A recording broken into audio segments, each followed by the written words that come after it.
It's important that you understand one thing moving forward. The world is changing. The United States is changing. Things are not going to be the same, folks, as they were before. And right now is the right time, and the best time, in fact, for you to get started in your own business. Now, not just any type of business, and not trying to do your business on your own. That would be a great mistake, because there's still too many variables, there's too many unknowns. But the right way to do your business is with our business network, because with our business network, we cover the bases for you and with you. You become part of a network. All our business partners are helping each other out. And when things occur, like pandemics and lockdowns and things like that, which would normally shut down a business and knock you guys out for the count, our business network is a shield that helps you recover quickly. Some of our businesses are able to operate even through the pandemic because we have other emergency systems built in. See, you can't do that on your own. You don't have it, you can't do it. So it's better for you to start a business, but start it within our network. Take a look at the video, see how your business can be benefited by our opportunity right now, or your business idea, and join our network. We have special business opportunities in the restaurant and food delivery business, food business, all different type food trucks, anything to do with food. And we have lawn and fertilizing services and a whole bunch of other business, just name it, the whole gamut is there.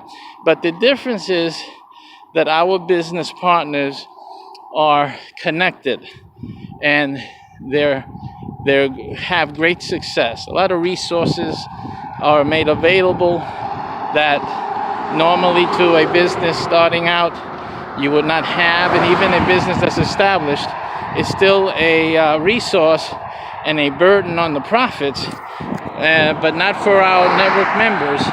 Our network members enjoy having those resources without the expense. So in either case, come and join, watch the video, and check it out.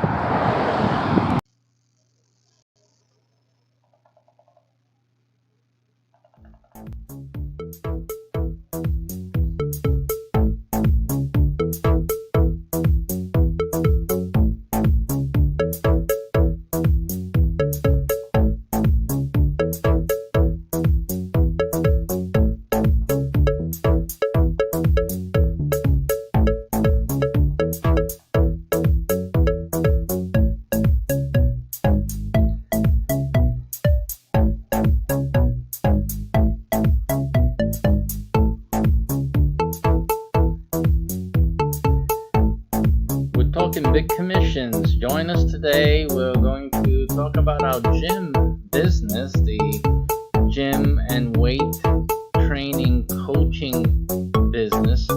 We just got great news. All of our owners out there, we have some great news for you, so listen up. And if you haven't yet joined us and you're thinking about owning your own gym or being a weight trainer, coach, you really need to watch this show today. It's going to be brief, short, and sweet, and you can see the money that our people are making. And let's get started right now. This is great news. I just got the emails, and even today, this evening, is not my normal night to feature this program, but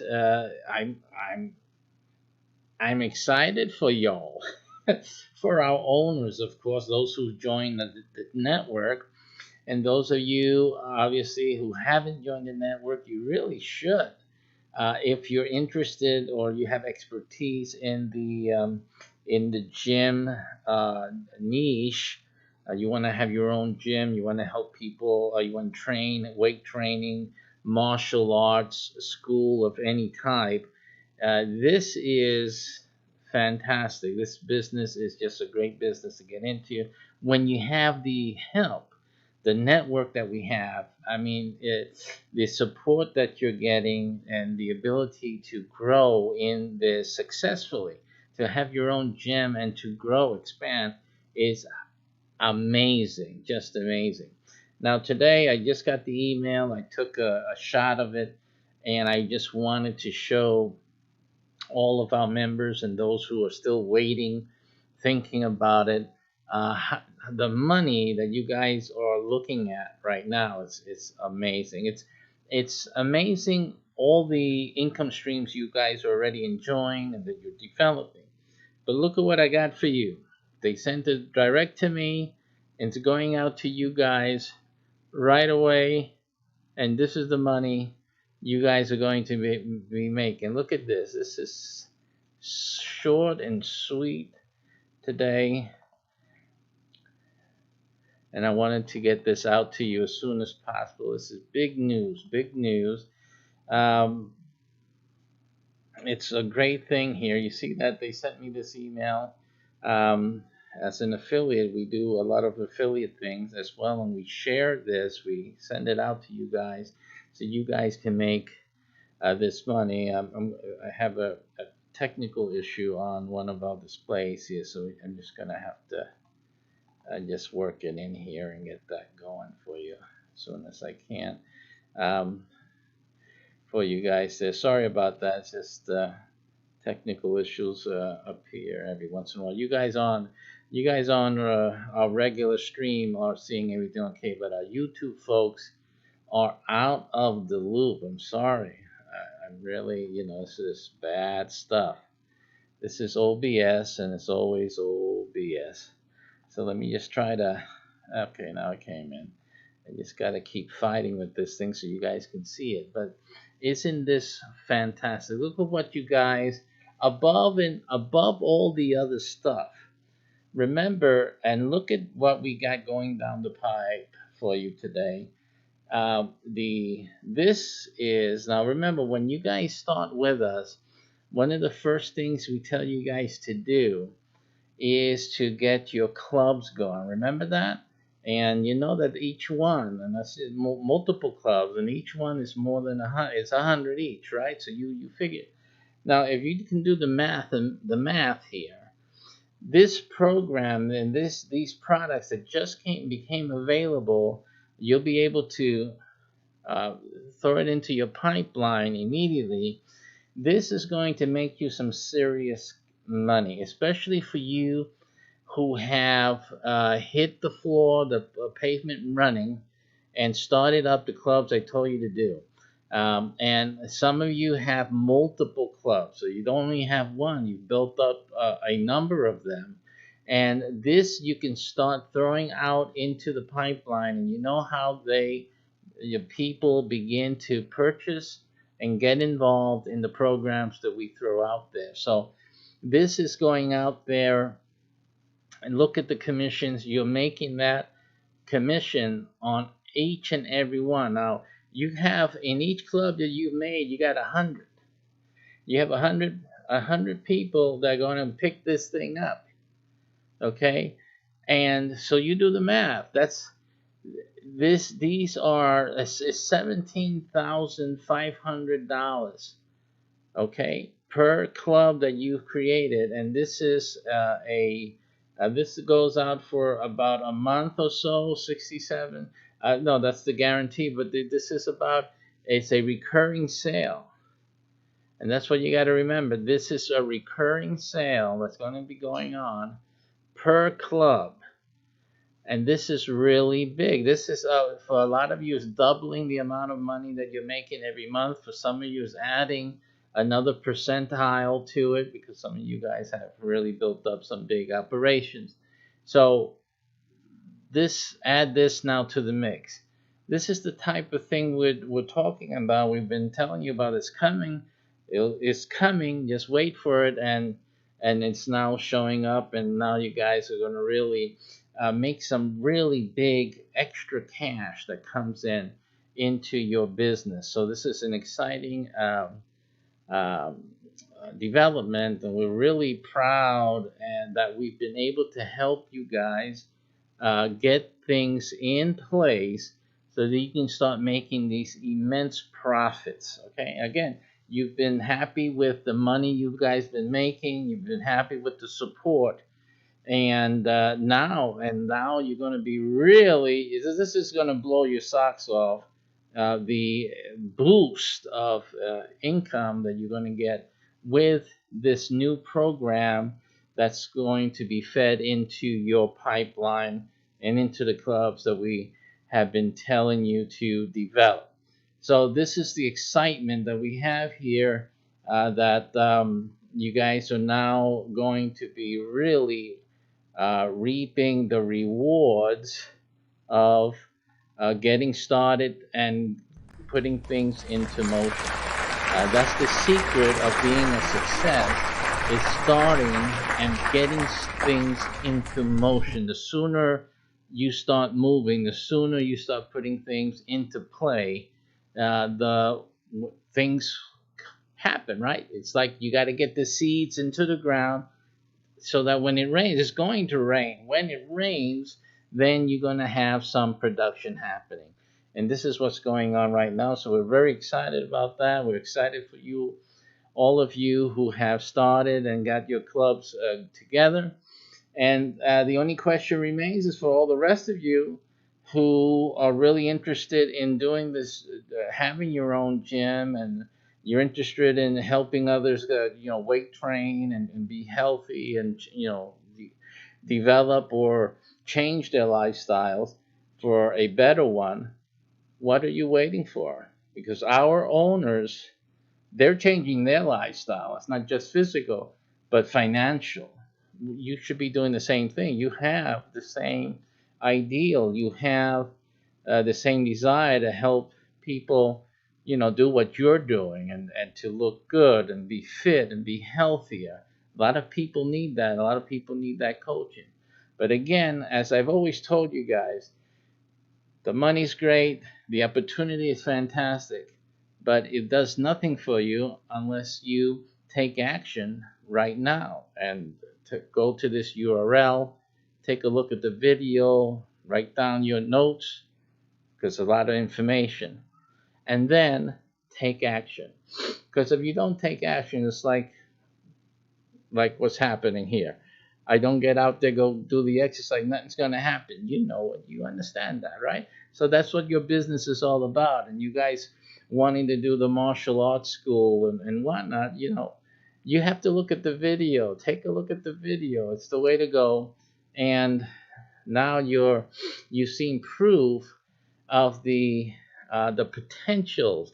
And this is just one thing. This is just one little product, one little program that, because I have the network set up the way we do, all of our owners, and you could be the next owner, are easily able to rake in incredible profits monthly here, because you're talking about some serious money. And if you have the multiple clubs that I give you in the training, that I train you in developing, you're looking at 17,500 times how many groups you have, and it's recurring sales. And so that's just one, and that's just one item. You're still doing your gym, you're still doing your weight training, your coaching. You're still making all those fees as normally, and developing more and more, and everything else that we offer in our program. So if you look at this URL, you will see all the details about our program. But again, the only warning, the only unfortunate thing, that if one of our owners already has your city, you can't do this.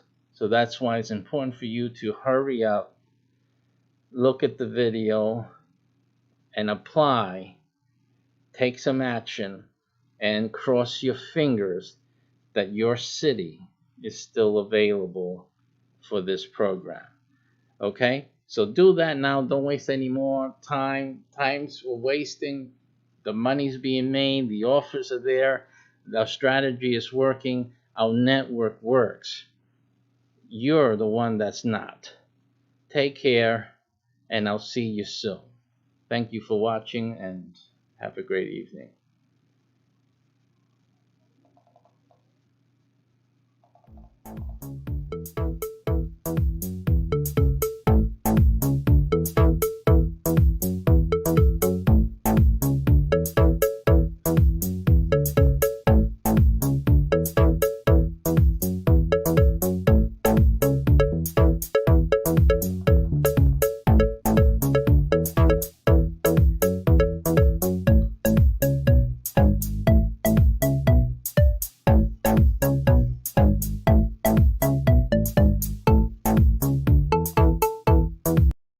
Friends, write this down. Very important message for you right now. Write this thing down. I'm going to give you a URL because you'll need it. Alright, I'm making a special offer right now for those who are watching this video right now. This message. Write this down. You're going to go to a www.paypal.me, M-E, right? You know, PayPal, and .me/MYCBH.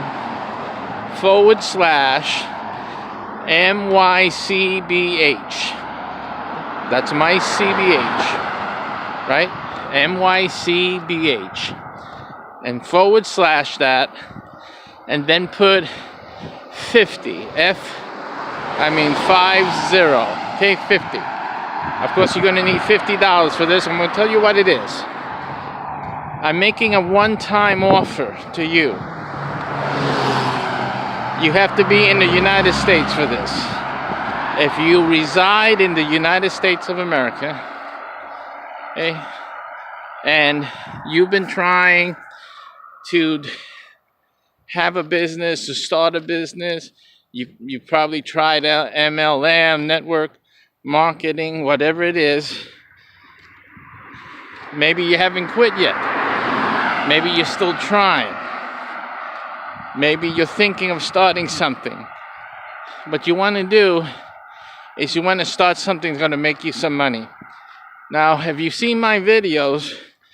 You realize that the business offers that I have, they're basically recurring offers. In other words, they bill you recurring every month. Okay? But I'm going to make you an offer right now. You got to jump on it, because once someone in your town takes this offer up, and I'm going to limit it just like I do the other business offers I have, in the same fashion.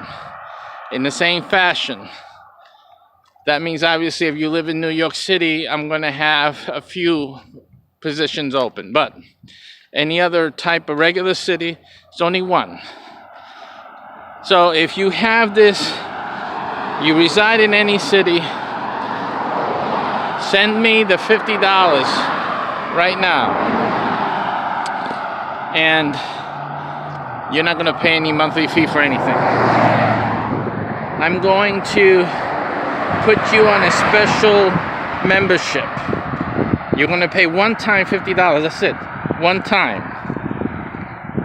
And we're going to have consultation, you and I. I'm going to look for, when we have our interview with you, I'm going to look for your strengths, look for the things you enjoy, you like. And I'm going to set you up in a business of your own, and you're not going to have to worry about monthly payments. You will be automatically within our network, and I'm going to help you with your business. It's only going to cost you $50. Okay? That's it. $50, you're going to be in business.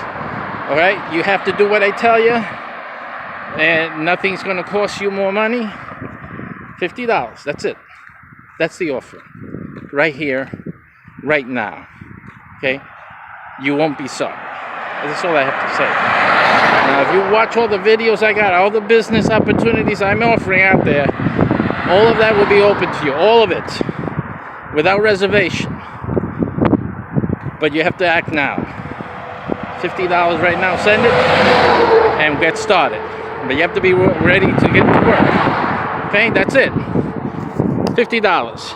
PayPal.me/MYCBH/50. Take your step of faith and make your move right now. You have no excuse. If you don't have the 50, bum it off of somebody. But don't steal it. No good. Take care.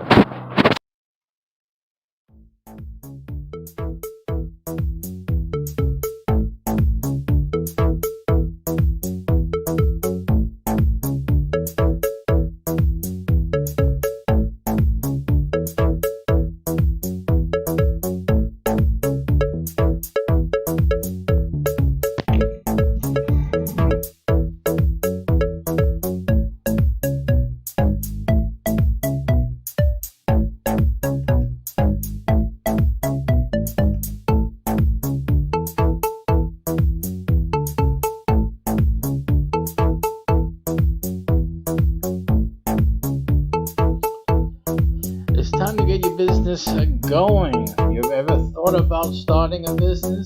Now is the time. Today we'll be talking why in this program. Stay tuned.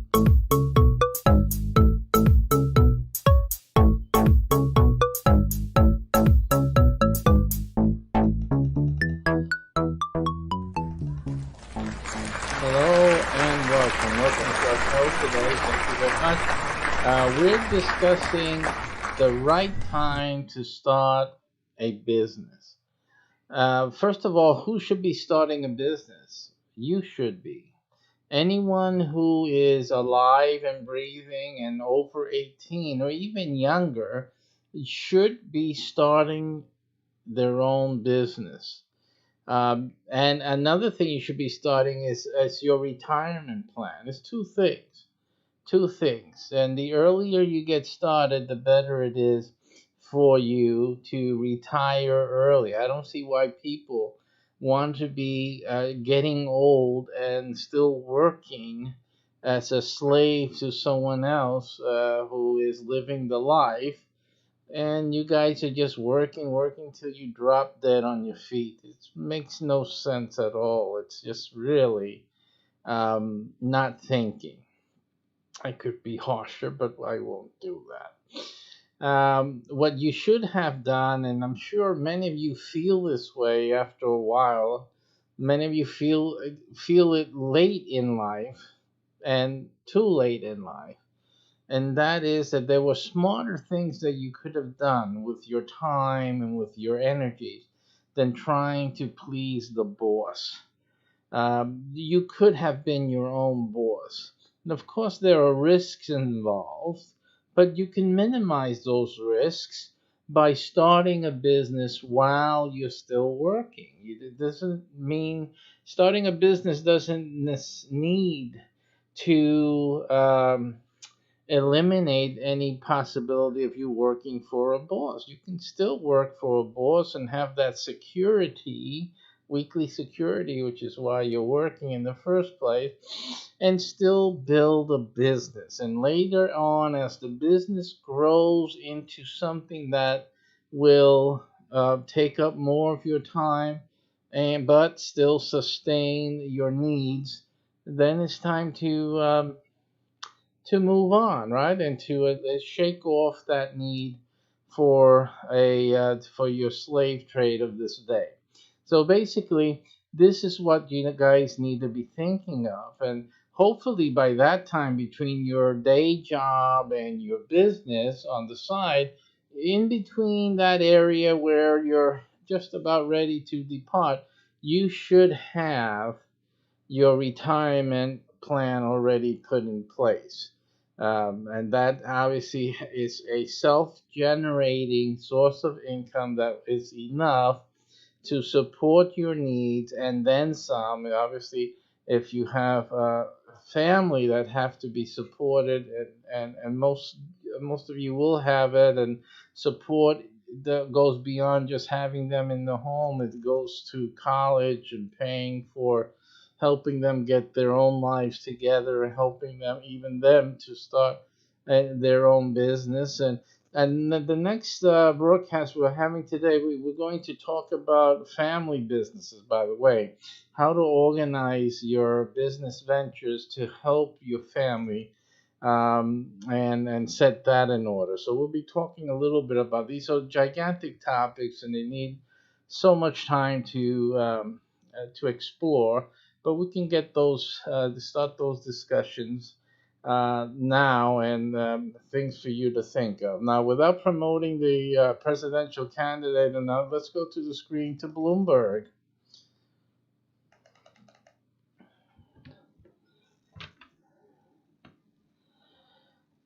Okay, and we're here at the article here at Bloomberg.com. And let me get our displays up. The first time in the morning for us here, at least the first broadcast of this day. So we have. Okay, so let me just get this. This is 9:20. That's okay. And this is 9:20. That's not okay. So. Okay. All right. So now that we've gotten that straightened out for you guys, and there's some technical issue we're gonna deal with after this broadcast. Anyway, let's get into the economic section in Bloomberg. U.S. small business sentiment climbs most in more than a year. What is this sentiment that Bloomberg here, this article, is speaking to?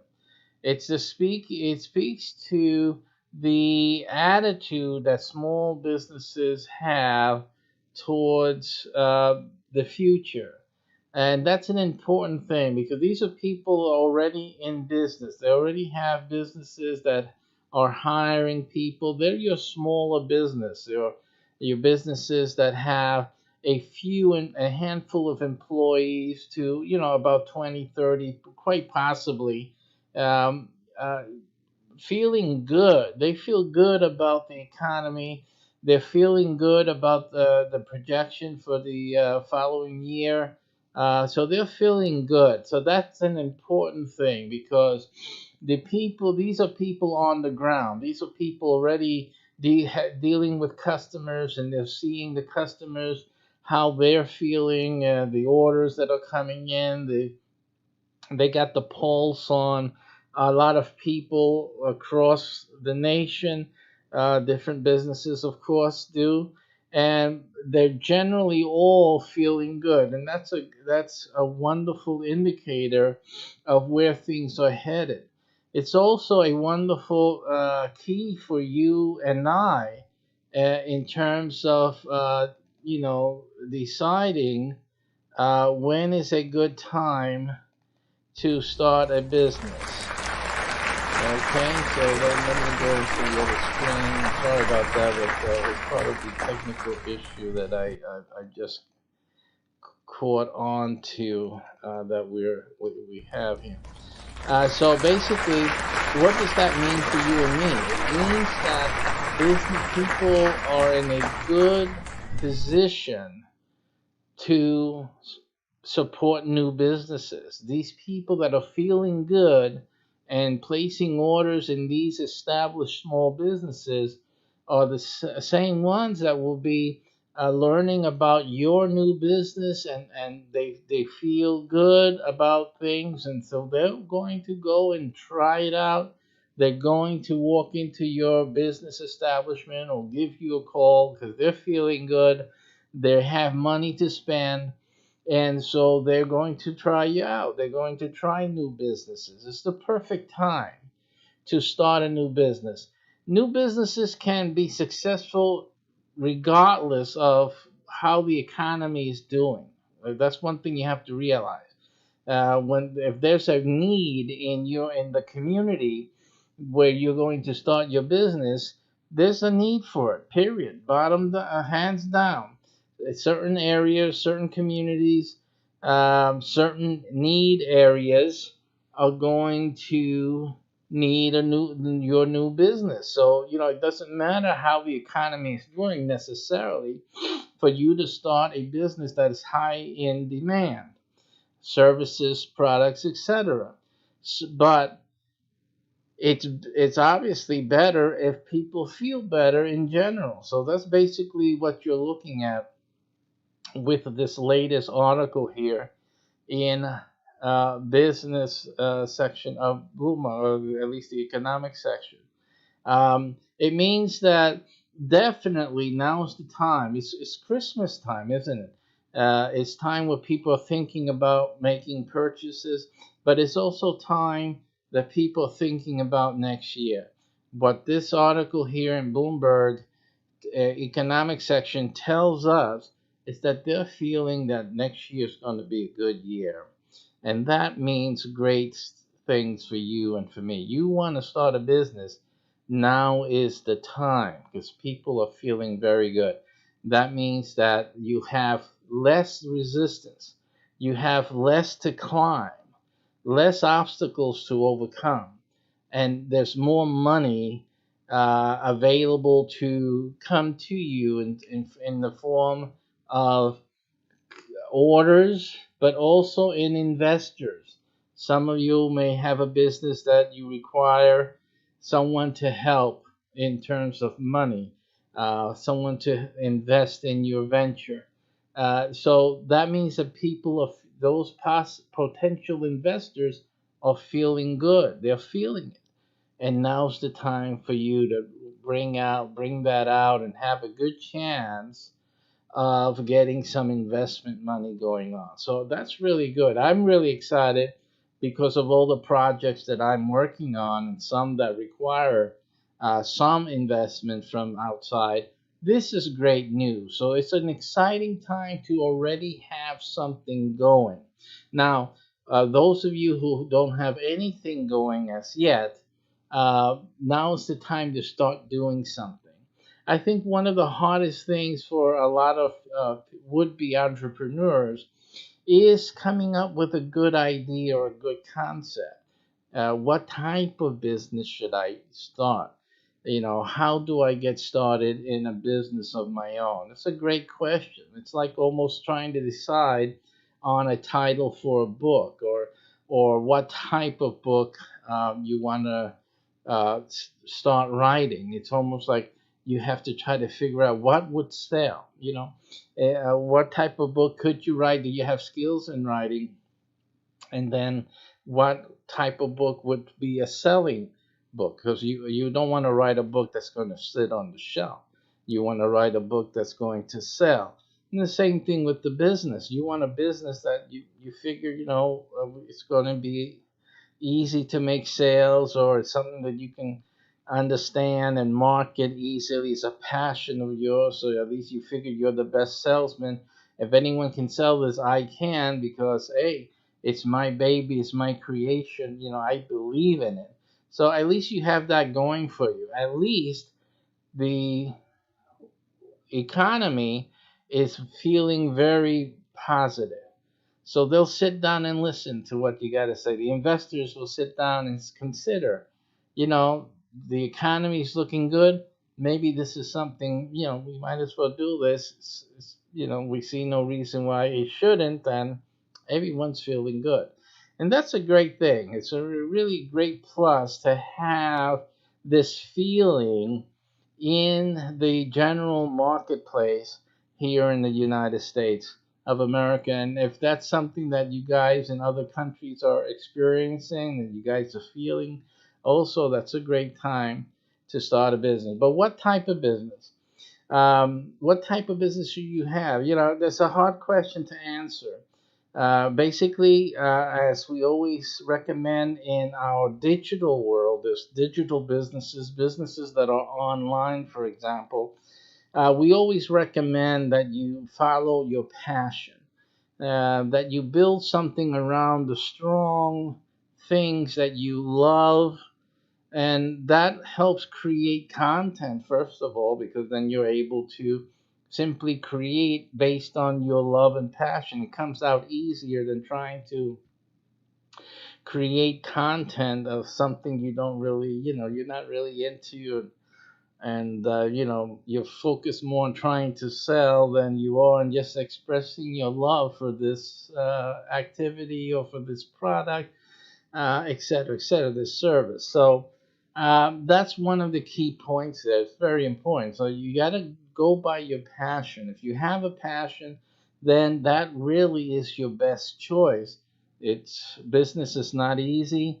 You're going to have challenges no matter what, especially the first 5 years. So you need something that's really going to help you push on those days that you're just battled and worn.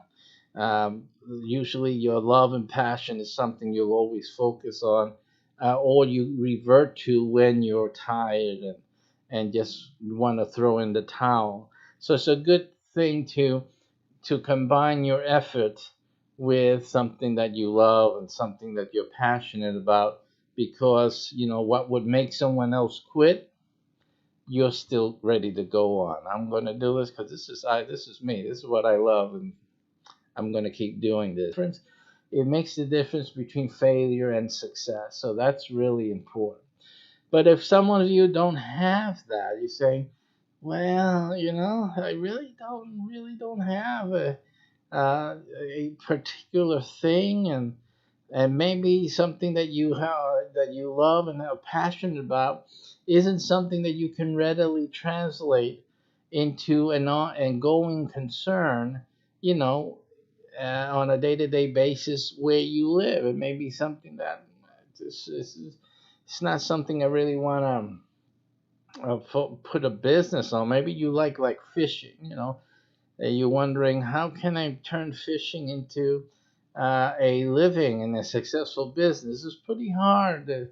Even to do that, the thing you would have to do are your boat rentals, get a boat and take people out on fishing trips, your favorite spots. If you had that, if you had the resources, if you were located, where you can do that relatively easily without major investment and whatnot, then that's an option for you. Of course, the main killer is that major investment. So some of you guys are a little more distant from realizing that passion and love and translating that into a business concern. So for many reasons, there are obstacles, some greater than others, to realizing what you're thinking you really want to do.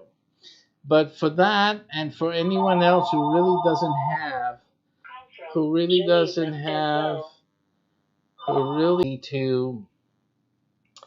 um, to look into this business brokering, because if the issue is that you haven't been able to decide what type of business to get into, or you don't really have something that you can really hone in as being a passion and a love of yours in particular, or if you're a person that, similar to me, I'm not exactly like this, but someone could say you just love making money. You just love making money. It doesn't matter what you're doing, you're gonna make money at it. You got the Midas touch. Some of you may just want to do something that makes money, where you can just keep going with that and just keep running with that. So in all of those cases, maybe you have multi talents. You got a few passions and things. You could just love business. Maybe business is your love and passion. Starting businesses, um, doing marketing. You're a jack of all trades. This is a very possible profile that many of you may be having. It's probably a reason that you haven't started a business of your own yet. So many things that you could do, and wondering which one would be successful, and probably just procrastinating and on making one decision, and getting like stuck into one thing. This is a perfect opportunity for you to have your hands in all different types of businesses. Becoming a business broker, really good option for you, especially if you suffer from from that situation or from those symptoms. The business brokerage actually allows you to be involved in various businesses, helping people with their businesses. It's a perfect position, especially for a young person, to garner more information and experience with different types of businesses at different stages of development, because the business broker not only sells new businesses, but they also consult, they help establish businesses with different ages, of existence, different stages of development. And so that becomes a great learning experience for the business broker. You really learn a lot from even other entrepreneurs, their history, the struggles they put them, they had to go through to get their businesses to where they are today.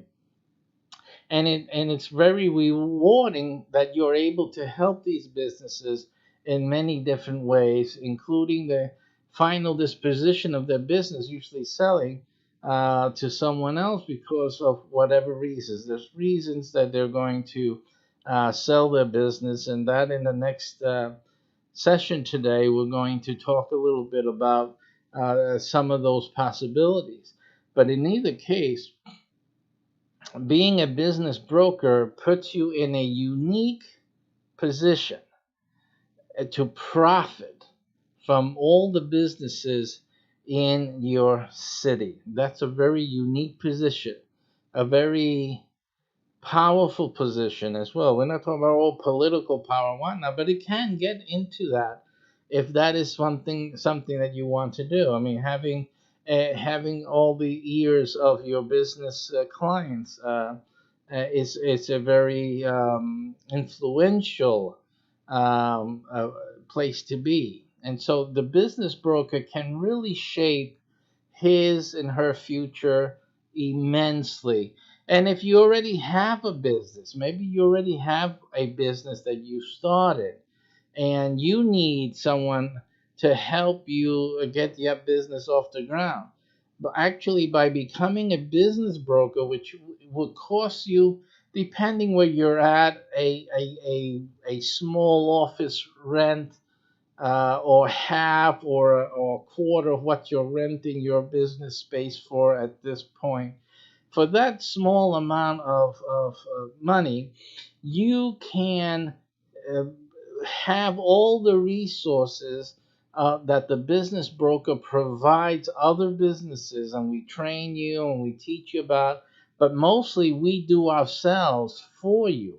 Becoming a business broker doesn't mean you're adding a lot of work to you. We're just adding a lot of importance and influence to you, mostly. The work, the hard work, the network does for you, so you don't have to worry about that. But just having the ability and the power now to be a great influence in your surrounding business communities, it's a deal winner.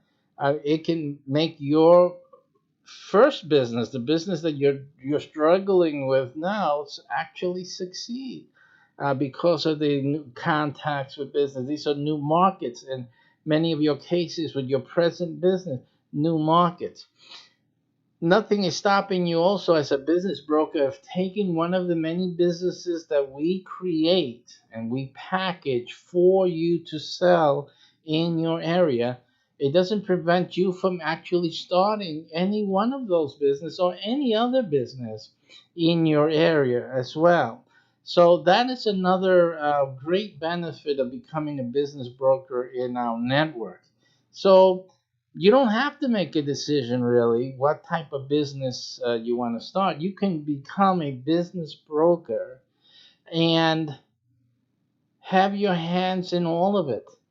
I know for me, this business broker network is perfect. I fashioned it myself from the things that I love myself. in helping people, many years of experience and skills in helping other businesses start, grow, and gain market share and become successful. And this is the main core of technology that our network has in the business broker network. So we encourage you to take a look at the business broker network for yourself. Let's go back to the article to finish our observations and what this Bloomberg article is actually giving us here.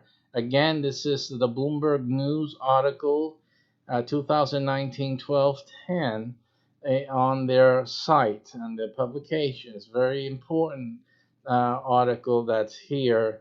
And it says here that it's a favorable time for expansion, adding to signs that a key part of the economy is holding up in the fourth quarter. The National Federation of Independent Business Optimism Index rose 2.3 points in November to a 4-month high of 104.7, topping all estimates in a Bloomberg survey of economists that had called for 103. So even Bloomberg economists are gleefully happy at the results of this economy. They have to admit it. The composition report released Tuesday showed that earnings trends were the biggest driver of the gain. This is the time to make money, folks. The key insights that they saw is the second straight gain follows Friday's unexpectedly strong November jobs jobs report, and it's the latest sign the world's largest economy will avoid a major stumble in the final 3 months of this year. Views on whether it's a good time for expansion were a big driver of gain. It's the view that this is the time to expand. It's also the view. Remember, this is a U.S. small business outlook. So they're not asking them, is this a great time to start a business? Because they already have their business.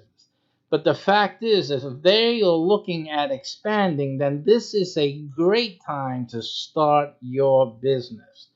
With that measure rising to the second highest reading of this year, hiring plans also gave a boost as 61% of respondents reported hiring or trying to hire.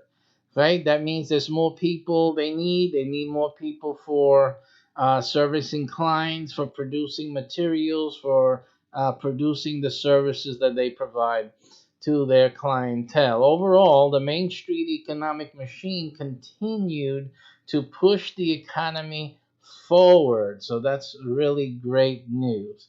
They say a little bit on the downside, though, was that the plans to increase inventories and sales expectations were the only two categories to post weaker readings. It wasn't that they weren't good, it was just that they were weaker than the others. And simply all this means is that these businesses, they're already established wherever they are. They are already established businesses, and they simply are not looking to expand their inventory. They're not thinking that sales are going to increase all that much, but at least they're not losing. They're not going to be having inventory sitting on the shelves. So at least they're good on that. So they're doing well, and that's really they're filling their orders, and they're good. So that's a great deal. What it means is also is still, like I said earlier, is this is still the time for you to start a business because everybody is now feeling a great sense of success. The environment is successful. They are just they're making their business machine go through, and everything's going to be great. And that means it's great for you. The marketplace is ripe for you to start your business. Um, what that means for the business broker when you go to this URL, what that means for you is the following though, and it means that you can expect to have great sales. Why? Because the marketplace is ready and prime to receive new businesses. So remember, as a business broker, you're selling businesses. You are selling new businesses, new kits to people who want to start to go. You guys are in a great position. You become a business broker to be able to offer that to some entrepreneur in your area, in your city. Business ready to go. And again, the environment to get them started, help them because the network helps them to start their businesses and to promote their businesses, get them clients.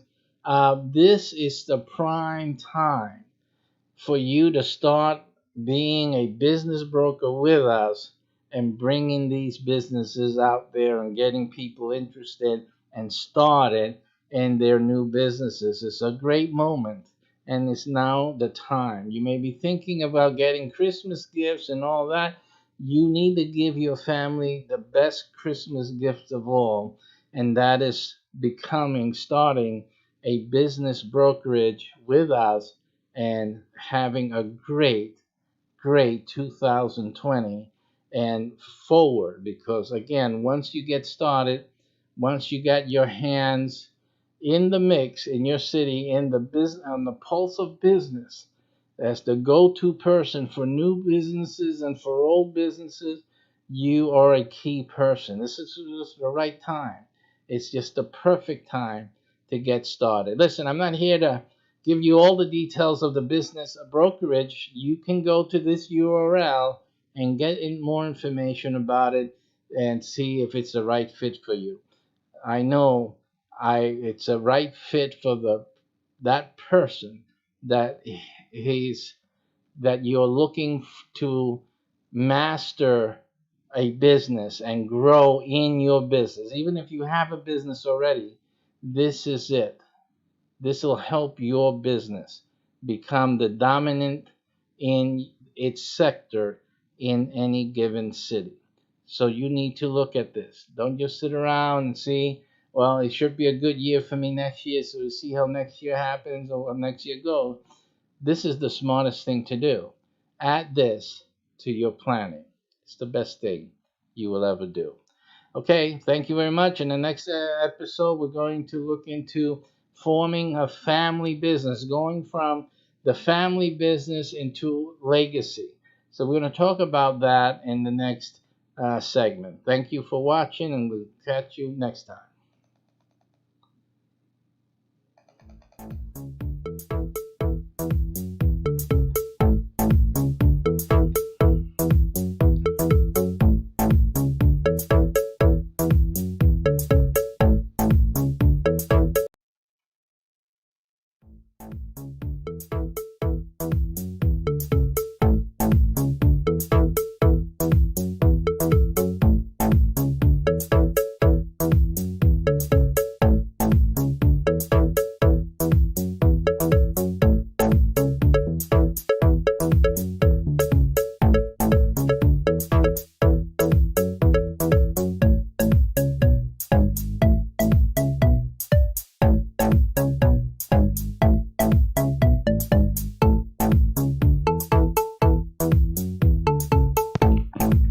Welcome. We're talking scams and frauds and con artists on today's show. So come on in and share it, friend it, follow, whatever it is you guys do. Just get the word out. This is very important information we're covering today. Business brokering, serious business for serious entrepreneurs, limited availability. Find out more about it by going to mycbh.com/LP/BB. That's it, 2 letters, BB. Very good. Let's get started.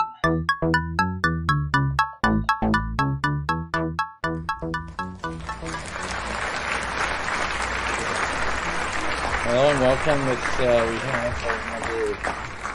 Let's get everyone in here. One moment. Get them started here. We usually do multiple streams, so we're having issues on one of here. One moment, please. Hold on. And now we're in. Okay. Hello, everybody's in. Okay, today I'm just sharing with you all things that I'm working on as I continue preparing for the new year, a few days from now.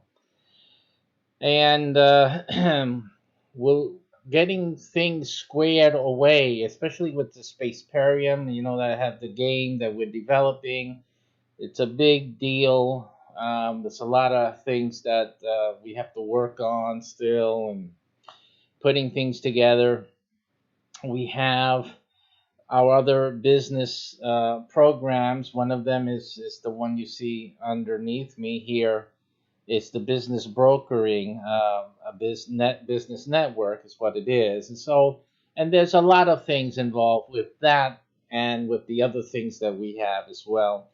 You've seen me do some programming on that also throughout the year, and it's only going to get more busy as we enter in a new year here, 2020.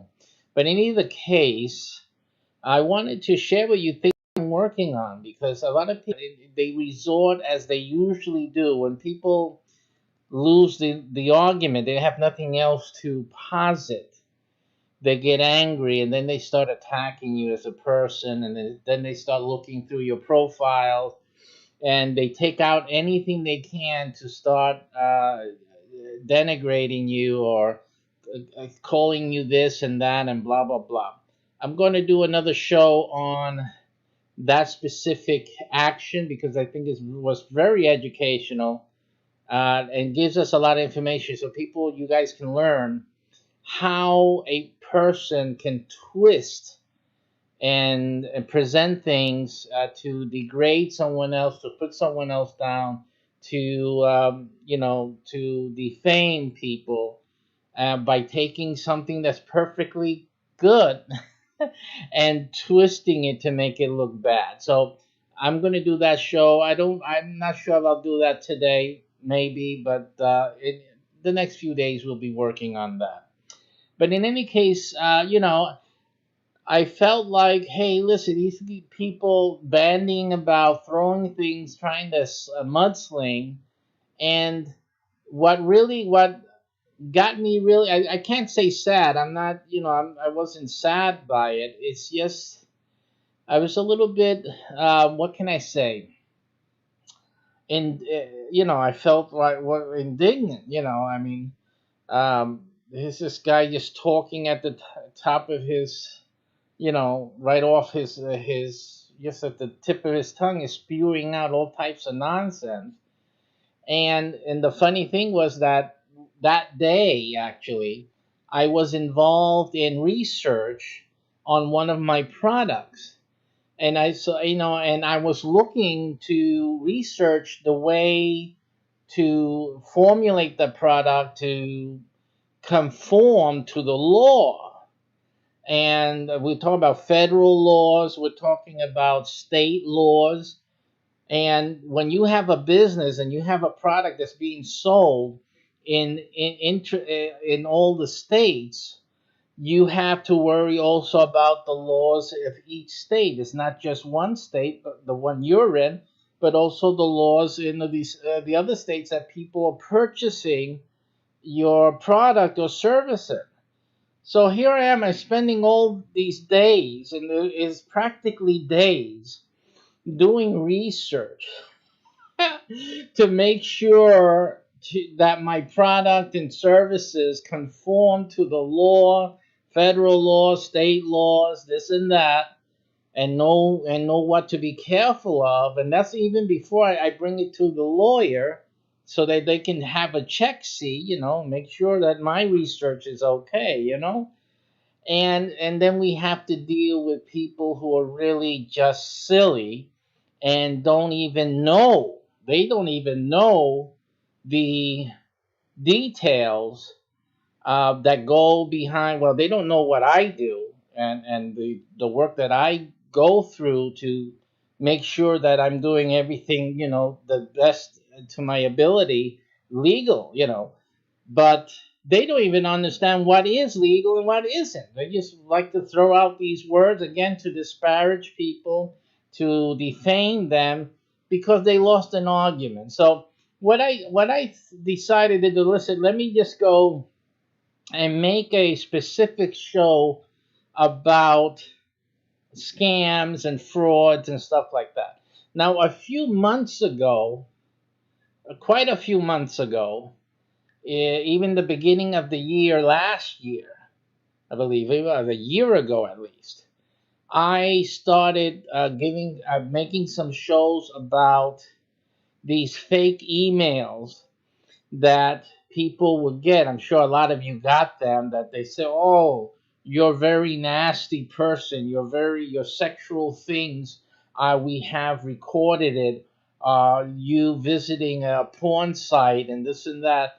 And now, if you don't pay us such and such amount of Bitcoin or whatever, usually lately it's been Bitcoin, we are going to release it to the world, these pictures of your weird sexual proclivities or interests."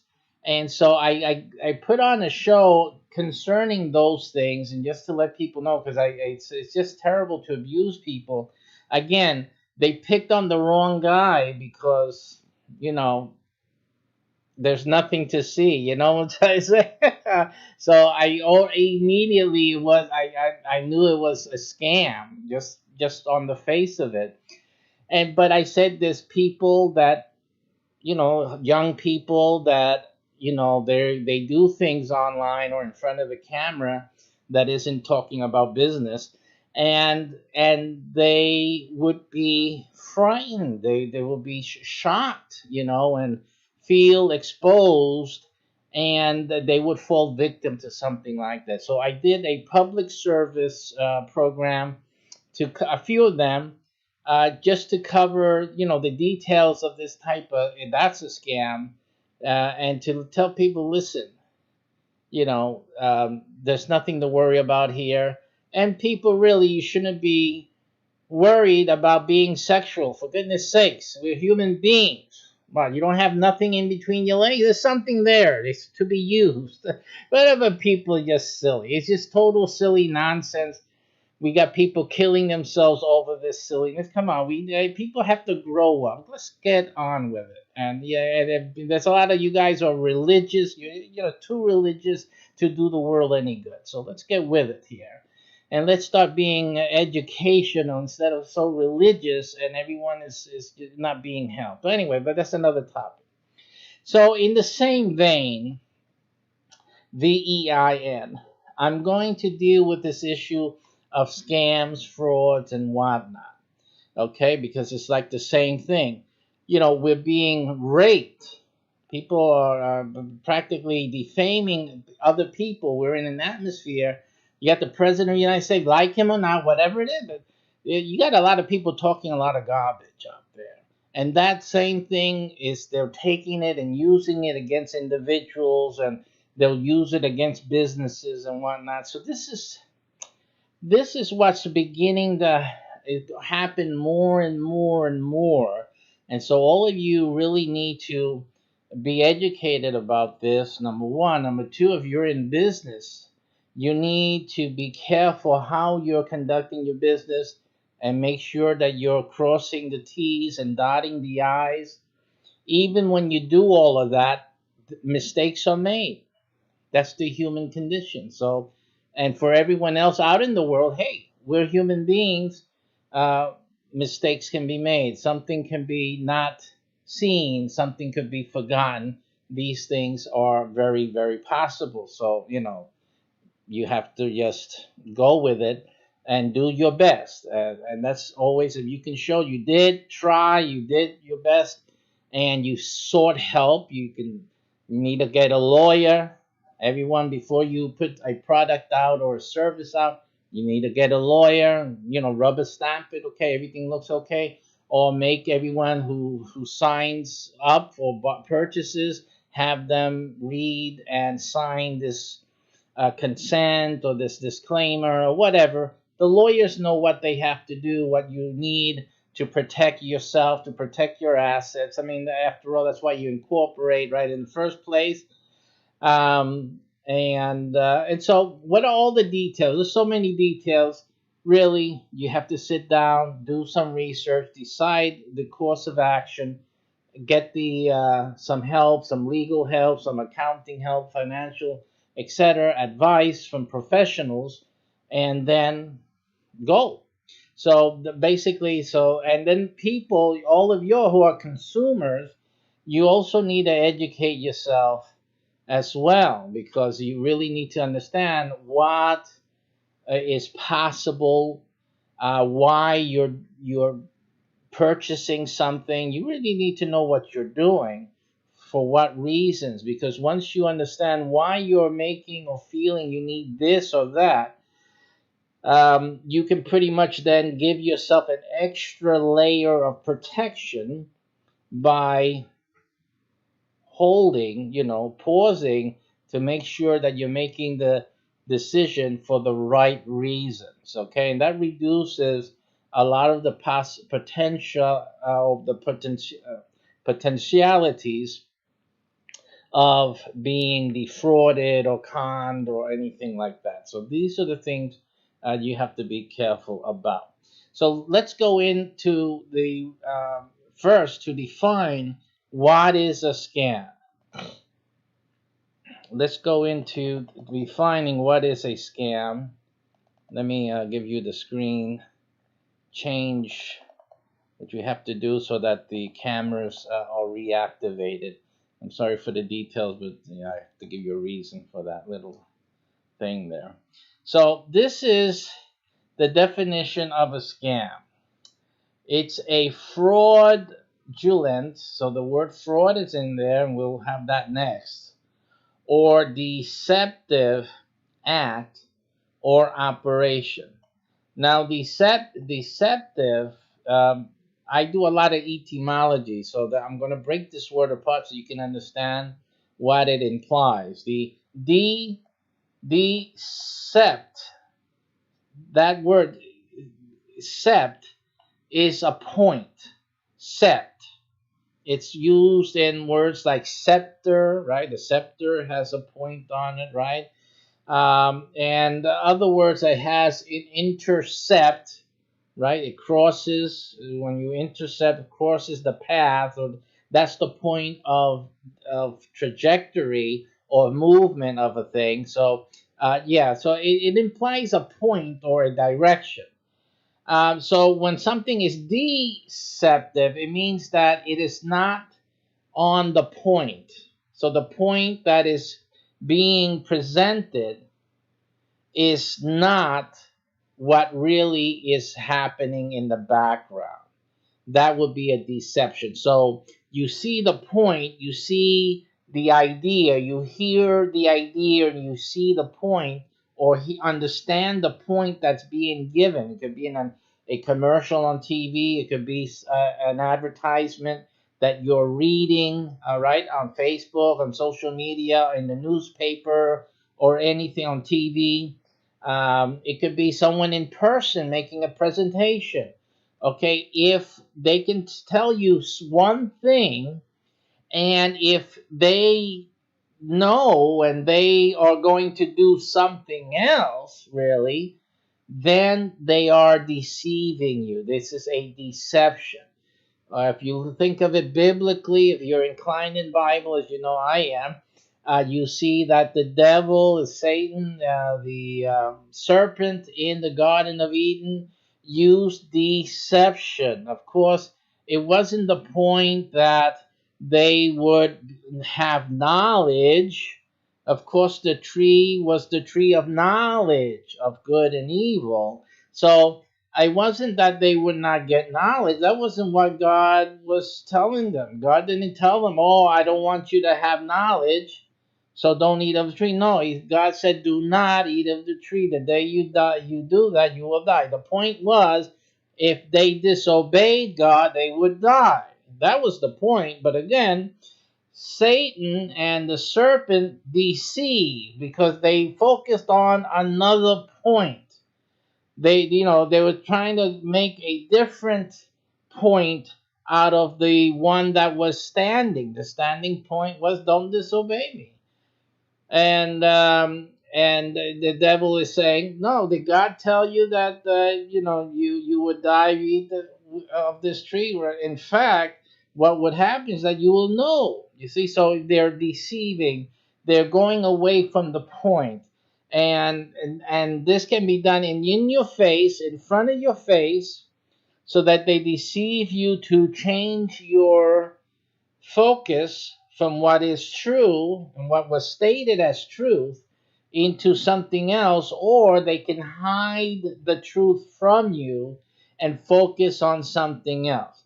So that is what deceiving is. And so, and again, how do you know that you're being deceived or not? You see that? How do you know you're being deceived? Obviously, you have to know what is what. You have to have, in other words, you have to know how things work. See?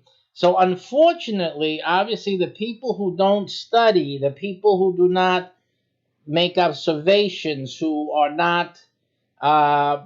have not really expanded their range of knowledge to incorporate things that they're now interested in, well, you will be easily scammed, easily deceived, because you're going into an area that you don't understand.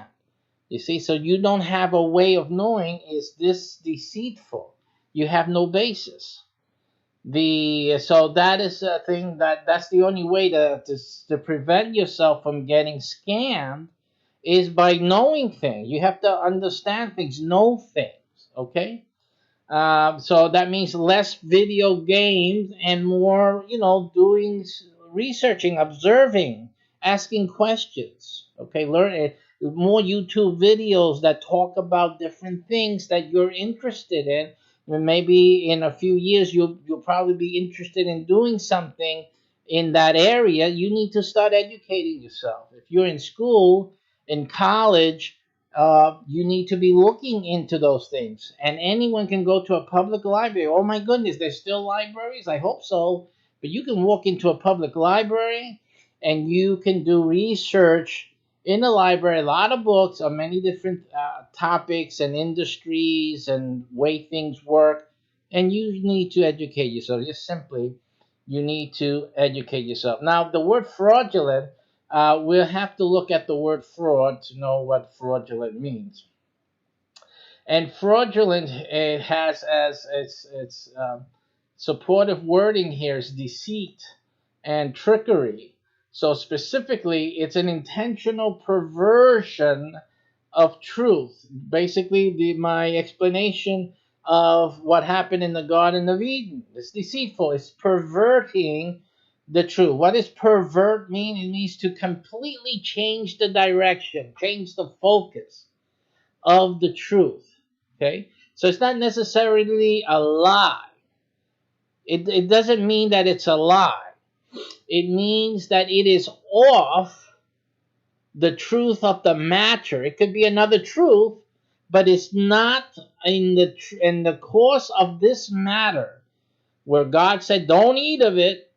You're bringing in this other truth. Oh, well, God knows when you eat of this, you will know the good and bad. I mean, that's what the tree was, after all.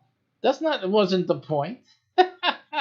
So many people think that the serpent lied, that Satan lied to Eve. No, they didn't. He did not lie. All he did was pervert the truth. The truth was God told him not to do it. And Satan was putting the focus on something else and providing a true statement about that other thing. Oh, you're going to know what God knows, good and evil. You see, so he changed the focus. And then when he changed the focus, of course, he opened up another thought for Eve. And Eve also had misunderstanding. So remember, Eve thought that if she ate of the tree, she would die. So she figured, I would die because the fruit is not good to eat.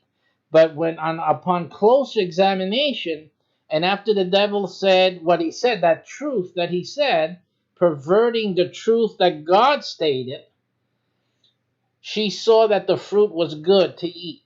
See, so then, so I'm not going to die. That's what Eve reasoned, and but it was based on a perversion of the truth. So that you can understand, those of you who see Bible, who understand the Bible, who read Bible, and otherwise listen to my Bible videos and teachings, so that you can position everything is sensible here. Everything has reasons and sense, so that you can make sense out of it. So it's an intentional perversion of truth in order to induce another to part with something of value or to surrender a legal right. So again, this is where, how do you know when someone's perverting the truth? And just like I just explained to you, if you understood that, you will see that the only way to do that is to stay on point. You have to stay on point. And using again the example of God and the Edenic pair, Adam and Eve, God said, "Do not eat of that tree." We ain't talking about knowledge. We ain't talking about how good it looks. We ain't talking about. He said, "Do not eat of the tree." And once you abandon the basic truth, you are open to being deceived. And so that is the basic comprehension here. It's very basic, but it's surprising how many people forget. And I don't think it's that you forget. I think it's that you just don't pay any mind. And I'm sure to many of you, this is like the first time that you've heard this explained, because you haven't bothered to really look at it for yourself in the dictionary. You need to understand these things, because day to day you're being deceived. Day to day you're being defrauded in many ways, politically, emotionally, societally or socially, in many different ways, economically. Oh my goodness, many of you, if not most of you hearing me right now, you are being defrauded in one way or another, and that's guaranteed. All right, guaranteed. Okay, and even just in social media, just the stuff you see on social media, the posts, the opinions you see on the news, you're being defrauded. So you have to understand that. It's something also to give the Lord a thumbs up. It's something He gave you the ability to avoid or to prevent, but you don't listen. You don't do what He told you to do. So again, this is what we have. So everyone's getting defrauded. Most people are getting defrauded. That's why you hear so many people involved in scams, in fraud, though, and many, many more who are victimized by scams and by defraudment. So these things you have to be careful of. Another definition here, we go back. There's some more, which I didn't see. So let's go to them. Let me switch over. And you'll see here that it also involves, we also have misrepresentation. It's a misrepresentation. And again, when you're misrepresenting something, it has elements of truth. So again, if it feels like truth, it feels like truth. The misrepresentation is not a lie. Guys gotta understand that. This is not an issue of if someone is lying to you. This is an issue if they're telling you an irrelevant truth. That's what it is. That's what you have to understand. Is this an irrelevant truth? Is this a truth that has nothing to do with the point? See? That is why, and that's why you have to have knowledge, because without knowledge, how do you know? If you don't know the truth, how do you know that there's a misrepresentation happening?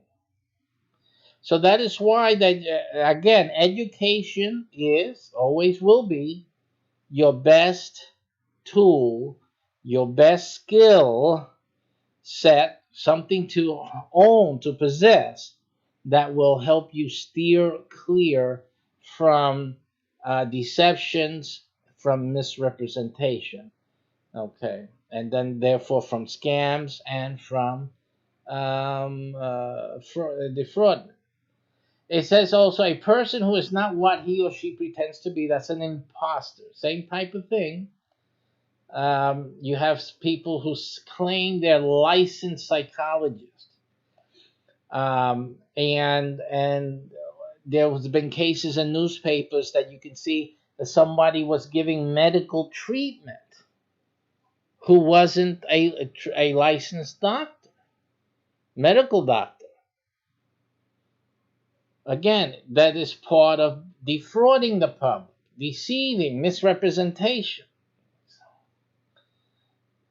And one who defrauds, one that is not what it seems or is represented to be. So all of those things are types of frauds, okay? It's always deceiving.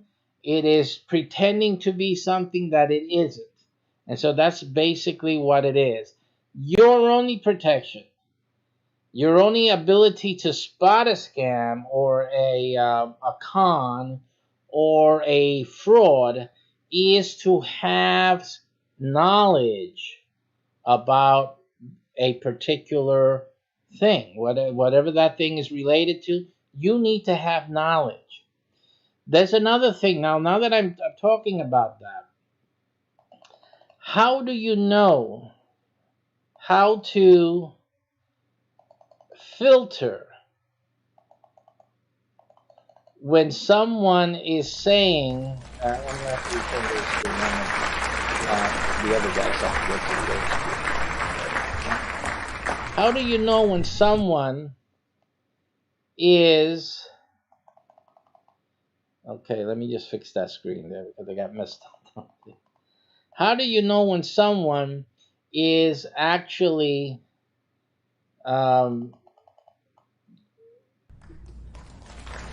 is trying to say that something is a scam and that something is a fraud, or that someone is a scam artist or a con artist? How do you know? How can you tell? The number one absolute way for anything, any news, this goes for politics too. It also goes for religious apologetics as well. Anyone saying, oh, this is a scam, the question that you have to ask the person stating that is, what are your qualifications for calling this a scam? What is your qualifications for calling this a fraud, or this person a con artist, or this person an idiot, even, or this person, whatever? Why is it that people don't ask the questions that are pertaining to a society of intelligent people? Because this is the thing, this is the issue. The issue is there are so many scam artists out there because we don't have people asking questions or asking the right questions. See? Have you ever seen somebody asking questions? Or what do you see more of? People asking good questions? Or do you see more people just saying, oh, this guy's an idiot? Or this guy's just a con artist? Or this is a scam? Or this is a fraud? What is it that you see more? This is what indicates and proves that most people are easily scammed,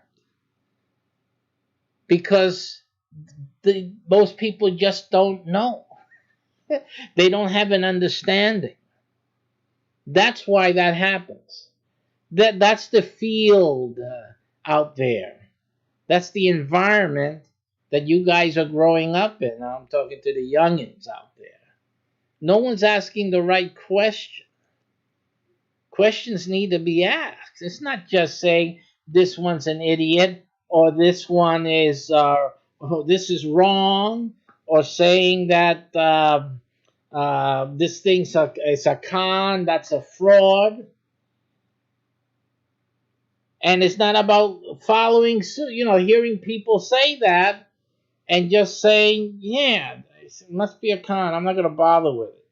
Because you still leave with a lack of education, only to be caught, because eventually they'll get you, only to be caught another time by a scam, by a con artist. And I am absolutely sure that the folks that like to throw around that word, oh, this is a scam, that's a con artist, he's a con artist, she's a con artist, that's a fraud, this and that, those people who love to throw those things around and defaming other people and businesses, these are the same ones that get scammed. They're the ones.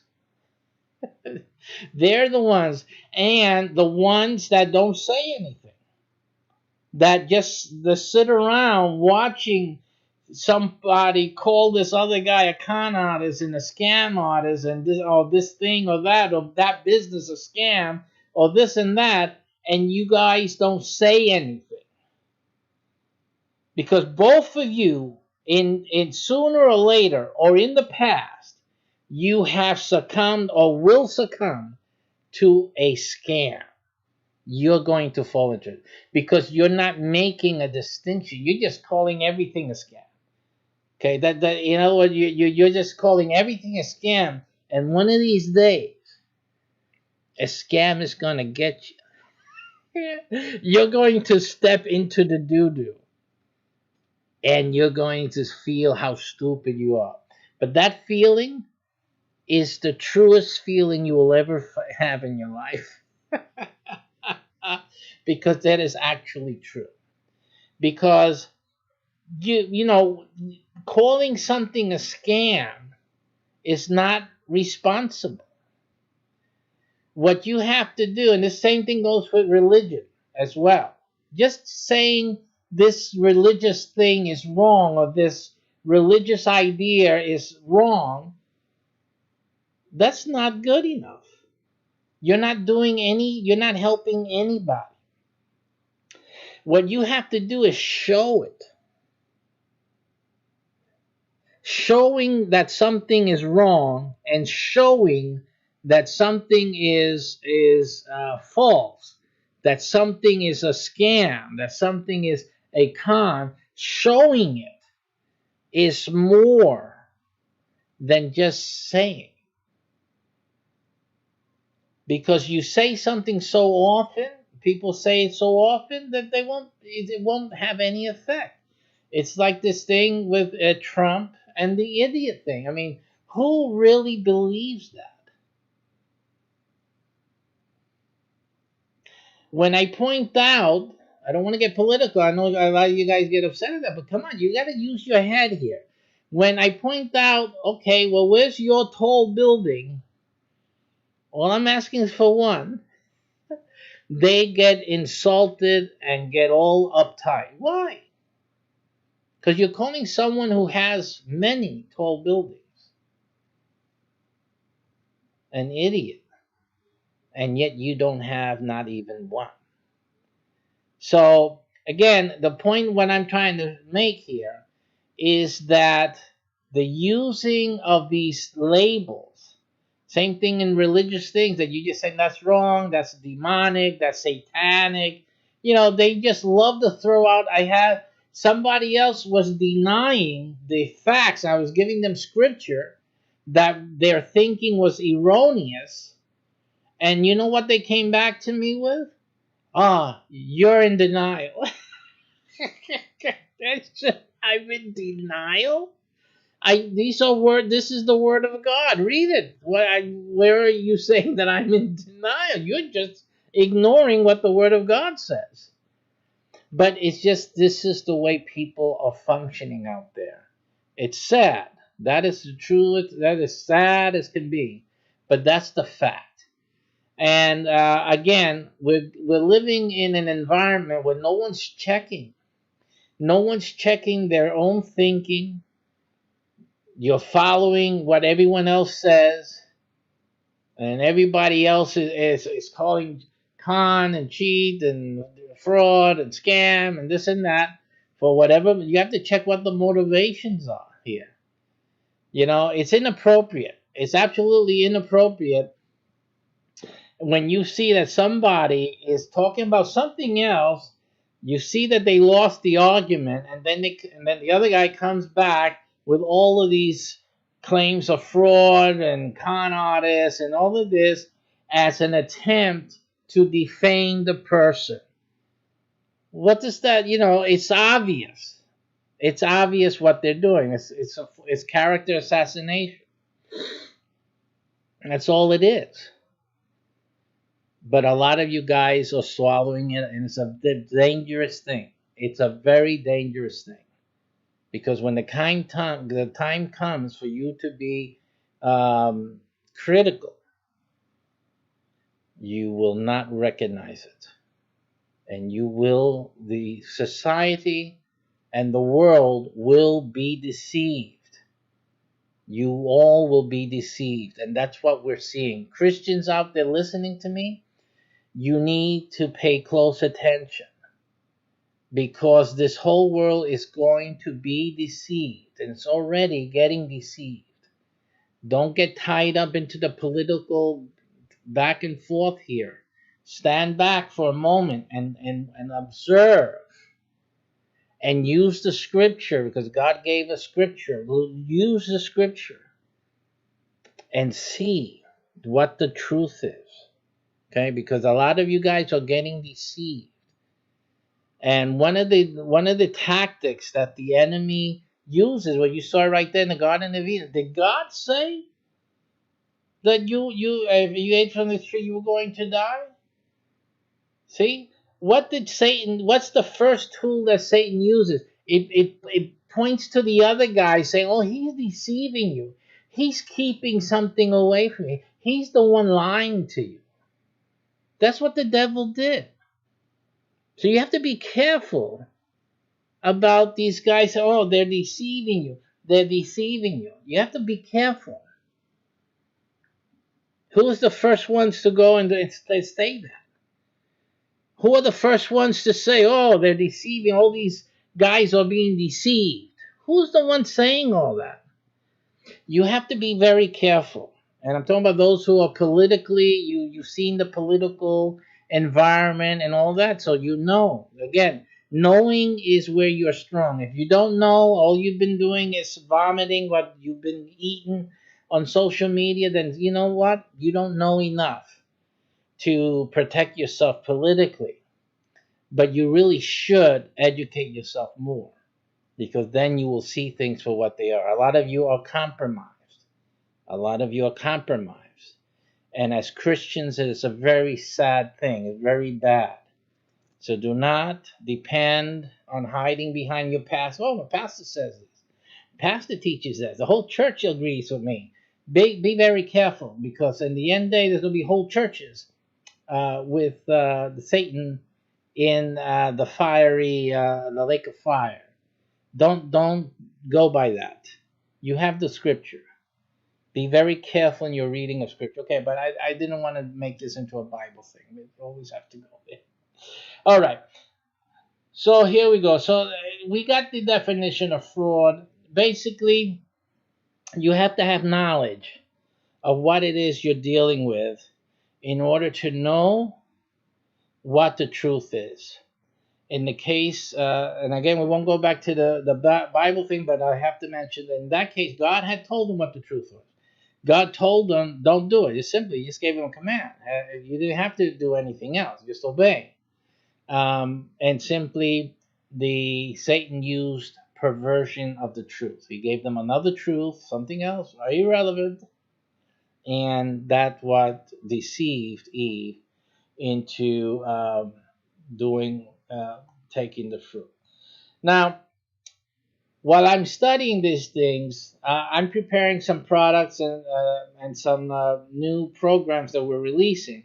But before I do that, to let you know what I'm doing, the reason behind all of this is that, I have to check, because one of the programs that I'm working on, it's a difficult thing to characterize, to be transparent. As many of you know, I'm doing the Spaceparium game. A Spaceparium game is different than most games out there. Why? How is it different? It's different because the Spaceparium game is actually a hybrid game. It's hybrid game and reality and real life. And as many of you know that who have heard me talk about the Spaceparium project, you know that I've been that the Spaceparium project has income related to it. In other words, if you're playing Spaceparium, you are making income. Not the first guys that come in. There's a limit. So you guys that come in, you guys are making income with Spaceparium. Okay. Everyone who waits later, like for the video game, when the video game comes out, you won't be making income by playing the game. But the first guys that come in and are on the actual ships, it's a complicated thing. It's a storyline there. But the first guys that come in, people who start with me right now, 2020, we're starting. People who sign up now, you guys are going to earn income as players in the Spaceparium project. Okay, so again, this is we're breaking new territory. No one's been here before. There's no guidebook to guide me. An example of some other guy who did this game and it's so popular and people made real money, actually by playing the game and all that. There's no roadmap for this. This is a new area. So, but I know what I know. I know I have to make sure that everything that we're doing doesn't violate any types of law, any regulations, federal, and for every single state, and we will be in every single state of the United States. Okay? So I have to actually research every single state to see what the regulations are that may, and there's the underlining, is may affect this game. Okay? And certain aspects of it, I'm perfectly, the way I see it, it could be something that would need to go to the Supreme Court in terms of, because it's new. And I know that in certain jurisdictions, there are certain details that, again, the legal thing is the way they see it. It's not that it is this or it isn't that.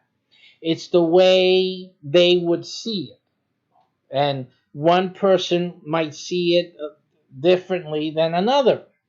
So this is basically up to the whim of how one person sees this as opposed to someone else. Again, I'm not going to gamble with this because there's a lot of work I'm putting in to gamble on somebody's opinion or perception of what is this and what is that. So I'm doing the research now. So that's why I started the program today talking about, somebody saying things without any base, especially since I'm doing homework, I'm doing research. You're going to come to me in my face and tell me that this is this and this. Don't do that because, I'm doing my darndest and doing research. I know what I'm doing. You understand? So these are things that we're looking into. So I'm just letting you know that you see me on these programs, you see me promoting this product or that service. Don't assume I haven't done my homework. That's what I do every single day, hours and hours and hours of the day, and night. That my family here is witness of all the hours I spend at this computer scouring the government websites, agencies, FTC, Federal Trade Commission, the SEC, as in the case of Spaceparium. One of those things that I'm working on in it, I'm trying to make sure that it is what it is. And it has possibly could be interpreted as a security. So I'm looking at that because if anything, I would need to file a form. Now, those of you that know, it would probably be a Form D with one of the exceptions. It would be under an exception. I believe 506C or 506B. One of those two, up to my research up to now. But the point is this, that I'm doing research. I'm looking and making sure that before I take something out and launch it, I do my research on the law. There's hardly anything that I do that I don't know the law concerning it.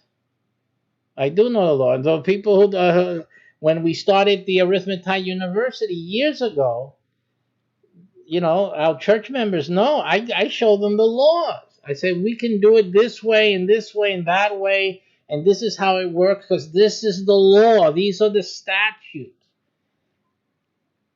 So I do my research. And talking about that, I have one of these characters online criticize my Arithmetic University. Oh, this Ricky Dink University, where did that come from? Where is it? And all that is non-accredited, this and that, blah, blah. And again, these people are ignorant as to the laws and the requirements of starting a university. I know them. See, I can give you a class on what is needed, how to start a university, how to start a college for your church or outside of a church, just a regular for-profit school. I can tell you about that because I know the laws. I know the statutes, New York and in Florida. I know the different ways that you can do it and accomplish it. But again, people that lack knowledge, they just love to just throw their doo-doo on a nice white wall. And that's what they do. They have fun with that. It doesn't matter to me because the truth is the truth. That's the good thing because hey, come and check me out. Come and check me out. But know the law. Before you come and bother me and waste my time, you better know the law. And so, again, I've dealt with this for years already. With the school and with other things that I've done. And just people don't know the law. You don't know the law. I do. I spend time researching. So anyway, let me show you some things that you guys need to know about. Also, so you guys can protect yourself from people who abuse the law. People who are ignoring the law, who don't bother to look at the law. One of the things you want to look at when you're dealing with things online and off is the Federal Trade Commission. These are websites you should know about. Consumer.ftc.gov, and then they have one of their pages. You look under scams, and that should be scam alerts. On this thing here, and if again, if you're a business owner, you want to be looking at your type of business in this so that you can see what the regulations are and what other businesses are dealing with. Some other people, there are cases here. So you can see what other people have stepped into, the doo-doo they stepped into. They made a mistake or they were ill-advised by a lawyer. It's possible. All these things are possible. But in any case, they're put here so that the public can get educated. Again, how do you prevent from getting defrauded and getting scammed? You educate yourself. So one of the things to do is get to the FTC, Federal Trade Commission. You pay your taxes so they can do the homework for you, and go and do some study here and know what's the recent scams are out there. You get called every day by scam calls. You have to know that, realize that. Call your parents, your elderly.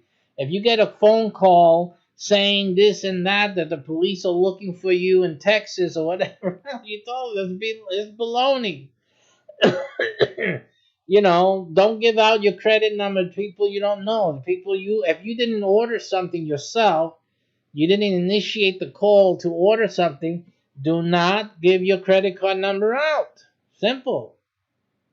Same thing in emails. All types of scams are out there. Again, you need to be educated. Here's people, very common, a scam going online. They used to be on Craigslist. I don't know if they still get on there or not. But you're looking for a job. You're desperate to find work. And here's an easy way. Did I say that? Easy. Remember that. Easy. Easy way to make money is to, you have a car. We are looking to wrap cars in our advertising. So, and you can make money driving around the city with our advertising on your car. Now, let me give you an explanation. This is commonly a scam, but there are real companies that actually are legitimate and do this, but you have to be careful, very careful.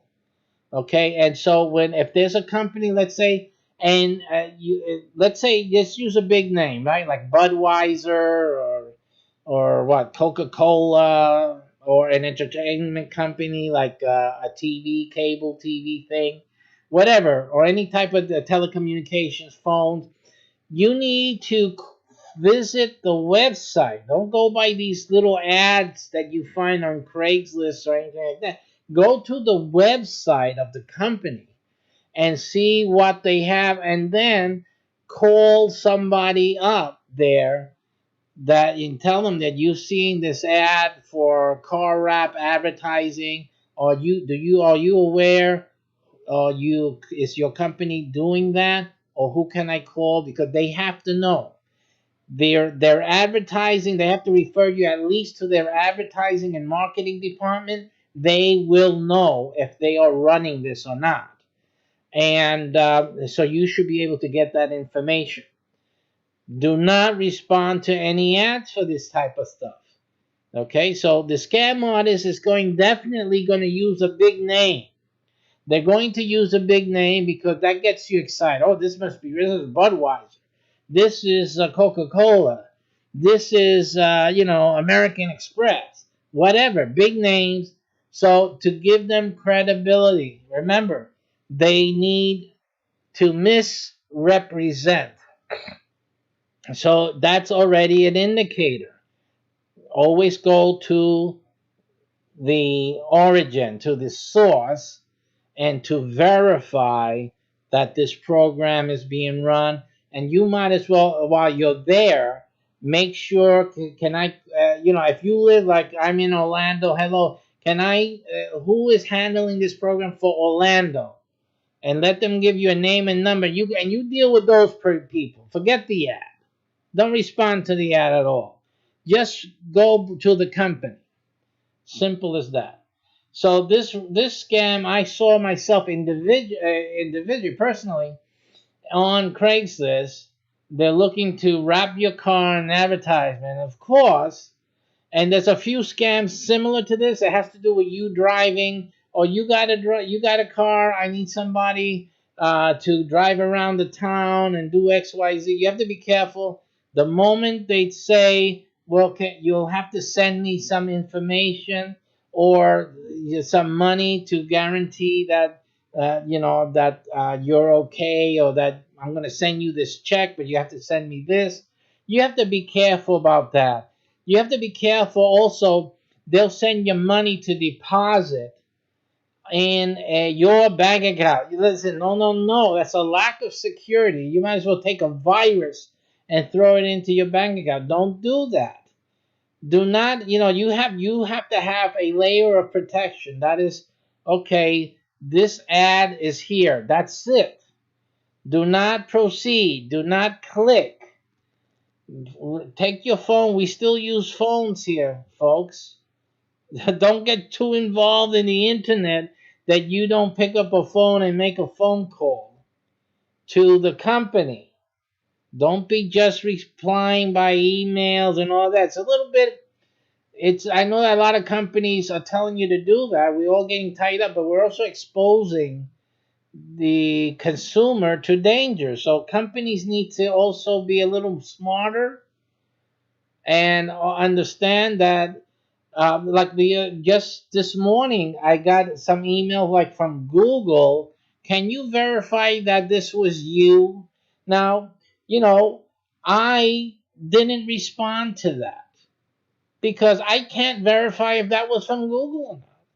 And to me, it seems like it's like dumb. If Google's trying to protect me, why are they asking me to click on an email that I received in an email?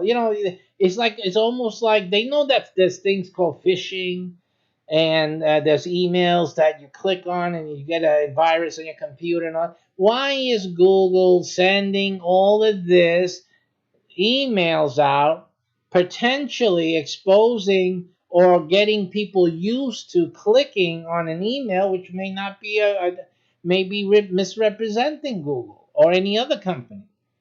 So again, this is my little pet peeves here that I have, even with the biggies. You guys, with our security is lacking, and you're asking people to risk their computers, their security, because you're trying to protect our security. You understand? So I know it's difficult, but you guys have to stop exposing the consumer to risk. Because of course, when something happens, it's, "Oh, we're very sorry, we're doing our best," and this, and it's just BS. Guys gotta stop it. Okay, tips for holiday gift card shopping here. They got good tips here. Scammers pretend to be the FTC. I've gotten calls like for what? The IRS. What else? You can get calls, I guess, from Social Security. The famous one with Microsoft. "Oh, your computer is hollering out to us. Help! I need help. I'm infected." "Oh yeah, my computer's telling you that." you know, and then it's always in India. I don't have anything against Indian guys, but come on, folks, please, will you stop this already? And another pet peeve I have too, talking about that again, I'm not being racist in this, just that it's just incredible that we have all of these problems with scam artists, scammers worldwide, that one of the big companies, I won't mention their name, but one of these big banking type companies, uses, when you call their customer service, it actually rings in India, and the call center over there, and they're responding and attending. So you hear this heavy Indian accent, And you can only just wonder why in the world. Why in the world are you guys using this Indian call center instead of using an American call center? Because how do we know we're not getting scammed by some international or foreign scam company? How do we know that we actually called the right number? that it hasn't been hacked? So it's very discomforting. It is. So if these companies, if this company haven't realized, you haven't polled or surveyed your customers, that's a little bit nerve wracking. That I have to give out my information to someone that obviously is not in this country. That's a problem. That's a problem. So I really, I really tell those big guys out there, change that, will you please? Do something different, or hire some Americans so that especially to deal with sensitive things like our money. Okay. Now, scams telling you to pay with Bitcoin on the rise, as this was one of the shows we did last year, where they were trying to, say how perverted you are, and this and that, and blah blah blah. And I did the show because, again, I have nothing to hide. Obviously, they picked on the wrong guy, because the things that they are saying that they got me on video doing is ridiculous, and so and I do broadcasting, so I'm going to use this. I'm going to broadcast this out there, because some other people that are private and are very sensitive to this type of thing, they're living in panic, distressed out. They can even commit suicide. It's very heartless and totally. So I was thankful that I was able to bring that out, and so similarly to what we're doing now today. So somebody has to stand up and be able to present the facts and say the truth, and not have any worry about anything. We're doing our best here. Scams telling you to pay with Bitcoin. They were asking for Bitcoin, and so and so, and they made money because I did a test. I actually went to the address, the wallet they were telling you to send money to. So I went, and there's tools online where you can see how much money is in the wallet. So I did that, and people were sending money to these guys. Outrageous, outrageous. It's sad. Okay, so so there's a few other many things here. And since we do our own real estate program, I'm going to select this Zurich's real estate investment scheme. I already selected this. Again, because like I said, I have nothing to hide. I do everything on the up and up. So here we go. We're going to look at this case in the FTC about this real estate investing scheme. Now, if you guys have seen my programs on real estate investing, now you can compare. So let's take a look at this. I love this stuff. Here it says, these days it seems like everyone wants to make money by flipping houses. There are companies out there promising to tell you how, but not all those promises are real. The most recent example, see, there's nothing wrong with a company or a business or an individual telling you how to make money flipping houses. There's nothing wrong with that. So that's not a scam. That's not a con artist. It's not defrauding or deceiving anyone. That's perfectly legal. It's okay. As a matter of fact, you can make your own course on anything, and if somebody wants to pay to learn, you can do that. And then there's so that you guys know, those who know that I know the law. You only worry about the local laws that restrict the amount of money that you can charge for the course. Hello? Do I know what I'm talking about? Come on. These guys, they call you this and that. They don't know squat. They don't have any understanding of what the law is. I do. So I know what I can do. I know how much I can charge. I know what I can get away with. in terms of charging without having to break the law or register the thing or whatever that is. So again, you're talking to somebody that knows what he's doing. The most recent example is Zurich's, a real estate investment company. They were sued by the FTC and the Utah Division of Consumer Protection. Again, you have to worry state by state by state, because not all the states, it doesn't say all the states, one state, that's all you need. One state that doesn't sit well with what you're doing, and of course these people, based on what they're saying, there's misrepresentation, there was deceit, according to what is in this article. So again, but even if there wasn't, even if everything looks okay, maybe Utah doesn't like the way it was said, and doesn't is looking to see if there's something there. That can happen too. Okay, it's not the end of the world here. Things have to be checked, have to be verified. That's all.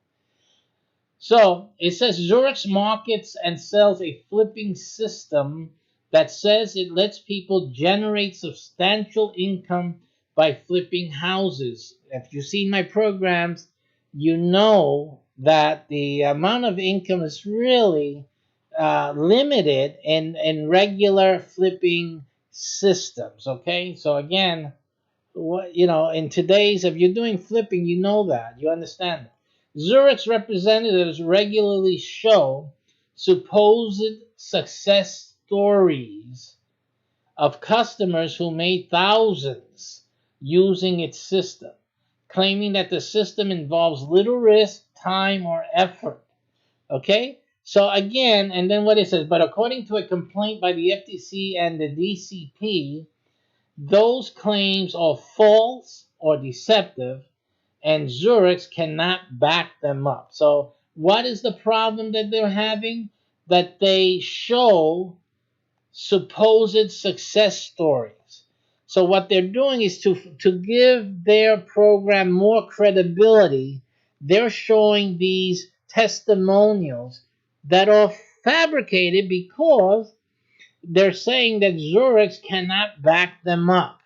So obviously with the information that they've already gleaned, they have determined that this company cannot back up these success stories. That's what we're not dealing with the program. This is not an issue here about what they're teaching, how good it is, what's the quality of it is or not. Again, why not? Because they can teach anything they want. There's nothing against the law from you to teaching anything the way you see it to someone who buys it, period. So that's not illegal. That's not the problem here. The problem is simply that they're presenting these success stories and they can't back them up. So they're basically false testimonials. So that is illegal. That's deception. You see, that's misrepresentation.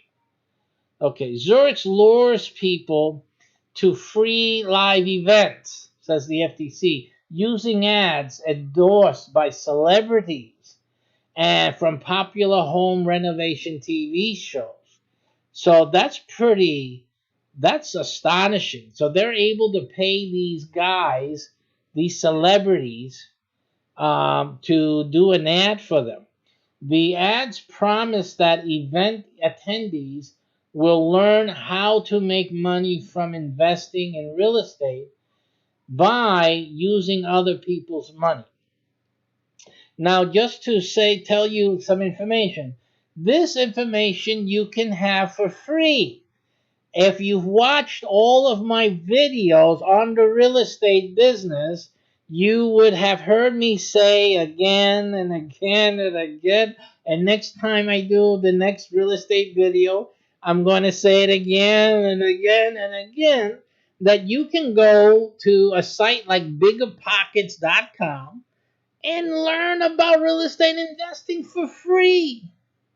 I've always said it. I've always told you that. So again, this this type of thing, no one should be going to a real estate investing seminar to learn what you can learn for free at home. You can do that right after this video. Just go biggerpockets.com and you can learn everything about real estate investing, period. Okay, so you can get that for free. But according to the FTC and DCP, the free event is just a scheme to get people to buy Zurich's 3-day risk-free workshop, which costs the $2,000, 1997.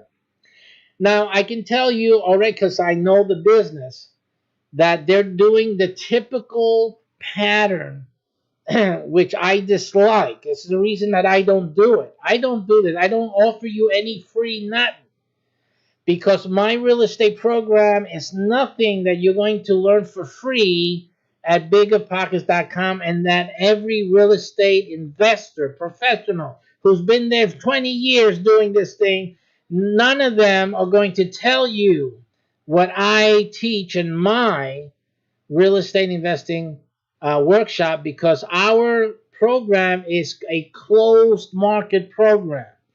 And when you go into real estate and you understand business, there's open markets and there's closed markets. My program uses closed markets. Okay, so that means that they don't know about it, because it's a closed market that is fostered by the program itself. Okay, so we don't use the typical open market strategies that you'll see at biggerpockets.com and that any other real estate investor knows about. So my program is truly exclusive and unique. Okay, so that's the difference. And I don't give any free anything. You're paying the price that it is. Now we have a lower price before the dates of the seminar. As it approaches the date of the seminar, or as I forget to update the amount, you can get them for cheap, like I think the lowest price is $9.99 or $9.97, and that's the cheapest you're going to be able to get it. And every month it goes higher and higher and higher, okay, till it reaches the $10,000 mark, which is the regular price that I charge. But I don't give a free seminar to entice anyone to bring him. I don't do that. It is what it is, and I explain in clear details what I'm teaching and what it is. Except I don't give out the core technology out in the open. That's what you're paying for. That's the value in it.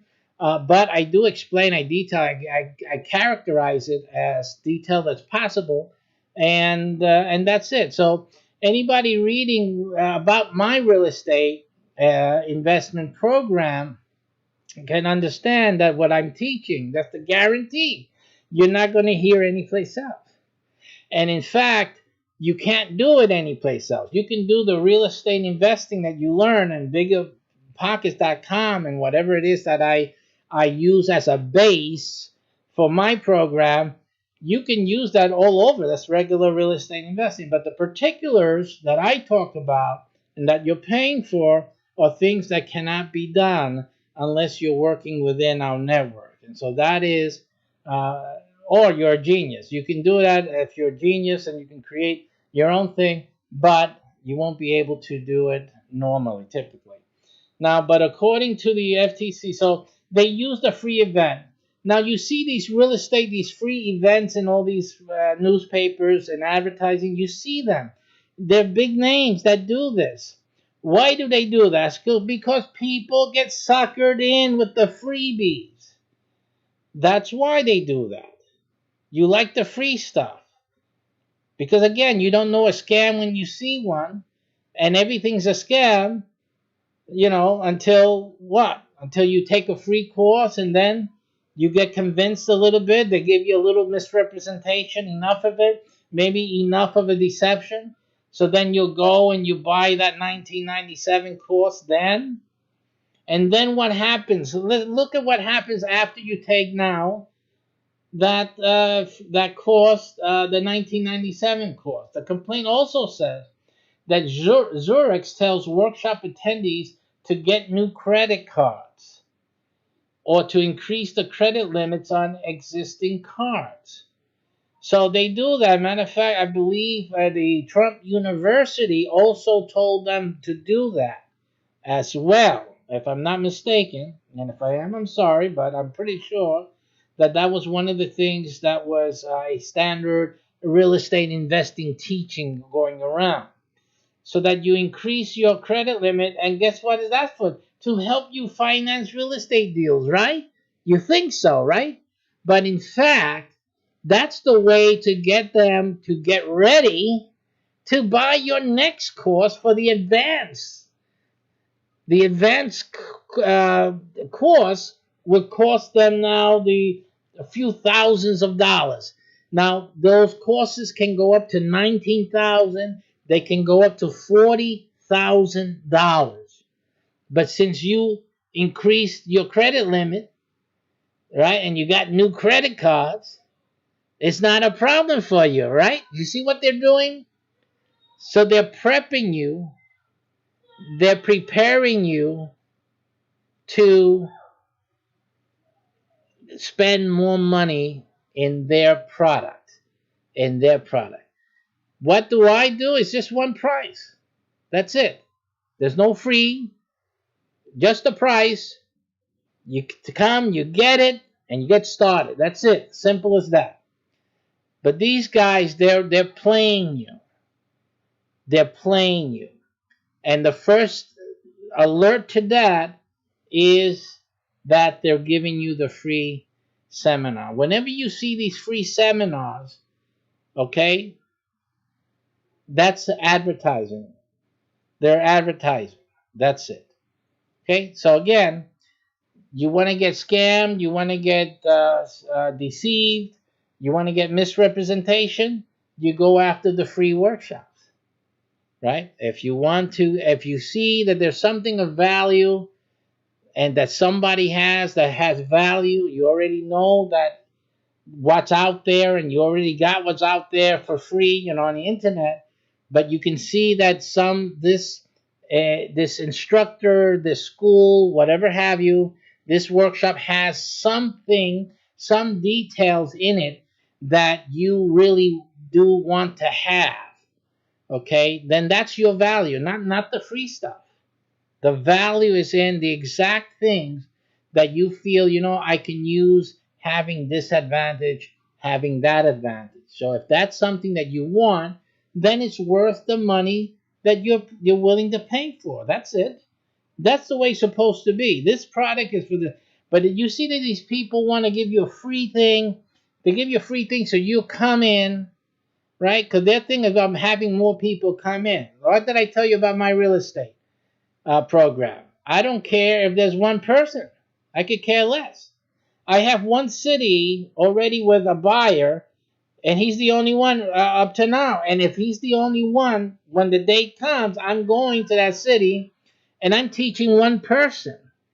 Because it doesn't matter. I'm not looking for thousands of people. These other real estate guys, they're looking for thousands of people, hundreds, thousands, because they either need them to do the heavy work for them, finding properties and this and that, or they're using you as a cash cow. So they'll get you the free, we gave you the free. Now, if you want to know this, you'll have to pay for $19.97. And after you go to that one, then probably halfway through it, they start talking, and the rest of this information you can get at our big workshop. And they start selling you on the big workshop. Right there, when you start hearing them talking about something else that you have to get, you got duped. That's how you know.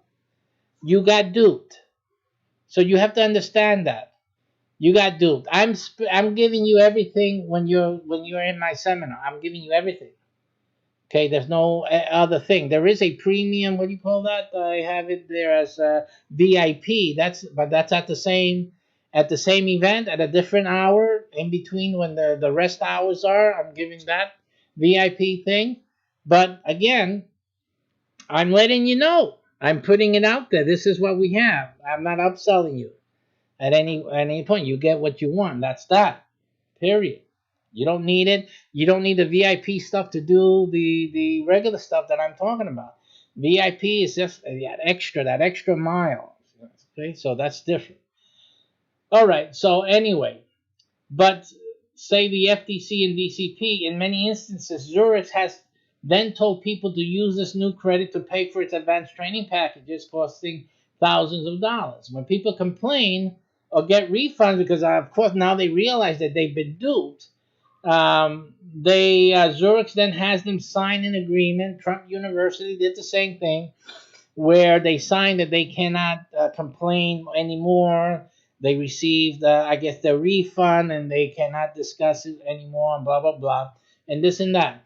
Now, just to talk about that a little bit, so you guys have to understand that just because a company uses a form, an agreement, before making you, returning or refunding you some money, just because they make you sign an agreement that you can't say anything else about this and blah, blah, blah, that doesn't mean that the company is dishonest.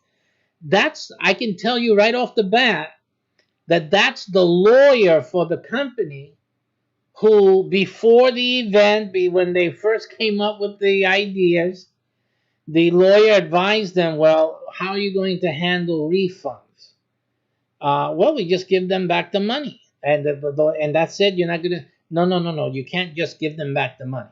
You're going to give them back the money when they have to sign that they received the refund, that satisfies their claim. They have no more claims, and therefore no more reasons to discuss the matter or keep defaming you or the company in the public space, in the public square, on social media. That is typical lawyer stuff. That is not a dishonest company. Okay, even that, but you do see that the FTC here. Come on now. See, now I'm gonna talk. You see how they're shaping it? They would make it look, if you didn't have experience with lawyers and what lawyers do and tell their clients to do for business, you would say, yeah, oh my goodness, how dishonest, how scammy these people, trying to give them a gag order. And it's like, come on, this is standard lawyering. It's not the company. So yeah, I'm telling you the way it is. See, I know enough to cut this out of here, because this really has nothing to do with anything.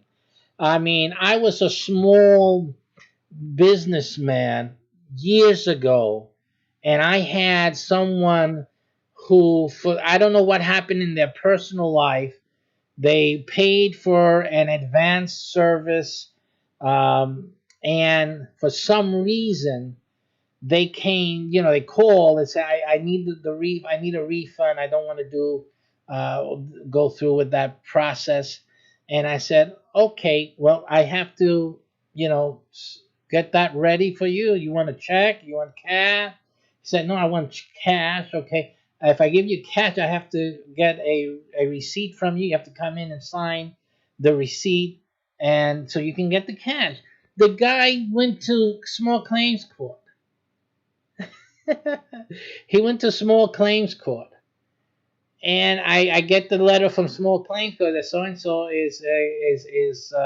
has a complaint against me for X amount of dollars, and it's a refund for some service, and this and that. And I said, what is this all about? I said, and I called him up, and I told him what happened. I've been here waiting. I have everything waiting for you here. He said, oh, no, I just don't have time. I just went, and I just to get it done and settled. And I said, we could have settled it like you wanted, cash, and be gone with it. I said, okay, well, then we'll have to wait for the... So then I had him wait for it. I don't know what else he expected me to do. I thought, I can't give you the cash now if you put this thing in the court. Now we have to go to court and wait for the court date and then settle it there. So basically, that's what happened. We went to court. Said he called me for a refund. I told him to come in and get the paperwork signed and get a receipt, so so you can get the money, and I can be protected that I paid him. But then all of a sudden, I get in a day or two, I get this. So that's why I'm here. It's not that I'm fighting with the guy. It's just he doesn't come to show up for his money. He didn't do it the way that I was expecting him to do it, and the right way, as far as I was concerned. This was unnecessary. So of course, so that was all there was to that. Again, but the issue is here that these are people that don't understand how business is done, the needs of a company to show proof that it paid a refund when when you ask for it. There's always going to be something you have to sign, ladies and gentlemen. Have some knowledge, have some sense about it. So okay, so whatever the reason, people have their reason, and so it's just but all the rest of us, we should have understanding. It's just simple as that. You have some understanding. So it's a little bit too what they're putting on. Now they're blaming this guy or this company for something the lawyer told them to do. That's the problem with this. Okay, so the lawyers told them. Of course, they're going to blame the company because the lawyer's just a representative in the court of law, right? It's always the company, though. They're not suing the lawyer.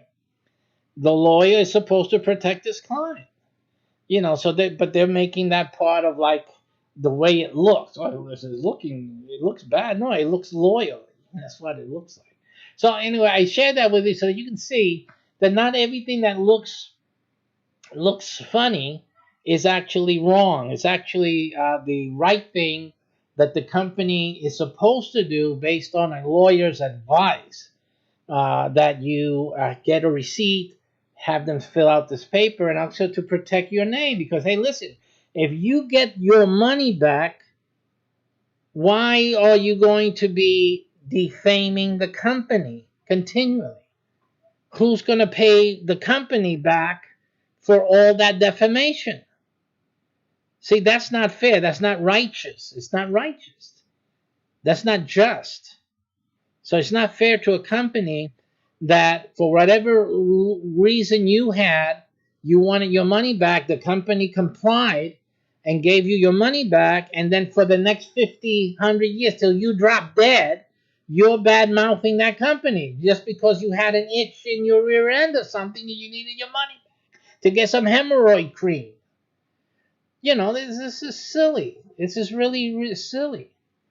And then the rest of you that look at, what happened? This company, I asked for my refund, and then they have me sign this paper that I can't say, and you guys keep saying and talking about it and blah, blah, blah. I mean, goodness sakes.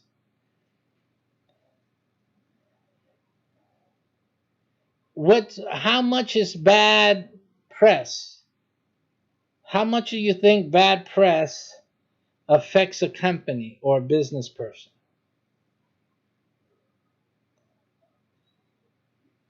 Let me put this on pause here for a second. How much do you think that bad press affects a business person or a small business? It affects them greatly. Greatly. It's damaging. Okay? So for you to be damaging on purpose this company, you got your money back. You have your physical assets back in your hand. So you're squared. You're the same as you were before you made your order or you got this company involved in your lunacy, and then they gave you back that money.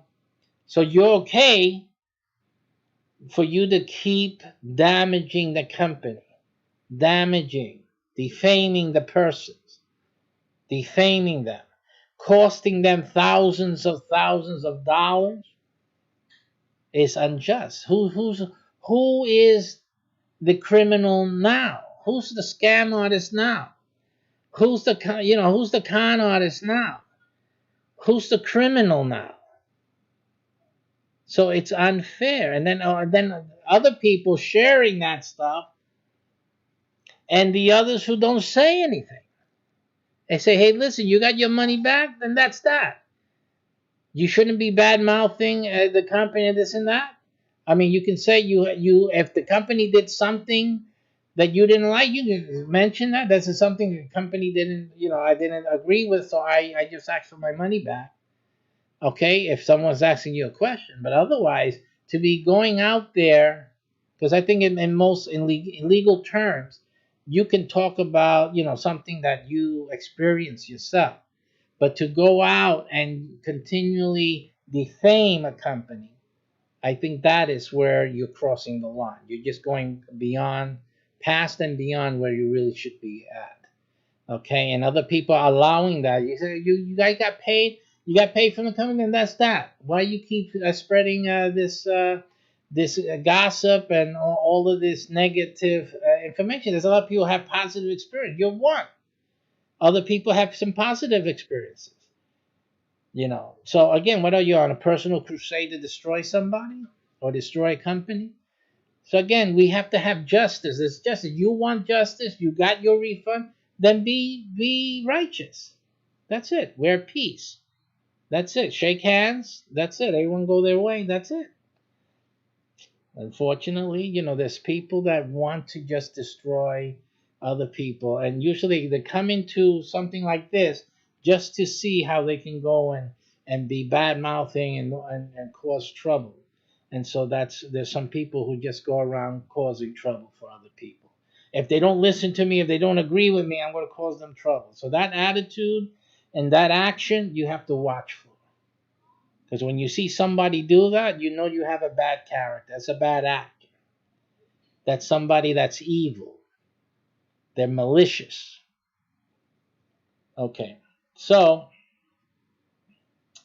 the final thing here, also in this article, very good. FTC, they got their stuff here.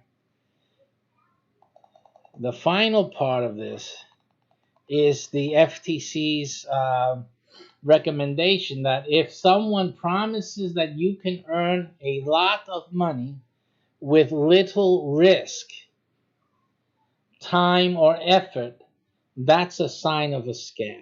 Okay? So this is what very important that you see, because there's a lot of emails going around say you can make a lot of money without any risk. The minute you see that, you have to walk away, ladies and gentlemen. You have to walk away, okay? Because let me tell you, any type of business, every type of business, and every kind, every manner of way to make money involves risk.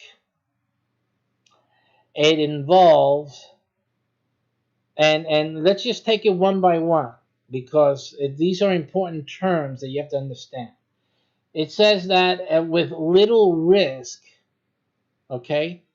No, you are risking the money you put in. So is that a little bit of money? Because that's the money you're risking. Okay? So understand that. The little risk is only if you paid $1. If you paid $1, that's a little risk. But if you paid, $1,000, if you paid $10,000, if you paid $50,000 or more, that's a lot of risk. Okay, maybe not for a billionaire, but it's a lot of risk for most folks. So, again, that's why people go to the free seminar, right? Because there's no risk there. What's your risk? You have your time. You only risk your time, and that's the little risk that you put in. But it's always a risk, right? That you're going to waste your time even. So again, it is always risk. And the risk is always equal or more than what you put into it. So you have to realize, because there's other things. Once you put something in, there's other risks involved, right? But that's obviously, when someone is saying that, they're being dishonest. They're being dishonest for you. That is why it's better to pay X amount of dollars for X amount of information, education, for quality information, right? For quality content. You're purchasing something for X amount of dollars, and you have to feel good about, yeah, I'm going to get my money's worth based on nothing else. Doesn't matter if you do something with the information. Doesn't matter if if you do something and things don't work the first time you do it, or second time, 3 times you do it, maybe they don't work. When you spend the money that you're going to spend, if you're going to spend it, you shouldn't feel bad, even if you fail at something, even if it fails once, twice, 3 times. Okay, you shouldn't feel like I didn't get my money's worth. No, you have to, before you do something, you have to feel you get your money's worth, period, without anything else, without success, without any product, without any outcome. Simply, if in this case of a course, does this course give me information that I want? And it's simply a basis, did I get the information that I wanted, that it said it would give me, and I recognized that information that it said it was going to give me. I received that information, and that's it. So that is where you have to start. Okay? Not in your dream, I'm going to make $1 million. Now I'm going to be successful. I'm going to, no. You need to, first, you are buying a product. Is this product worth this amount of money to me without anything else? Not that you're going to make money, not that you're going to be a success, not that this, no. Does this information equal this amount of money for this admission? That's all that you have to consider. Okay? And that's the basis on your decision. It shouldn't be based on any plans or dreams that you have. Nothing of that, because that's not what you're buying. You're not buying a dream. You're not buying a goal. And they shouldn't be selling you a dream or selling you a goal. They just need to sell you information. If it's in the case of a course like this, it could be an investment thing. It could be something else. But it has to be worth what it is. Simply. Without anything else happening. So that's that's what I say. You can't, don't forget what God said. He said what he said. We have nothing to do with other things that may happen. And if you eat of this tree, you will have great knowledge or be knowledgeable of God. All those other things are nice and fancy, but that's not the point. See, that's why I said that you have to know what the point is and stay with it. See? Because this is what's in question, not the other stuff.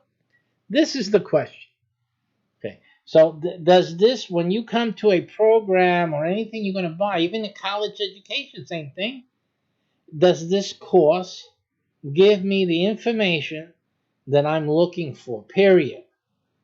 It doesn't guarantee you a job. It doesn't guarantee that you'll be successful in life.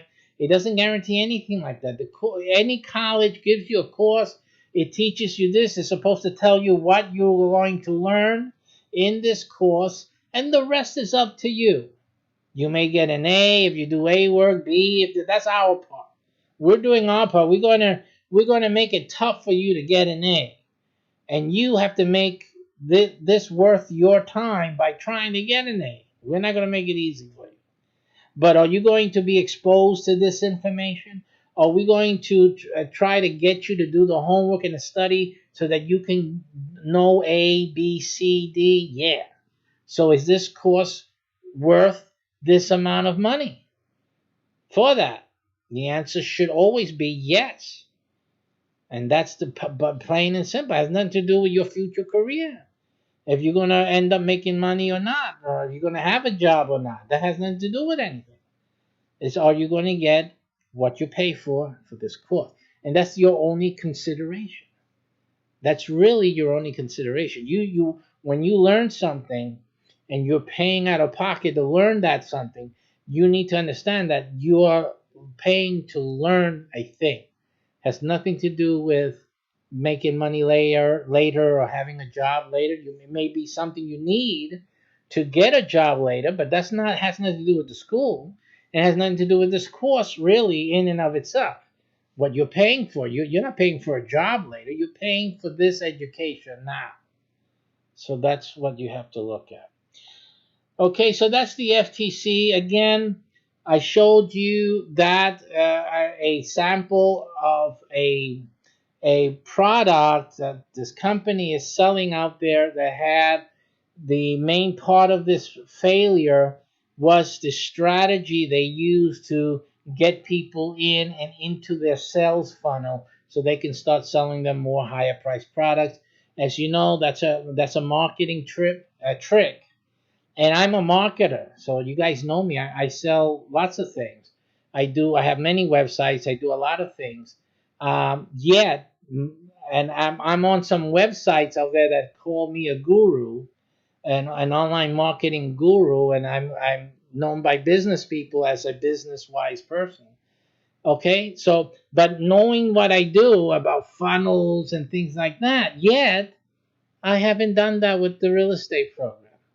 I don't do any of the tricks that marketers all do all over every day of the week for anything they're selling. I haven't used any of them. My thing is straight and simple, is straightforward. There's no trickery, there's no upsells. One time deal, that's that. So my thing is straight up. See? Now, people who really know, could see my real estate program and say, honestly, he is not trying to trap anyone, get anyone into a free thing and try to upsell you. This is it, plain and simple. 1, 2, 3. And that's that. And I'm even in my advertising for the real estate investment program that I run, the exclusive seminar that I do. I give you the website, biggerpockets.com. I tell people, learn the free stuff there. But don't bother me with that in the workshop, because we're not going to baby you through all that stuff you can get for free. You're paying me for my genius. That's what you're paying for in my workshop. The free stuff you can learn for free online. See that? So I make it very clear.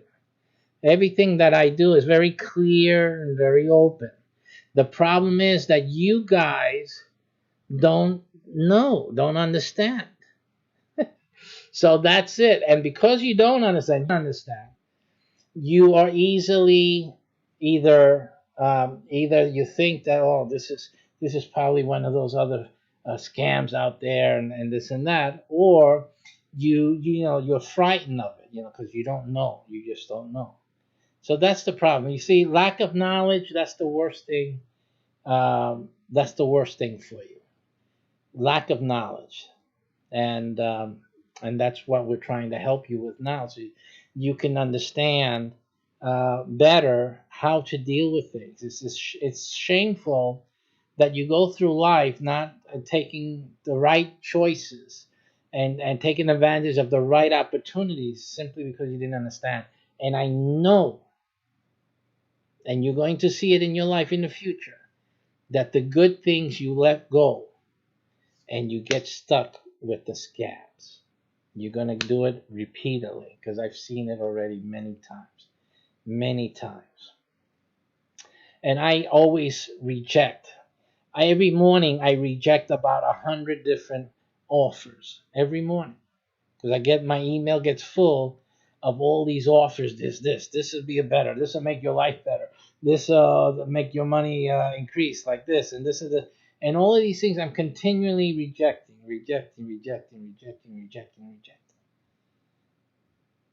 See? Because you have to know, you have to know things. Like one example, if you've seen my email reviews where I go through my emails and show you the scams out there. There's one classic one. It's funny. It's hilarious. So this guy here sells this new system, never before seen, for getting recruits to this traffic system. And he gets all the traffic he ever needs. He sells all the stuff he could ever want to sell using this system. And they're going to show you this system for $25 or whatever.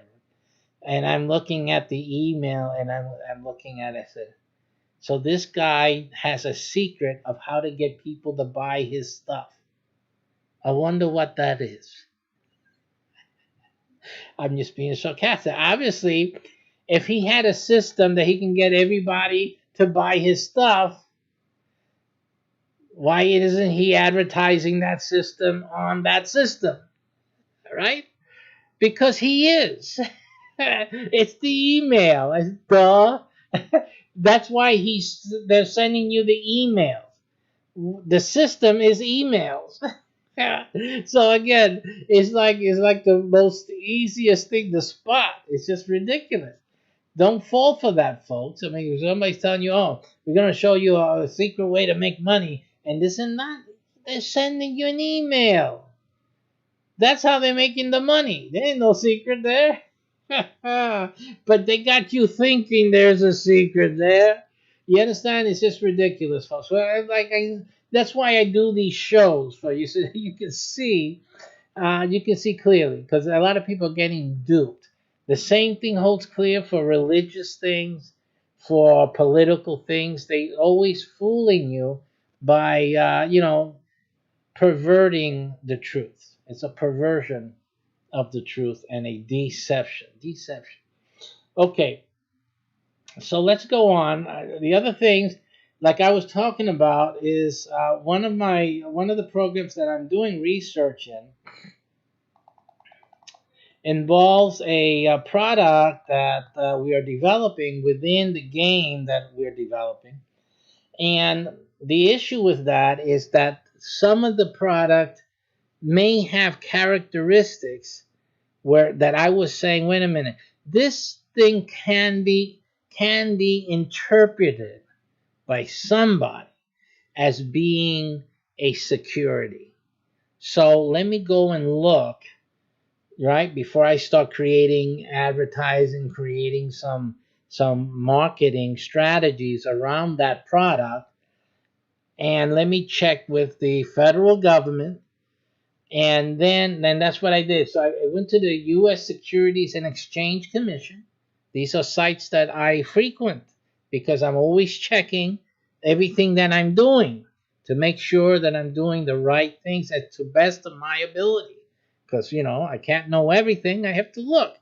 And not that I can see everything or know what to search for, but I do my best. And then before I need to go to a lawyer and another mind who's professional, who's dedicated to law, to check out, make sure I didn't miss something, or maybe they have some experience so they can tell me, oh, this is better if you do it this way or that way. So again, this is the things that I go through this process with everything I do. I go through the process over and over and over again. Okay? So here we have one of the things, like I was telling you, is Rule 506C. I'm not going to show you everything about this rule or all the other stuff that I found, but the point is here that with the Securities Exchange Commission, so I can tell you exactly, so you can know that I know what I'm talking about, and you can know too just by simply searching and doing the research, is that similar to the way you start a college and university. Hello, you got to listen up here because people don't understand how things work. The SEC is telling me and tells American citizens who are doing business, who are starting a business, and it tells you to do it first. See, you have to, before you file with the SEC, you have to first sell one of whatever it is that it might be a security. So their instruction from the SEC site is that you first go and you make your offer, create the offer, and have at least one person buy it. Or is it registered with the SEC? No. Does it have to be registered with the SEC? This must be a security.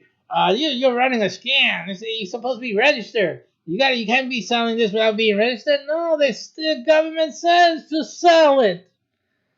You have to sell one first, and then you do the form. Form, in my case, it may be after I consult with attorneys, we may have to file a Form D and then look for one of the exceptions, which is probably the 506 C or B, depending on how my lawyers will advise me on, if it even has to go through this process.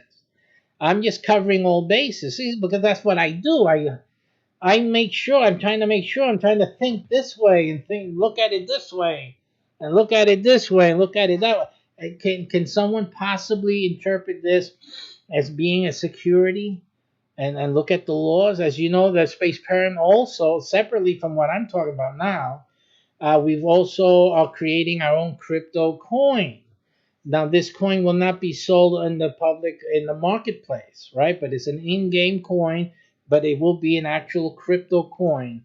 Won't be sold in any of the marketplace, at least while I'm alive. I won't do that while I'm alive. But still, the question still remains, and even in all of cryptocurrency, the issue remains. Let me get this. Looks like this thing.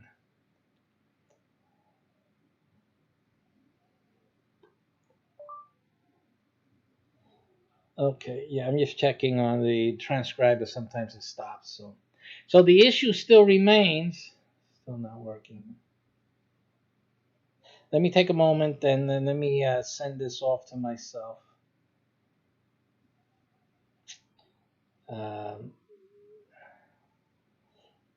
Just take a moment here. Sorry about that.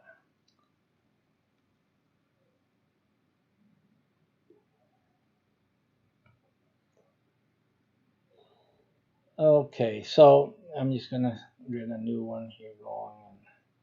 Okay, so the issue still remains that all cryptocurrencies still have yet to be determined by the Securities Exchange Commission as to what their status actually is. So these are things I'm concerned about. I have to be concerned about.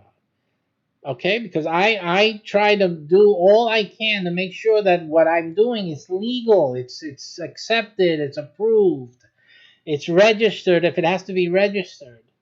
So I do my best to do the research and then to go to get a lawyer to sit down with me and look through this whole mess and see what can be done, how to straighten things out if they need straightening, or hey, you did a good job. This is pretty much right on tap. I would make this letter here, do this, and have people sign this way, things like that.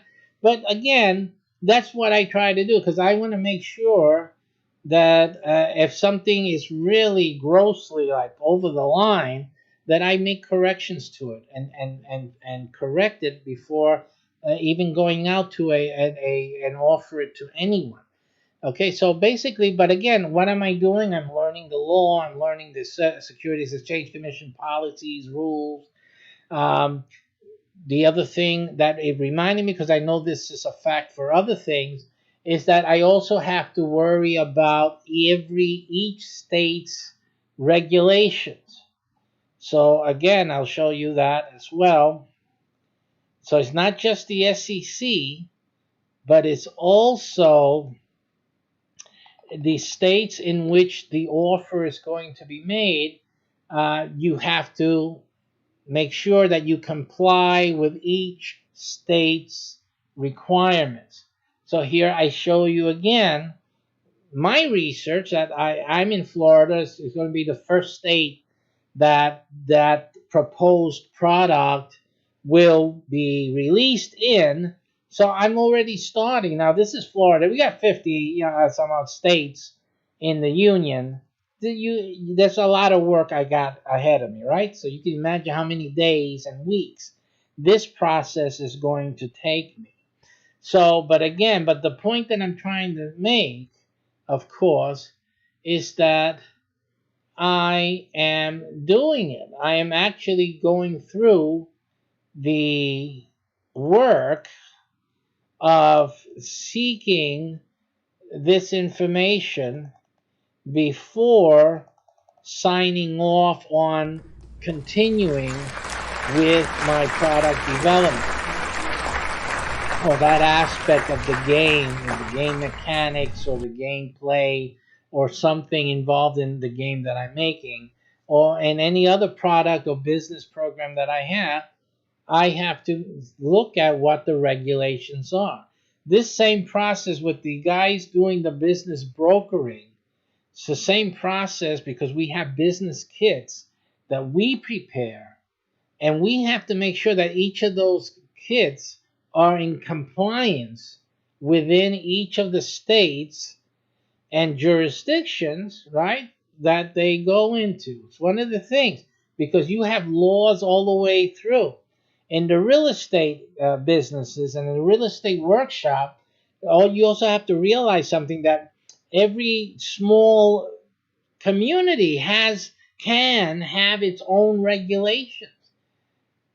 So again, we cannot possibly go drill down into every little possible pocket of land or real estate in the country to know exactly every single law that applies to that piece of property. A lot of that would have to be done by, you guys who are the investor, who are locals, to research your local area. I can't do that for everybody. It's incredible. Look at the amount of work I got to do. So, again, but these are things that you have to realize that are important in a local jurisdiction. I'm doing everything I can for the general, federal, and states level, but then, some of you that are working in these programs, you have to look out for the local stuff and be careful about that. Know what you're doing, because a lot of people, even a lot of you who have bought houses, even you buy your own house and you start putting up chickens in the backyard, and then somebody comes along and says you're not supposed to have more than 4 chickens. And you say more than 4 chickens? Who can do anything with less than 4? Yeah, I mean, I need more than 4 chickens. I eat 4 chickens a week. We need more than 4 chickens. And they tell you, well, nowhere in this area, because I know of an area like that, no property in this area is allowed more than 4 chickens. So, and you say, I just bought this house and I can't have my chickens here. I can only have 4. See, so even, and all of you have been involved with HOAs, right? Homeowners associations. You know that they all have their own little rules and regulations. There was one Puerto Rican veteran who couldn't fly his Puerto Rican flag because the homeowners association, this and that. So again, these are things that even regular folks run aground on. So, a lot of people put this whole big thing, oh, this is something that's scammy, or it's against the law, or it's listen, any person out there can take one step and violate some law sometime, whenever. Who's gotten a ticket? You violated a law. So, again, I'm not belittling it. I'm just saying that it's very easy to overstep, to lose your balance, to go someplace you didn't realize you shouldn't go into, or you weren't allowed to do that on the property. There's people who barbecue. I know here in Florida, like you're not supposed to barbecue under the screen. You have a backdoor screen, with over the pool area and whatnot. You're supposed to take that barbecue and take it outside of the screened area and do your barbecuing out of the area. I've seen many people barbecue within, which is against the rules here. They're against the law and a fire hazard on top of that. But I've seen many people do that. Again, these are tourists. They don't know. They don't know. It's easy for them, easy as pie, for them to come in, make a barbecue, and start barbecuing inside the enclosed area, and they're not supposed to do that. Okay? Because they figure they're outside the house, which they are, but they're still in the enclosure area, the screened area, and they're not allowed. Again, it's very easy for people to infringe on the law. They don't know about, they weren't aware about it. You understand? So that's the way it is. And in business, it's worse. Oh my goodness. In business, it's a minefield out there. You're in a little minefield. So the reason why President Trump, is taking away a lot of regulations. It's just too much. It strangles business. You got your hands tied. You really can't do anything and can't be innovative, and it's a lot of causing a lot of expenses. You just need to get profitable just to be able to pay off your lawyers before you even start worrying about taking home any money. When the country gets too regulated like that, a business, especially on business, it just takes the profit and the worth out of starting your own business. If I need to hire an army of lawyers just to get started to sell a product, then why get into business in the first place? So it stifles small business creation and stuff like that. Of course, the big guys, they already have a battery. They have armies of lawyers. But the small guys starting, they have their hand tied, and it just becomes financially impossible to start a business with having to worry about getting lawyers and things like that. Again, once you understand things, and you begin to see things differently and see things with understanding. All right, so I think I pretty much covered everything I wanted to cover in this program today. We did the scams, the frauds. We talked about deception, misrepresentation, what all of that was. Um, Simply the mistake. We took the example of that real estate course there. The patterns that they usually go through. Respectful, and by the way, that free and then upsell to a medium price product and then upsell to tens of thousands product is not everyone who does that is a scam artist. And I want to correct that. I hope I didn't give you that impression. I probably did, because that's what the FTC is saying also. But it's not true that all of these guys are scam artists. Some of them are very honest business people. The problem is the public, meaning that most of you don't trust anything. And so because of that, we're going to offer you the free thing, and then they're going to sell you on the first money seminar, and probably after that they're going to sell you on the bigger priced item. So it's unfair to call that system, that funnel, illegal or scammy or anything like that. It's really unfair. It is used by scam artists, absolutely, because remember, they're trying to make a lot of money, so they want more people to join. Okay, so that's what you have to understand. I don't need a lot of people to join my courses. I don't want a whole bunch of people learning my secrets. I don't want that. Simply those who see the value in what I'm offering and enough to pay what I'm asking. And that's it. That's my way to filter out the BS and deal with people who know what they want. And I know they're going to be satisfied with what I'm giving, because I know that. I'm giving great value and something that they're never going to even figure out how to do outside of my seminar. And so that's it. That's the bottom line. Okay? But I'm not trying to get people who don't know anything. I'm telling you, you go you want to learn real estate investing, you have to start at the beginning. Get the free stuff over at biggerpockets.com. Free. Lot of stuff there. All the topics that you can imagine to learn real estate investing is there, free. And then they got a wonderful blog right there at their site where people have questions and they give them answers, questions, and you will learn everything. You can't get the experience there, but you'll learn everything else. You will know materially how to do real estate investing. Okay. Now, when you've done that, and you've done that, and you finish with that, and you look at what I'm offering, and you now with understanding, you say, wait a minute, what he's specifically saying that he's going to teach is something I know that I don't know, and I really want to know that. So then you're my client, you're my customer. Okay, so that's people who know.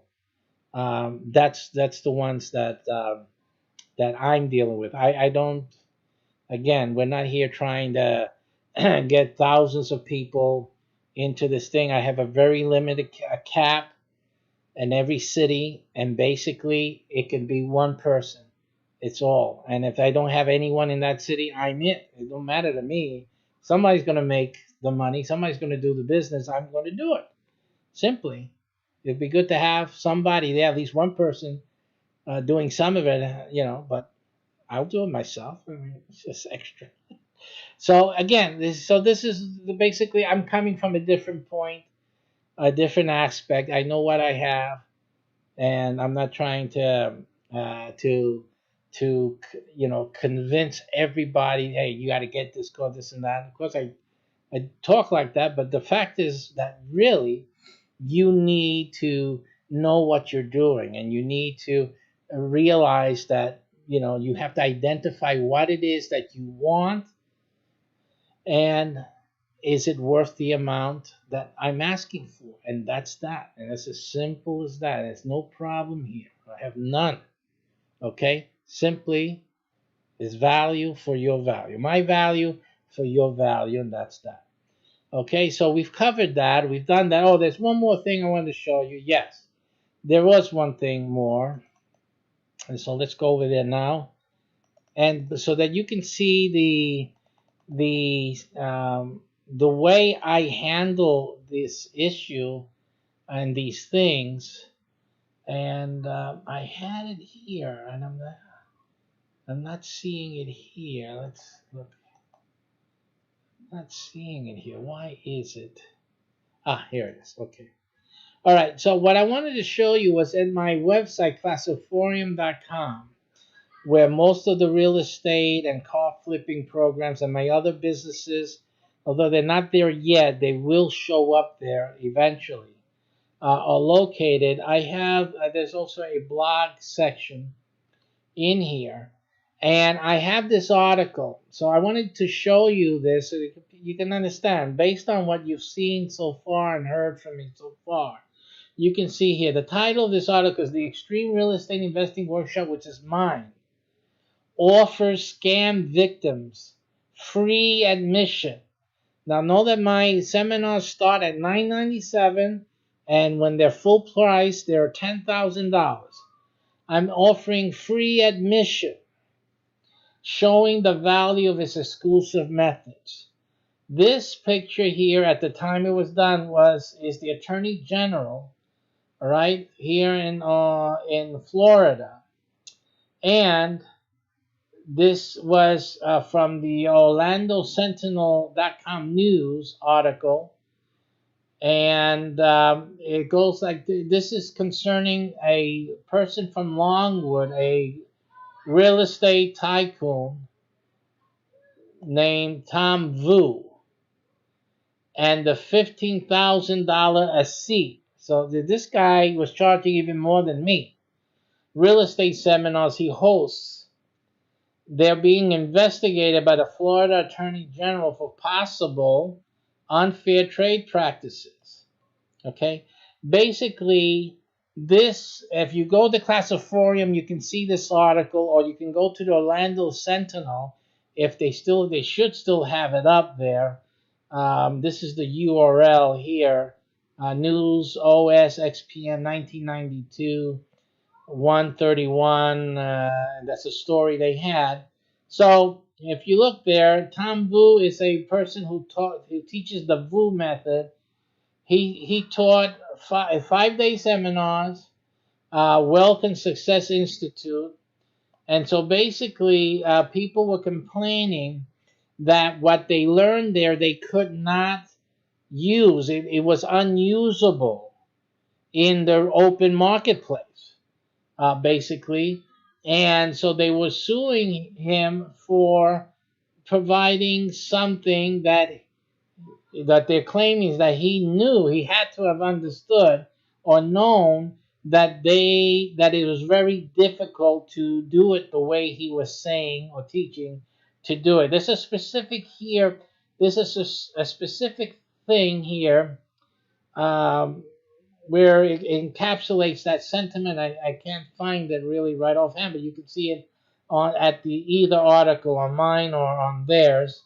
So it says here that um, the Sentinel, you know that in the interview you will read at the Orlando Sentinel article referred above, Vu states that if he would buy all the deals brought to him by his students, I would go broke. See? So I think one of the promises or statements that this guru made was that basically he had them go out and look for the deals. And he, at one point or another, stated that he would buy the deals in any case. So that, in other words, they go get the deal done and he would buy them. Somehow these guys got the understanding. The guru here involved says that if that was true, it couldn't be true that I would even say that because I would go broke if that was a fact. So giving him the benefit of the doubt that he didn't really say it that way, but maybe people got the impression that that was how the business ran and they couldn't sell it otherwise and they wanted someone to buy it. So I can see how that could have evolved. But in any case, the point that I'm making with this is the offer that we have here.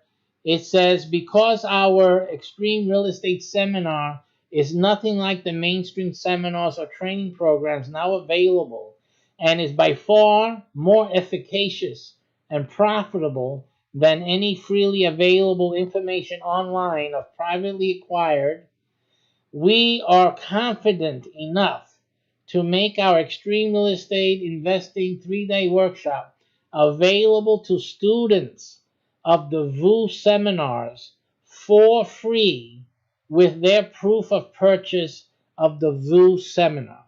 So I put this up. The offer still stands.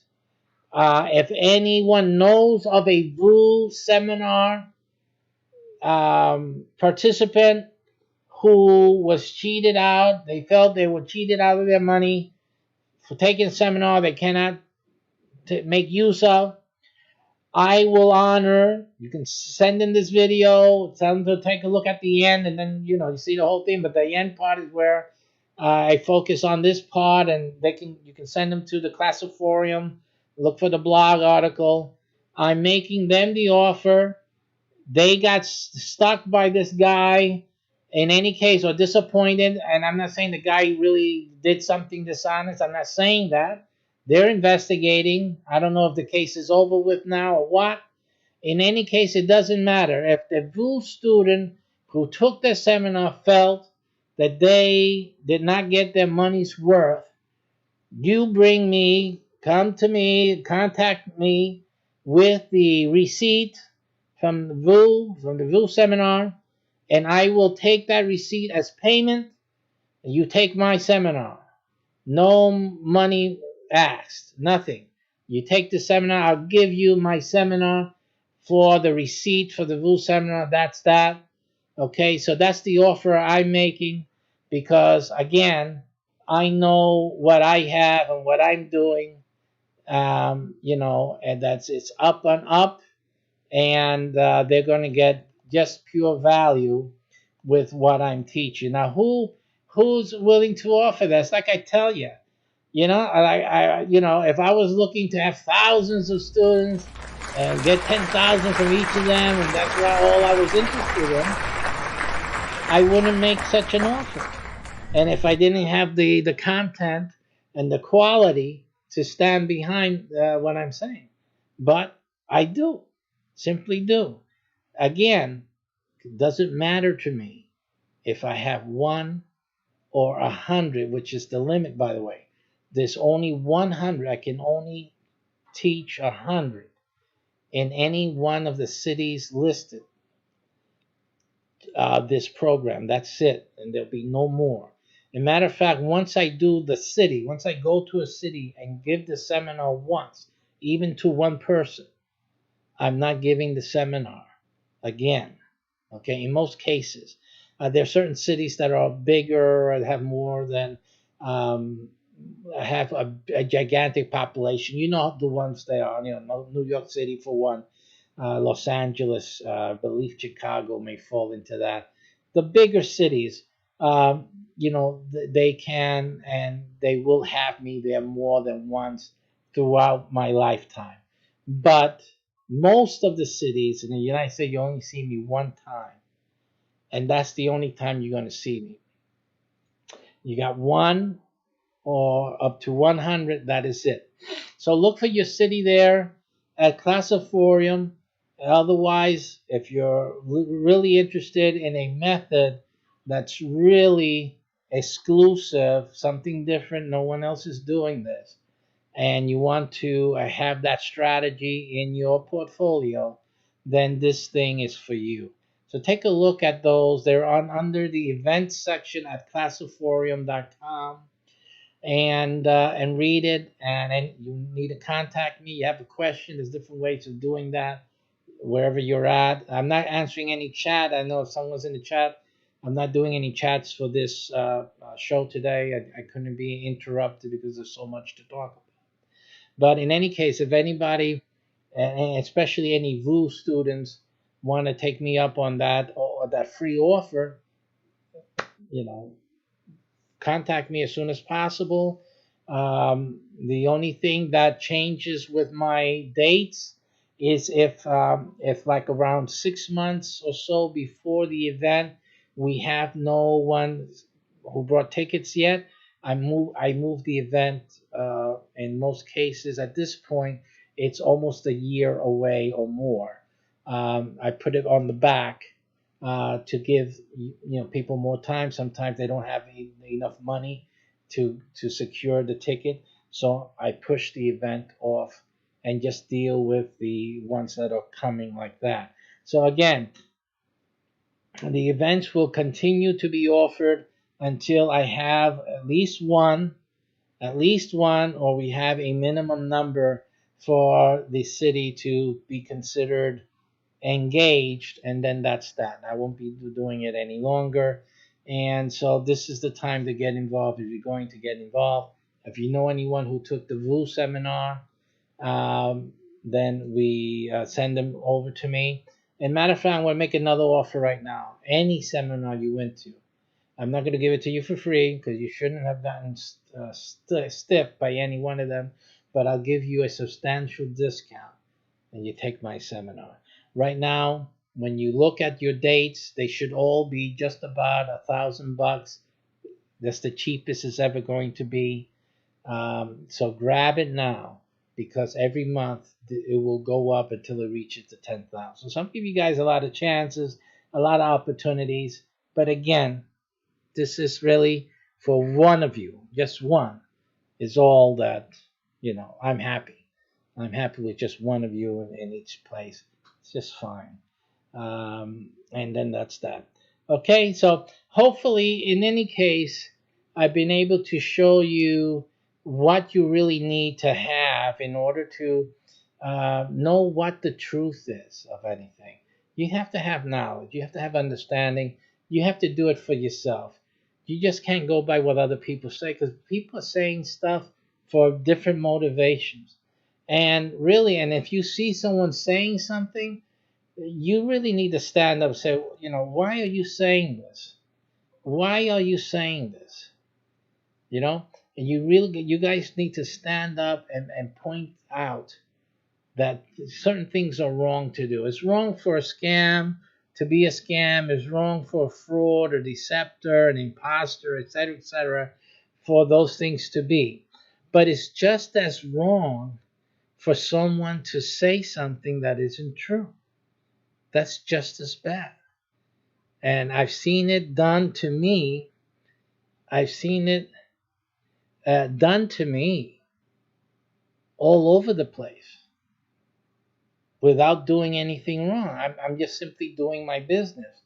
And I have people who are attacking me only because they were proven wrong when something I said. So there's one guy who is in a Bible discussion group because they cannot discuss the Bible, and prove their points with sufficient understanding and reasoning. Every time I say something, or I can post in the beginning, God created the heavens and the earth. He comes in, this guy's a real estate scam artist. This guy, look at this link. And the retarded thing about this whole matter is that they're promoting my links. Guys like that. I said, thank you. Thank you for promoting my university. Thank you for promoting my real estate seminars. Thank you for promoting my business. One guy even criticized, hey, this guy knows everything.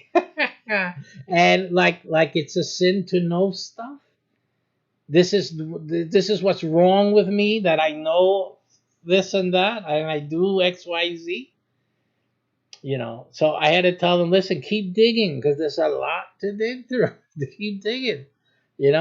Then one of the things he said, I'm going to do this in a separate video, but I'll end with this. He said, I'm going to look for his prison record now. He's putting out there, because all they're doing is defaming, trying to defame me. Of course, for other people who are dopey, there's, he got dirt. He got dirt. He don't got nothing.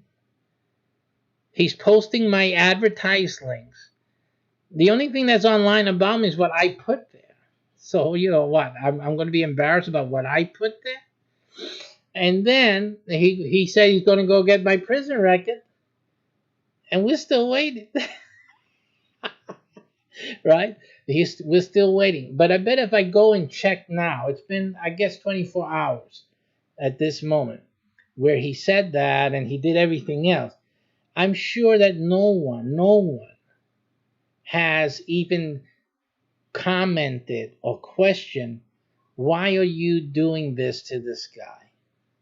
You have nothing here. There's nothing negative here. All of these are his own promotional links, and you're trying to say what?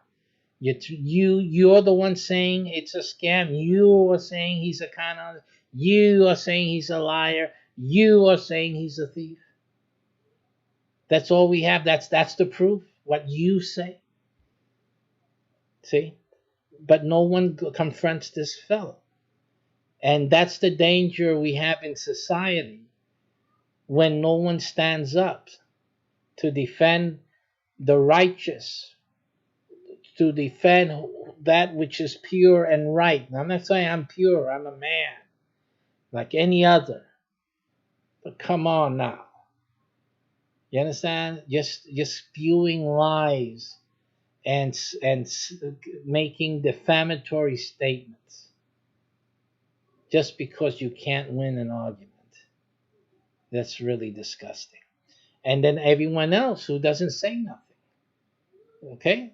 I'm ready to go. Listen, I'm ready for the sacrifice.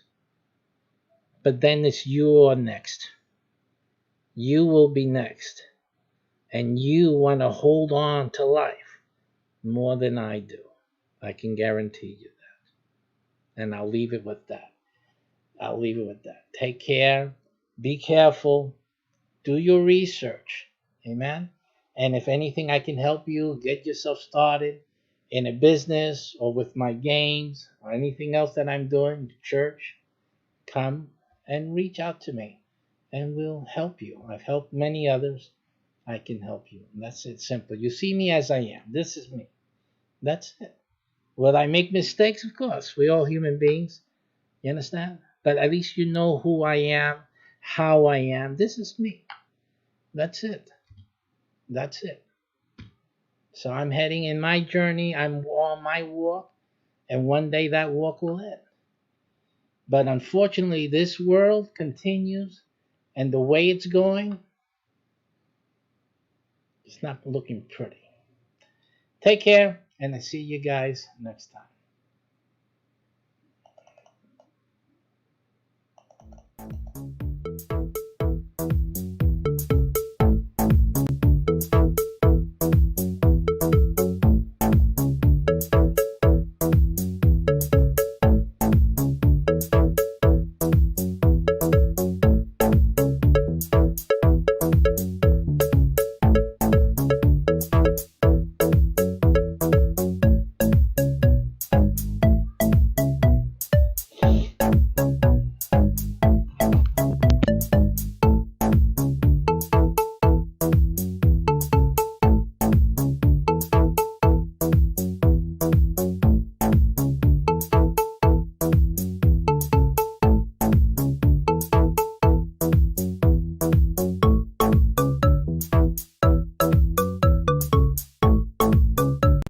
Business lifestyle I'm living right now, it's very interesting. And you see, I don't waste a minute. I get everything done. I got a few things that I gotta do every day. I'm doing my exercise now. At the same time, I'm waiting for the kids, the school bus to get here. Hey, making videos. You have to stay productive. Anyway, I want to say that I'm operating a couple of businesses, right? I have businesses for a suit and tie, for when I wear a suit and tie. I have business behind the computer desk. I got businesses running just everywhere. I got websites around the world, whatever, servicing people around the world. And I even have and operate a small farm. Can you believe that? That's absolutely right.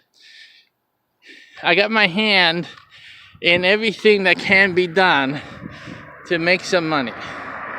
And it takes talent.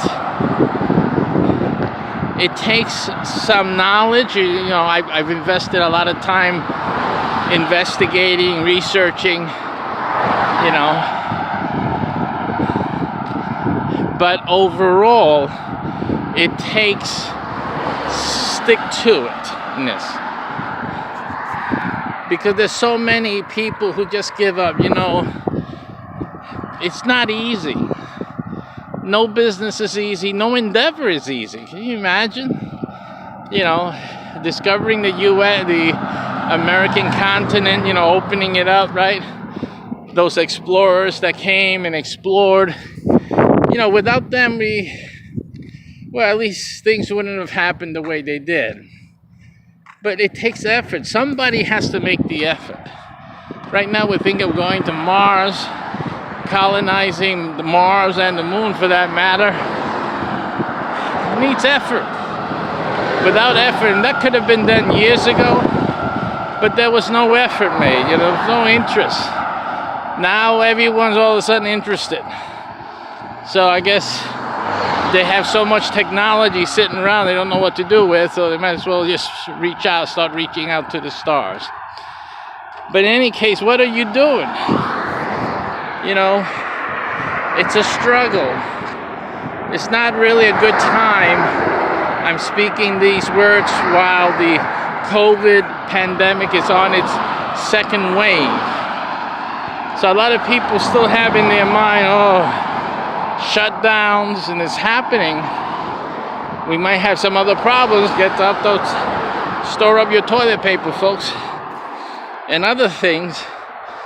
But, you know, is this the right time to do business, to start a business? And I'm going to tell you, yes, absolutely. Because this thing is not going to last forever. And right now you have an opportunity, $1 million opportunity. What would cost, and I'm speaking figuratively, but what would cost taking over market segments and out-competing the competition. But right now, with this COVID thing, the competition is decimated. It is decimated. Let me tell you, there's a lot of business space now open again. Okay, and it really, the ones who are going to win now, there's a big bonanza coming. Once this pandemic thing is done with, those that are in the right position, those who are ready to grab up and get into the space that's been left by other businesses, unfortunately, that could not survive, that did not prepare, you guys are going to be big winners. So you really have to move on this now.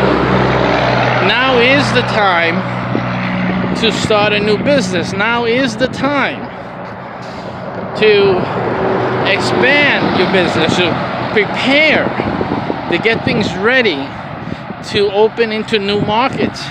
Really, now's the time to start thinking, you know, we have to be ready to hit the floor running once everything is okay. So you really need to start planning that right now.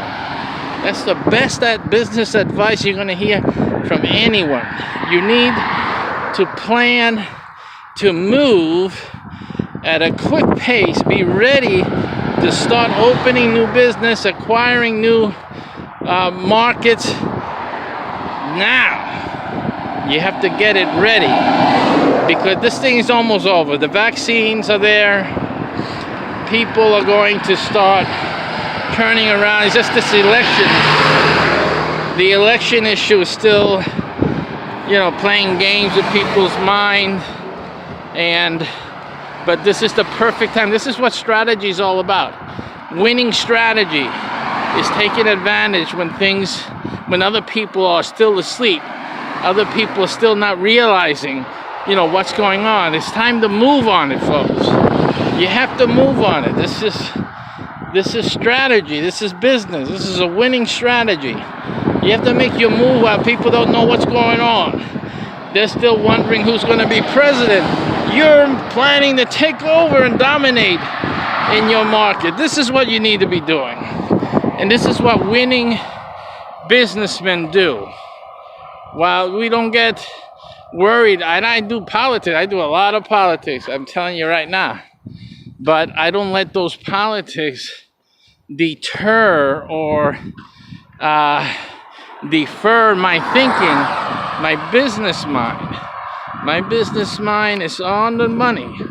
It's on the money. I'm always looking and always sharp to see the opportunity. And right now is that opportunity. Right now, while people are distracted and other businesses are routed, now's the time to start moving and getting your business on tap.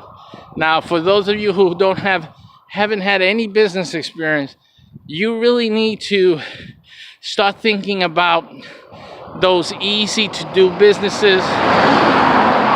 And I'm talking about like landscaping and, you know, mowing the lawn, things like that. And I'll give you just another little clue. I mean, the best bet for you is to join our business brokering program. It's the best thing. But I know that most of you can't afford it. That's fine. And you won't be able to get into it anyway if it's already full. You know, if you have the money, look into it. You'll see it in other programmings where you're seeing this message now. But not to fret if that opportunity is taken. Because what you want to do, and I'll give you this little tidbit, is that you want to start your business, an easy thing that you can get started, easy entry. There's like for the lawn thing, I mean, there's places that'll rent to you the equipment. You can start without having to buy equipment. You can rent the equipment, get a few, and before you do that, talk to a few neighbors, you know, get a few accounts. Oh, you're thinking of starting? I am, but you know, I need some steady customer. I need somebody who's gonna say, listen, we'll hire you. Just come in and do this, and I'm willing to give those guys a break in price. Let's say the regular price is $80. So you want to get a few customers at $60, you know, have them pay you $60, something like that, 20% off, something like that. And you need to get started with a handful of clients. That's all. Handful of clients. You take care of those handful of clients one day a week in the afternoon or in the morning, whichever day you choose, depending on your schedule, and you've started your business. Okay, and and that's how you get started. But I'm also going to advise you to add something special. Add something special to that business. Don't just do the same old business everybody else is doing. Did you ever have like things that you needed and you couldn't get because you just don't make enough money? That's the reason you need to start your own business. Some people think, you know, the only thing about starting a business like to make money, to, you know, instead of having a job, to quit your job, etc., etc.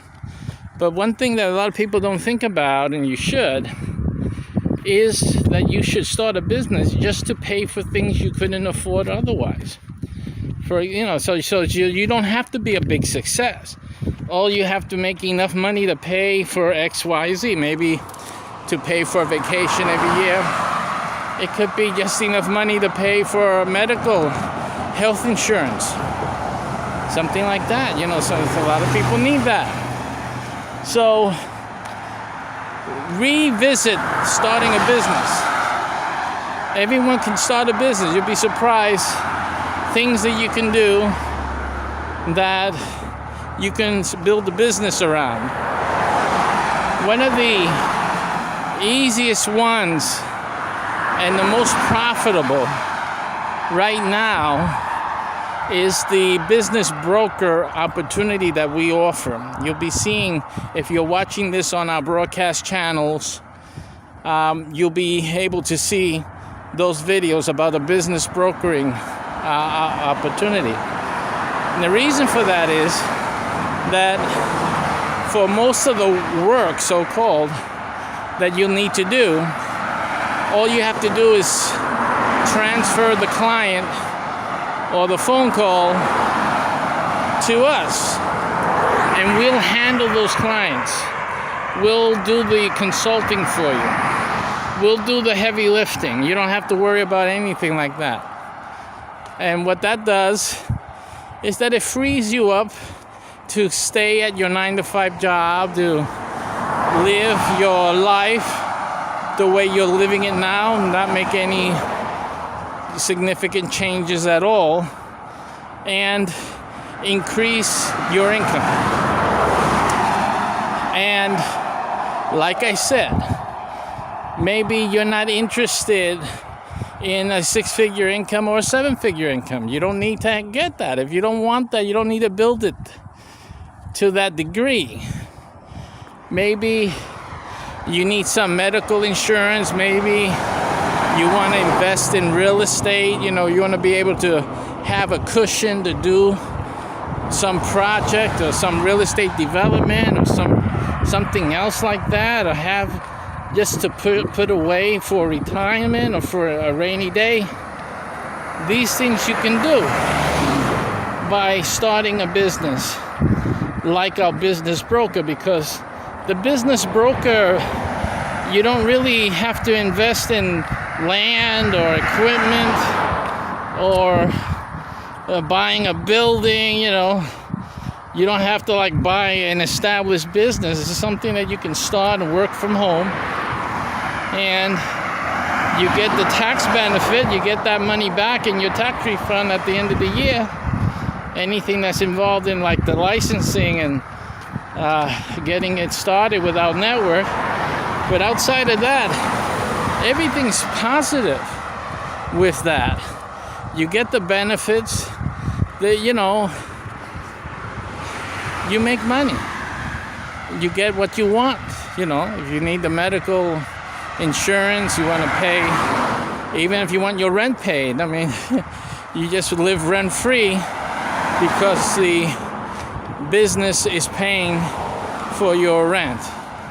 Things like that. And all those, again, exactly what you do with that income, you have to check with your tax accountant. I'm not giving you tax advice. Just ask your tax people how to handle that income and how to handle the things that you get for yourself in the business or from the business. That's something for them to work out with you. But it is definitely an easy option for most of you. Instead of waiting for a salary raise, waiting for something else to help to play, you guys playing lotto. I mean, you know, you guys, come on. Right now, this is your lotto. You can decide to make 7 figures, period. Just make the decision and become a business broker in our network. Plus the fact that at least if you join up and you're the only one in that city, you'll have exclusivity and you have no way of losing, because actually you're the one and only person that other businesses will be able to depend on to get the services that we provide, to get the benefits from our network. And there are so many businesses that you'll be able to help. I mean, you'll be the most connected individual in your city once you get up and rolling. So consider those things and those benefits. What would that mean to your bottom line? You know, these are the things you have to consider. And look at our video, the broker business broker, at mycbh.com/LP/BB. That's it. Okay, you're waiting for the kids, a bus, traffic going by. That's our daily thing. Okay, right now I'm still making money, even though I'm walking out here. I could go to the beach. Yesterday we were at Animal Kingdom and still making money, because everything goes on even when I'm not there, not around. That's a sweet and beautiful thing. Take care.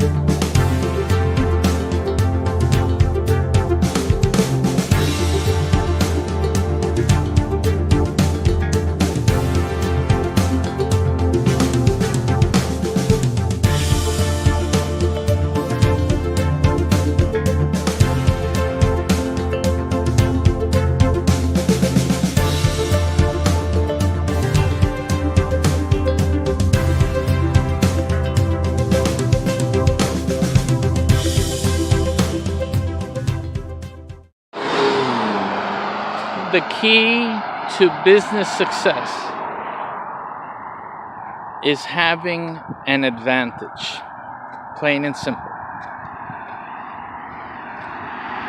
And as a business broker with our network, there can be no greater advantage that you can give your business. Now, this is our business broker opportunity. It's not just for people thinking of starting a business. You could be someone looking for a business to begin. And becoming a business broker with us would be, perfect for you and wonderful. But also, the business broker program is the best option for any established business or business person to really get an unfair advantage, really, in your city over everyone else. You can be even a salesman. You could be selling some product to businesses, for example, and starting this business brokerage as a side business would give you an unfair advantage over anyone else or your competitors for the product that you are selling, as well as making your side business really become your main business. There's no way it's not going to be. So I suggest that you take a look at our business brokerage program and look at all the things that you'll control and that will empower your profits as you begin your journey as a business broker in our network. It's a fantastic program, and it really will make you stand out in the community. And your business services, if you have a business already, even your sales career, if you're a salesman for a B2B product, it's really going to be a perfect union and a perfect way, masterful way, really, to dominate the market in your neck of the woods. Take a look at it right now. So, if the pandemic wasn't bad enough for you, now, and the unknown presidential outcome of the election, that wasn't worded right, but you know what I'm talking about. If that wasn't bad enough, now that apparently that solar activity in the sun is getting ready to potentially knock our power out. That's it. So y'all with your crypto, you better lock that bad boy up someplace, wrapped in lead. And everyone else, you've got some issues. I've been telling you guys, even if it doesn't happen, I'm not gonna frighten you guys, but you should be ready by now, aren't you? Don't tell me.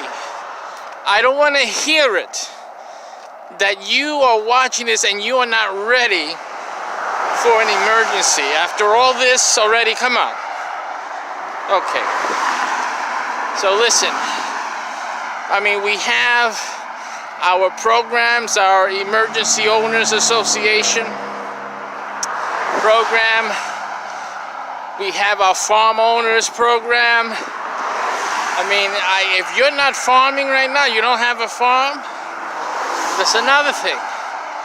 You're really, really risking it. Even if you live in a studio apartment in a big city, you can have a farm.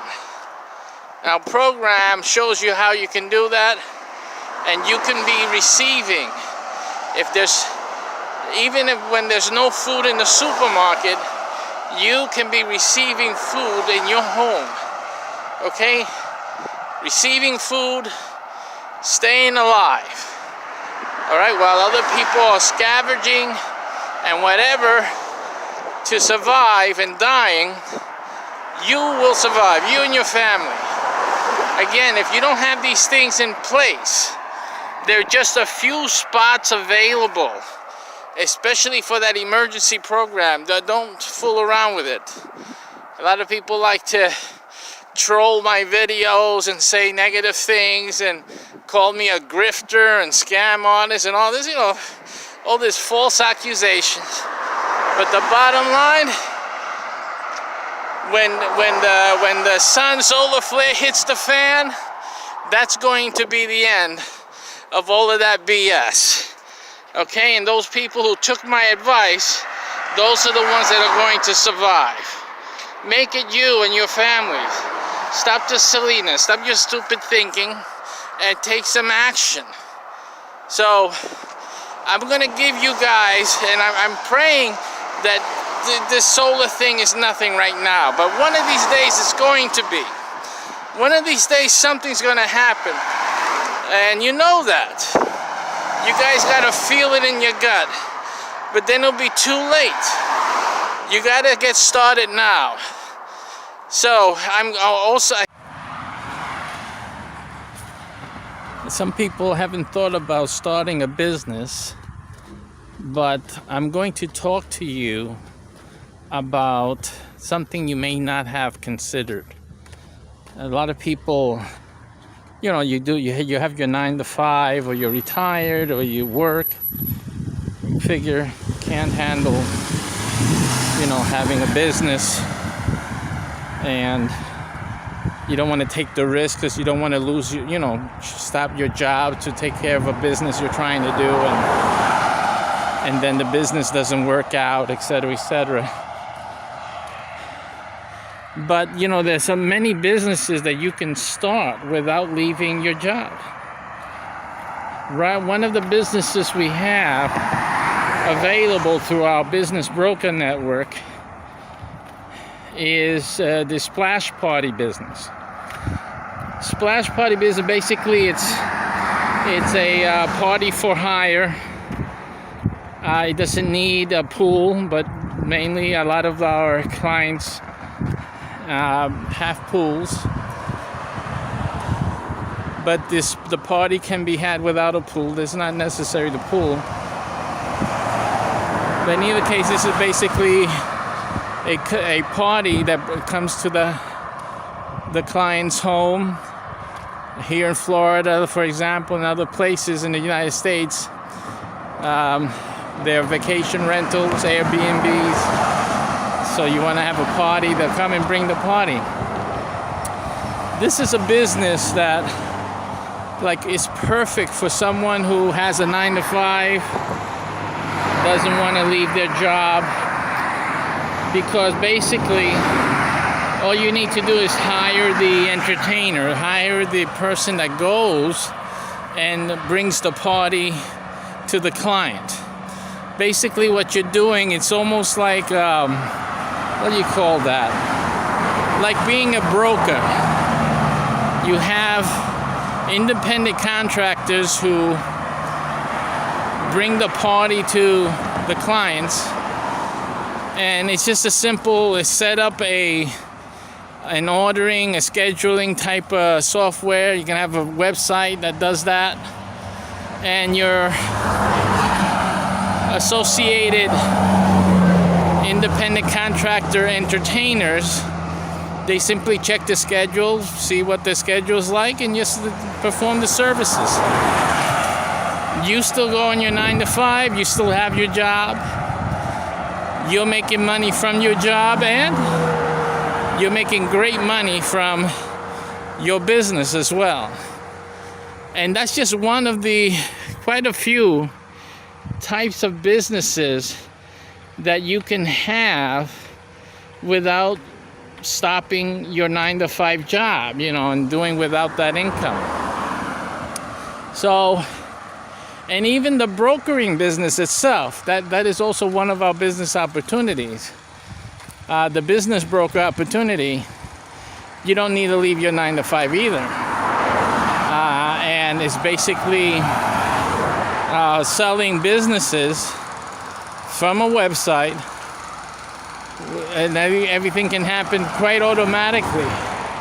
You can do the consulting, I should say, or you can have that connected with us, and we'll handle the consulting, as we do for all of them. Actually, all of our business brokers have us handle the consulting part to one degree or another, and that frees you up to to do your business, to do your job, your 9 to 5. So you don't have to quit your job to start a business. And it actually makes a lot of sense to do that. Now there's a thing called like tax refunds, tax benefits for starting your business. Now how much do you pay in taxes every year?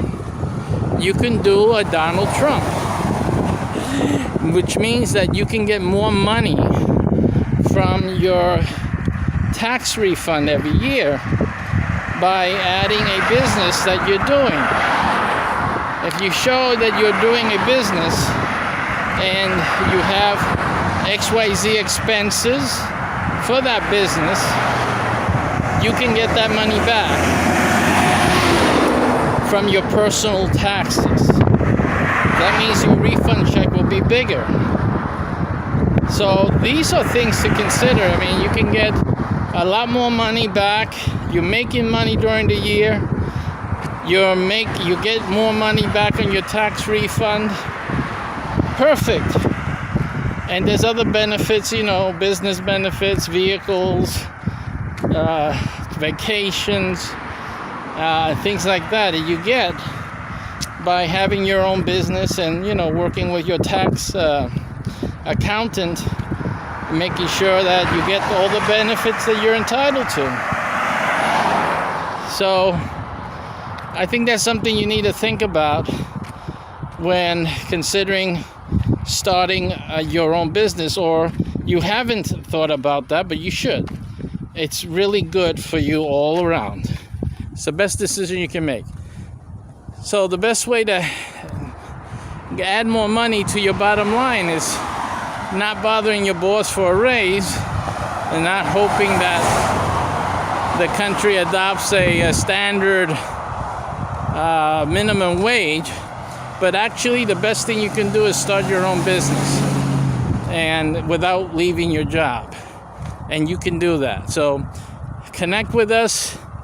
Connect with your local business broker from MyCBH. And if you don't know about that, or see if that's available, because that would be, in my honest opinion, the best business for you to get started. Even if you have another thing in mind that you would like, if there's no business broker from our network in your city, then that would be the best thing for you to be. And then you can do the other business you're thinking about. You can do that. But being the business broker,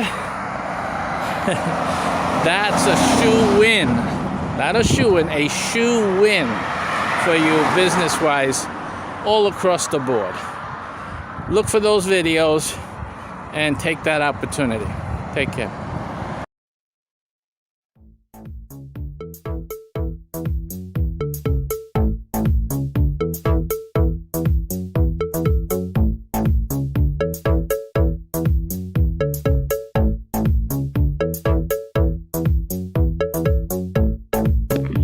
All right, you got to listen in on this one. We're going to make sure your business is a success. Tune in, share it with those you know have an idea. Never get it off the ground. Now they will. Listen to this program today.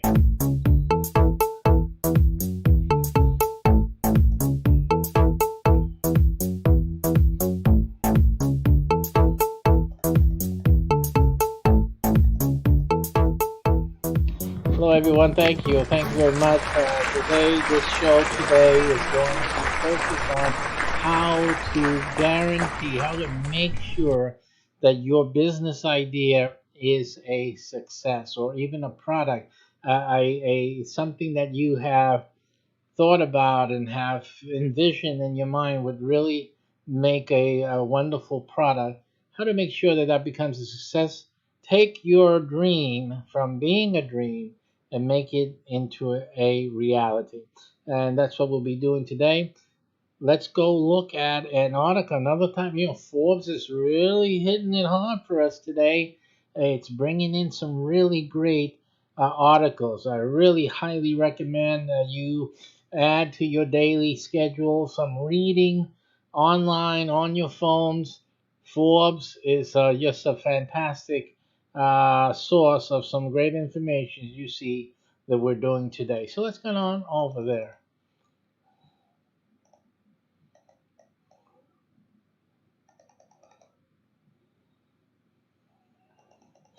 And we're here at the article entitled How to Turn Your Business Idea into Reality, contributed by Caroline Castrillon.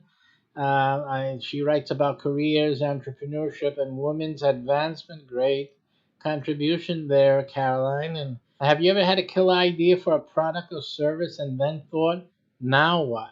Boy, this brings me back to my early years. Man, did I have some ideas. I had really some great ideas. I said, my goodness. And I'm talking about my teenage years. I was the one to think about how different types of businesses and whatnot, but I had the idea to create. Maybe you had a great business concept, but you don't know where to start. Bringing an idea to life isn't easy. It requires what?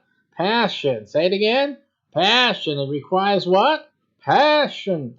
Patience, and most importantly, the ability to execute. Now, these are three qualities, three traits that you really need to focus on in yourself. There's a little bit of some self improvement here that you need to do before embarking on starting a business and thinking about doing this for as an option for you in your life and career. So think about it, but do it smartly. Remember to follow my videos. In all the videos I do, I give you some good advice here and there, and sometimes in videos that you wouldn't even think of, like my church videos on Sunday. Hey, even the Sabbath videos sometimes on Saturdays, you can get a wonderful idea from any one of them because when I see it, I say it. So basically, be ready to capture and glean in on some great ideas and solutions for your life and your business life as well. So these are important things that you need to, as we discussed today earlier, even in the family business video, we talked about passion. It's very important. The things that make a business win and grow and be successful. And of course, the patience. When things don't go your way, um, things don't fall into place right away or the way you expected them or needed them to be. You just have to be patient, and sometimes you have to like recreate things. You have to start over again. Be patient. Don't give up. Don't just lose your patience and just get all frustrated with things and with people. Some of us, we're too sensitive with people. We engage people too closely, and we let them impact us too greatly. You have to be careful. Just stand back, be patient, and above all, be able to get things going. Just you get the idea, you have to pivot and get a new idea or a new way of implementing or marketing, and just do it. Just get it out there and do it. And I can tell you, there's a lot of times I had to fight against a lot of things. Right now, I'm just fighting against damage done to me in an accident. Things happen in life. You just gotta fight. You just have to fight. I'm telling you, you really every day is not guaranteed to us, and 100% health isn't granted to all of us. You really need to go. You get your blows, you get hit in the face, and you have to pick yourself up and keep going. And so you really need to have that drive and to continue forward. So, what is the ways to make sure, again, to make sure that our business idea becomes a reality? The first thing is it's more like a test more than anything else. And what do we mean by this? This is to make sure that what you're thinking actually can become a business. One of the main things that a business has to have in order for it to be successful is that it needs to solve a problem. Your business product or your services, the idea that you have, it has to solve a problem. and the more the efficiency of its solution to a problem. And of course, the more people that are affected or have this problem, it identifies the market and identifies the range of success. It can also determine really the pricing of your product. You don't have to have millions of people buy your product for you to have a successful business. In fact, if your product is like a jet plane, you only need, like a handful of people to buy it, and you're doing good. Your business is a success. You can even be an airplane salesman, only needs to make a sale or two every year, and they're good. So you again, it depends on the identifier of your marketplace. That really depends on the pricing that makes or breaks a business. But in all cases, you need to solve a problem. So that's the first thing. So some of you, again, you may not have, you may want to do a business, but you really haven't develop some problem solution. Don't start racking your brains. If you don't have it, you don't have it. Simply go to the URL of my videos. In this video, you have the business broker URL. You don't need to be a genius for that, but you need to be coachable and trainable. So if you have learning capacity and you have the passion to make something happen, and you love business, you like marketing and aspects of business, say, I pretty much have some knowledge here and there, different types of things, and business related topics and stuff like that, then the business broker business is for you. So take a look at that, but also follow and keep watching my videos, because I do videos on different things. Mostly they focus on one or more businesses that we have available for you to consider, and you don't have to worry about trying to think of a product. We've already identified good products and good services that solve problems, and hey, the rest is making the money. But I'm going to also show you how being part of our network really helps you become more successful than most.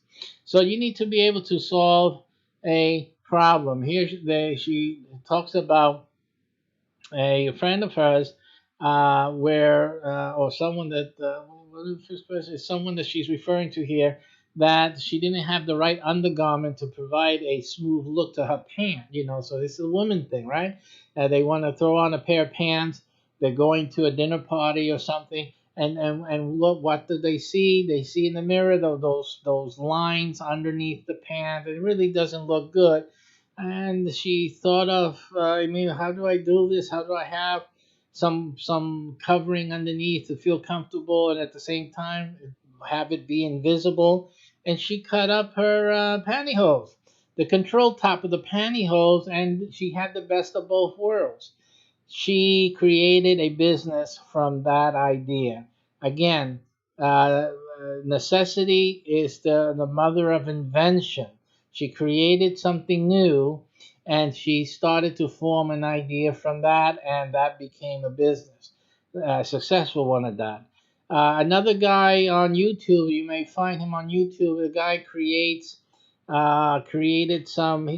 things. He's an inventor. So he created something for curtains, to hold the curtains, to the side of the window, to let the window be open and whatnot. It was an easy thing to just put on this curtain thing. Who would even think about that, right? But yeah, he's thinking about that. And so what he did was he had a 3D printer, and he started printing like this a spiral. I think many of you may have seen it. And all he does is put that spiral in like a paper clip, and the curtain fills in the spiral center, and the spiral holds everything together like that. Very, very quick, very novel. And then this guy started to put it up on, I think it was eBay, where he started to put it up, and people started buying. People started buying that left and right. He couldn't. at a time he couldn't fill all the orders that were coming in. So he found something. He had to do a lot of experimentation, trying to find different ways to do it. He finally settled on bamboo and having it made elsewhere, outside the country, have it shipped in and whatnot. But he sold a lot of those units. So again, it basically is having a problem, seeing a problem. Most of these entrepreneurs, they solve their own problems and they say, you know what?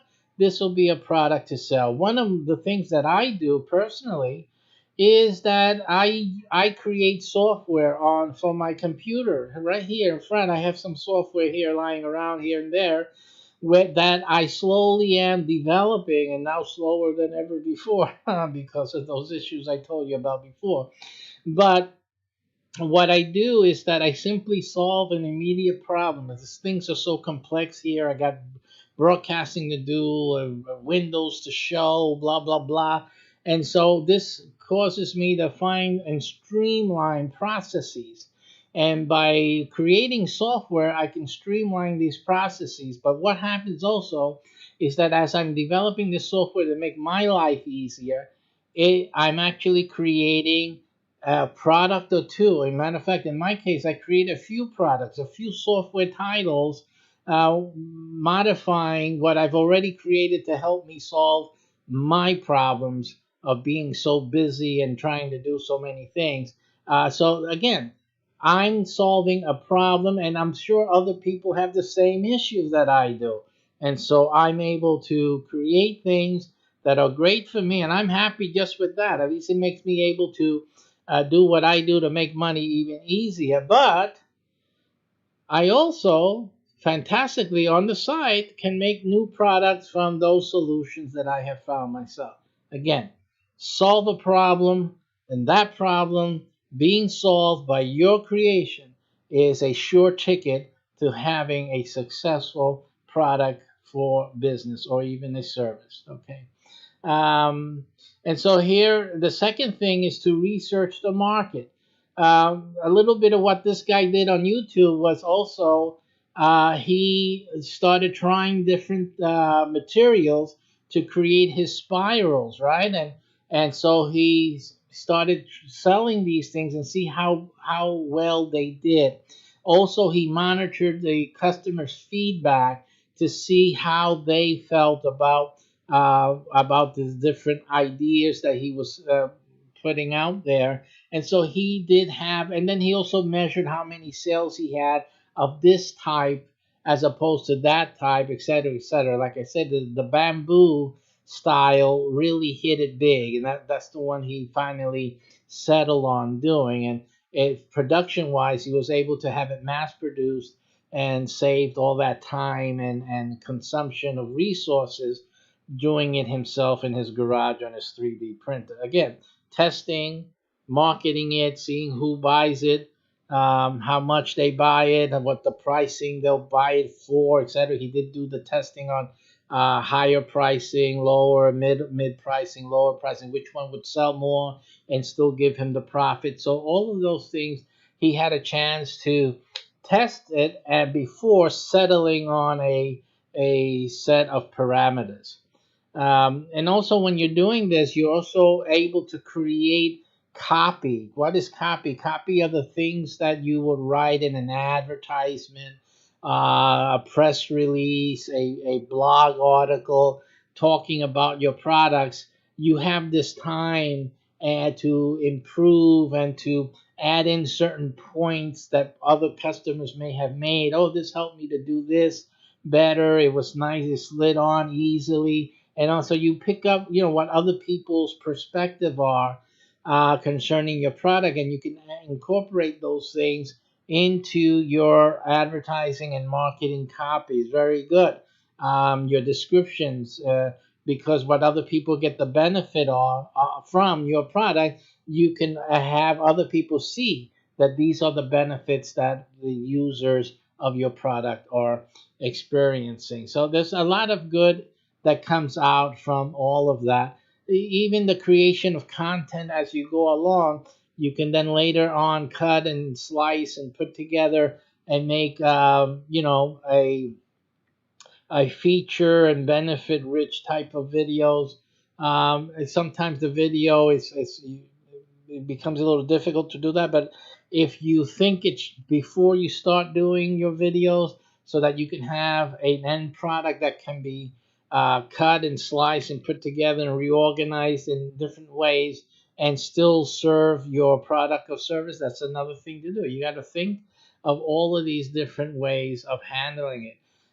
There are marketing tools that you can create along the way. Again, different types of programs, videos or audio programming content, really, different types of it where they can be opportunities for channels, for example, things that people will subscribe to, latch on to, and these are market streams, which I call market streams. These are groups of people that have latched on to a certain channel. And by channel, I don't just mean YouTube channels. I'm talking about channels of communication, of education, of information. And they've latched onto that. And these are channels through which you can reach more and create more sales through information according to the channel that you created. Different things, not your mainstay of the business, but different ways where maybe some of your products, some of your services are featured in one way or another and can then garner some more interest in what your business is later on down the road. So there's many things to consider here in terms of the benefits of researching your market directly related to your product and its improvement, and then also in terms of marketing your product later on. Define your target audience. Again, using the example, wonderful example on YouTube with the spiral curtain holder was that he tried different things. And during those different things that he tried, he was able to garner audiences. And he was able to identify the type of audience which was looking to buy these things. So he had more of a better understanding of who his customer was after the first few trials and trial and errors and improvements and whatnot. To build a solid foundation for your business, you need to understand who your target audience is. And this goes for all of types of business marketing, including internet marketing. You have to know who is the buyer of your product. Even affiliate marketers who sell other people's products, they need to understand who is the target audience, who is the actual buyer of this product. Very important. Because not everyone is going to buy the product. Not everyone is a buyer. So you have to think and be able to identify who is the buyer. And sometimes the people we think would be the buyer of a certain product are not exactly right. Our opinion or our view may not be 100% correct, and we may be surprised when we actually do the test to see who is buying, what demographic is buying. We may be surprised. Oh, I didn't know that there was a market space within those demographics. So it's very important for you to test. And you can't try to sell your product service to everyone under the sun. Different groups of people have different challenges and pain points. You want to identify an audience that is a sweet spot for your product, because those are the ones where most of your sales will come from. You don't want to just juice out a small segment and ignore a larger segment because you're ignoring one or two features or benefits that you were not aware of. And this is why I said earlier to test your product, let other people try it, from the beginning to the end. Let them buy it, let them take it home, let them try it there, and get the feedback. The feedback is so important. It's very profitable for you to get all the feedback. When defining your ideal customer, consider things like demographics and psychographics, right? Why the reason? What's their mentality? This approach allows you to focus your marketing spend on a specific market that is more likely to buy from you than others. And once you know who you're marketing to, then it's much easier to determine which channels, here marketing channels, you should use to reach them, and what marketing messages will resonate with them. There's differences like young people where there's not a lot of money to have with young folks. But just as a point of discussion, young people usually use different types of social media than the older folks, the ones who have disposable income. So there's differences. So depending on what your product and service is and where it's more addressed to, not the ones you want to get, but the one that actually your product will attract and garner the most sales from, that's what you need to pay attention to, and you need to be sensitive to that. And the critical thing, as is said here, to keep in mind is that everybody is not a demographic. So whenever you hear someone say everybody would want this, then you know that you have a fool. He's someone who really doesn't understand what marketing is all about. So you can start broad but become increasingly granular as you go along. Then you need to validate your idea, which in the case of the spiral guy, again, he tested, he put it on the market as early as him making it on his 3D printer, and he was starting to sell stuff he made on his 3D printer. So he got started, which goes to the second part, the last part, which is taking action. But before we leave here, one of the things that she talks about is an excellent way to introduce a prototype to your target audience is by conducting focus groups. Now, I don't know if you guys have been watching my videos that I've been doing for weeks and weeks on end, but in many of the business videos, I talk about, especially the businesses that I'm selling, that I'm offering for you and to join our network with. Most of them involve a thing called forming groups, right? If anyone can remember that. I use groups a lot in the formation of our businesses. And here you see one of the reasons why.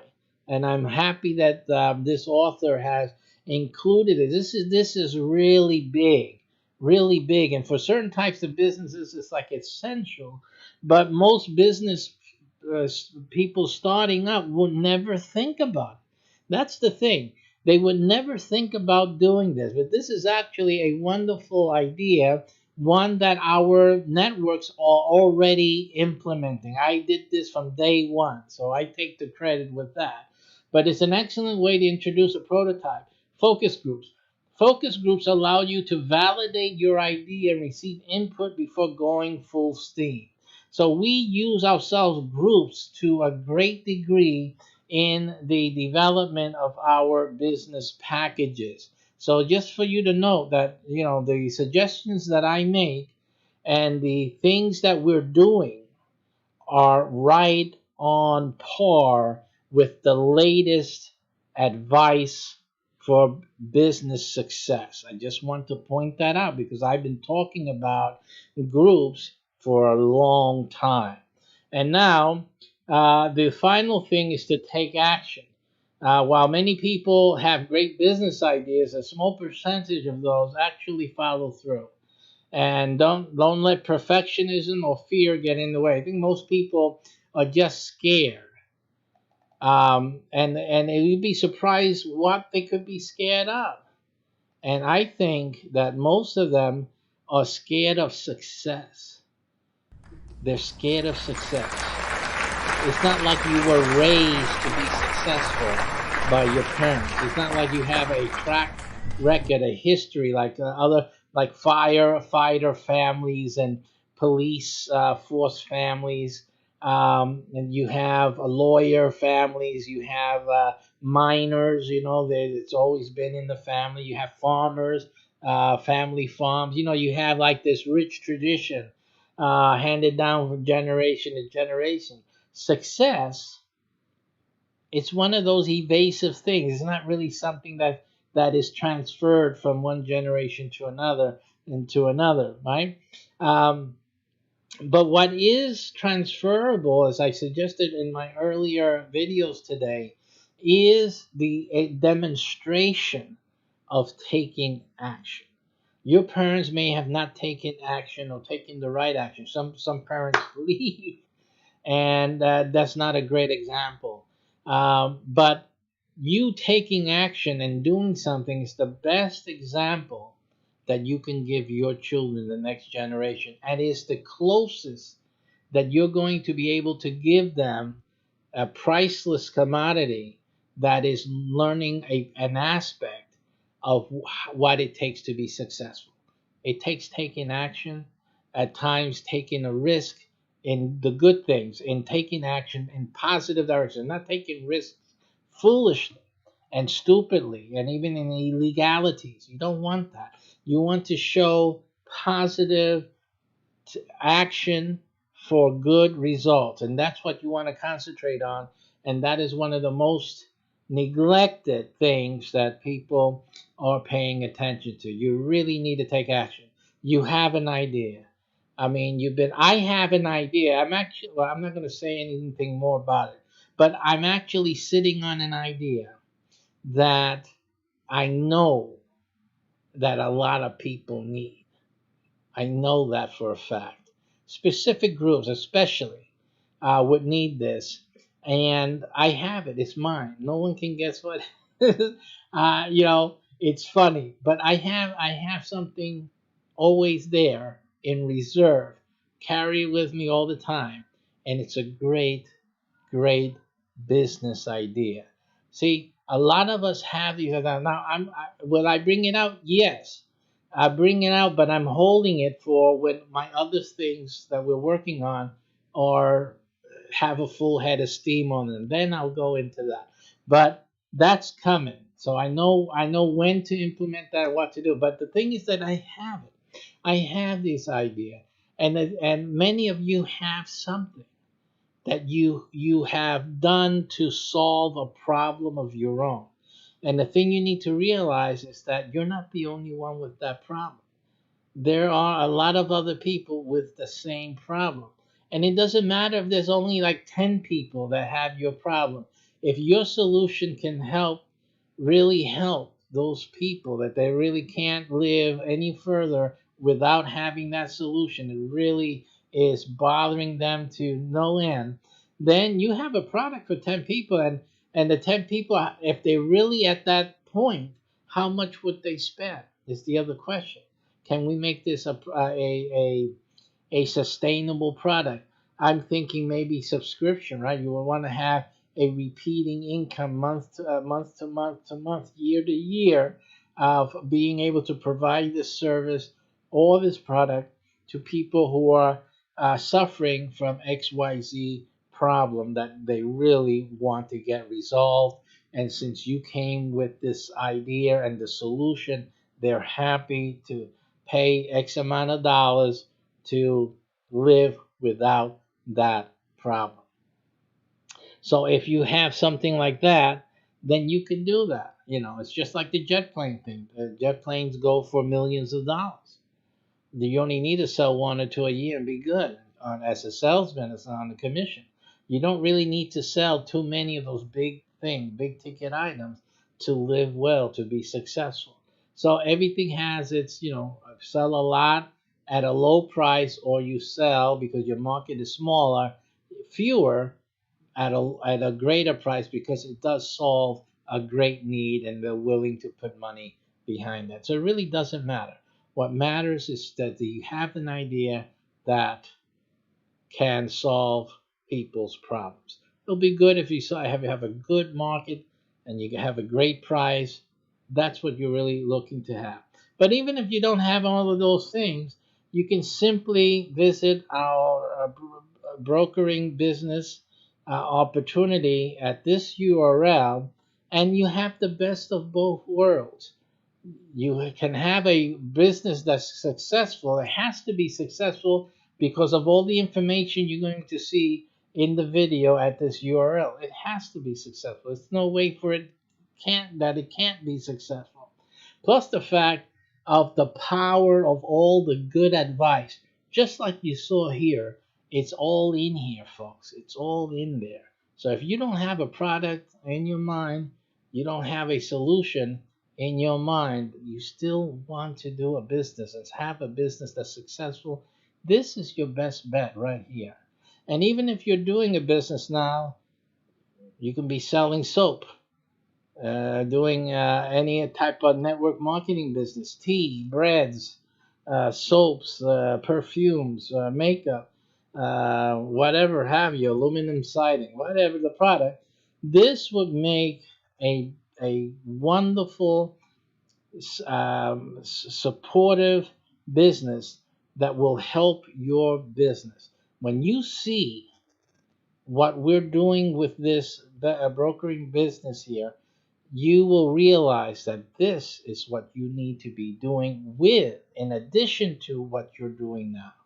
This is your answer. A lot of you may be struggling. A lot of you may be ho hum, okay, doing well, but how long am I going to keep doing this? I really need something to break this shell open for some more growth. You're waiting for this because this is going to give you all that you need. So take a look at it right now because I'm finished. Take care and success to all of you. Take action is what you need to do now. Goodbye.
All right, our topic for today, among others, is what you should be doing. Are you ready? Are you ready? You say ready for what? Well, ready for everything that you expect on a day-to-day basis to no longer be there. Are you ready? Are you self-sufficient? Or is your family self-sustaining? If everything stopped around you, would you be able to continue? Would your family be fed if there was no food in the supermarket? If there was no electricity and you're coming to your home, how would you live? How would you entertain the children every single day, hour by hour? Okay? This is what I'm talking about in terms of being ready. And I sure hope that nothing happens, at least while I'm alive. But the reality is that one day, sooner, and I'd rather it be later, but for somebody it will be too soon. Something's gonna happen. And when that happens, it almost happened with this COVID now. Before, it almost happened, very close. And all we needed was to have the same thing plus everything else that transpired afterward to, protests and people just going nuts and then attacking the trucks and taking the food out the trucks and all that, or whatever, just mayhem. That's all that's needed to happen for us to have a major stoppage of food delivery. And then what would your family eat? I mean, and there's so many things that can happen. A rock can fall from the sky. Matter of fact, the Bible does say that a rock will fall from the sky. And I believe it's a third or 2/3. I gotta brush up on my Revelation teaching. But anyway, a large amount of people on the planet Earth will die. Okay, that's a significant amount of people. And the Bible also prophesizes that we're going to have great famine. So that means no food, folks, plain and simple. I don't care what faith you're in, what church you go to, don't matter. When there's no food, it don't matter who you're praising, how you're praising, which day of the week you're praising. There's no food, fool, because you're not paying attention. So again, what are you doing? Are you guys ready for what will happen eventually? Are you at least training your family, training yourself and your family to be able to survive? I know I am. My family is learning those different little skills here and there. They're children, but they'll be growing up in an environment of self-sustenance, and they'll be able to survive if something happens, and they'll be able to teach their children also how to survive whenever whatever's going to happen happens. And that's it. This is not about conspiracy. It's not about, getting you all wild up and all scared and all of that. It's nothing about that. It's about living smart and living ready. And in either case, if nothing happens, you know what would happen then if you're all self-sustaining? You'll have more money. Then you can invest it in real estate or in one of my business projects. Fantastic. What's wrong with that?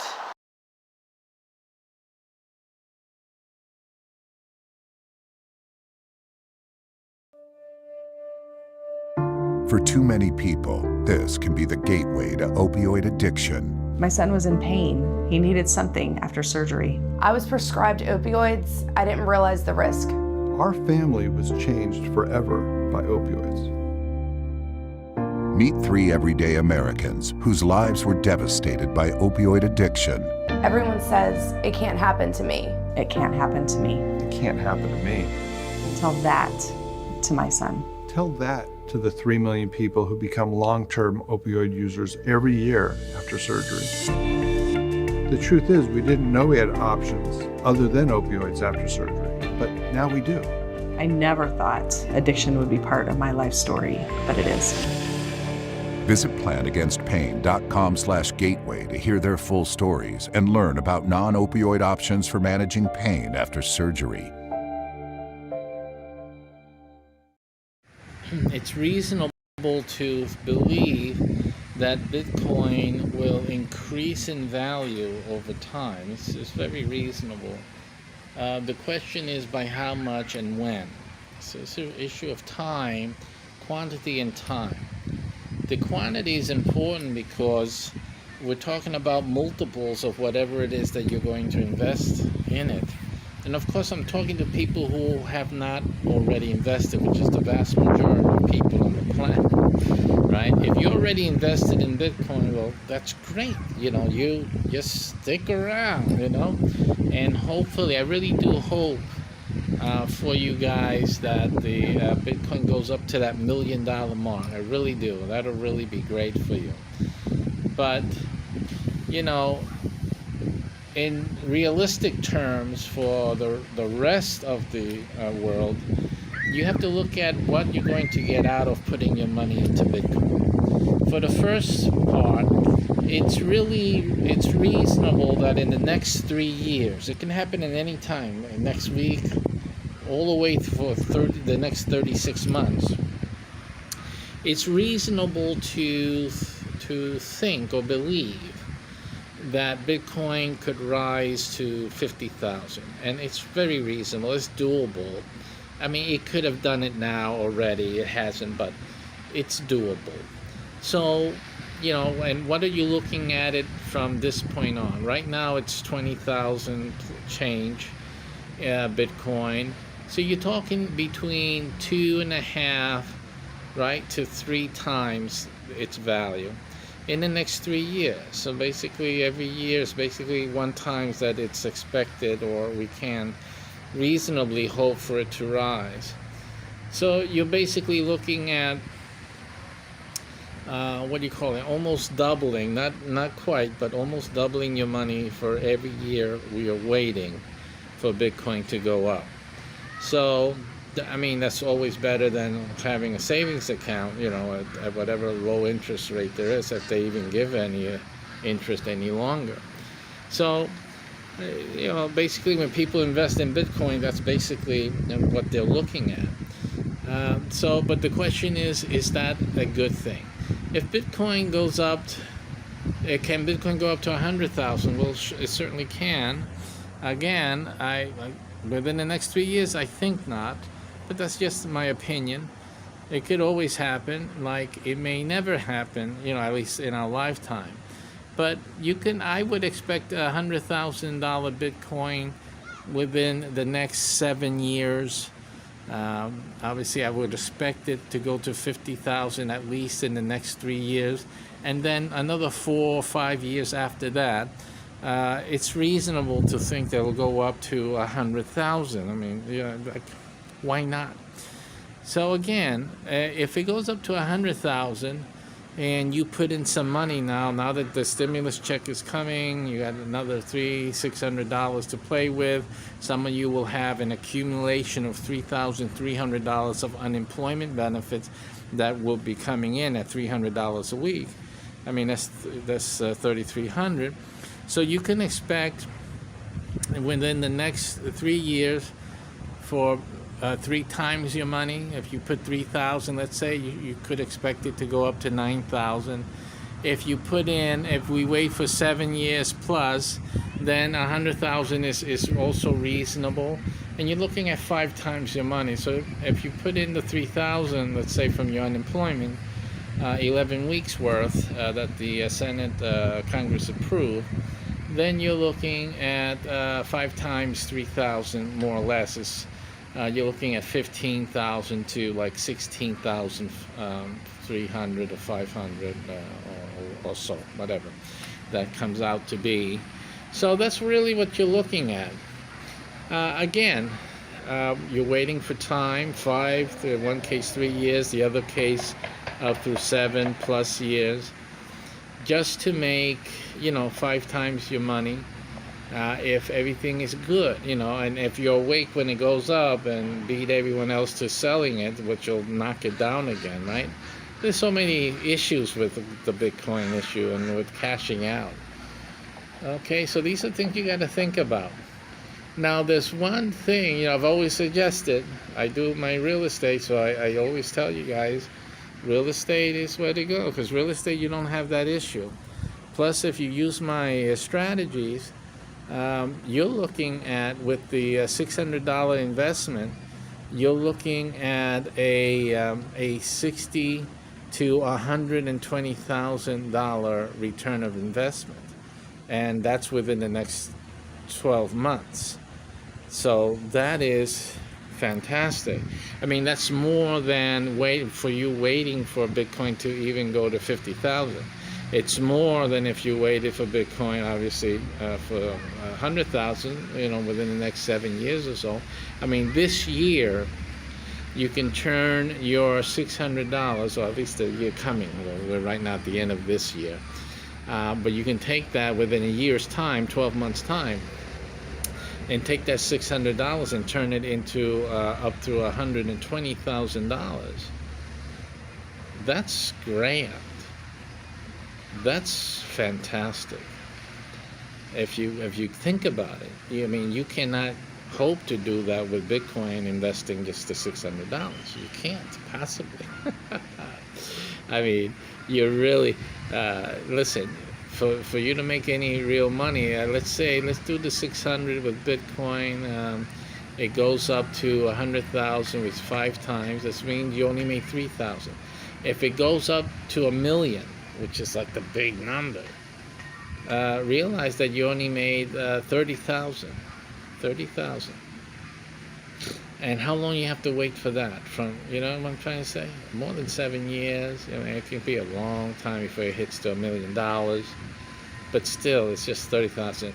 You have to understand that you can make through 120,000 in the next 12 months with real estate, and then continue to use that money in the real estate and do it and become millionaires just in another year's time. Just do it again, right? At a bigger level.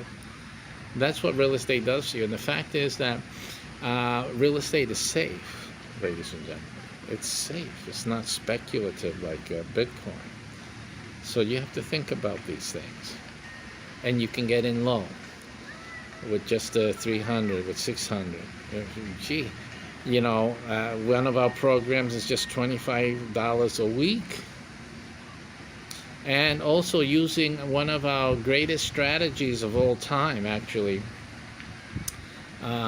You can be on a land trust. Well, what that means is that even if someone sues the socks off of you, they can never take away your trust.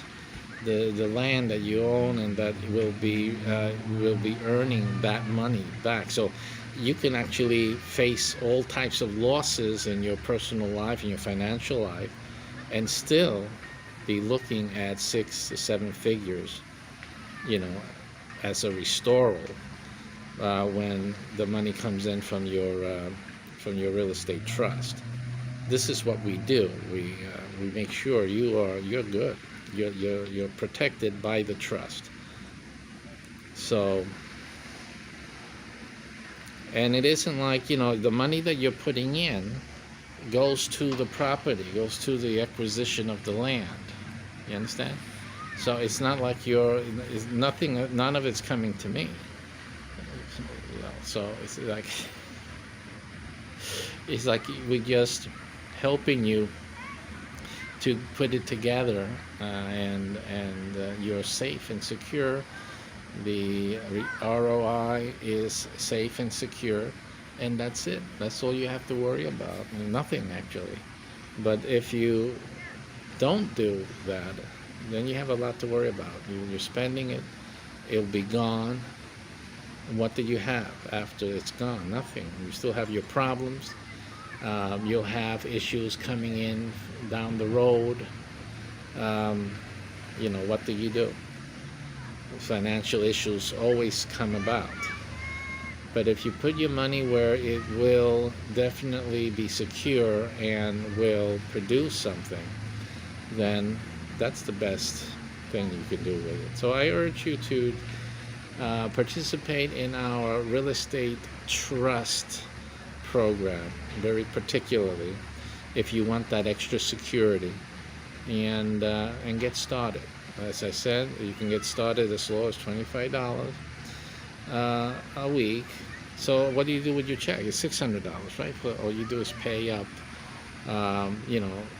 pay up 6 months worth. It's just all you have to do. It comes out to $100 a month. So you just pay for 6 months. And in 6 months' time, you should already start seeing the return, or actually just will continue paying for itself. And then the big returns, at the end of the term. I see that is something that is a smart thing for you to do. And then, like I said, every single dollar is secure. So it's in the real estate. And simply, if everything goes to boot, simply sell the real estate and get your money back. It's just as simple as that. And what we're doing really, you always make a profit, because we're acquiring real estate and we're improving upon it. So it's never going to be the same that we paid into it. So you're going to get more money than you paid out of it anyhow. So either way you're looking at it, you're looking at a profit. You're not looking at a loss. So these are simple terms. They're basic for real estate investing. So you can always check it out. And do the right thing with that. I really encourage you. I can't help everyone, by the way. So you just have to, the brave souls out there, people who know me, and the brave ones out there who have a sense about things. You make the decision, and I'll help you out. Okay, but I don't be surprised if I tell you that the program is closed, because that is a real possibility, especially within certain cities. we have a limit per city, so don't wait too long. Okay, take care.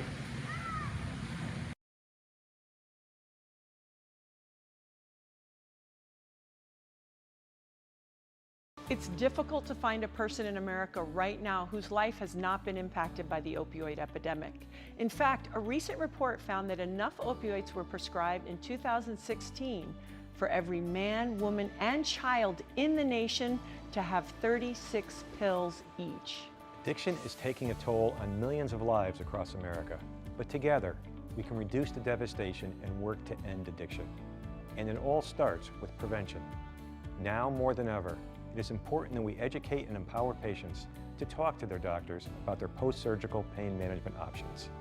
If we could reduce the number of opioids prescribed after surgery by just 10%, it would mean almost 332 million fewer leftover pills available each year for potential diversion and misuse. These prescription painkillers are not our only option for treating pain, especially after surgery. To learn more, visit planagainstpain.com. Well, you're looking for that perfect business, right? You're saying, what type of business could I start that and be successful at least know that you're going to make money. It's a trip I took to Panama a few years ago, and I stayed over at a friend's family's home. The mother had some businesses, very interesting. She talked to me about them. I asked about information, what she was doing, but they were interesting things. One of them was a little fishing company. It's basically 3-4 boats, small canoe-like boats, really. But she hired fishermen to go out on these boats, and they would go out, a day's worth of travel. Little motors they had on them and whatnot, and they had nets, and they would go and throw out the nets, and they'd catch fish. They would catch fish, but what they did was interesting after that, which was that they would come back after a day or two out there, and they would go to, I guess it was called a cooperative, some type of association. And the thing about it was this, that association would buy all the fish, period. It's just, they would just buy all the fish they caught. And I said, well, that's great. Eliminates the need for marketing, the worries of stocking, and finding customers and things like that. So, you just have to bring it to them and they just buy it, period. No questions asked. The guys go, they get paid. The owner, of course, gets paid. He pays the fishermen. They take a break, sends them off their way for 2-3 days, see their family, do their business. Then they come back and do more fishing. And I was wondering, wouldn't it be great if we all could have a business opportunity that pretty much guaranteed that we were going to make that money and just rinse and repeat. Just rinse and repeat. Make the money, rinse and repeat. So that's the idea behind owning a farm. And they say, what do I have to do with owning a farm? I live in an apartment. You may live in the big city. You have no idea of farming or anything like that. But you know that farming, if you have a buyer, farming is like stupid easy and a good way to make money, especially if you're doing because plants reproduce, animals reproduce, right? So if you're growing anything like that, livestock, animals, or plants that have their seed in them, like biblical Genesis, right? The seed in them, they reproduce, or they produce a lot of fruit or vegetables, and this makes you a lot of profit, easy profit. It's like money-making machine. Okay. money making machine.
Hello and welcome. This is Reverend Dr. Gilberto Rosado, once again with a wonderful website business that we have been announcing for some time that would launch, and we have finally got it going for everyone. This is US only at this point, so you have to be in the US for you to obtain one of these websites and get involved in this business. So that being said, let's just go into the presentation today. Listen, there's a lot of folks out there that have been thinking and dreaming about owning a restaurant. And some of you guys have wonderful skills, culinary skills. You have specialties that you've put together. But getting started in a restaurant can be for many very dismal and very difficult. Then there's a whole lot of you that you don't know anything about owning a restaurant, but you sure would love to be one and gain the profits from owning a restaurant. We've been doing some updates and some reviews and some articles of late, and you can see that restaurants, those that succeed, they make a lot of money, very, very good money. So we're going to talk about a way for you, the ones who want to own their own restaurant, have some culinary skills, have specialties that they're sure it's a sure winner out in the public market. And also, those of you who, like me, I stay out of the kitchen. I love the results of the kitchen, but I myself stay out of the kitchen. And making the results of a successful restaurant, I like it mucho. I really like it very much, you see, to gain the profits of owning a restaurant without having to, get my hands wet or cutting tomatoes and stuff like that. So this is perfect, like for a person like myself and a person who just doesn't want to get their hands dirty in the restaurant itself, but would like to share the profits, right, from the restaurant. So this is the perfect thing for both of those groups of folks. So let's look into this right now. Let me get our screens ready here for you, so we can get into the presentation right away. Okay, and as we can see, this is about a local brand restaurant. What does it mean, a local brand restaurant? What it means is that this restaurant business is focused on a local brand. Let me just adjust this camera for the other crowd. It's a local restaurant. So we only have 3 right now. The 3, there'll be 4 soon enough. We've already started to put that together. That is a more of a chic restaurant. We've been talking about that for some time. By chic restaurant, I mean it has a very wonderful and unique. You may call it a theme. It's really more than just a theme, but it's going to be a nice introduction to the restaurant field out there. People are going to find it novel, and that's a great thing too. So we're bringing that in online as soon as possible. Like I said, we're always in development here, research and development. We're always going to be bringing in new things, which you have to remember. Remember, I said that we're always going to be bringing in new things, because that will be a great feature for you after you hear everything we have to say here. So what you have the opportunity today of getting into is a local restaurant, actually a restaurant that is planned to be open. These are not open yet. They're in planning to be open in your city. Okay, and like as I said, we have 3 per city as an average. And these are not the 3 of the same restaurant, for 3 different brands, as I mentioned earlier. And your business is owning the website for these restaurants. In other words, the restaurants will be running you have nothing to do with the operation of the restaurant. For those of you who are interested in having your own restaurant, just wait a moment, but we're going to get to that.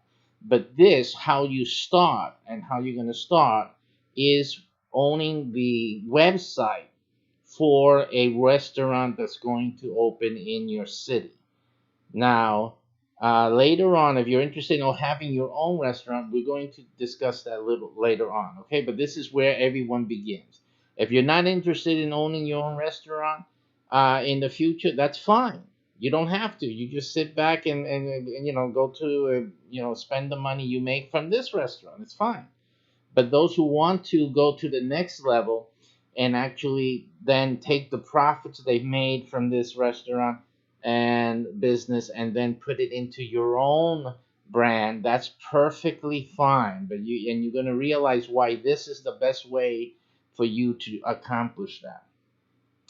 Simply, with this program, you're going to own the online menu, reservations, and delivery ordering platform of a real restaurant.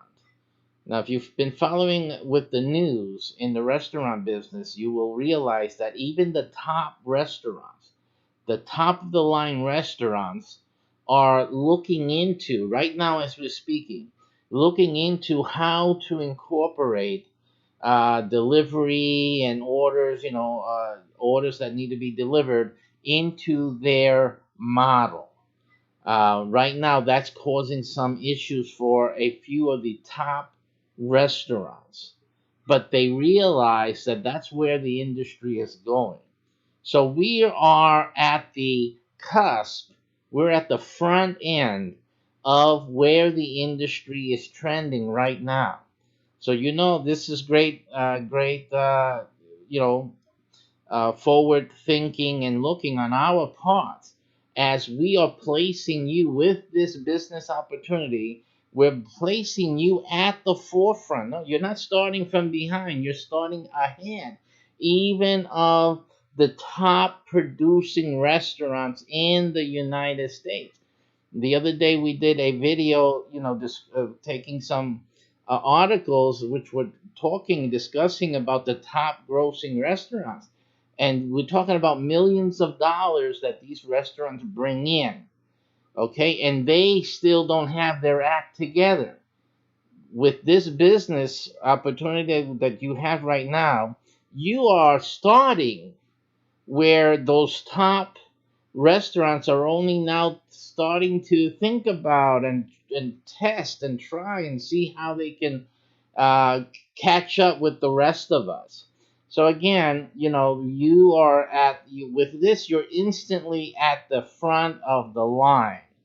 And these restaurants that we're making for you to profit from, they are top of the line. We're using all the technology. We're doing everything in the modern sense and giving the restaurants a an advantage, a distinct advantage, even over the $1 million grocers out there.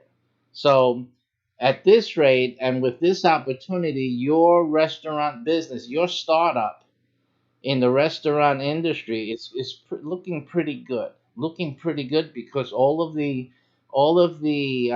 features that modern restaurants are needing to succeed, you're starting with it from day one with us.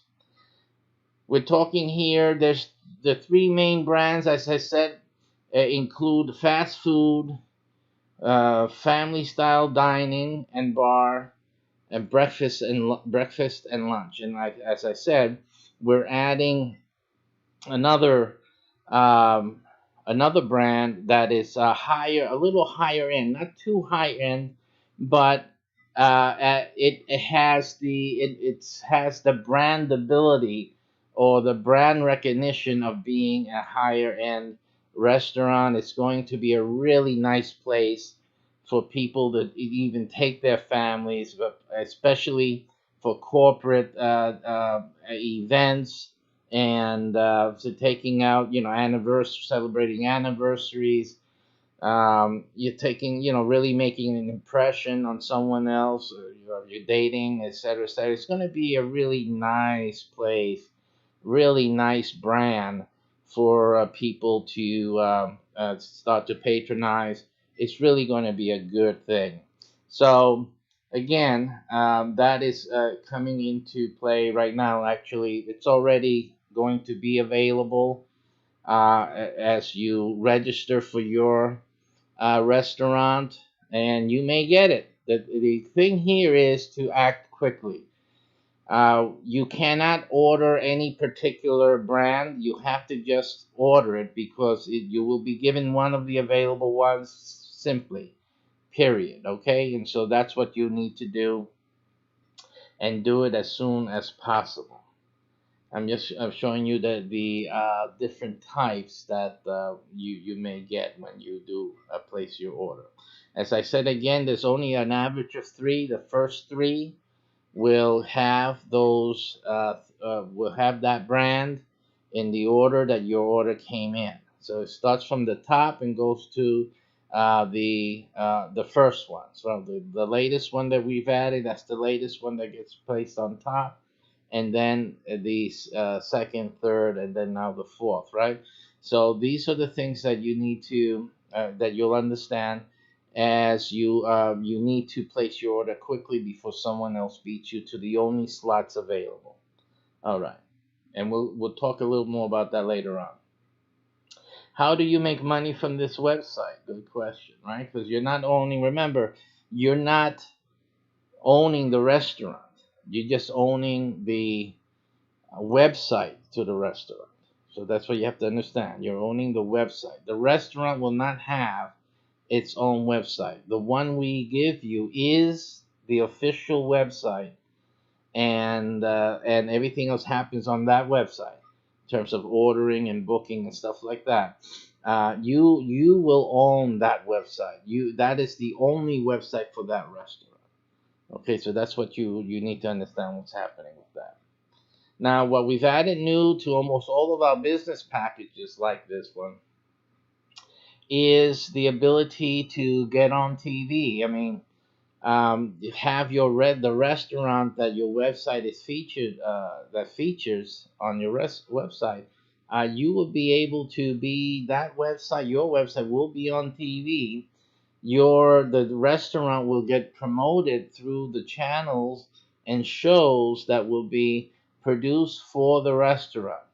Now, before you start thinking, oh, that seems to be a lot of work, I have to do TV. No, you don't have to do anything. You just have to realize that this is what is going to be available to help your website make money. You have to realize that if your website and the restaurant that is featured on your website is on TV, and although these TV channels reach 220 million homes, not that there are 220 million homes in your local town, but it will include people in your town.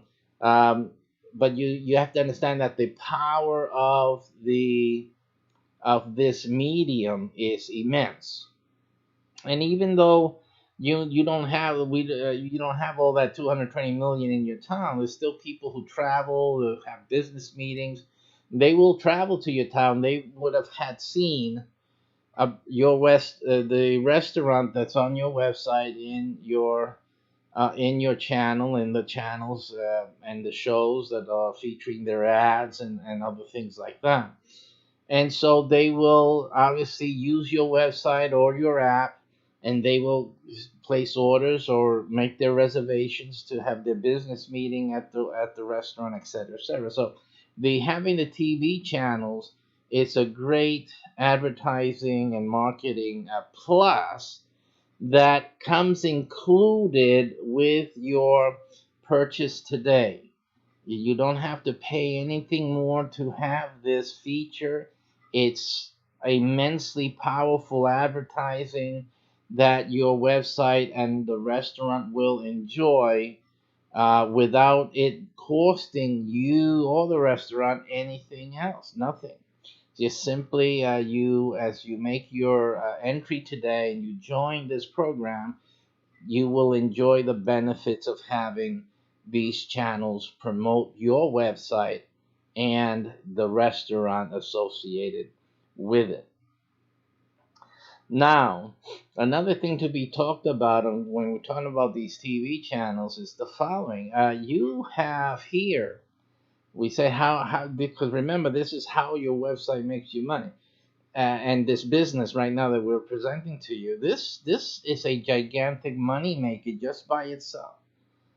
Just by itself, this is a gigantic money maker, and combined with the other things that we also add to your ownership today in your purchase, and that is that these TV channels will give anything a real shot in the arm, a boost in terms of marketing. The power of its marketing is immense. So anything that you put into a TV channel, create a TV channel around, this is going to make you money, because there's so many different ways of making money with these TV channels.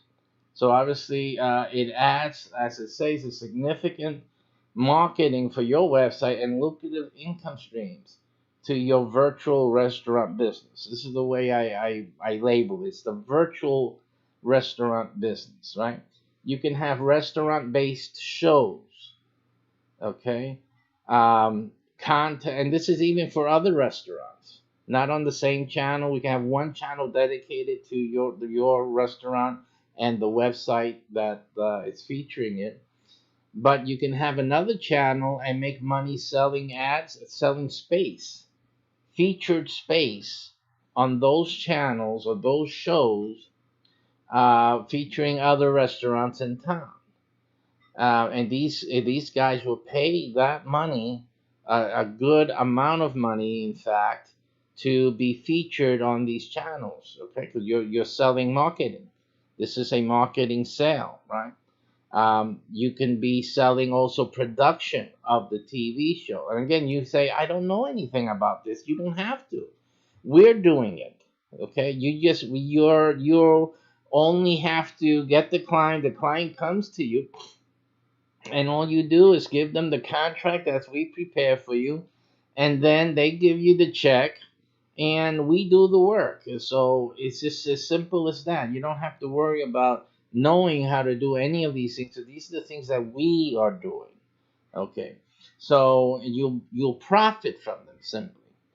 So you can prepare as a producer, a program producer, and gain income from producing these shows for other restaurants in your city.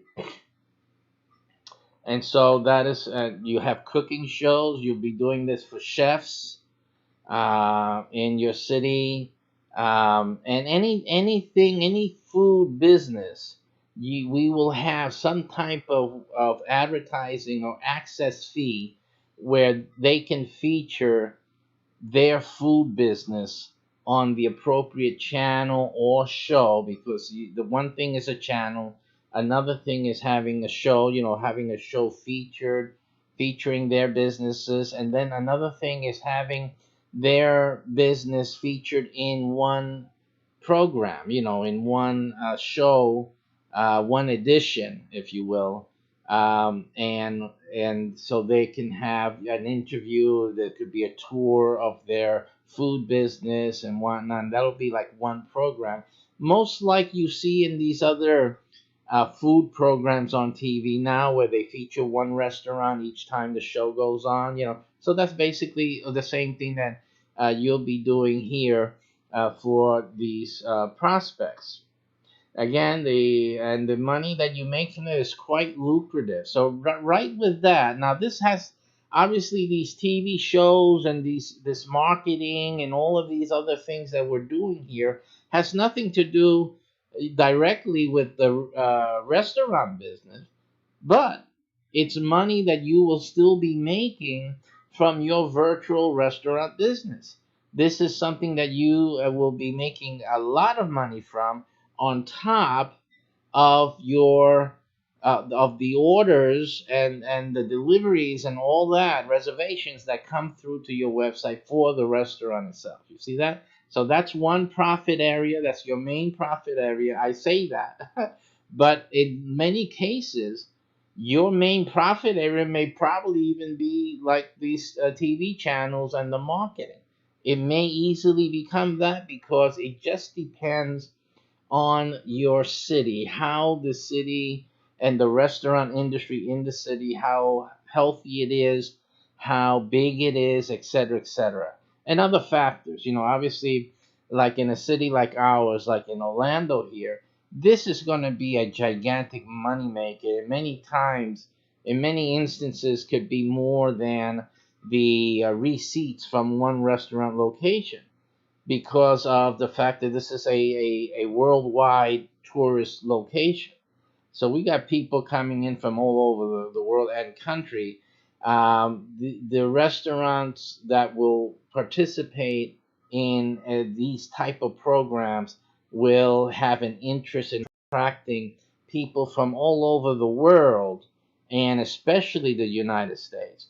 So it's a lot different depending what city you're in. Of course, the major metropolitan cities which attract conventions and things like that. If you're in one of those cities, you might well overpass your receipts from the menu orders and reservations and whatnot with these types of marketing programs, which now you can do through this relationship. Okay, so that is absolutely fantastic. You also always enjoy ad space sales to commercial application network partners. So we have ad sales even within the network that will also provide you with ongoing profits. And in many of these instances, these income streams are perpetual, because once they have a channel, that's a consistent income. Once they have their own show, that will be a consistent income. You'll always be making money from each of those show installments. And if it's a channel, again, the same thing. This is like freezing in or locking in a paying client for the rest of their business life.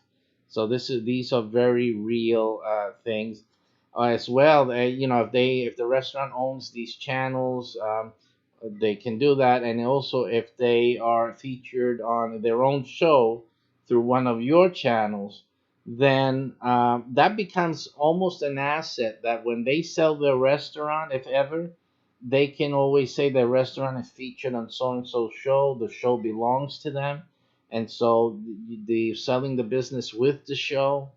And so again, that's a money making opportunity there. It continues. The new owner will continue to maintain the show, seeing the value that it does bring into the show. So there's a lot of things here that you will be making money with just on this alone, just on this ability alone. Later on, I'll show you, if I remember, to how you can connect this, connecting the TV channel thing to the other stuff that you'll also be able to provide through this association. Now, before your site is launched, there's about a 3 to 4 month waiting period while you're waiting for the website to get populated and to be ready. Now, it may be longer than that. The good news for you is that you don't have to pay anything until the website is ready. It's simple. That's the good news. So whatever you pay today is like the only payment you have to worry about until the website is ready. Okay, so that gives you a good 3-4 months, if not more, to keep preparing, prepare other things so that you can make your monthly payments. And then also you'll be taking training. During the training program, you will be learning how to make sure you're able to start making profits from this website. In fact, you should, and the training will help you to make profits before the website is even launched. One of these things that we do is help you develop what we call the local restaurant diners club. And so with this club, there's clubs that you develop, and you will be earning, before the website is ready, you will be earning $2,500 per month, up to that amount, per activated club managed. So that's where you will be busy with, or that's what you will be busy with until the website is up and running. So starting upon the first payment and through the grand opening of your restaurant and beyond, you make income as follows as well. So on top of that, we got abbreviations for these things because these things you will learn about during your training. So we don't put it here. We also don't want to educate any competitors on the things that we're doing. But we call these on all of our business programs RFP. And with RFP, it's a $30 per sale. The RFP is a popular thing that people buy into all over the United States. The RFP is something that should be easy for you to make and realize sales with. You earn $30 per sale again, and with that, there's no limit and there's no cap. Everybody in the city can order this from your website, for example, and you will make $30 per sale. The sale does not have to happen on your website either. It's good to have people start coming to the website so that they can get ready that this new restaurant is going to open, and they can start sending out the buzz and all that. But the sales are not limited to your website. They're not website specific. You can sell it on Craigslist. You can market this on Twitter, anywhere. It's just simply $30 per sale. As a matter of fact, it doesn't even have to be in your city. It can be anywhere in the United States.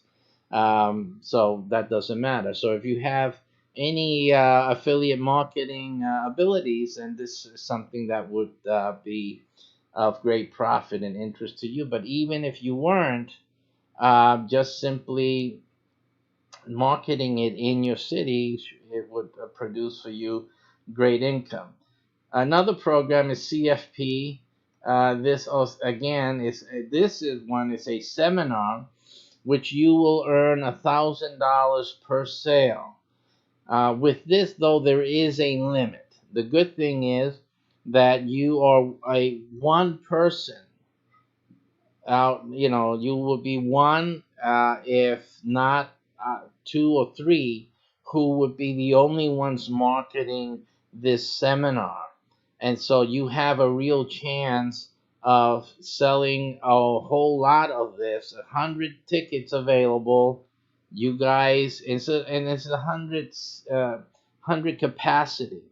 It doesn't really have to be tied into a singular event. The event will be had for you. There'll be a time where I will be giving this event in your city, but it is not tied to this event alone. You will have opportunity to sell webinar versions of this before and after the live event in your city. I like to do the live events because most of the members find that they can sell a bulk amount of tickets for a live event as opposed to a webinar anytime they order it. But in either case, and after the event is taking place, some people don't want to wait for the event. They want to get started as quickly as possible. So that's an urgency that they want to purchase it as a webinar. And after the event is over, then that's another urgency. Oh, the event is already taking place. We already have quite a number of people taking this limited amount.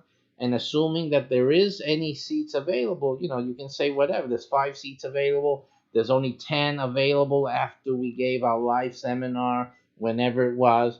So this is the last chance for you to get this seminar, because when it fills up, there's no more. And you know that with some of our programs, that is a fact. We have limited programs because the programs are effective. And in order for them to be effective, we cannot just keep bringing people in. We can't keep doing that. These programs are designed for a set amount of people to be successful. And that's why I created it and put it together in that fashion. We're only looking for a small amount of people because I know that I can help that small group become really successful. And we can't have any more because you just can't do it. We just can't make it like that for everybody. And again, so that's a good thing for you, even though there is a cap. Now, the other issue with that is that each sale is $1,000, like you see, but the good thing is that you'll make it's a recurring income product. So that means that every year you will still get the $1,000 from each sale that you make. Here, we're not talking about food here. Notice that. We're not talking about food here at all. This is a completely different thing, but you'll still be able to make income from it, but because you're part of our network. And this is recurring income. So you can sell 10 tickets for this. That's $10,000 that comes in, bottom line, every year, period. Okay? If you sold 20 tickets just for this program, one of many, that's $20,000 that come into your pocket every year. We're not talking about the food. We're not talking about the TV channels now. We're just talking about this. We're not talking about even for the $2,500 a month from the Diner Club. We're not even talking about that. So basically what you see here, there are multiple streams of income that you will be enabled and empowered to create simply by joining this program. And if it's something that's along the lines of what you're trying to do, you're trying to start a restaurant, you really have something good, you think that'll be successful out there, or you just want to have your own business.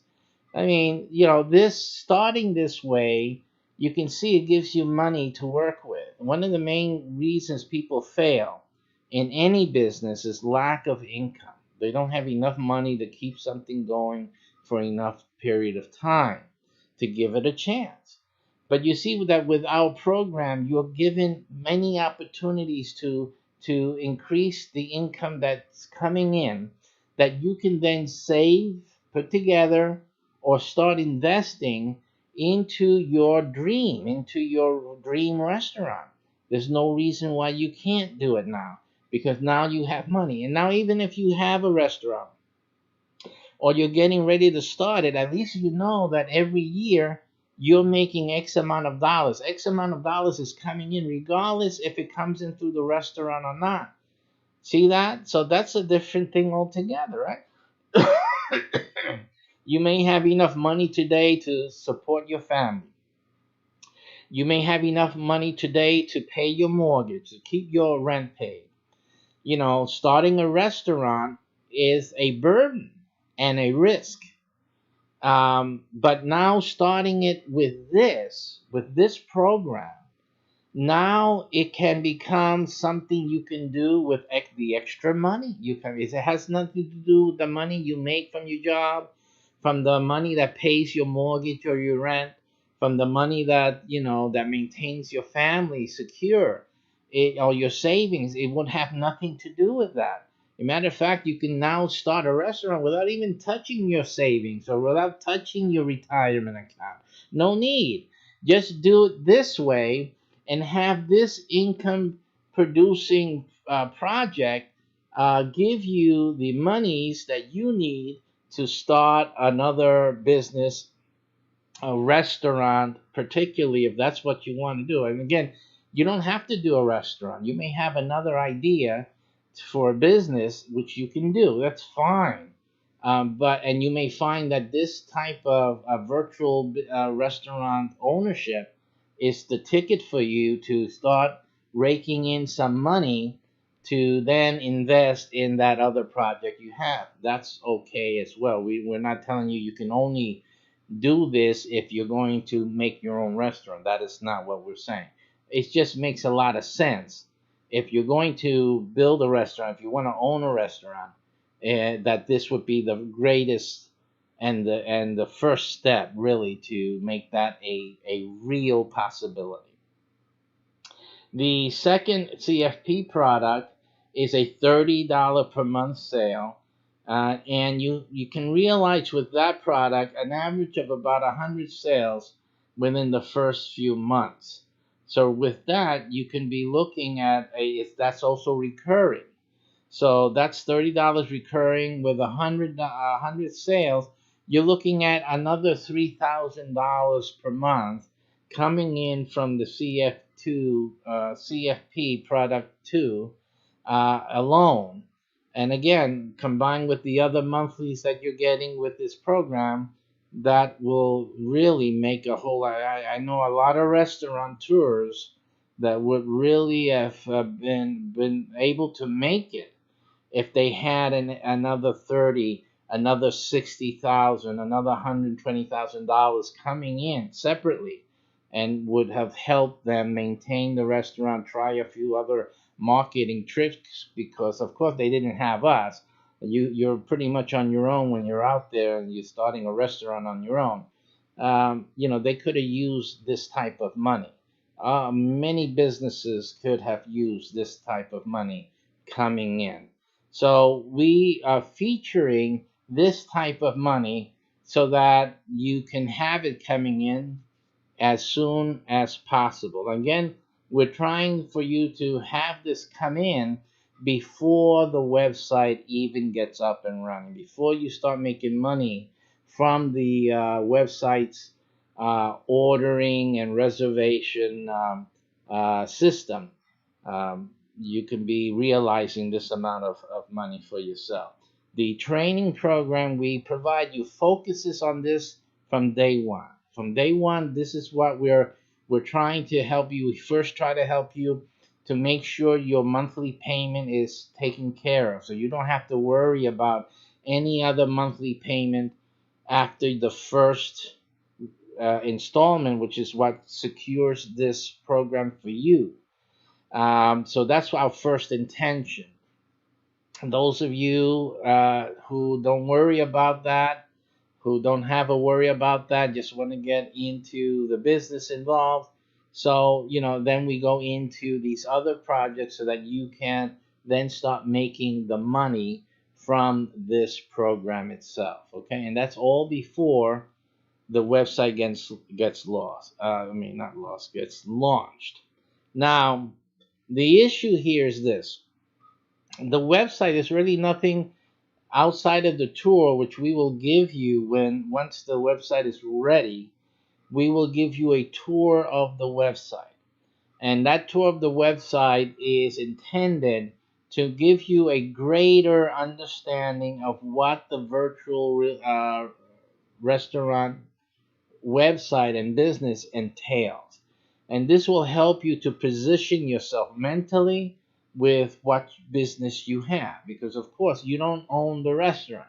You simply own the website that the restaurant really needs and the people need in order to facilitate their interaction with this restaurant. There's going to be a lot of things in your website that are very important for the restaurant and for the people who would like to, visit the restaurant, who like to patronize it, and all these things. There's a lot of things that are going to be happening on your website that will really make your website very used a lot by the people who have already eaten at the restaurant, or those who are hearing about it and want to know more, or those who are visiting town and they come across your website, or the ones that are watching from across the US on TV.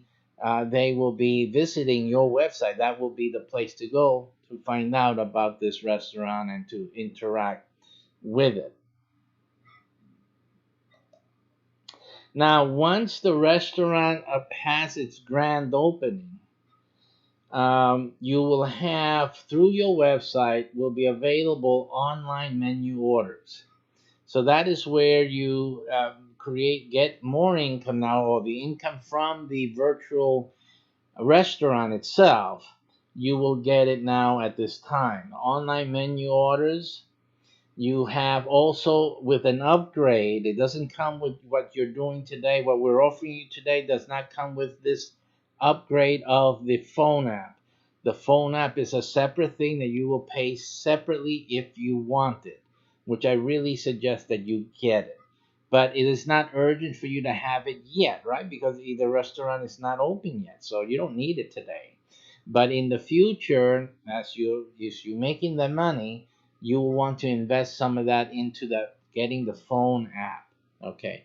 And the other reason that you got to get the phone app, and we're going to give you some time to get it, because if you don't get it after the restaurant is open for a little time, a few months at most, and you don't get the phone app, we're going to offer the phone app to someone else, because the restaurant needs the phone app. We can't hold up the restaurant because you, for some odd reason, you're not understanding that a lot of people use the phone app to place their orders. So you got to get with it, folks. Okay. So anyhow, if we see that you're still not getting the phone app, you're making the money, you're not getting the phone app, we have to offer the phone app to someone else, and that will be it. Okay, so we advise you that soon after the restaurant is open to get the phone app. So while you're making the money before the restaurant goes open and before your website goes open and gets up there, and you're making that money, don't go spending the money. Save that money, because you're going to need it for the phone app. And we'll give you more information about that during the training. You're going to need that money for the phone app. So don't just spend it. Now, because a lot of people, when they cross the front of the store, even before it is open, the restaurant should say, the QR code to download the phone app will already be available. That's assuming you upgrade it. It's an advantage, a powerful advantage, that you get the phone app sooner than later, because the sooner people start downloading the app, the more people will have it when the restaurant is open, and they'll be able to start ordering, they'll be able to start reserving space, and et cetera, et cetera. So you have to think smart. This is your opportunity. You're having this restaurant business, doing it virtually without the headaches and all the other stuff and the financial burden that typical owners of restaurants have to go through. You can get this without all of that, but you still need to be a smart business person. That I can't sell to you. You have to be it. So that's something you have to come with. Now, the other thing is reservations that they will be able to now make through the website and through the phone app itself. And you will earn a percentage of their check tab. Now, depending on what they are ordering and what they're doing, reservation, or they're reserving a party or an event, whatever have you, because most of our restaurants will have that type of facility, you will earn a percentage between 1 and 20%.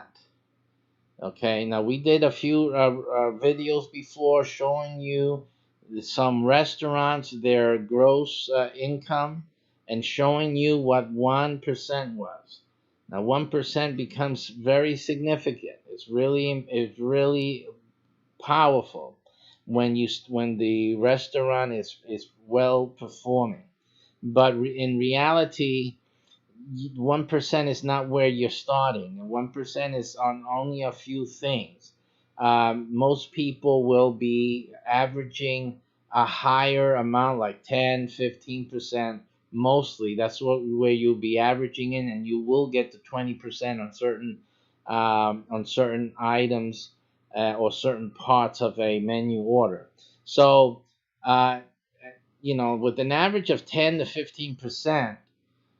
That's a lot of income. Even like if you have a $500,000 a year restaurant site, that 10% becomes 50,000, right? 15% becomes 75,000, right? So it becomes very significant.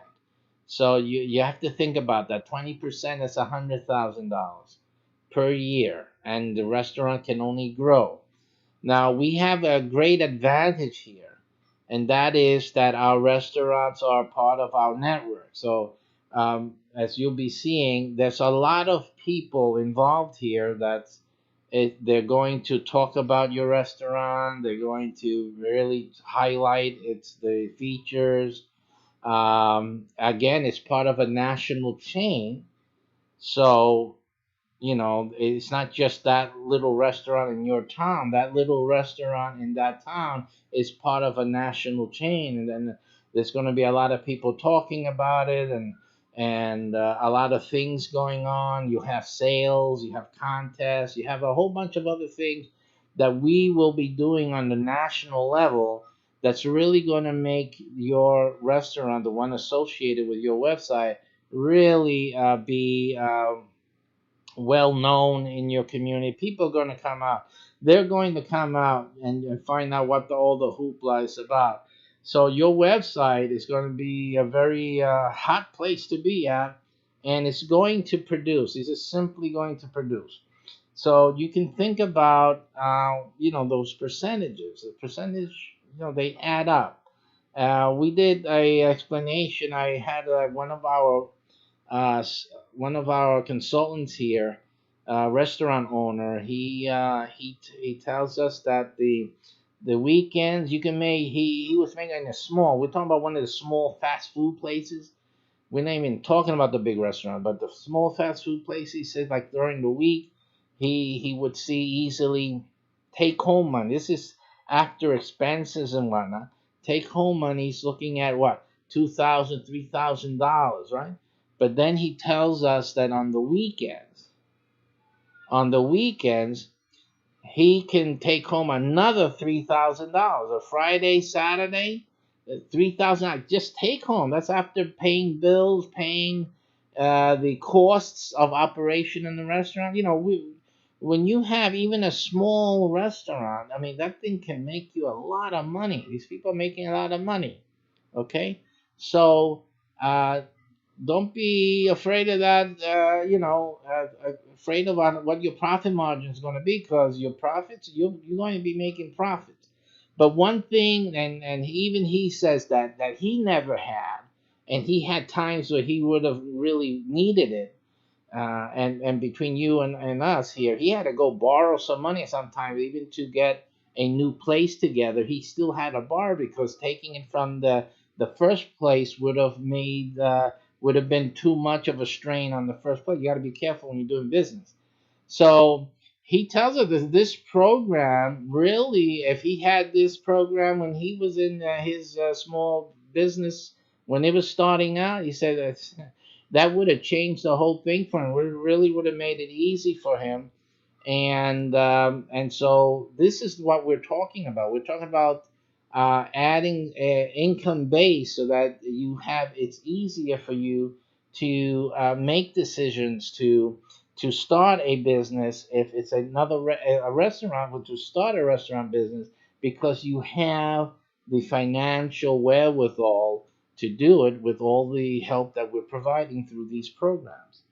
Here you have some seminars that we're also giving. This is limited time only, though, and that is that you'll make $2,000 per sale on our EREI, our seminar. This is a 3-day workshop, real estate investing, by the way. And listen, you have through your website and now begins the issue here. Now listen to this. Even in the restaurant itself will have in it ways for those customers to be exposed to certain other services, to other announcements, where you will have your announcements, and you can make sales even from the restaurant. Again, the restaurant is just dedicated to the restaurant. Those people there at the restaurant will be just dealing with the restaurant. But these other things will be from you, from your website and from your business, so that even the restaurant will serve as a point of contact and a marketing exposure to people that are coming to the restaurant to eat and to be at events. And the restaurant, of course, will have our channels in there, right? Your channel featuring your website, featuring also the seminar that's coming into town, and with their ordering, that link there that they were able to order, they may even get a discount. We may give you a discount for anyone sitting at the restaurant who reserves for the seminar right there and then on their phone. That's it. You get this commission. So there's a lot of things. Think about what I just said, because what I just said opens up a whole new ball game, because you will be able to market to people sitting at the restaurant eating. They will have literature. They'll take home literature. They'll see the TV monitors. There will be announcements happening every once in a while, and the other programs, right? This is a powerful thing. This is the power of what we're talking about, and how it helps you make money other ways, not just from people eating food. Because when they're eating food, there's other things that people enjoy doing when you go to a restaurant. I haven't seen any restaurant people not ignore the TV screens. They're always looking at the TV screen. One time or another, something on the TV screen that they're interested in, and they'll look. And obviously, they all like to take home something. There's always some way to give them something that they can take home and review later. So this is and now remember, this is your right, because you own the website. You're the marketing. Okay, your business is involved in promoting that restaurant. So the restaurant is going to also promote you, and wait for other stuff that we have down the pipe. Look at this. So we have also EREI and PFI again. These things will be explained to you in your training. These are other networks that I have, and they have need for advertising, and they will be urged to advertise on your website. as well. So you will earn advertising fees from your website. Your website's making money by being a website and by being a place where people are going to go and visit. And while they're there, they might as well, they can see the ad for the EREI network and PFI network advertisers. They will see those ads, and something in there will attract them. Those ads, that network has to do with local stuff. So they will be interested in saying it's not no national thing, it's not no nail polish or anything. We're not talking about Dove soap here. These are things in the local community that everyone in the city wants to know about, and they will take action because this is where they come and they see it and say, oh wow, this is going on or this is available.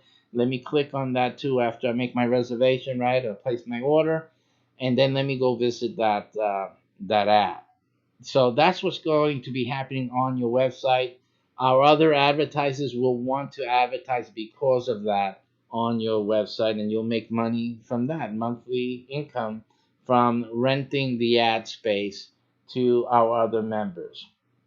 We also have a card and food truck membership also, and there you will also get advertising fees from them because they are closely associated to the restaurant. The restaurant itself will have a delivery factor. Someone's making the deliveries. They will have cars. They will have trucks.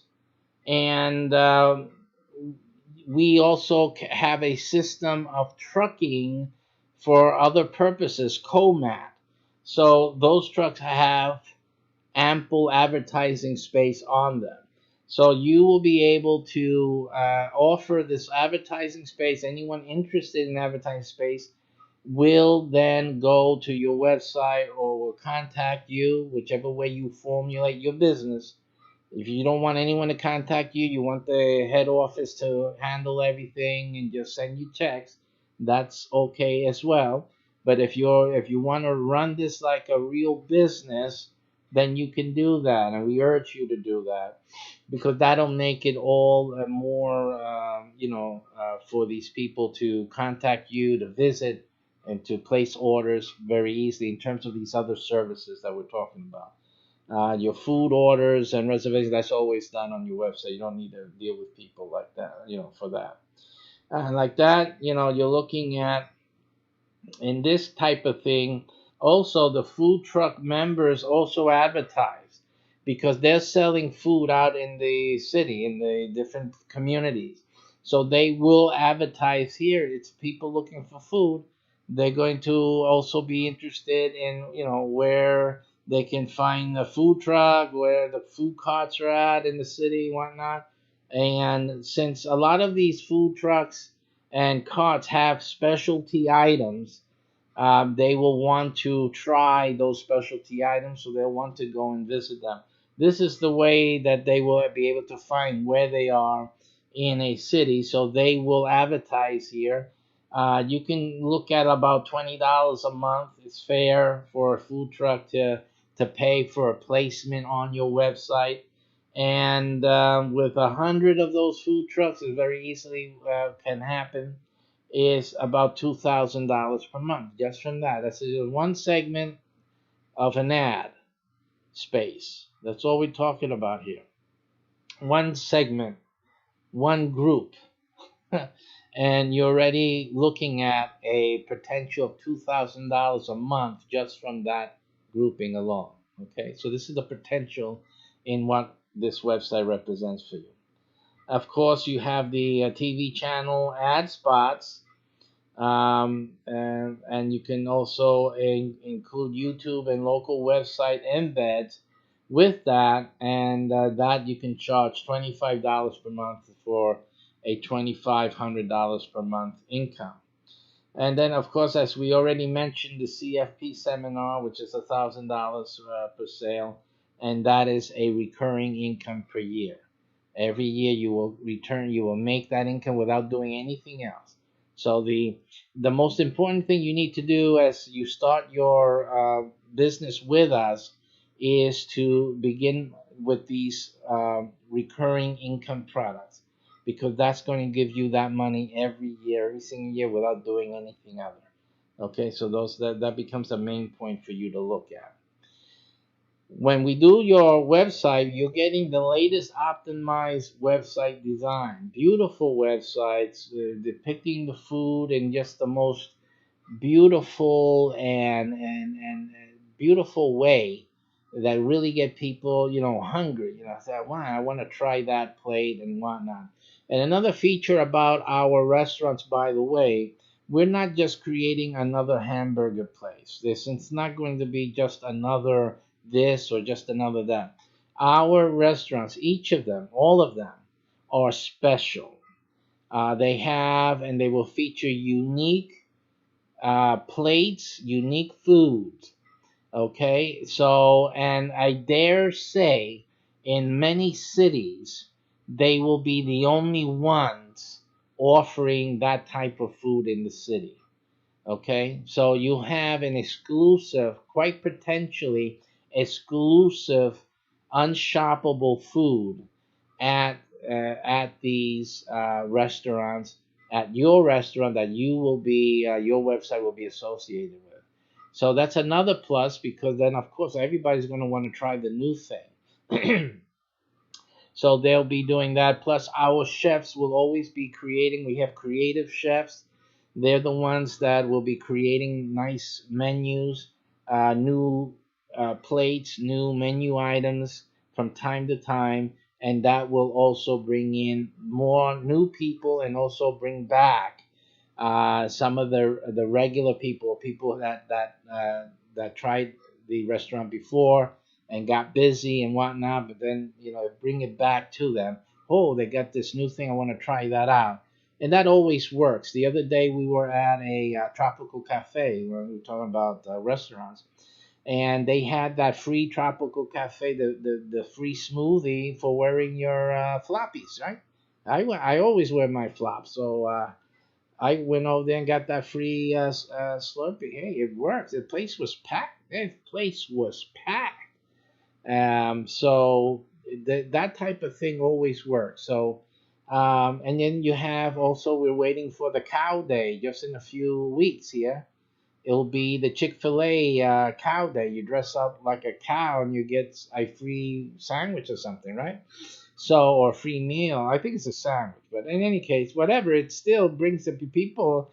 So, in not these type of special things not only bring people out to the restaurant, but they come out doing silly things.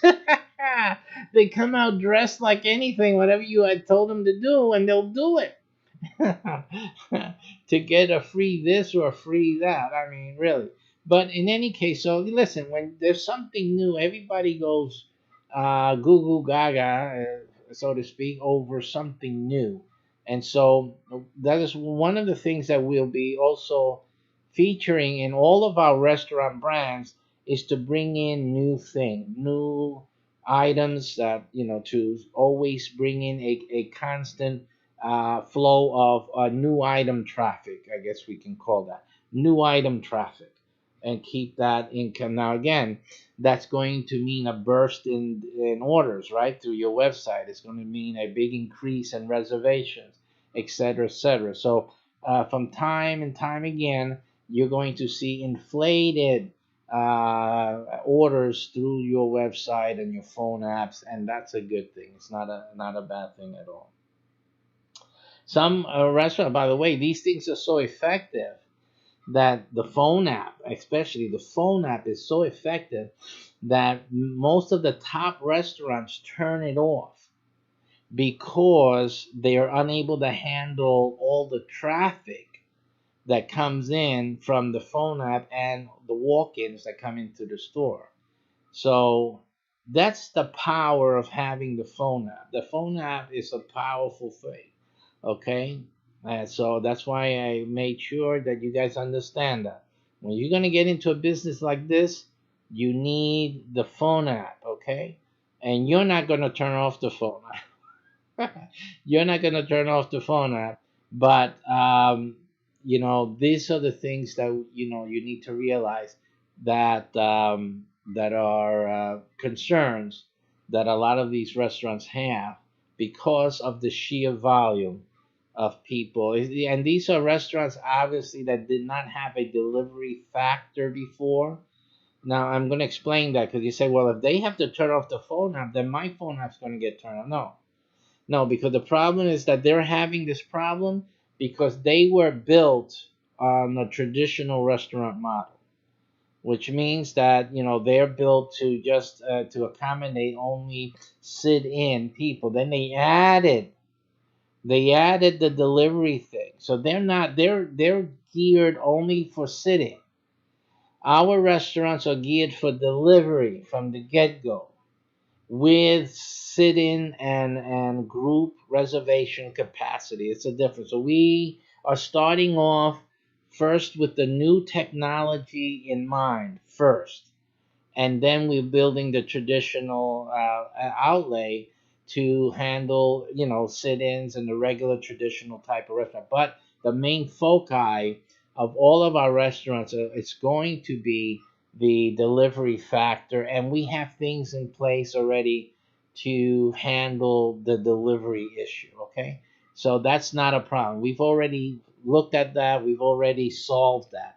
While most of the other restaurants are trying to figure out a way to solve it, we've already solved it. Matter of fact, if you're a restaurateur and you got this issue, you can call me, okay? Because I can handle that issue and solve it for you. Okay, so in any case, let's get back to what we're doing. Let's go to the fact that we are creating interesting content on your website. Again, you don't have to do anything. All you're doing is setting things up the way we're teaching you. You're building up income stream for yourself. That's all you're doing. That's all you need to do is make money. That's it. Your job is to make money. So as long as you follow our instructions and you do earnestly those things before the website get up and running, you're good. That's all. That's all you have to do. You have to make sure you make your $2,500 a month. You have to make sure that you're getting some recurring income for every year. As long as you do that, you're good. You don't have anything to worry about. We handle the rest, and we're putting the website together for you. We're putting in interesting content in the website. People are going to be looking at the website. They're going to be entertained on your website. Your website is going to be a place to go, not just to order food. They're going to come and spend time on your website. There's going to be things for them to do. We got a lot of things happening. I can't say everything. Why? Because there's other restaurants and there's other type of developers that are looking at this right now, and they're trying to figure out what is he doing, what does he have that is going to and they're trying to decode what I'm doing here so that they can duplicate it and do it themselves. And unfortunately for them, they won't be able to, quite simply. There are certain things that they will not be able to do, and that's it. So simple. But I'm not going to make it easy for them either. I don't want again, there's some things that I can help some restaurants with. They can contact me and hire me as a consultant for those things. One of the things was the delivery solution, the delivery factor type of thing. So that's one thing that I can give some consultations on. But everything else I'm not going to disclose because those are proprietary and those are our corporate secrets. Okay? But in any case, it's going to be interesting content on your website that you don't have to worry about, because I know some of you, I've done websites before and I got to do this, I got to update it every day. I got to put an article and this and that. All of that stuff you're not going to have to worry about.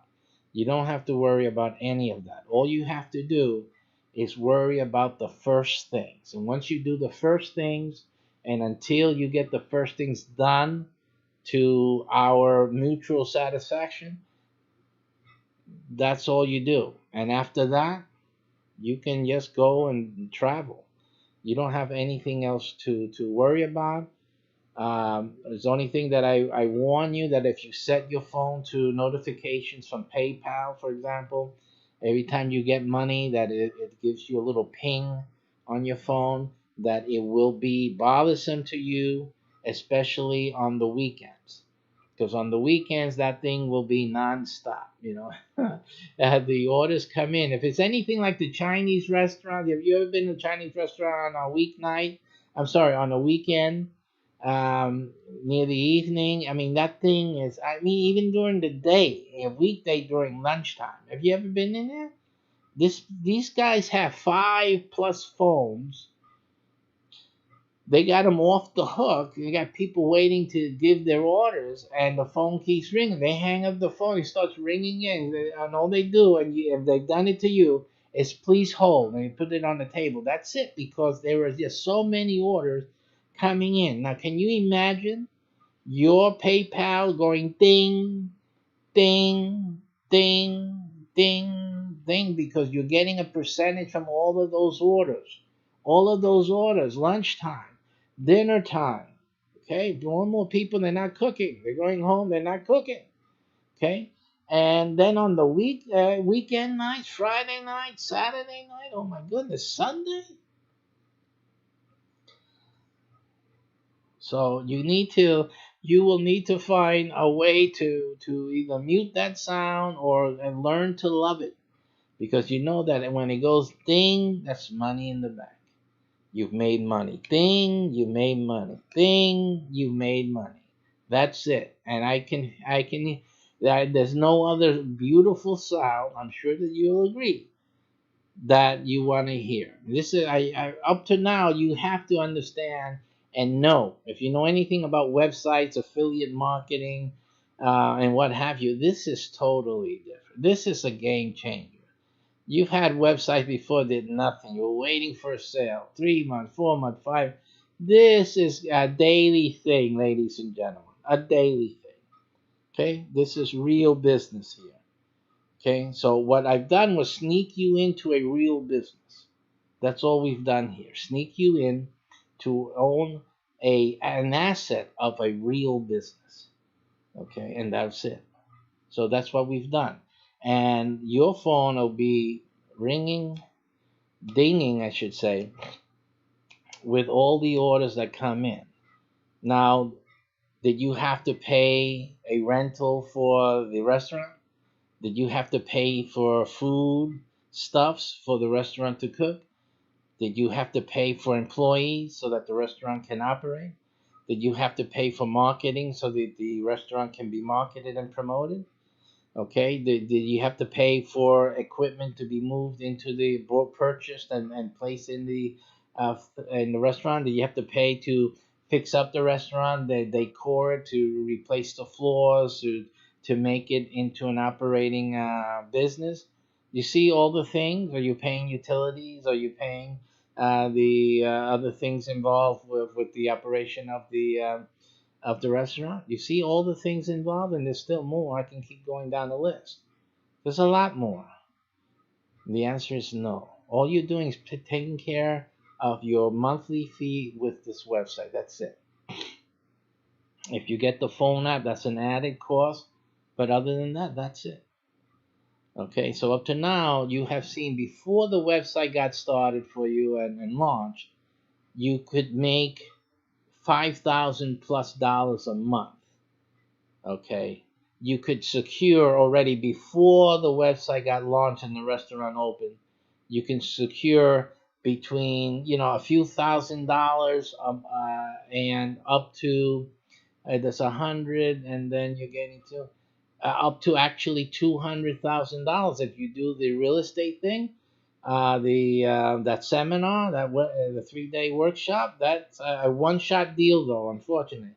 But that'll give you $100,000 if you do it all. If you sell out all the 100 tickets, you're doing that.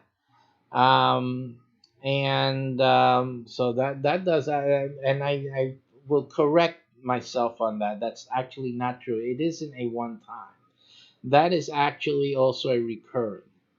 So that would be, if you did the whole seminar workshop, its capacity is 100. If you did that, you're doing 200,000. That's 200,000 in commission that's recurring every year. So again, you have that potential. Okay, you don't do the whole thing. You did 50,000, yeah, but still, any part of that is really good. And this again is before the website gets up and going. You have the other thing there, which is 1,000, and if you do 100 tickets there for the CFP, right? If you do 100 tickets there, again, you're looking at $100,000 recurring. So you can make 100,000 from the CFP. You can make 200,000 from the EREI. If you're the one that sells all the tickets, the limited tickets that we have, you will make that amount of money. That's 300,000 just in those two things alone, yearly. Every year comes into your pocket, without even the restaurant or the menu even being online. Okay, so again, this is, what else do you need? I mean, this is perfect for anyone wanting to. Of course, you have to sell those things.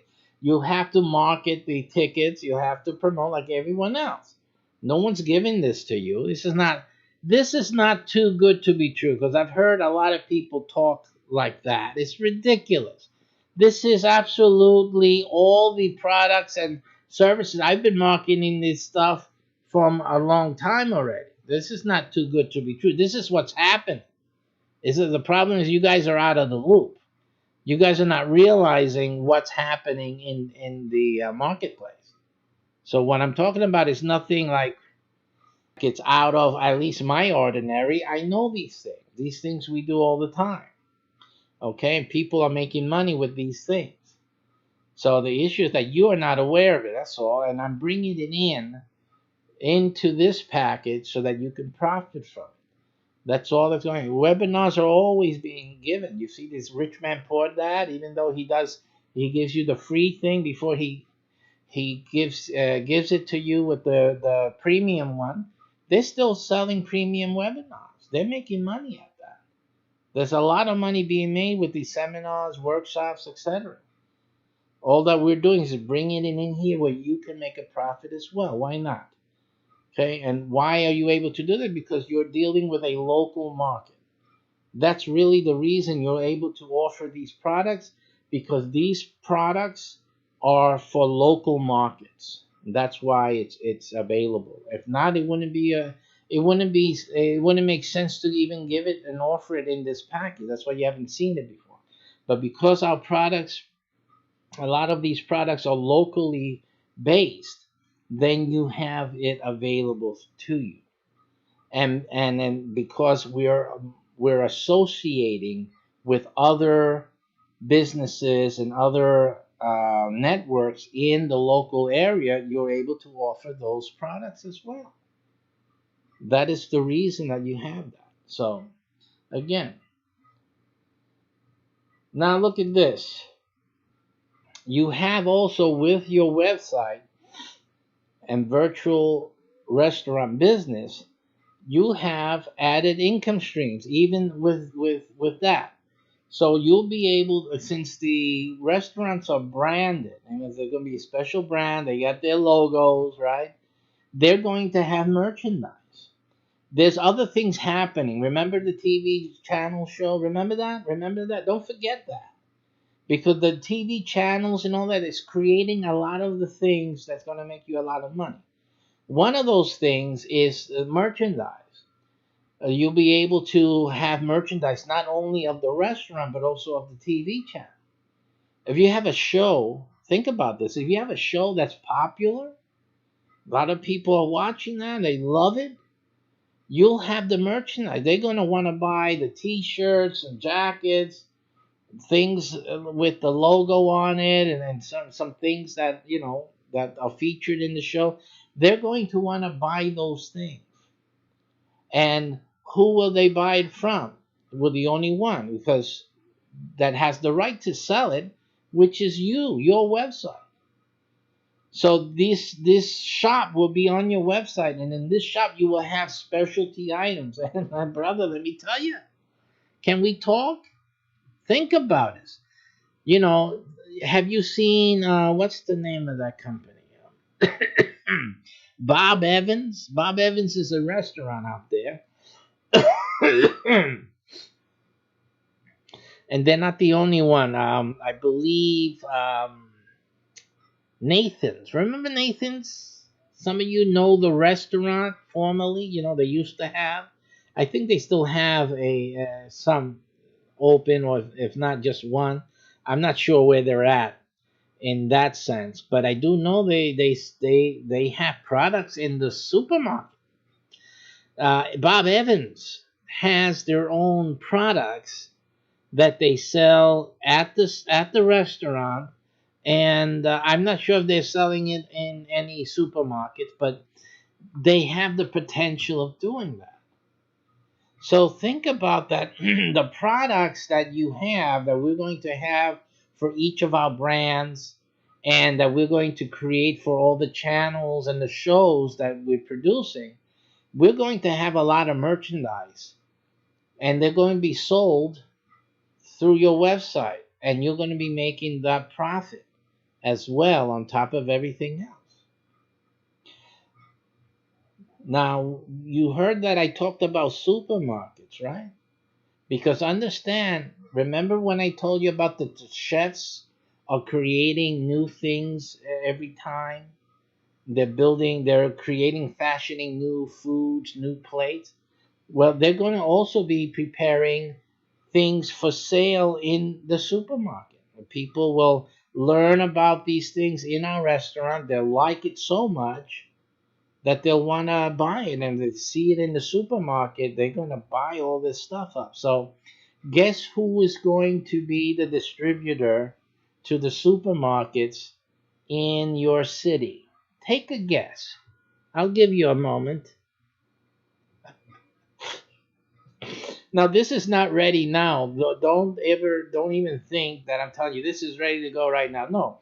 But these are the developments that we're working on for the future and will be added to you in the future. You will be whatever it is that we have that's sellable, that's marketable in the supermarket, or not even just sellable on the website, because that's where it'll begin. But then soon after that, you'll be able to go to the supermarket and say, hey, we have these products. We have all these people enjoy the restaurant. They like this sauce. Let's say, for example, it's a sauce or some other concoction or whatever. And we can have them delivered to the supermarket, and you guys can start selling to the population. That thing will start happening that way. But even if it's from the main headquarters here, and we do a national distribution through a national supermarket chain, you will still be included in that deal. So again, you guys again are included. You'll see a percentage of those sales come into your checks, and you'll see it in a national supermarket chain distribution. You'll see it on the check and you'll see the amount, whatever it is, it'll come to you. Any deals that we do, and of course, any deals that you do on a local basis is really something that you will add to your bottom line. There's a lot of small shops, a lot of small grocery stores and whatnot, and you can approach with this special product, a food product that we made available, and you can just rack up on those sales as well. So again, the future doesn't stop with your purchase here, it just begins. And the added things that we're going to be adding, and believe me, we have a few things already planned that's going to add to your bottom line.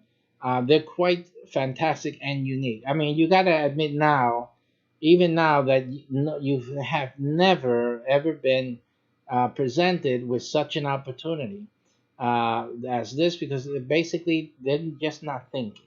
They're not thinking, and they don't have the experience and the expertise that we have, that we're able then to bring these things in and to make it work. Because see, the thing is to make it work. the top restaurants right now is just still trying to figure out how to get delivery to work. Can you imagine that? The Chinese got it down pat. Come on. But that's the state of the world. Don't say this is too incredible to be true. No, because the Chinese prove it can be.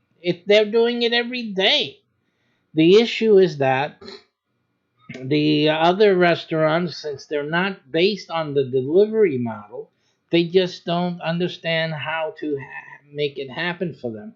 And so, yeah, obviously to them, oh man, that would be good, but how can it be done? It just can't be done. There is a way to be done. Somebody has to, like always in life, someone has to be the thinker and to make it happen, to find the solution, to find the way to make this thing work. And so that's all there is. It's not that it's too good to be true. It's that there's always one person that is innovative and introduces innovation into the industry. And that's what's going on right now. They're still looking for their guru to bring in some sense into the industry. I'm already here, but I'm doing my own thing. Okay. So your website then also would be ready for reservation profit. Now, reservations are a big deal. Reservations are a big deal. So your website, again, people will want to make reservations. There's things like office events, office parties, right? There's anniversaries, there's retirements, there's all types of occasions and that people will need to have some space and have good food, enjoy their experience, and have their event. So our restaurants are all geared for this. We are all geared for this capacity. But not only that, another thing that we are all geared for is catering. So all of our restaurants will be able to also cater. See? So your website will not only just handle the reservations, but when we call reservation, it is also to reserve for catering services.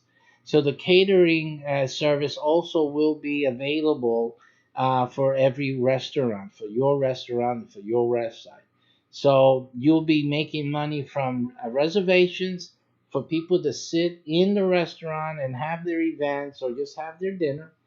And then you'll have also the income from catered events that the catering will be had from this website. Now, let me tell you something else. It's not food will come not only from this restaurant but from the others as well. Is depending on what they order. So here's another occasion where your percentile or the things that you will earn will change. Because if they order things that come from another one of the brands and like 2 or 3 items come from your brand, well, you get the commission on your 2 to 3 items. The other website owner will get the commission from their 2 to 3 items. And that works in reverse, right? Also with you, so that somebody's placing a reservation, a catering order for things on the other brand's website, but those may include some things from your website. So in either case, you will make that sale as well. You'll make that profit. So in this sense, you have all the power of actually the 3 to 4 other websites and their marketing pool to gain commissions from and earn that income. So that is very powerful. So remember, it's reservations, events, and catering. Those 3 things, they're big money makers. Remember that there are companies that all they do is cater. All they do is cater. They don't have a restaurant. They just cater. And they make great money.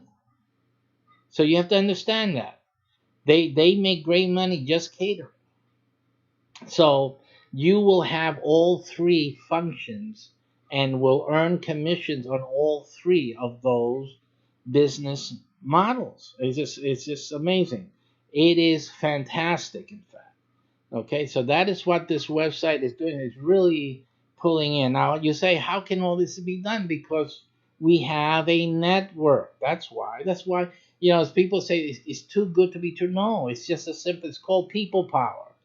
It's called having a network. It's called starting your business not alone, having others helping in your business, having other entities already set up that will do this job and that job for you and cooperate with your business. That's what no one else has. That's why they say it's too good to be true, because no one helps anyone else in their business. But this is a way that you can get started in the restaurant business and get help and have the network support. Our restaurants will be able to do things that no other restaurant's able to do. So therefore, we will be able to outcompete. You're going to outcompete and dominate every market. That's as simple as that. And the restaurants that are making it out there, as you saw in our previous videos, they're making multi-million dollars per year. And we have everything incorporated, and they're working alone, by the way. Those are just restaurants by themselves.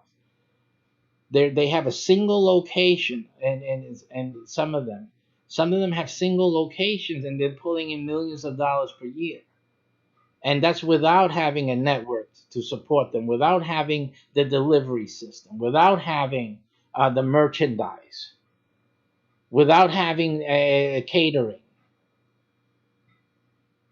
So we have all of these things together because we have the network that will handle all of the extra things.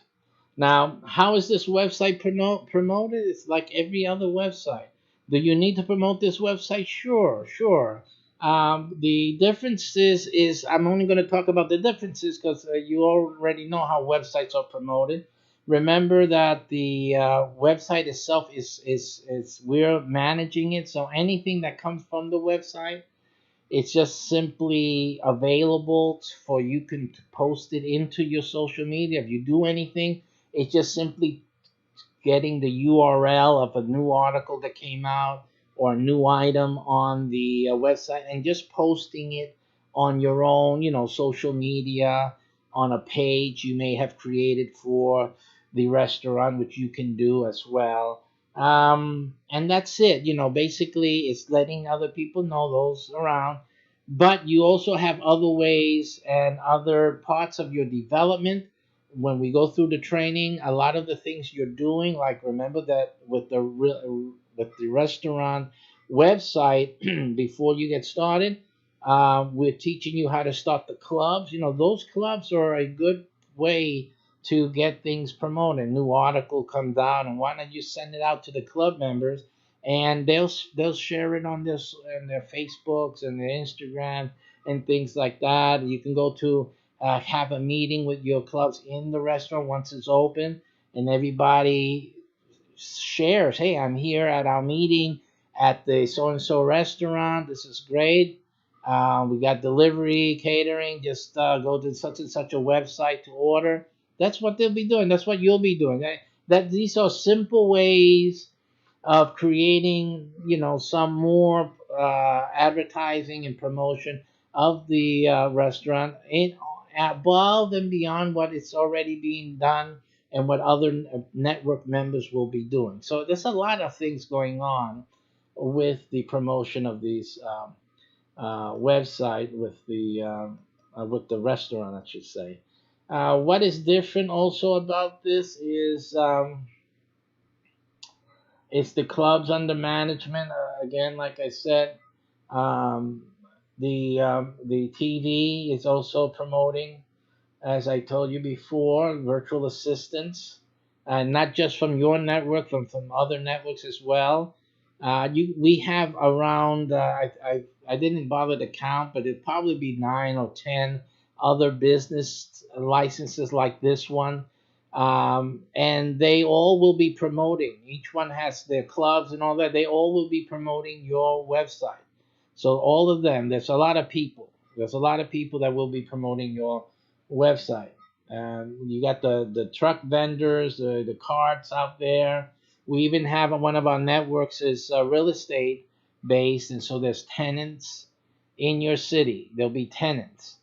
Okay, landlords that will post in the apartments or in an email to their tenants, whenever they want to order food, try this restaurant, really nice, blah blah blah, and this is the website you can go to place your order. That's how they'll do it.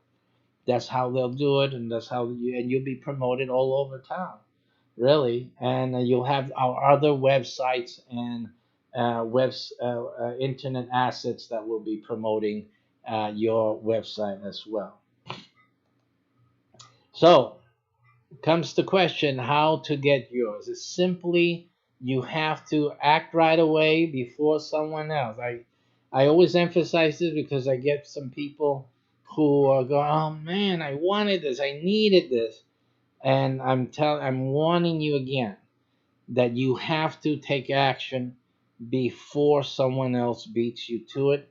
I can only, like all the other things that we're doing, there's a limit because we can't simply just handle more. I can't handle more. I cannot come here to you and present this to you and tell you, yeah, everyone come in. I can't do it. It's not going to work. There can only be one restaurant of this, one restaurant of that in most cities of the U.S. Of course, there are certain cities which you can name on the top of your head that could probably handle more, but we are only offering one at this time. And until the one restaurant is up and running and producing and all that, I'm not going to add another. Okay, that another can be supported, that is something that will come down the road. But at this moment, I can only accept 3 to 4 purchasers right now. Okay, and that's that. But the good thing for you is this, another benefit of you joining today and grabbing one of those 3 to 4 websites is this.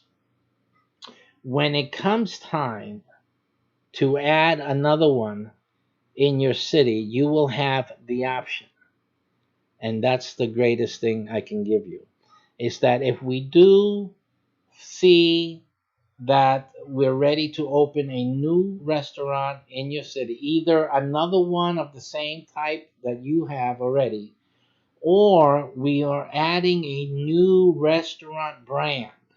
That means a different type of restaurant, different menu, etc., then you will be offered that first choice to take that restaurant, the website, obviously, not the restaurant. Restaurant, we own the restaurants, but you will have the opportunity of owning the website for that restaurant when it becomes available.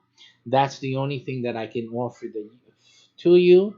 And if you reject it and the others in your group reject it, you can't do it, or you don't want to do it, then I will open it up to the public. But until then, you get first dibs on any new opening when it becomes available. So that is, and that's a great thing, because how much more easier, it's like almost having a few like McDonald's franchises, right?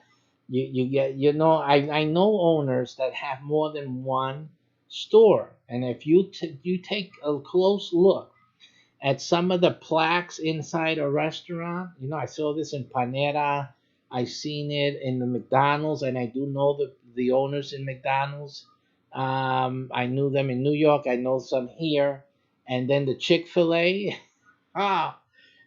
These guys have multiple locations. It's not just one. They brought one.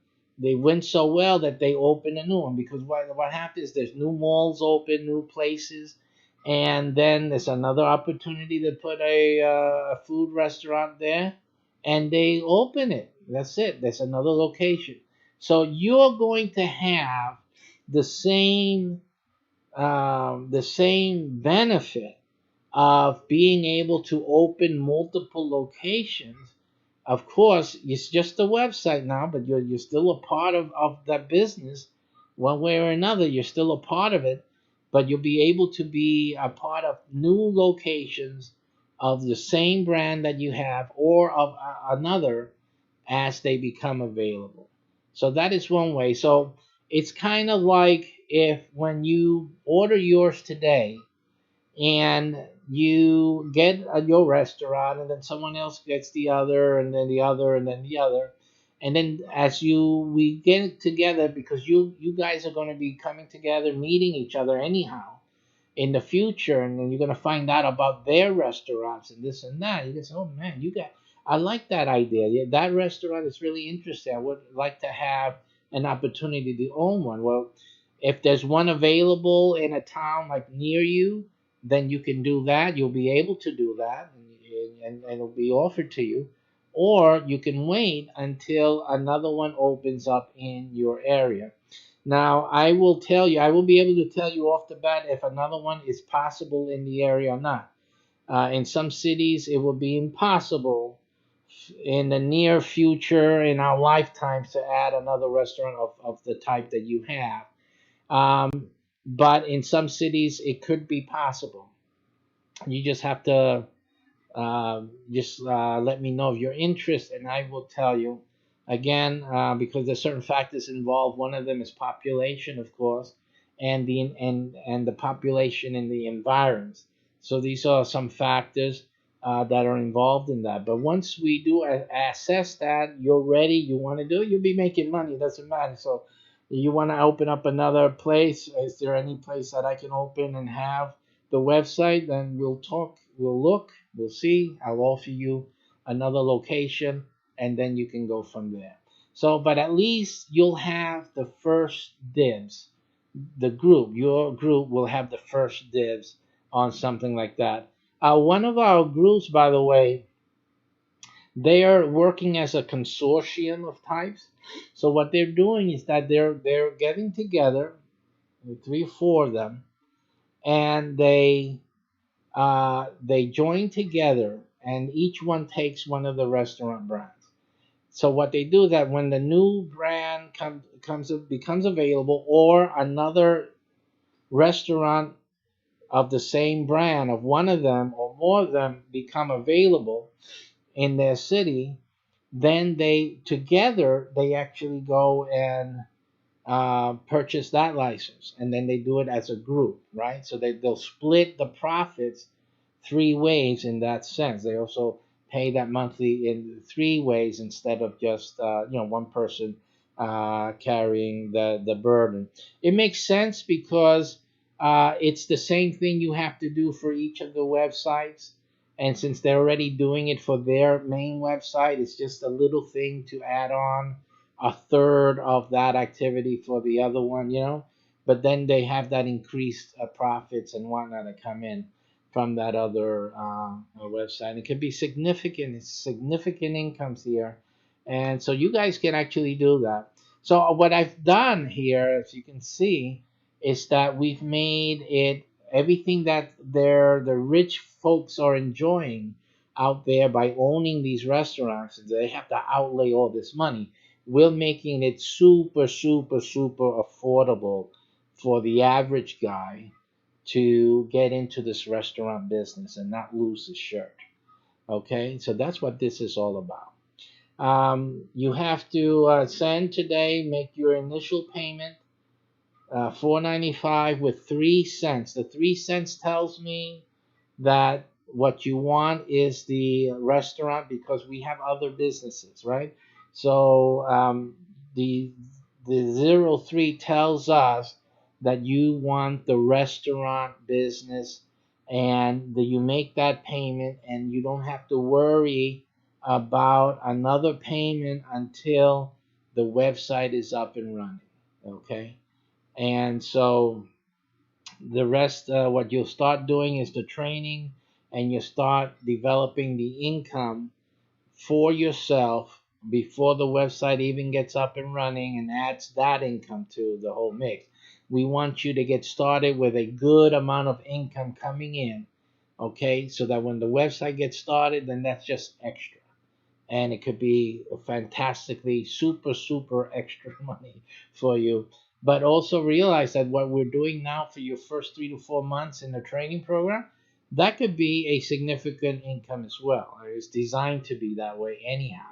So, hey, listen. So you look at it as a double opportunity here. That's really really be successful one way or the other, or both. And this is the opportunity that you have right now. So again, like I said, if you are a person, oh, and then what I didn't say yet, I'm sure you guys have been waiting for this, especially the guys who want to start a restaurant, your own brand, your own name, you want it up in lights there, and you have this great idea for a restaurant. Guess what happens after this restaurant is up and running?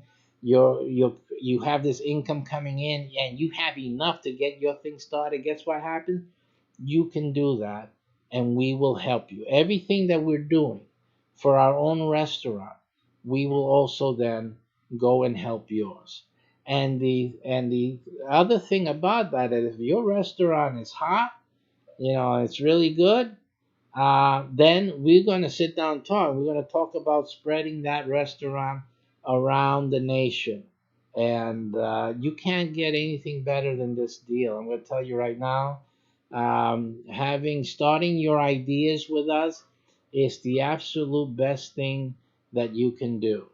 I'm going to tell you something else I didn't mention for you guys doing, and it's not here, unfortunately, to have reminded me. Let me see. Where is the place that it should have been mentioned?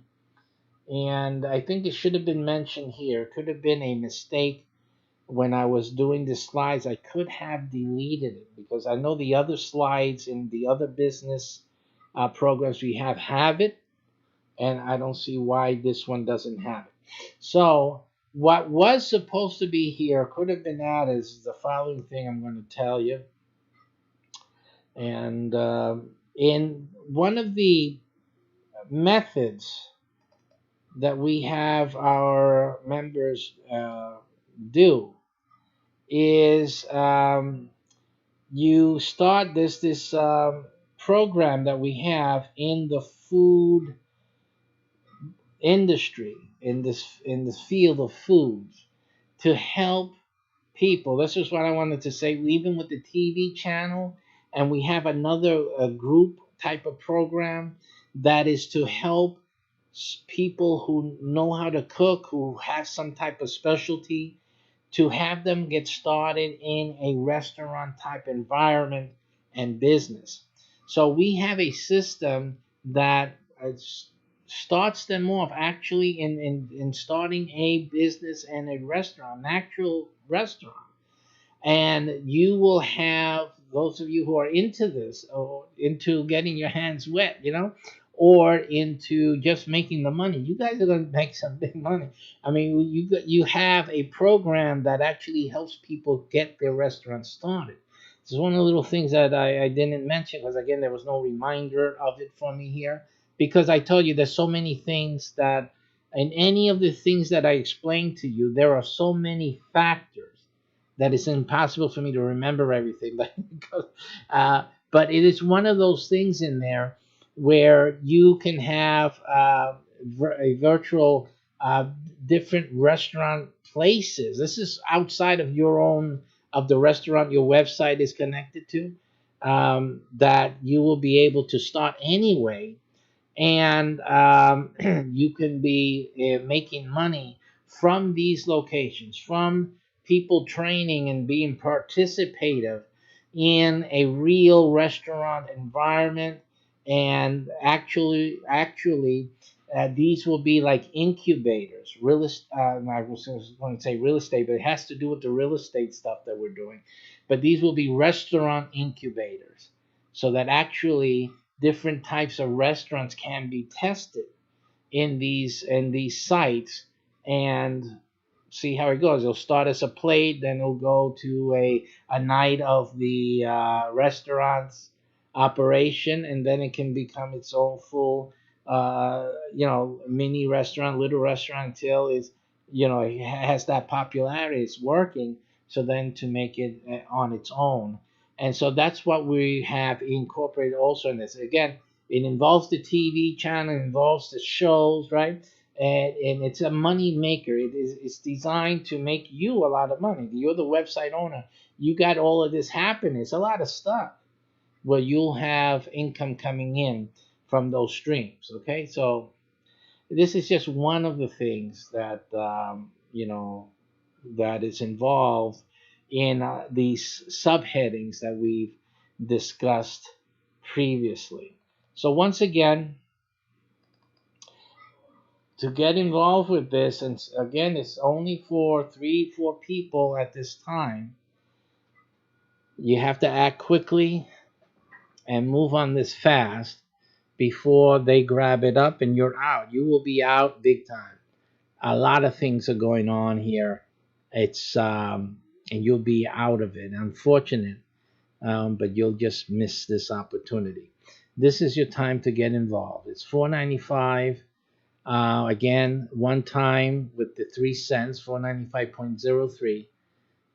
Make that payment and you sit pretty for 3 to 4 months easily while we get your website together. You'll be starting a training program to start creating the income that you'll need for yourself to become successful at this and at any other thing you want to do, including another restaurant. And you should have the money after your training program to make the monthly payments without a problem, without a hitch, and your restaurant website will be up and running. You'll still be making money. When the restaurant itself opens, then that is it. You are running. And again, with all the things that we've talked about, all the other ways and strategies that you'll have with this website to create income, this is a very, very good package. So that's it for now. Thank you for watching. Take the immediate action of taking action and having this for you and your family. You deserve it. They deserve it. Do something now. Be proactive. Get your restaurant started. Get started in the restaurant business. Food sales. Everybody got to eat. This is a way for you to get started at a low entry point without the pain, without all the stresses and the problems of running and managing a restaurant. If you've seen any of those programs, you know what I'm talking about. This is the easy way to do it and the most profitable, because all you have to worry about is that monthly payment, and we take care of that in the first few classes of our training program. So that's it. The rest is up to you. Take care, and thank you for watching.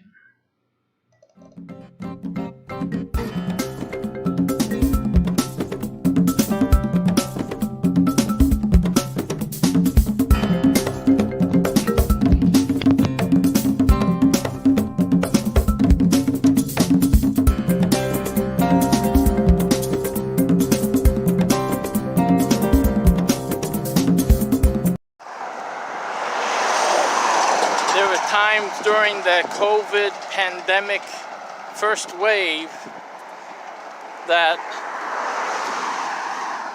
I was thinking I should be on the farm instead of being in the city, because there's certain things got really tight.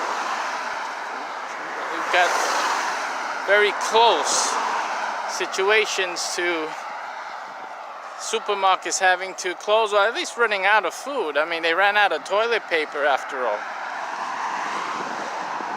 And I started thinking, you know what, it would be good if I could be in the city and still have a farm.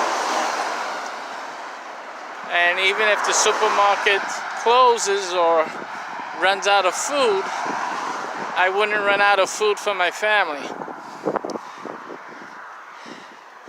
And that's what I did.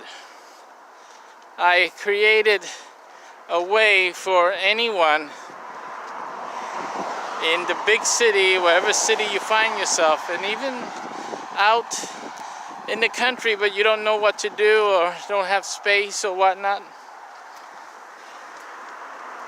And I put together a way that you can own some farm production and be putting food on your table every week from your own little farm unit.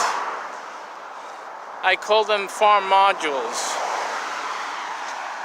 And in any type of emergency, you will still have your food coming in, and your family will be fed. And that's what we created in our Emergency Owners Association. We have a little video. I said a little, right? It's over 2 hours long, but it gives you a lot of information. And it's a limited option. There's not a lot of availability. You have to move on this quickly. But I encourage you, if you're a family man or a mother, I encourage you to look into this seriously, because it'll keep emergency supplies available for you and your family when things get tough. And with the political climate, the suspicious elections, you don't know what's going to go on in the next 4 years or more. I think it's a smart thing to do. Let's go with your gut and make preparations. Look at the video and take action. A limited opportunity, so don't waste time. And don't wait, because you need to get started as soon as possible. See you later.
Hello everyone, one moment please. So you have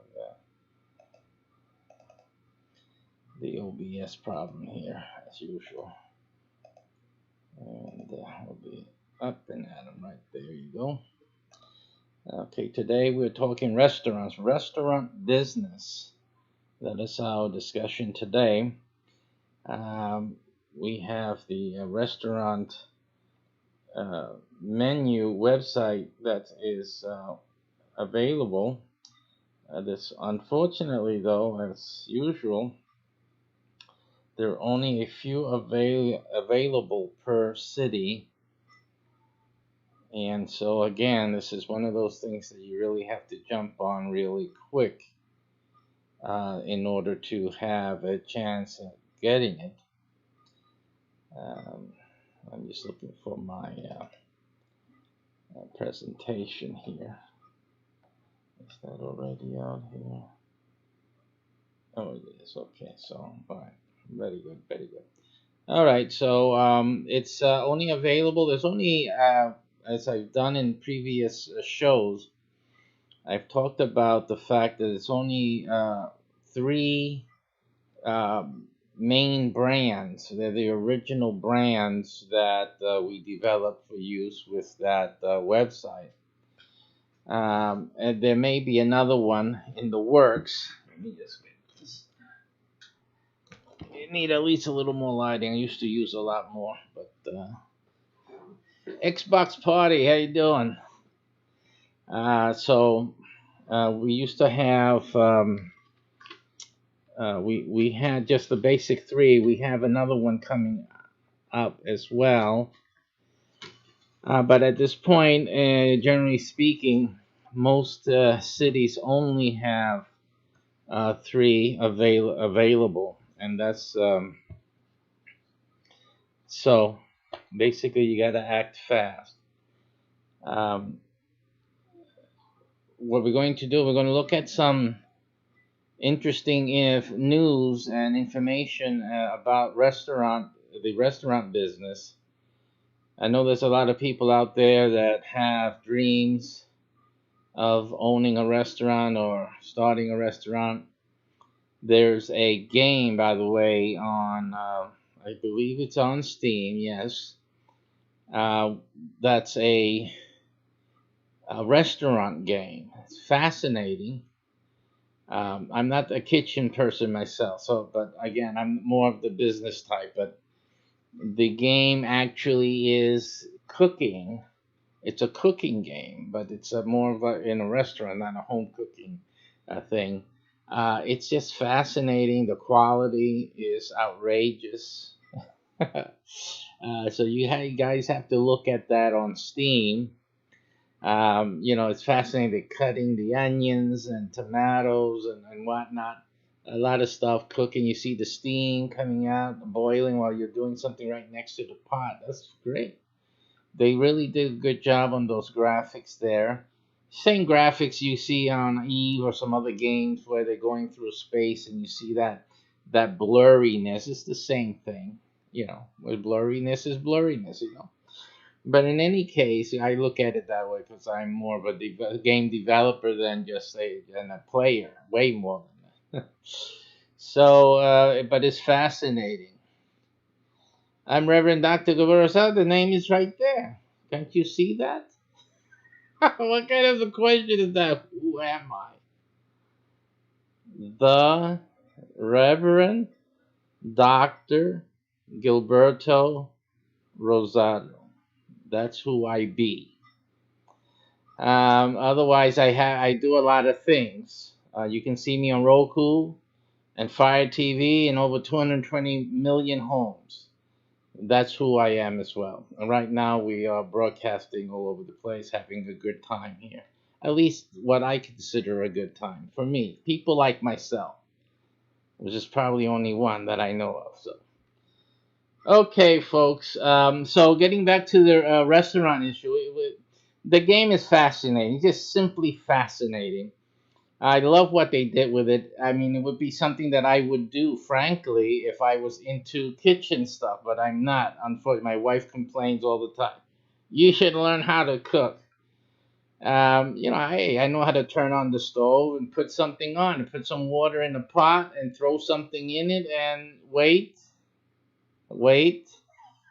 for it.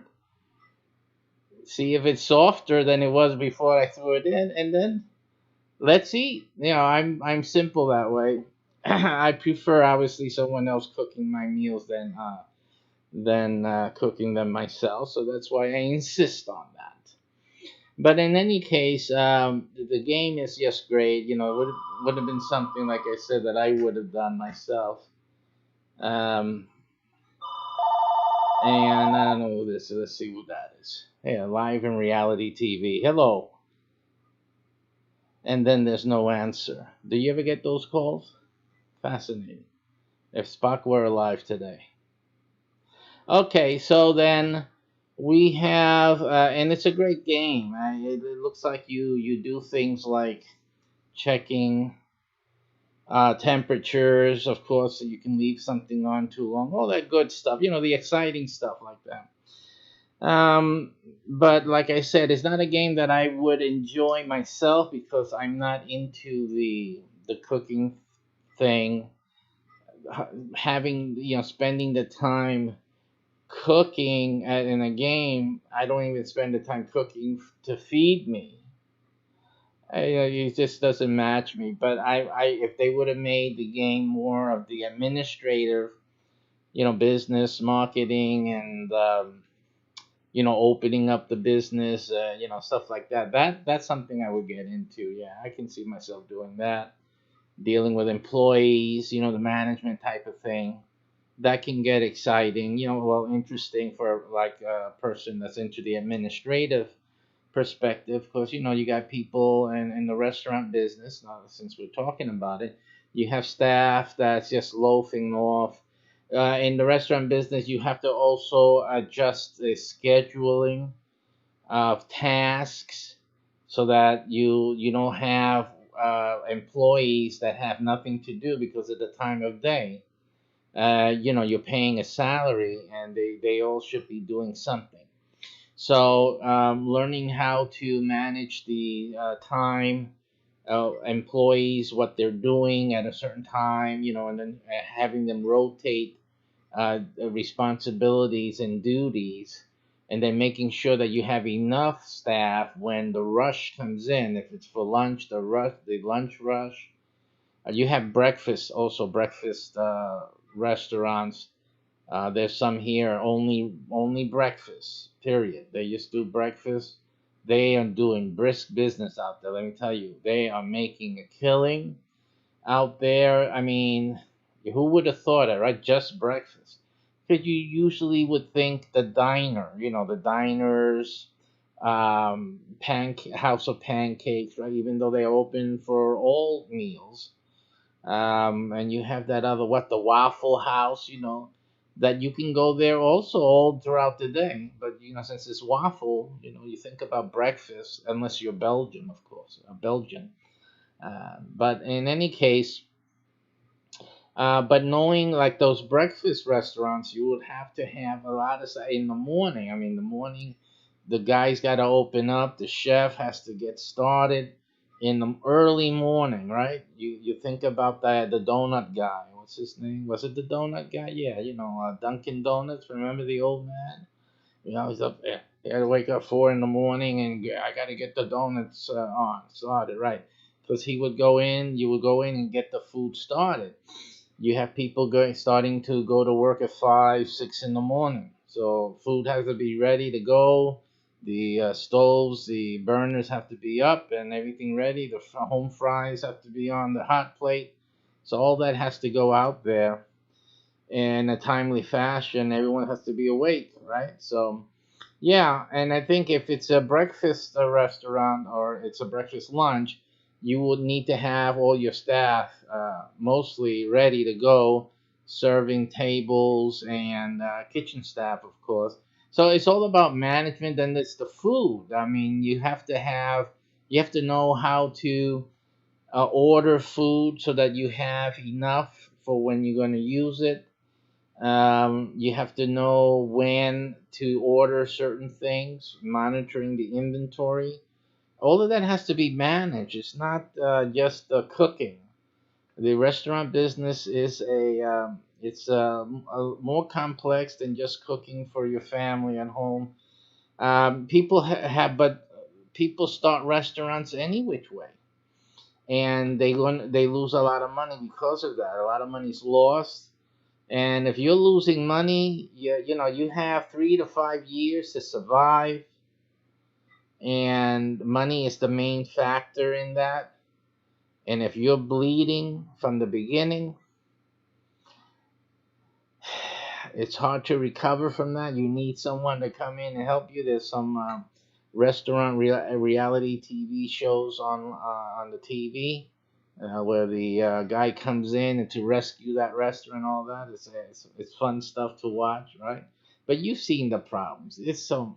All these issues with employees, waste, bad management of inventory, tracking of inventory, terrible customer service. You guys don't know what they're doing. And the other day, I walked into a Krispy Kreme. I don't know what this issue with Krispy Kreme is all about. What is it? For me, it was just Dunkin' Donuts. Then this Krispy Kreme came in, and what did they do? Take over? Why? I still don't get it today. Why is it they get over? I hear about its freshness and things like that, but Dunkin' Donuts, the guy wakes up early in the morning, according to the commercial, right?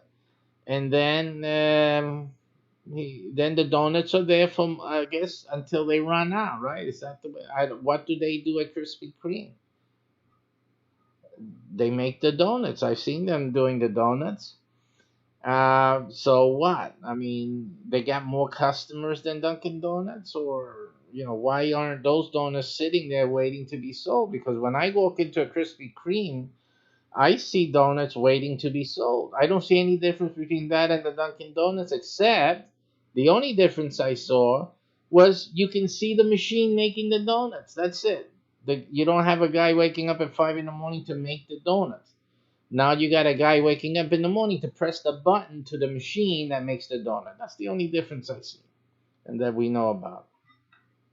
But anyway, that's not the story. The case is I walk into this Krispy Kreme because now everybody in the family wants Krispy Kreme all of a sudden. And I'm looking at these workers there, the employees, and they seemed beside themselves. They don't look like they're happy. Now, it's not like you've been dreaming all your life to become a donut maker and in Krispy Kreme. Like, that's a good.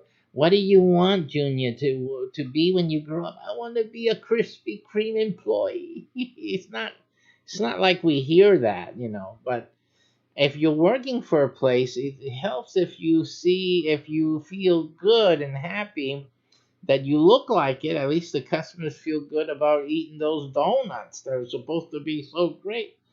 But these guys were dismal. It looked like somebody shot their mothers or something. It really was. I said, what's wrong with these guys here? Young people. But how can these young people be so distraught, the way they carry themselves? And then I was with my son who's working at some other places he's been working at, and so he's been promoted to supervisor, so he has to deal with employees and stuff like that. So we were just commenting, and he walks up to one of the workers there and he starts talking. So what he finds out? He finds out that the workers there feel all like in prison. The Krispy Kreme, I can't talk about all the Krispy Kremes. This is, I don't know what's going on in the other. I do understand that a franchise owner can run his operation, the way they run. They have a personality, even though Krispy Kreme has a standard and has training and whatnot. It's still, if you have a rotten owner, you people don't feel good about working, So it seems to be that that Krispy Kreme, let's talk straight, has these cameras all over the place, and what the employees have in their mind, for some reason, is that the owner is always watching what they're doing. And the owner is watching them to see if they are stealing merchandise or the product, or if they are stealing money in terms of not just physical money. The other way you steal money from an employee, like you guys don't know this, is by not doing your job. Because if you don't do your job, you're sitting around talking or chat typing on the phone or watching me on your phone, because everybody wants to do that, right? Then you're not doing your job. And that's a way of stealing, of course. You're getting paid for not doing the job that you're taking money deceitfully. So the owner then is always watching them, and then when he sees someone lacking off or someone doing, makes the wrong move, tring, like the phone call we just got, but except he's on the other side. Yeah, we tell so-and-so, I'm looking at him, tell him to get up his butt and start working on, make some more donuts, whatever. And the workers, it seems to be so much that the workers, all of them feel like they're in prison, like they're going to get in trouble if they look the wrong way or something. It must be, because one thing is for you to monitor, and the other thing is for you to be persistently on people's case and rear end, being a pain in the butt. You can be a pain in the butt. And I think that in this case, I doubt that Krispy Kreme as a company and a franchise would be inculcating its owners, or and its administrative training and whatnot, be implicating or inferring that owners should be this way. One thing, and there's this guy on YouTube as well. He does restaurant consulting, and I've heard him say certain things that disturb me. One of the things he said was he deals with like the Spanish. First of all, he says things like the workers, and then automatically they're always Spanish. You see, so he says Pepe or Juan. You got to go and get Juan and see what Juan is doing, because and it seemed like it was a little racist the way he was. The way he was always. I've been in restaurants. It's not just Hispanics working. That's the way he gets this idea. But probably because they're out in the Texas area and whatnot. Well, yeah, you'll have that a lot of Mexican descendants there, and the immigration. You know how that is. They're so silly. So chances are a person applying for a job at a restaurant down over there, it would be a Mexican more than being a Puerto Rican, let's say. But I still, the way it came out, it really sounded racist. So my God, well, did he actually just say it that way? Because there's no need. When we're talking about employees, they're employees. You don't have to say if they're Hispanic or if they're Mexican or if they're Puerto Rican, if they're black. There's restaurants that, the staff is black. So what? They're people.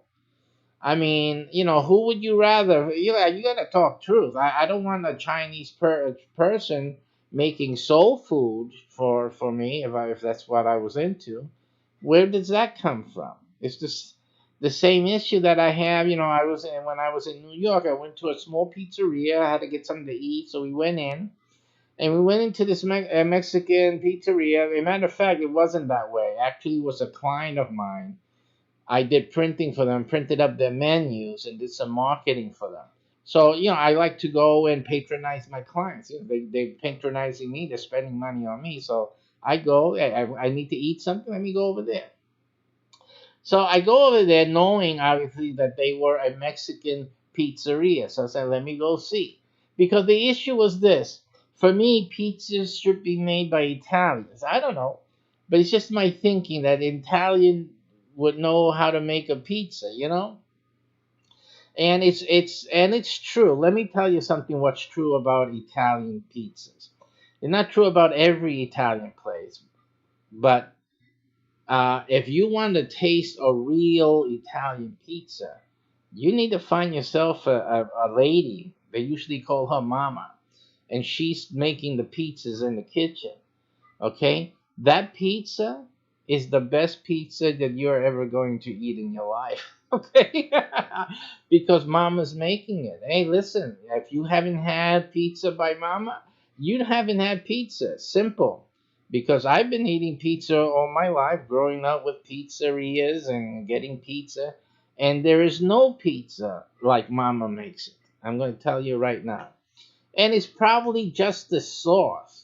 But the issue is that Mama makes her own sauce.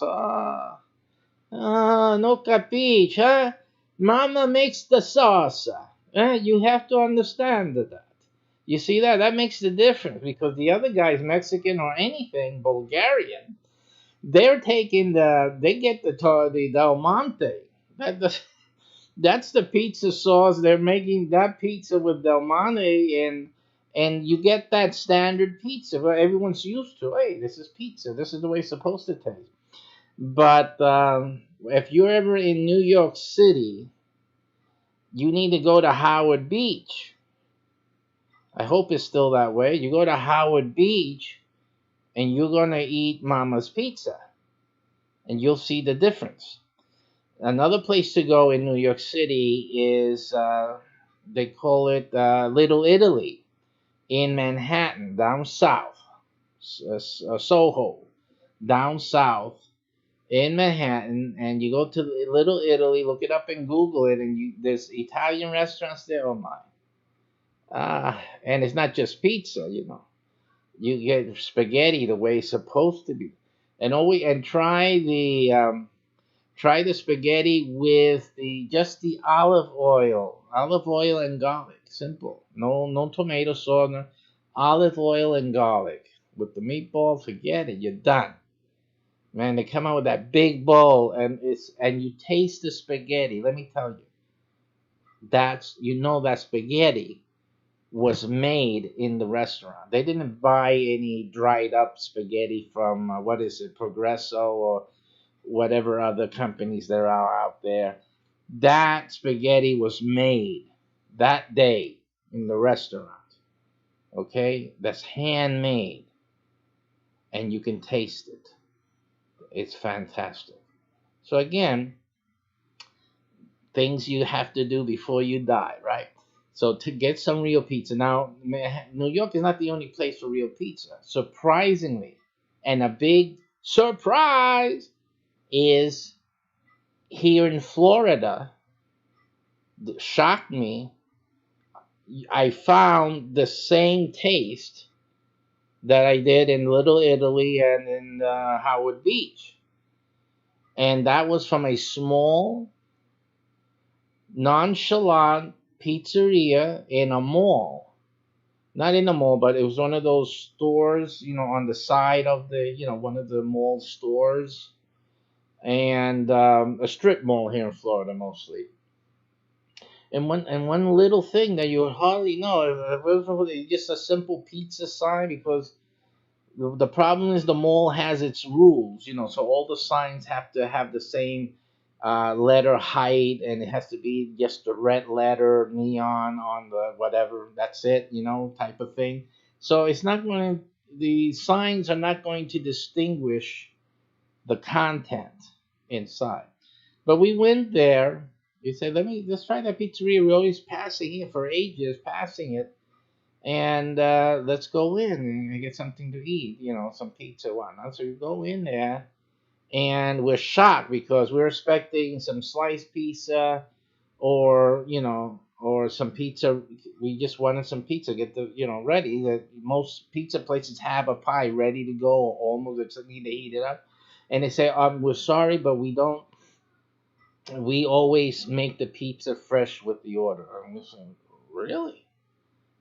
You're making a fresh pizza just for us? Is this how you're doing your business? Yeah. So he said, okay, well, we can wait. So we sat down there, and we waited, and they brought out that pizza. Let me tell you, that pizza came out. They put it on a table. There was like a revolving tray, tray sitting up on a pedestal like that. You can turn the tray. So that was number one. Number two, they placed the pizza there. That pizza was massive. That was the other thing. They told her, this pizza is big, so you don't have to worry. It's good enough for you guys and a lot, And we said, okay. So they brought out that pizza, and we started eating that pizza. I'm telling you. I said, oh my. It's unbelievable, because in Florida, as far as I could tell, few years I've been here, I haven't been able to find any, a lot of stuff that we're used to, like from New York City. But we found that place and that pizza. That pizza was remarkable and surprising for Florida. I said, my goodness, this pizza reminds me, and I told the lady the story about Howard Beach and all that. And since we came to Florida, it's one of the things we're always missing about New York City.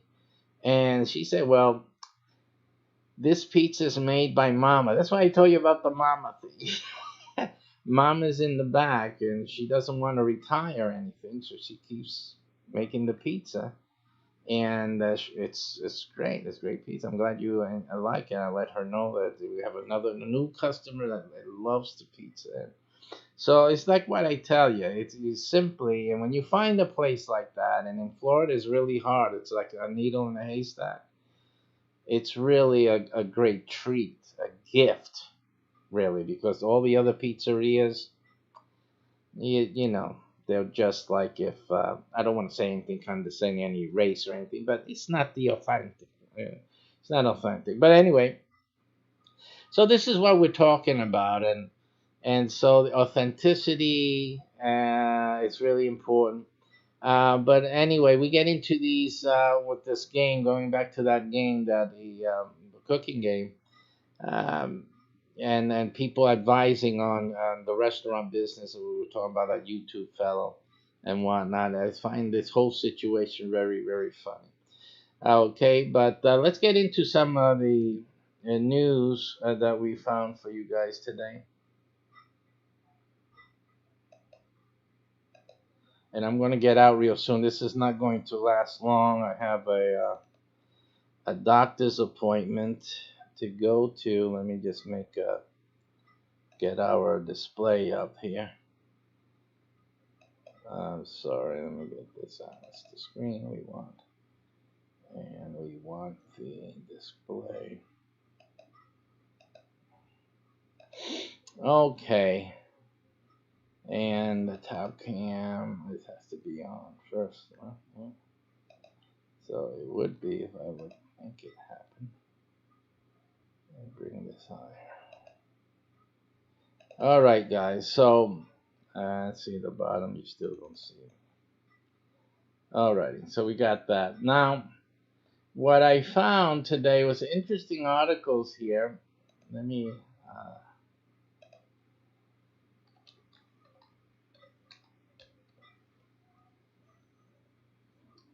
Some interesting articles that we found here. It's very interesting when you think about starting a restaurant. A lot of people are. It's good for you to do some research and see what's happening in the industry. And there's a lot of interesting articles that you can find here. Here's one of Italians. We were talking about the Italian restaurant. New York Italian restaurant Felidia settles wage theft lawsuit. So something was happening. They were getting sued for stealing wages there.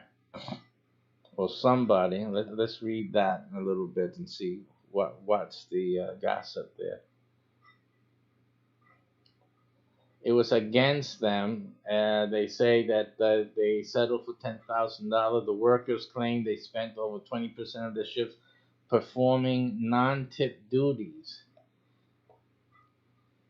and yet was still paid at tip wage level. See?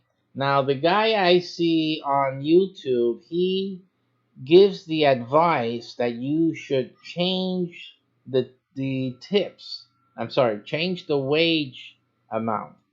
If they're doing another job, then they should be paid that job's wages. Okay, so that's how he is consulting and telling the restaurant owners to do. These guys, though, in this, what is it, Felidia, they weren't doing that. They was just paying the same lowly wage because they pay them the servants. I call them servants, but they call these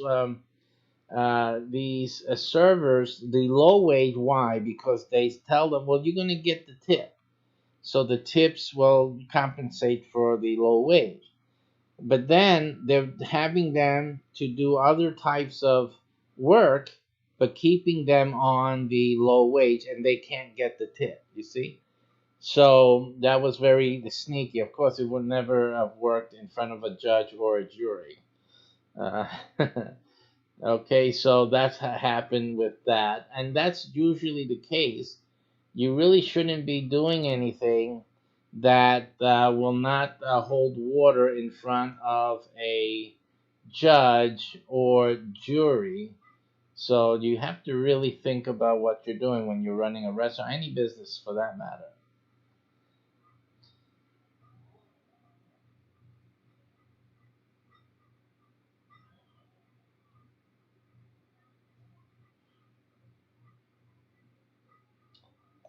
And this is from the Washington Post.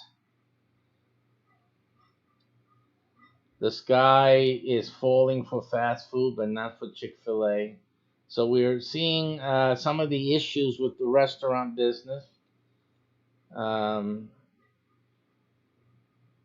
It says, through the diligent efforts of those billboard cows with their poor penmanship and dubious spelling skills, Chick-fil-A has moved up the ranks from the 7th largest restaurant chain in the United States to become the 3rd. Now that's a big move. That's a gigantic move. That's really good. Good for you. The chicken and that they're closed on Sundays. They're closed on Sundays for religious reasons at the core of it.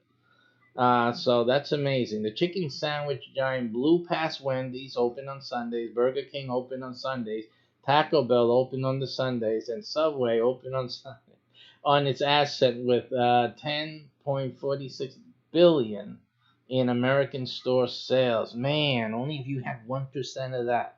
That's what our restaurant menu business gives you 1 through 20%, depending on what the brand is and what part of the menu is being sold, or also if it's a reservation or not, etc.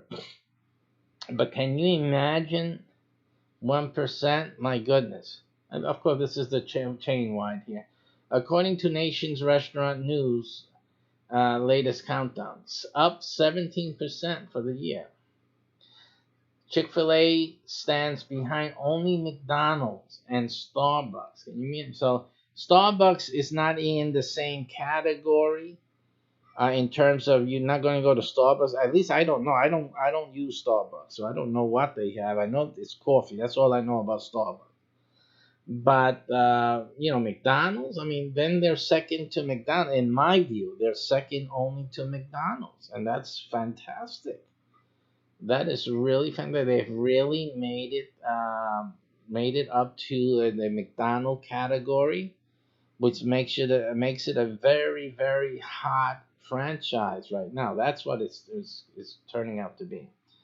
Average sales for a Chick-fil-A location is 4.6 million. Okay, are you guys seeing this? Look at that. Let me blow it up more so you can see it. For average sales for a Chick-fil-A location brought in 4.6 million last year, up from 4.2 million the year before. Ooh, they're in church. The owners are in church singing the praises to the Lord. Oh my goodness. $4.6 million. Fantastic. Now, in our program, you can get 1 through 20% of the restaurant's receipts. So even just at 1%, 1% from one, because that's what we're doing. We're giving you the menu for one of our restaurants. Okay, so the restaurant will not have a website. The website we're giving to you, if you join us, that will be the website for the restaurant. You will have the menu for the restaurant on your website, nowhere else. You will have through your website, people can order to the restaurant, and you will get a percentage of the order. They can book and reserve through your website, and you will get a percentage of all that business. They can book a party, they can book the office party, whatever you will get a percentage of all that business. And then there's the app. If you choose to upgrade your account so that we can do the app, you will have the only app for that restaurant. The people downloaded the QR code, download code will be in the window of the restaurant. People walk by, oh, let me download that menu and be able to order and whatnot. There will be delivery service, okay? So you will have a part of all of that. Now, if we had the Chick-fil-A, for example, 4.6 million, one location, and the owner of this restaurant's website and download app that facilitates the ordering would have made 1%. Let's say 1%. You can make up to 20%.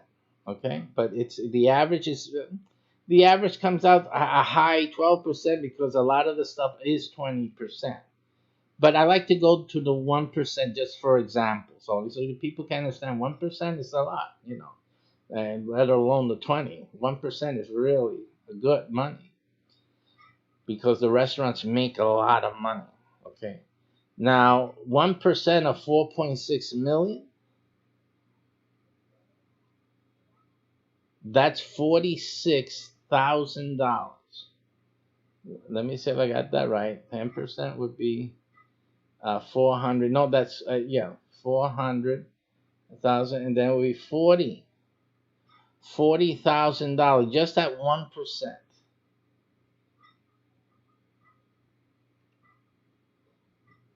Let me get the calculator out because 1% is 1% because 10% of 4.6 million would be 460,000, and then 1% is $46,000, right? At 1%. So, and we're giving up to 20%. So 2% would be $92,000. 3% would be $120,000+, and it just keeps going up. So at 1%, $46,000 is good money just for having, because really all you have is a website and you're not doing anything. So for having a website and not doing anything, $46,000 a year is fantastic. You can lose your job and, did I lose my job? You won't notice it. I mean, of course, you when you start making this money from this website, you start adding to your expenses and lifestyle. So I just wanted to point that out. Also with this today, I gotta go, so I can't be with you guys longer today. When I get back, I'll do some more. I do want to encourage you to look into our restaurant website business, which I will do the full presentation later on this afternoon, and we will cover all the details, well, at least most of the details for the presentation, because this program is really in depth. There's a lot of complexity in it. Not that it means more work for you, it just means more money for you. But we'll talk about that later on. But wow, what an opportunity. And unfortunately, only 3 to 4 of you listening to me now could have one of these, because that's the limit per city. So you really need to move on this if you have ever. And the thing is, but I've always wanted to make my Peruvian restaurant. Or, you're talking about a restaurant that you guys are making. But when do I make my own restaurant, if that's something that you want to do? Well, that's why you got to listen to the presentation. Because, your restaurant is included, okay, in it. But you got to do first things first. There's certain worries, certain stressors that you have to resolve first. That's why you haven't started your restaurant, right? And you're taking a risk always. Most restaurants don't make that. And most restaurants don't survive. Okay, so I'm going to show you why our method of starting your own restaurant is the best one around. Okay, so that I'll be talking about later on today. Have a great day. I'm going to go out myself, put in my Bach on the radio, blasted in Orlando here. So if you're ever in Orlando and you hear Bach, on the road. That's me. Yeah, I can say that quite literally. I haven't heard anyone else do that. So you know that I'm around when you hear that on the road. Take care. I'm gonna have some fun right now. Take care. Bye bye. Oh man.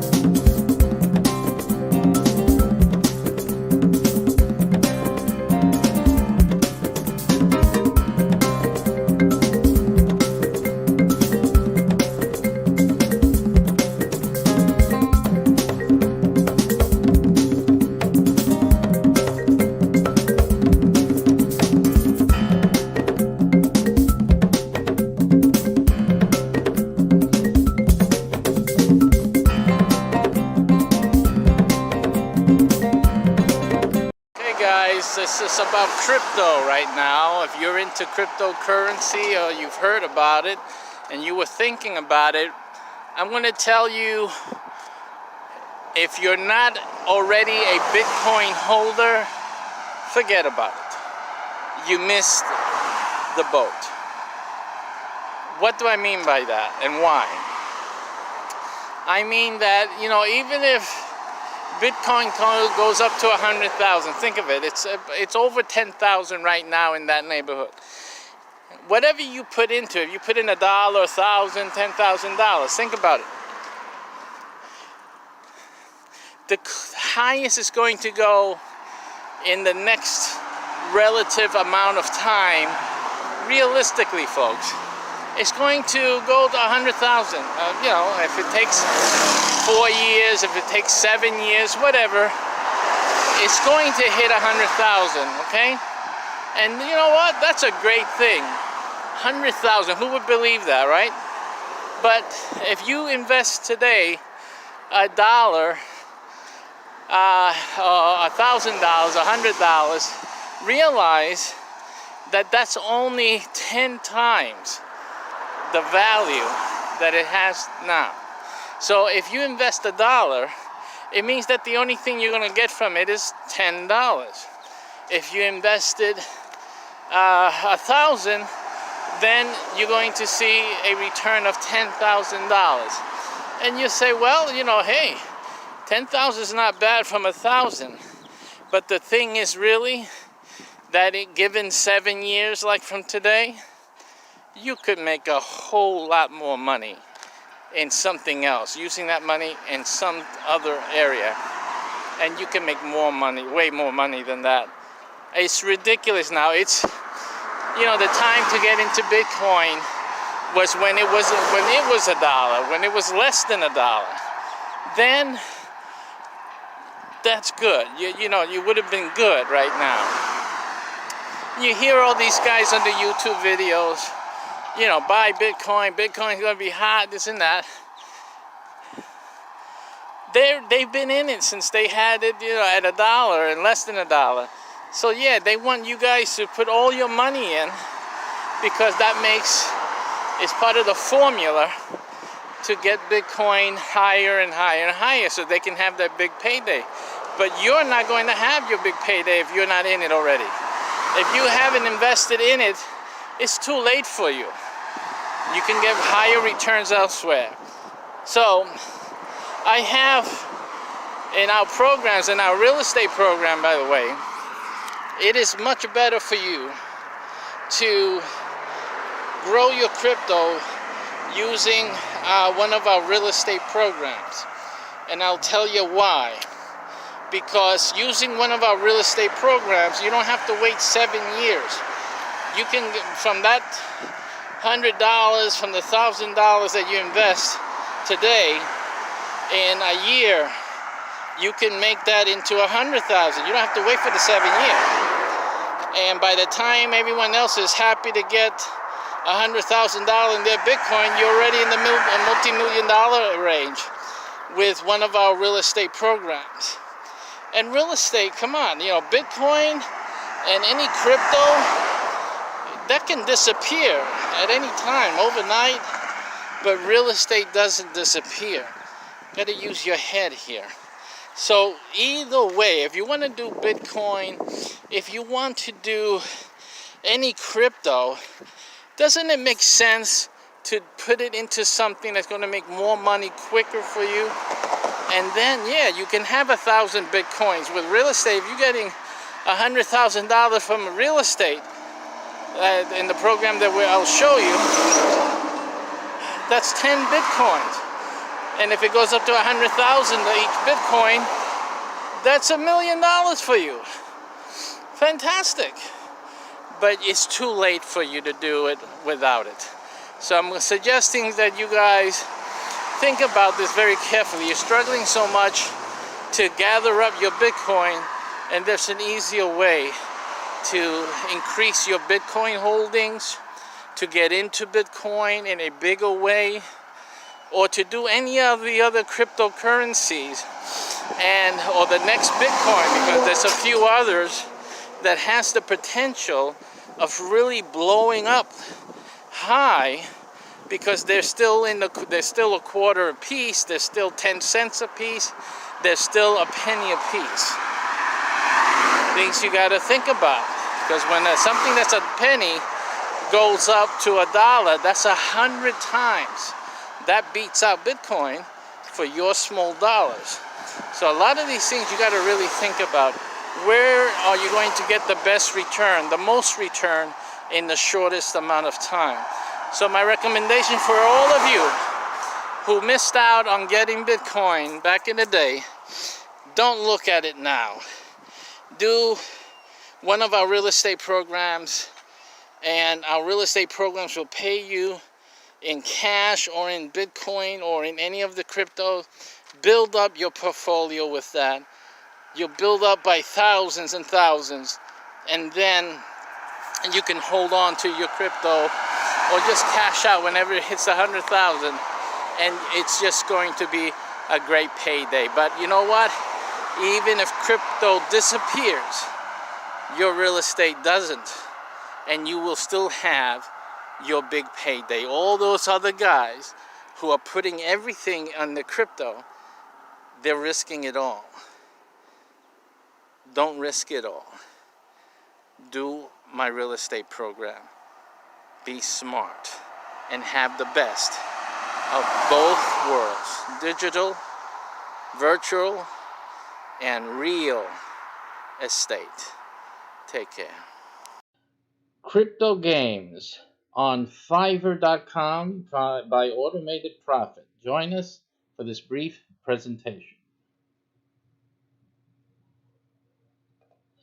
What makes more profit faster? Think about it. Is it buying and holding crypto? Is it day trading crypto? Or is it having your own crypto earning app?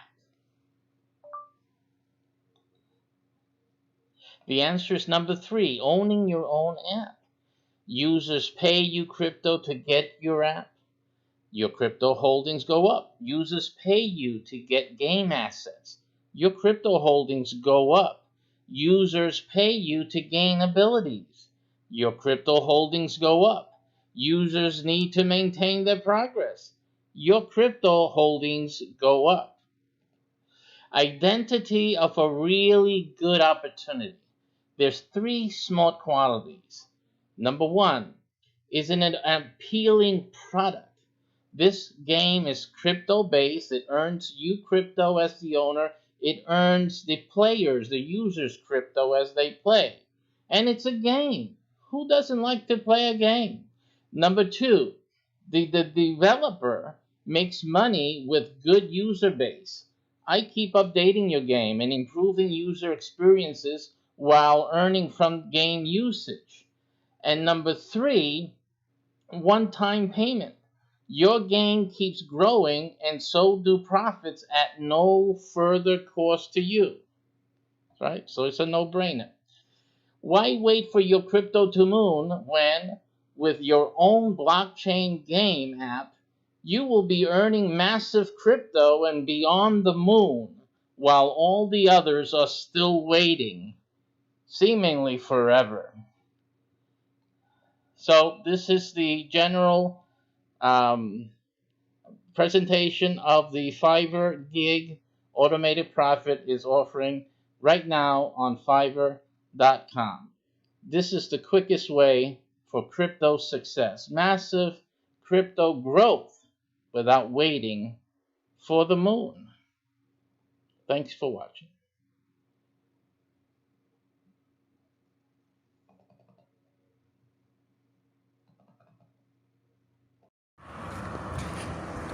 We're going to talk about the only pathway to becoming a Bitcoin millionaire for anyone who is still not yet invested in Bitcoin. Okay, now imagine if you have already, if you have some Bitcoin, what you can do with what I'm going to tell you today. But even if you didn't get in, and you really want to get into Bitcoin, I'm going to show you how you can become a millionaire, multi-millionaire in Bitcoin still today. The best way to do it. And it's safe. And if you don't become a millionaire in Bitcoin, and I'll show you why you may not, you'll still become a multi-millionaire. So let me explain to you. In other words, you're going to become a millionaire with Bitcoin or without it. Okay, if Bitcoin doesn't do what it needs to do as soon enough, you'll still be a multi-millionaire with the program that I'm going to talk to you about today. So listen up, get your pencil and pad ready. This is what's happening. If you get into Bitcoin now, Bitcoin right now while I'm doing this is about $23,000 right now each coin. Obviously, you're late for the party. You needed to get into Bitcoin when it was like $23, right? You know what I'm talking about. But it's now since the boat left, and it could be any time, you know, between the next year from when I'm doing this, easily 50,000 in the next 12 months. Questionable if it could go to 100,000 in the next 3 years. And then something in the next 3 years, and actually between 3 to 7 years is the actual more real number. So that's basically what you're looking at. If you put $20 down, I always use it as my example, all you can afford is $20. That means for every $20 you invest today in Bitcoin, the best you can expect to do by next year, if it goes to 50,000, is about 2.5 times what you put in. So you figure you make $50 for every 20 you put in, you'll see to 50. So you're making like $35 in growth from a $20 input. So that's the best you're going to be looking at. But what you really want to do is you want to be able to invest enough in Bitcoin so that when it goes up high to 50, you can make $1 million. So based on that, what you'll need to do is to get yourself, 20,000 now. You should at least be looking at buying, at least right now, at least 5 Bitcoin you should be looking at now to expect to be a millionaire with Bitcoin within the next 3 to 7 years. If it all goes well. Longer if not. Eventually, absolutely. Okay? So that's the bottom line. Now, do you have 20,000 times 5 on you right now? Okay? And are you wanting to wait 7+ years for that to be realized? And that's a lot of money to hold up in Bitcoin and also suffer ups and downs, which I do expect another crash even before it goes up to 50. I would expect another crash, but it gives you all an opportunity to buy at that point. Okay, so how are you? You're going to need at least 20 Bitcoin even for the next 3 years. Within the next 3 years, you need at least 20 Bitcoin. Okay? That means you have to have at least 400,000 right now to invest in Bitcoin. Do you have that? All right, so let's assume that you don't. You're not like all the rest of us, right? So what do you do? This is what we're doing. What I'm setting up for my member investors, I had done this before just for real estate though, so that there's clarity. You may see my other videos on real estate investing, and one of the programs is that we created a land trust. And what I've done is I put interested investors into the land trust and into that program, and they're creating 6-figure incomes from that program. And their money is secured. I shouldn't say invested, but it's secured in the land trust itself. Land trust is just another form of holding on to some property. And that's really all it's all about. The property produces income, and the investors get a beneficiary participation in the profits. Again, we're talking 6-figure income. And so, like I said, now with a 6-figure income, and that's within a 12-month period, with a 6-figure income, how many Bitcoin do you think you can get? Right now at the price of 20, let's just use 20,000, you can get at least 5 Bitcoin minimum every year. Okay? So with 5 Bitcoin minimum, that makes it like you'll have 100,000 if you had it today. If you had started with us 12 months ago, today you would have 5 Bitcoin under your belt, and that would make you $100,000 right now, today. And then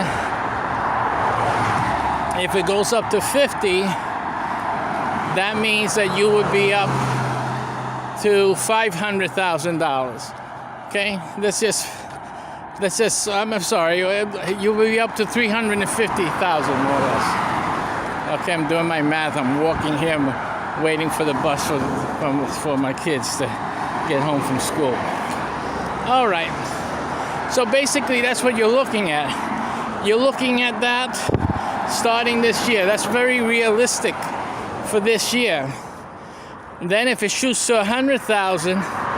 A Bitcoin, then your 350,000 turns into $700,000. But that's of course assuming that you don't invest anymore, which you could, because again, every year you're adding another 6-figure income stream is coming in from your beneficiary trust position that you started with, that will help you start with now. Now, so that means that every year you can be making 6 figures, and those 6 figures, a minimum 100,000 minimum, and those 6 figures can be given to you in form of Bitcoin. But right now, if we were sending you a payment, you would have 5 Bitcoin that will be sent to your Bitcoin wallet. That's how it works. Again, secured in the trust, and secured by real estate. Real estate is real estate, okay? So you know that's as safe as you can possibly imagine. So it doesn't matter. Let me tell you something though. Let's just imagine another thing happens to Bitcoin. Instead of it going sky high, let's just throw the monkey wrench into it and just imagine an incredible situation that it all goes down the drain. Bitcoin goes down to zero, right? It's ridiculous. Most of you would realize that, but let's just say that it does. It does go down to zero. Where does that leave you? It leaves you with a 6-figure income every year. Not the other Bitcoin investors, because they just were holding on to Bitcoin. That's the only thing they had under their belt was Bitcoin. That's the only thing they had to position and hope with. But if you join our program, and it's a very limited program, so don't think there's a lot of room and time to make your decision. But if you were one of those lucky few in our program, Bitcoin went down the hill, you would still be making 6 figures from the real estate trust program. And that's not the end of it. Realize this. That's phase 1 of our program. In other words, that's the money you can make at the first level. Once you start making money at the first level at our real estate trust program, you get invited to get to the second level. What's the second level? The second level, the first level, you're in my land trust. You're taking part of my land trust as a beneficiary of my land trust, okay? But the second level, it's your land trust, okay? And in that level, you're going to break into the 7-figure mark. That's when you really get into the big numbers. And what does that do for you Bitcoin-wise? Same thing, except in the bigger area, multi-million-dollar to multi-million-dollar. That's what happens. Now, let's say the same thing occurs. The incredible situation where Bitcoin goes down to zero. Where would that leave you? As opposed, where would all the other Bitcoin holders be? In the trash can. All of them would be broke. Dead broke. Where would you be? You will be in a 6 to 7 figure real estate trust income producing situation. That's where you would be. That's the difference. So what is the smartest thing to do? Is it to go and try your best to get into Bitcoin with whatever few dollars you have every week and put it into Bitcoin? Or is the smartest thing to do is to put it into something where it'll make enough income for you to get Bitcoin the way you want to. You want to get coins. You just don't want to get shavings and fractions of a coin. You want to be able to own some coin, because that's the thing that's going to go up in value big time, right? So you want to invest in something that's going to get you 5 to 10 coins every year, and on top of that, give you the security of real estate and income. Even if Bitcoin goes down the drain, you're still looking at 6 figures on your first level and up to 7 figures on your second level. How is it that that's not a good thing to do? It's the most incredible and safest way right now for anyone who missed out on getting Bitcoin for $23 to get Bitcoin now. Now you can get it. Okay, and now you can become a millionaire. It's your only chance now because you can't afford the $20,000. Come on, you can't do it. But this way, it's safe. You do it safely. And now comes the best part of it all, affordably. How much is this gonna cost you? Get ready, fasten your seatbelt. You ready? Make sure you're breathing. Okay, those of you that the hot stops on amusement rides, get ready. How much is this gonna cost you? $25. Okay, what are you saying? 25,000? 25,000? No, $25 a week, every week. Go over there and deliver some milk bottles or whatever it is you do to make some money. And $25 a week. You heard it here. $25 a week. You get yourself a membership in my real estate trust program, and you're set for Bitcoin prosperity and real estate prosperity. And you know that if Bitcoin goes down the tube, which most people don't believe it will, you still got the real estate, baby. And that's producing 6 to 7 figures for you. One way or another, your millionaire status is set. Okay? And that's the best way for normal folk right now in this day and age who miss the Bitcoin bandwagon to get them Bitcoin, and in a big way. Now, I know that some of you out there have some Bitcoin, but you're thinking, good for you. $25, send it to https mycbh, I'm sorry, that's not it, paypal.me /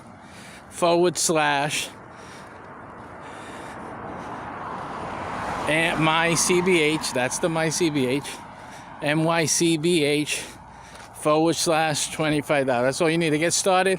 Send your first payment. You get me my email from me. Make sure that email, that PayPal, the email you send me is your email.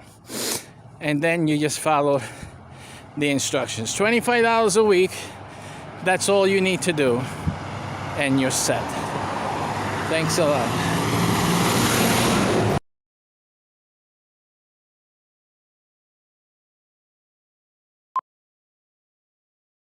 The bond we share with our pets, it's undeniable. They fill us with love, comfort, and joy, and they deserve the same. As pet owners, we want to care for and protect our pets. Sadly, in homes where domestic violence occurs, pets are often victims too.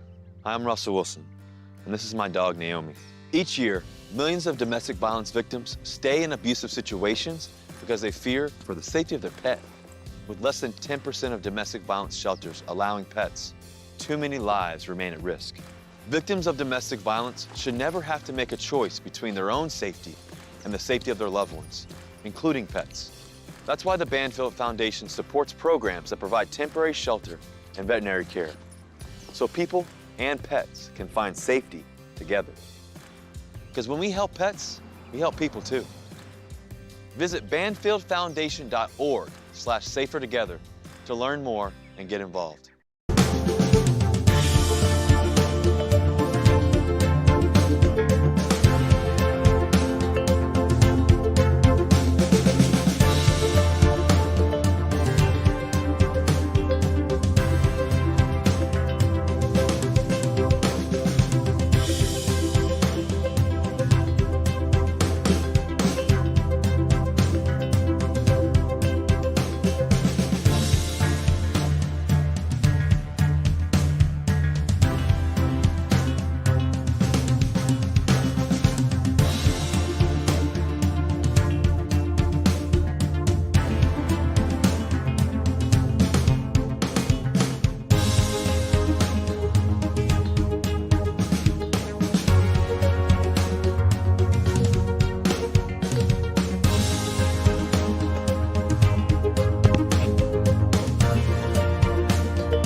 welcome. And we are live once again.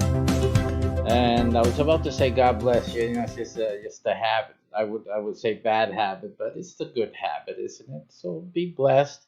And one of the things that you can be blessed with is what I'm going to talk about in this program today. We're talking about restaurant food. As you can tell, it's my favorite subject, outside of the Bible, of course. But all joking aside, was it? We are going to talk about another website that we developed, and it's a whole business program. Now, this is not just a website, folks. You gotta understand. I just don't do websites. This is a total business. Okay, it's a real business. It's more than a website. It's more than just a website with a program with it. This is an entire business, and it's a very serious business. The ramifications are immense. So we're going to get into this today. I gave a presentation on this a while back. This is not going to be a repeat of that, although I do need to make a new one of those. But today I'm going to focus on the money in the restaurant business. The money in the restaurant business. Now, I know that's a dream for a lot of people out there to own a restaurant or to start a restaurant. And you figure, I know how to cook potatoes and hot dogs or whatever. There's some people out there really know how to cook, some nice stuff. And some of you actually do some cooking and sell things, you make things for other people to enjoy and you sell it. So, that's a good thing. You figure, hey, why don't I really, try to make some money out of this? So I'm looking online now for for the highest producing restaurants, so that we can get an idea. Yeah, so we can get an idea of the money that's involved in the restaurant business. Let me see if this is the same line now. This is gonna take us for a road trip, and I'm not interested in a road trip. Let me see if I can find the top 50. There was an article by, I think it's Forbes, where it talks about the highest producing restaurants. So just to give us, let me just look for Forbes here. I'm pretty sure it was Forbes, and the top grossing restaurants. So let's see if this is the article I was looking at. Maybe, it may not be. So, and it would give us the total amounts. This isn't it either. Let me look at my history here. I should have prepared this before starting up the broadcast. But hey, if I do everything and nothing gets done. Okay, so let me look at history. How do you find the history? Here you go. And let me look at the history. If I can get it. Where is this stuff at?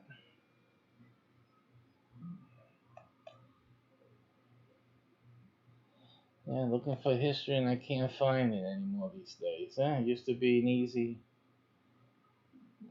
thing to find. And now you can't find it for beans. I should have the menu bar here. Okay, history. Here you go. It was up there on the top, but you can't see it. Can't see it in this screen. Let me get that for you here. Just for a moment, folks. Sorry about that. Yeah, so the top grossing restaurants. I just did that. Where was the 50 highest restaurants in America? High income, highest restaurant. Let me show all the history. And I'll find it in a sec. It has to be here. I did so much research online today that all of this is in the history after the fact. So yes, I'll take a second.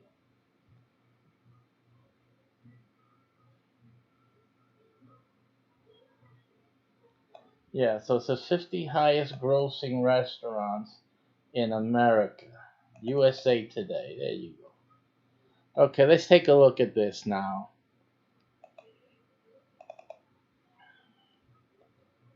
That would be left. There you go. Left, right, left. Remember those days? That's the left. Alrighty. So here are the 50 top grossing restaurants in America. Okay. This is, it says that the restaurant business is not an easy one, but here are the top 50. Now, I want you to understand something. Understand something really important here, and that is that the websites that we're building for you are websites that are tied to a real restaurant. In most cases, your website is made first while the restaurant is begun. It's going under development, okay?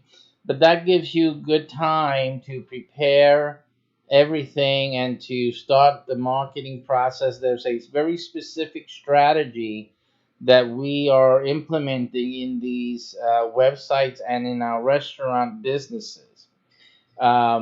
Yeah, we are the ones running the restaurants. There's at least 3 to 4 different brands to date at different price ranges. There's a very high class. I call it high class. I think you would call it a chic type of restaurant, which is really, it isn't all that chic, I guess, in terms of, we're not trying to exclude any people, but it's a different restaurant. And I'm not going to talk any details about what we're planning, because of course we don't want anybody to come and take our ideas and try to get out there before we do. But we have a very interesting restaurant concept that we are developing.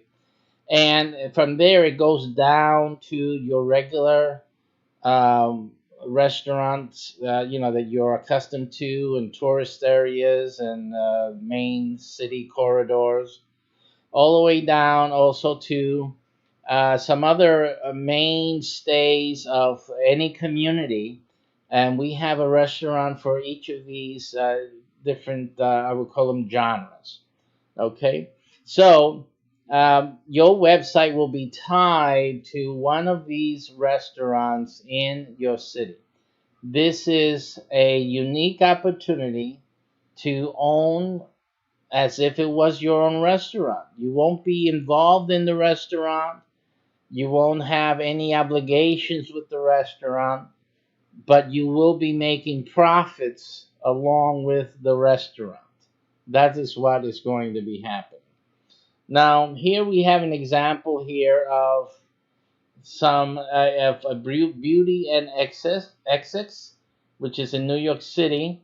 They make $16,308,810 annually. Some of these are estimates.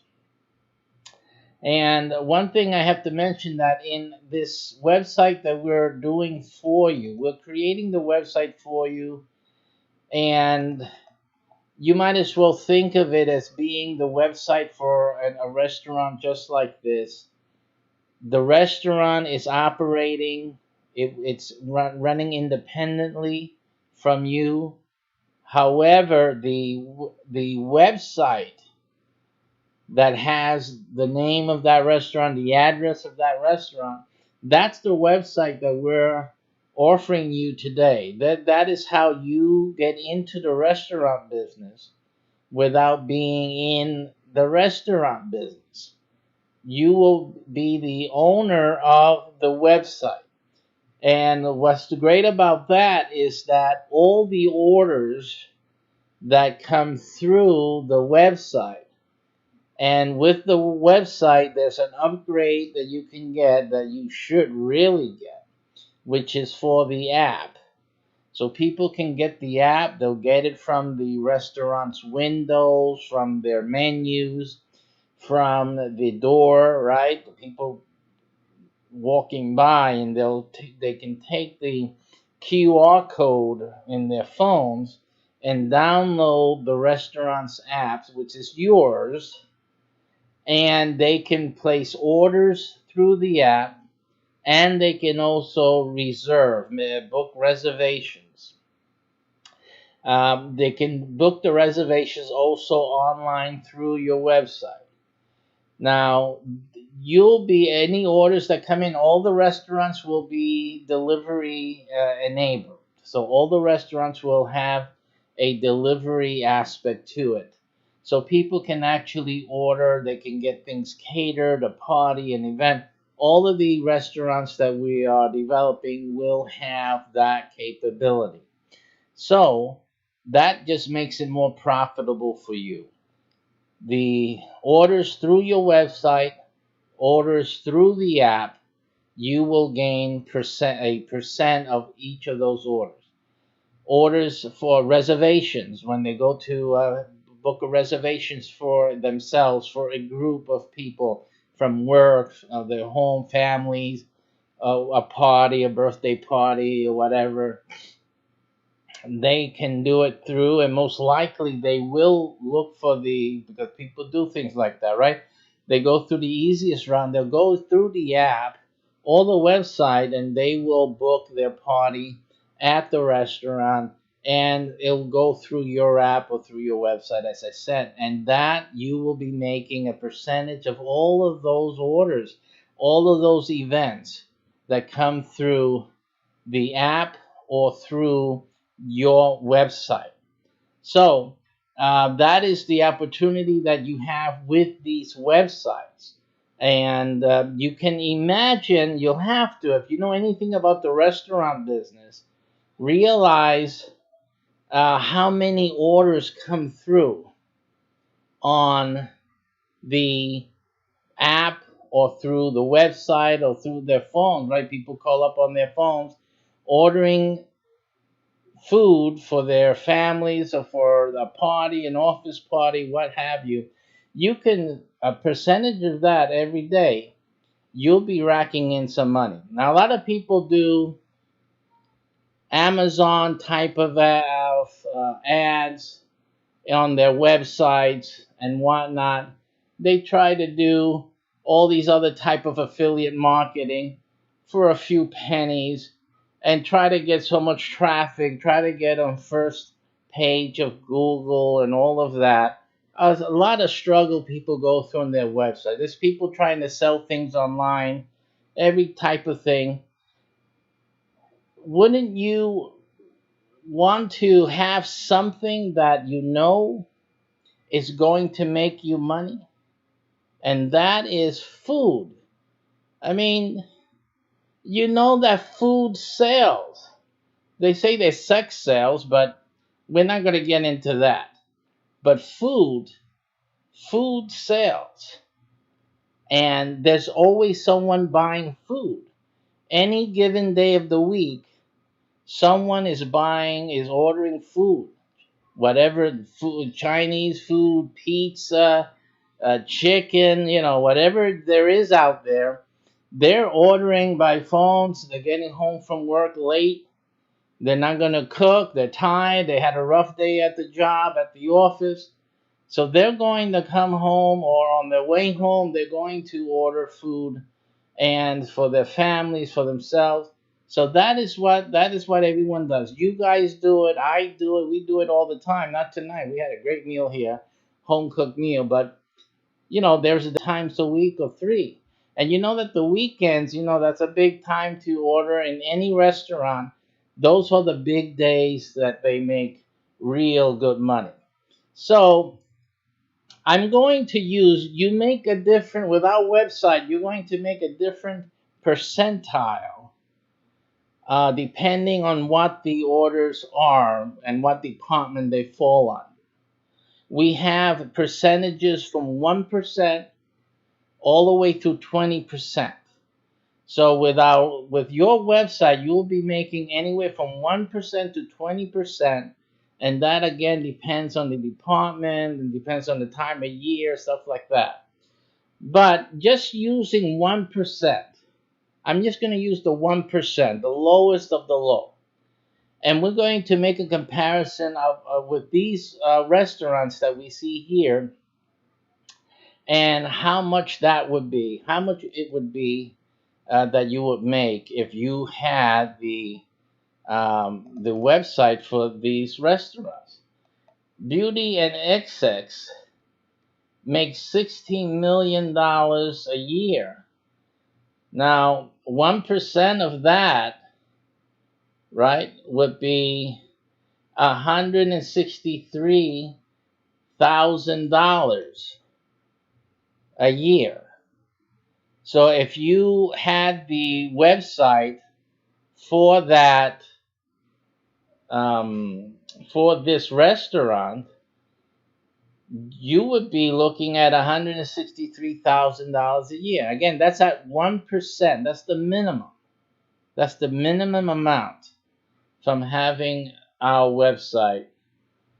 Here we have Le Diplomate in Washington, D.C. That makes $16 million, another $16 million earner. $16,377,000. If you just made 1% from all of those sales, you're looking at $163,772 a year. That's what you're looking at, with that. Here we have Grand Central Oyster Bar in New York City, another $16 million. We're talking again, $164,000 estimated per year on that.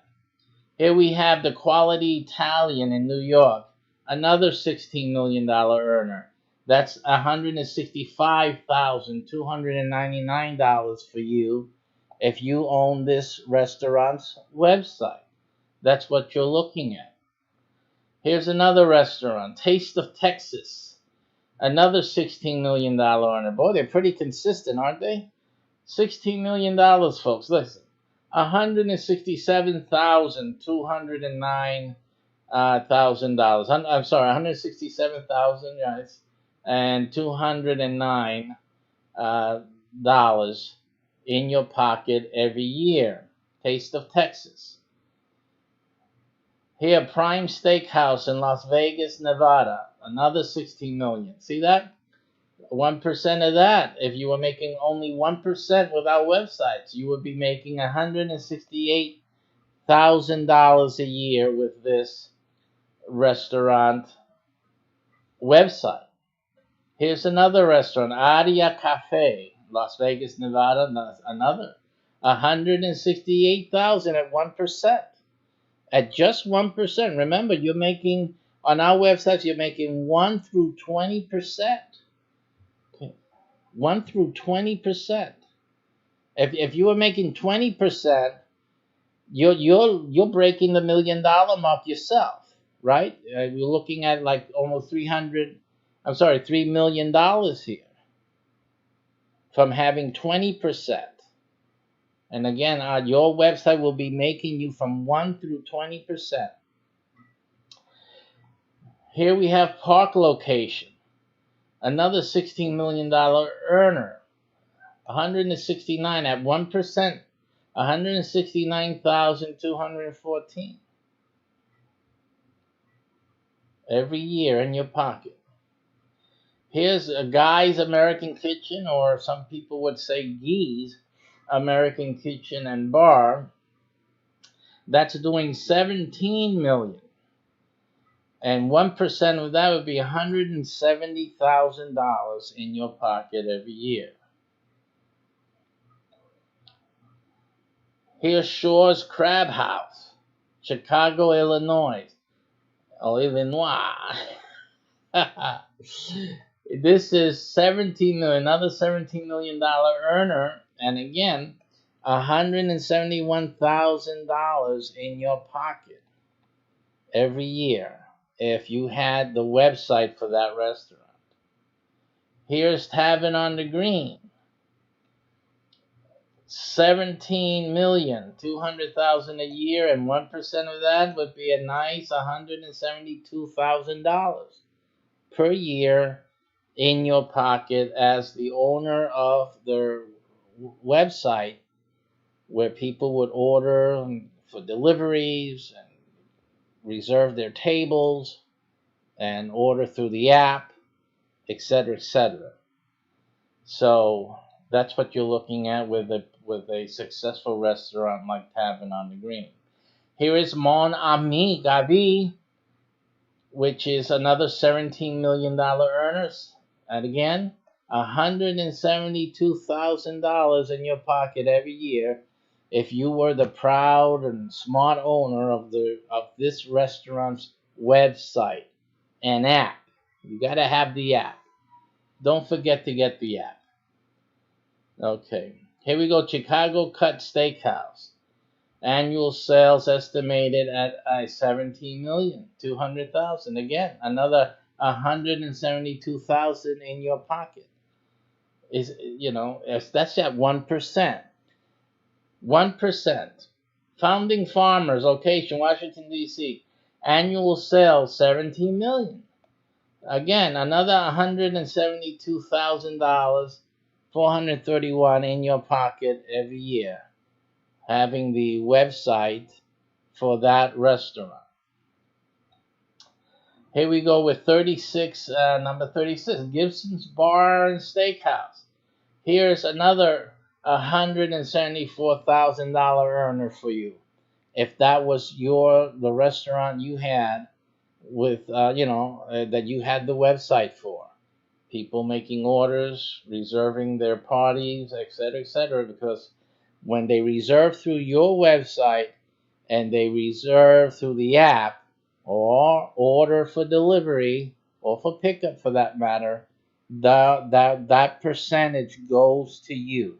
You earn a percentage, and again, there are varying percentage rates during the year, and they range from a minimum of 1% and go all the way up to 20% of the receipts.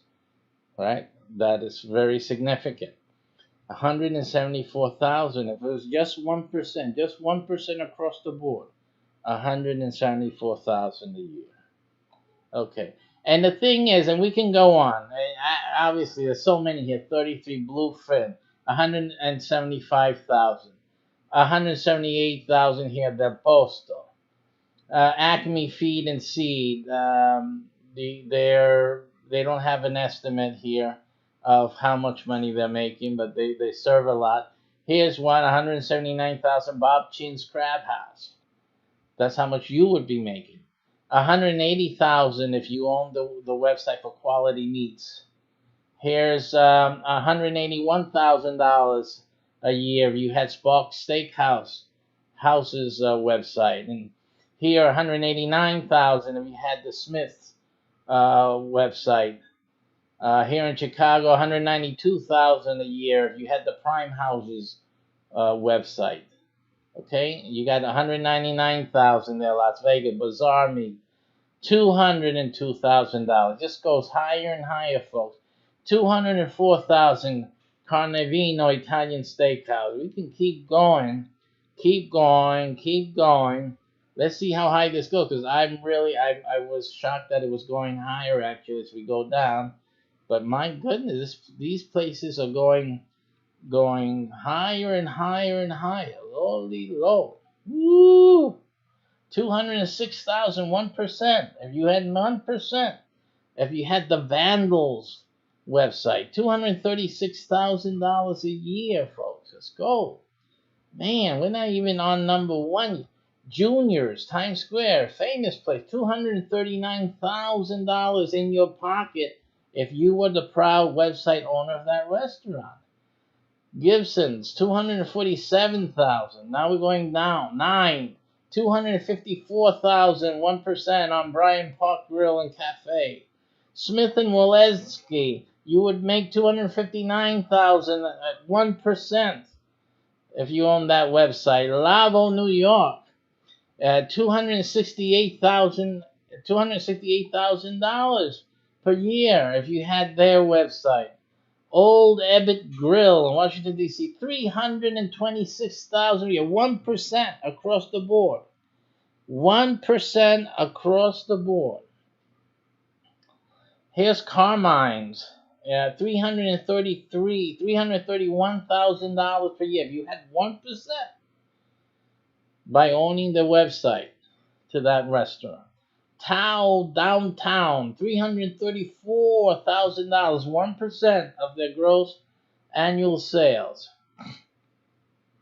Joe's Stone Crab in Miami Beach, $372,000 if you own the website for that restaurant.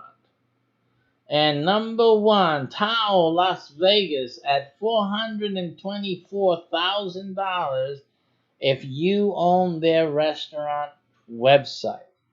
Okay? So again, we're just talking about 1%.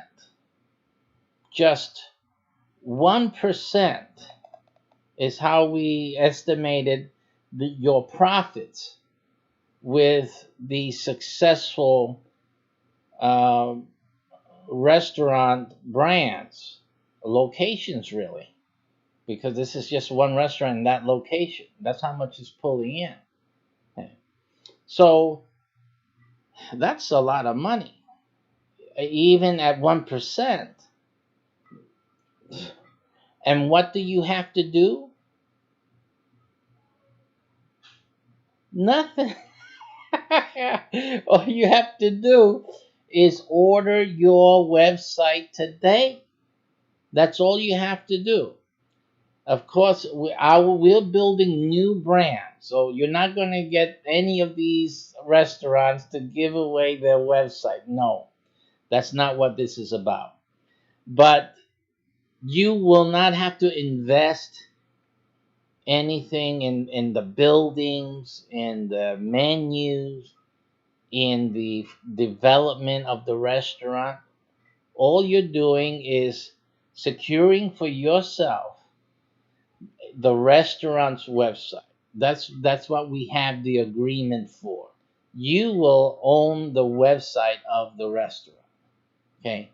And the agreement is that you earn the profit from the orders that go through the website and through the associated app. So people make that order through the app. Ching ching, your PayPal or whatever setup you decide for yourself, that's going to start ringing. You're going to start ringing. You know how much people eat. Everybody has to eat. Okay? Every day people are ordering food to eat. So you do the math. You do the math, and all you have to do is to order this website today. Okay? You start with an initial payment today. You wait. You don't have to pay anything else until the website is finished. It's ready to go. And that's when you then start making your monthly payment. And it is it's not your regular website payment amount. But you're never going to be seeing 6 figures from any Amazon site that you could get for $100 or so on eBay. You're never going to see that. Let's be real. Even if the website that if the restaurant that you had the website for was let's just say like those little Chinese kitchens. You ever seen them? That small Chinese little thing, delivery. They probably have only chairs inside for like what, 5, 10 people. You know what I'm talking about. These guys are making a killing. Those restaurants are making mad money. Okay, you know how much? Have you tried calling that Chinese restaurant there on a Friday night? They got like 3, 4, 5 phones, and they got people one after the other. Hold on, please hold, please hold, please hold. Now, come on, you do the math. You're making 1%, 5%, 8%, even 20% from each of those phone calls coming. Come on, do the math. Do the math. Okay? That's what we're talking about here. And all you have to do is claim your website. Like I said, in every area, there's going to be a few of our restaurants. And remember, there's at least 3 to 4 different name brands, 3 to 4 different types of restaurant. They're all not the same type of restaurant. So this is a really great opportunity for a great many of you listening to me on this thing. If you're into, it's really good if you're interested in food. When I say interested, that's a passion of yours that you've always wanted to have a restaurant, but if you only had the money, if you only could do it, and this and that. But here, listen. Here you can have the best of both worlds. You can have you don't have to spend the money and invest and take the risk of investing and opening a restaurant. And you have the benefit of owning the website and making all the percentage from all the orders that come in, and all the orders and reservations that come in. All of that percentage is going to your pocket. You have the advantage. Even if nothing happens all week long, every night there's business. Every day there's going to be business. But let's just imagine just Friday, Saturday, Sunday. I mean, you can. I have one restaurateur that's working with me. He tells me he's into the pizza business. His thing is pizza. Even something as simple as pizza. He tells me that he come Friday night, he's taking home $3,000. He's taking home, and he's paid his employees, he's paid the bills, he's taking care of everything, and he's taking home 3,000 smackers, right? And that's just from the Friday business. There's still Saturday and Sunday. So, and that's not counting what goes through the week. Through the week, he tells me he's made he can make another 3,000 just from the week, from every day. And then, but when Friday comes, he gets that whole bulk comes in on just that Friday night. And then comes Saturday, and then Sunday. Hey, listen. So even you don't have to even imagine these big restaurants. They're killing it. But even just a small factor, even if you had just a small thing, you could be bringing home a lot of money. Now, when you have this website, unlike all the other websites you may have or that you've had in the past, this thing's going to start ringing, ding, ding, ding. If you have your phone, your notification set, your PayPal, you're just waiting that Friday night, and that thing's going to start doing bing, bing, bing, bing all night long. All night long. Saturday, Sunday. Oh my goodness. Okay? So, this is not something for you to be thinking about too much. This is something for you to take action on. Who is going to give you the opportunity to own the website for a business, for a restaurant business. See? This is a chance of a lifetime. It's an opportunity of a lifetime. So I make that opportunity for you to take advantage of it, especially if you're into the restaurant food business. If you're into it, if you were always thinking about doing something, if only I could. But now you can. Now you can, and you don't have to spend your days and nights over a hot stove. Now you can do it the modern way, digital. All you're doing is operating the website, and the orders come in, and the money goes into your bank account, your PayPal, and ding, ding, ding, and ding, ding, ding, ding, ding, Friday night, ding, ding, ding, ding. I'm laughing because this is too good. This is outrageous. Okay, this is totally outrageous. So I'm really excited for you folks. I really am. I'm anxious to get you guys started in this, and I'm just so happy that I've put this thing together for you guys. It's up to you now. It's really up to you. You have to decide if you're going to keep wasting your time or get into something that's really going to matter. A lot of people waste money doing other crazy stuff or whatever, day after day, month after month, year after year. You never get ahead. You never do anything. Here's a chance to write home to mommy and tell her, I have a restaurant business. And wouldn't it be great when you go and you're sitting in with your family or with your parents or those who criticize you all your life. You never get ahead. You're always doing this. You're always doing that.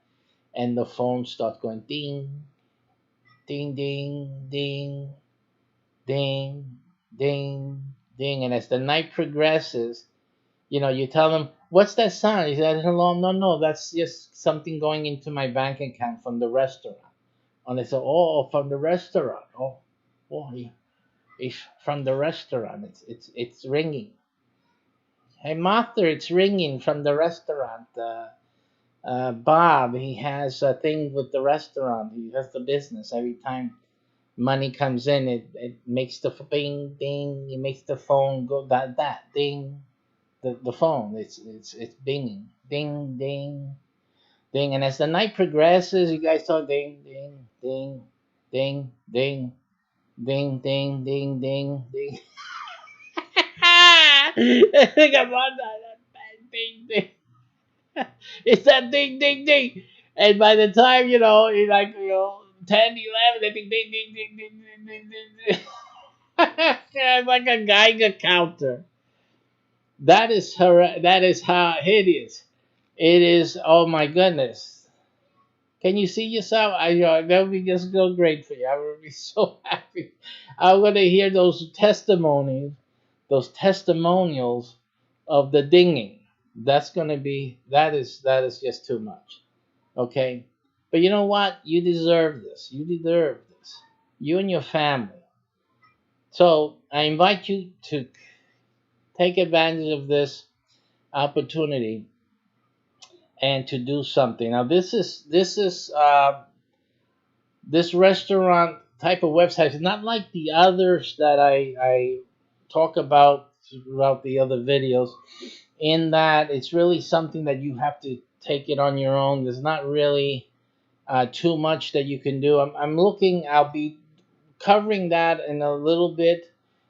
There's some leeway you have in bringing in a partner or two to help you with the monthly payment if that's something you're concerned about. But if I were you, I'll do this on my own. I would do this on my own, okay? Because it's just better when you do it on your own, and all that money's coming in is just ding, ding, ding on your phone. It's just a great thing. So if I were you, I would do this on my own, okay? So if you're interested in this website, again, we have 4 different brands in each city. So you'll get one of the 4. You get the next one available, and that's the way it rolls. Now, when we sell out on the 3 or 4 in the areas, mostly one in each city of each brand, then of course it'll be too late. So you do have a reason to get busy. Don't wait too late on this. You got to get moving on it as soon as possible, because it's not going to last too long. It's not going to last too long, and then you'll be out of your opportunity. You'll have to move to a different city in order to get this. So again, you'll make your initial payment of $4.95, and remember the 3 cents here, because that 3 cents tells me that this is for the restaurant website. Okay, I have other websites with different numbers here at the end, so you need to make sure you get the 3 cents in for the restaurant website, and then you will not worry about a monthly payment for at least 3 to 4 months. Now, you know that we have a few website offers out there, so this 3 months can easily draw out a little longer, and which is a good thing. And you know, it means that you just don't have to pay the monthlies until the website is done. It's as simple as that. Okay, but at least you reserve the website for yourself and for your family.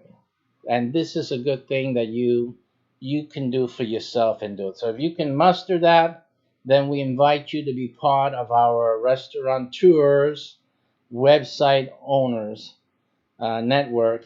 And good luck to you, and have a great success with this opportunity. Until next time, I'll be seeing you with new information. Just keep following, and we'll keep updating you on information about this and other websites that we have available. Thank you very much for tuning in.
Welcome to Interest Nexus. Today we'll be talking about how to use Interest Nexus as an affiliate marketing strategy. Effectively replaces emails. For those of you having issues with emails, this is just as good for all the good reasons, and even better than using emails in your affiliate marketing. So tune in today. Affiliate marketing made A1 effective for you, better than emails, on Interest Nexus's focus today. Stay tuned. This is your host, Reverend Dr. Roberto Rosado, Global Mycbh Network on YouTube, and founder and creator of Interest Nexus.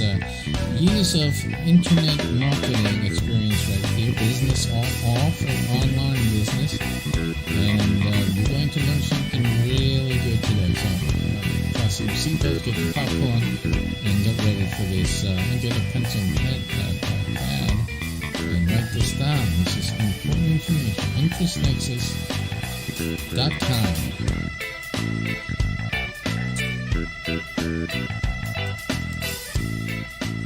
let's get started right now. Hi, how is everyone, and welcome to our program today. Today we are focusing on Interest Nexus as an alternative, or rather a replacement. Forgive me, Mike, I'm making adjustments here on the fly as we get our things together for this program today. We're going to talk about a better option than emails. I know that I've been saying it for years as well, advising new internet marketers that email is your best option in terms of your best strategy. What you really need to be gathering together are email lists, because email lists, or at least with an email list, you can always do business. Email lists, I mean, you can lose your websites and you can get deplatformed. I think it's the thing happening right now for a lot of people. But with an email list, you really can't get deplatformed. You always have access to buyers, people who have bought from you before or have taken action with some type of appeal that you had before. And when I say appeal, I mean an offer that you made them, even a free ebook or some information, newsletter. These are people who took action on something you presented to them beforehand, and so these are your best prospects. As long as you have laser targeted email lists, you can pretty much sit pretty for a couple of years. As long as you work that list, you keep adding new people to it and refreshing it, as it's called, making sure that those that are on it are hot leads or hot buyers. People are actually responding or clicking through your links to see what you have. They're interested, they're showing their interest. So you really, that should be really the main focus of a business. I've been telling you for that for many years and advising. And then after you have that and you've developed income from that email list, then you start branching out into the other areas. Even then, getting into your own websites and things like that. But with the traffic from your buyers list, the thing is, it makes sense to have that first. And I know a lot of people start with the website first, and they start with this and that first, and all of that. There's low-cost ways of getting started with affiliate marketing, with making money at that. Stay focused. I cannot overemphasize that. You need to just stay focused, choose something, become a salesman for that item, get email lists built. And that's the way you really need to do. Just get focused, choose a niche, a micro niche, and develop an email list. Now today I'm going to actually break my rules. I'm going to show you a better thing to do than emails. I'm going to show you I wouldn't call it a secret. It's no longer a secret. I've been touting it for a little while, and in this video I'm going to talk a lot about it. But it's a strategy that you really should be looking into. And that strategy, I'm getting my transcriber going, and that strategy is an interest nexus group. Now, I'm the owner and founder of interestnexus.com. What is interestnexus.com? Interestnexus.com is, think of it first like Facebook. It isn't another Facebook. It's rather a better Facebook. What do I mean by that? Facebook tries to be everything for everyone. Of course, the marketing idea behind Facebook is to get everyone involved. And that way they can then sell advertising. We have the whole world on our platform. So if you want to reach, then we can look at targets, at demographics and things like that. You guys should already know how that works. So that's the model of Facebook. It's free to join. You just have to pay for ads if you're an advertiser, and most people are trying to promote one thing or another at one time or another in their lives. So, it basically works. I mean, you can see that how successful Facebook has been. But also, Facebook has suffered great losses, and they're heading towards territory which places them in a political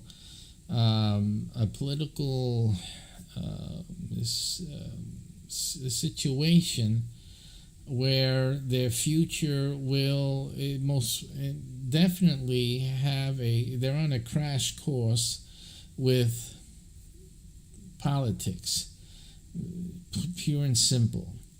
And they're going to have to face certain questions in the future. And of recent note, even after I developed Interest Nexus, a couple of years already, but not a lot, but recently, but more than a year or two. But there has been a recent rash with this Trump thing and the elections and all that of people leaving Facebook and developing their own or joining up with other Facebook-like alternatives. Interest Nexus, though, because it isn't an alternative to Facebook in terms of this is for everyone, this is just for friends and to connect with friends and people, associates, people you already know, right? Since we're not that, we really are not joining that bandwagon. And don't look at this video like, oh, here's another Facebook time. No, we were already, way before all of these other alternates came into play, we were already beginning our own program and platform based on a different premise than Facebook. If you go to interestnexus.com, you can read more about what that premise is. This video isn't going to cover that. I already did a video, I guess 2 years ago or more when I first created it. Basically, it's just to recap it all for those who are not aware. Interest Nexus. Nexus means connection, or where they intersect. And the word interest is interest. People, things that you're interested in. So unlike Facebook and more like Facebook groups, Interest Nexus is just interests that people join into. So you're not there to look for friends, and you're not there to whatever people do, we'll connect with family. This is not for family, it's not for friends. But although family may be an interest of yours, so then yes, for that, your family and that interest, there would be an interest nexus group for that. But as you can see, that's the focus. You can have friends. There could be a group for friends from high school, so-and-so high school. That is an interest nexus group. And so that could be done on Interest Nexus, and we foster that. We that's okay. You can have groups of friends. And that's okay for Interest Nexus. But the platform, the main impetus of Interest Nexus are the interests. That's why we're getting there together, and that is to connect via interests.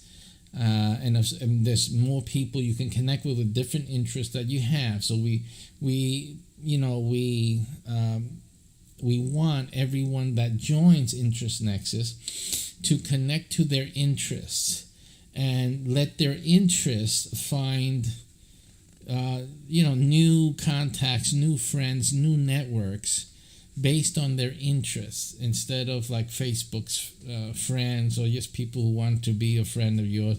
And it gets ridiculous. I don't know about you guys, but my profile, I got I had up to the limit, like 5,000 friends.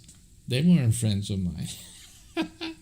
But that's what happens with Facebook. See, interest nexus, that's not going to happen because we don't have this connection of friends.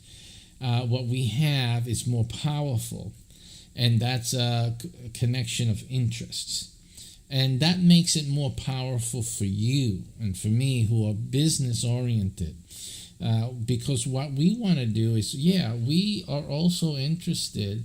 We're also interested in connecting with people interested in our interests.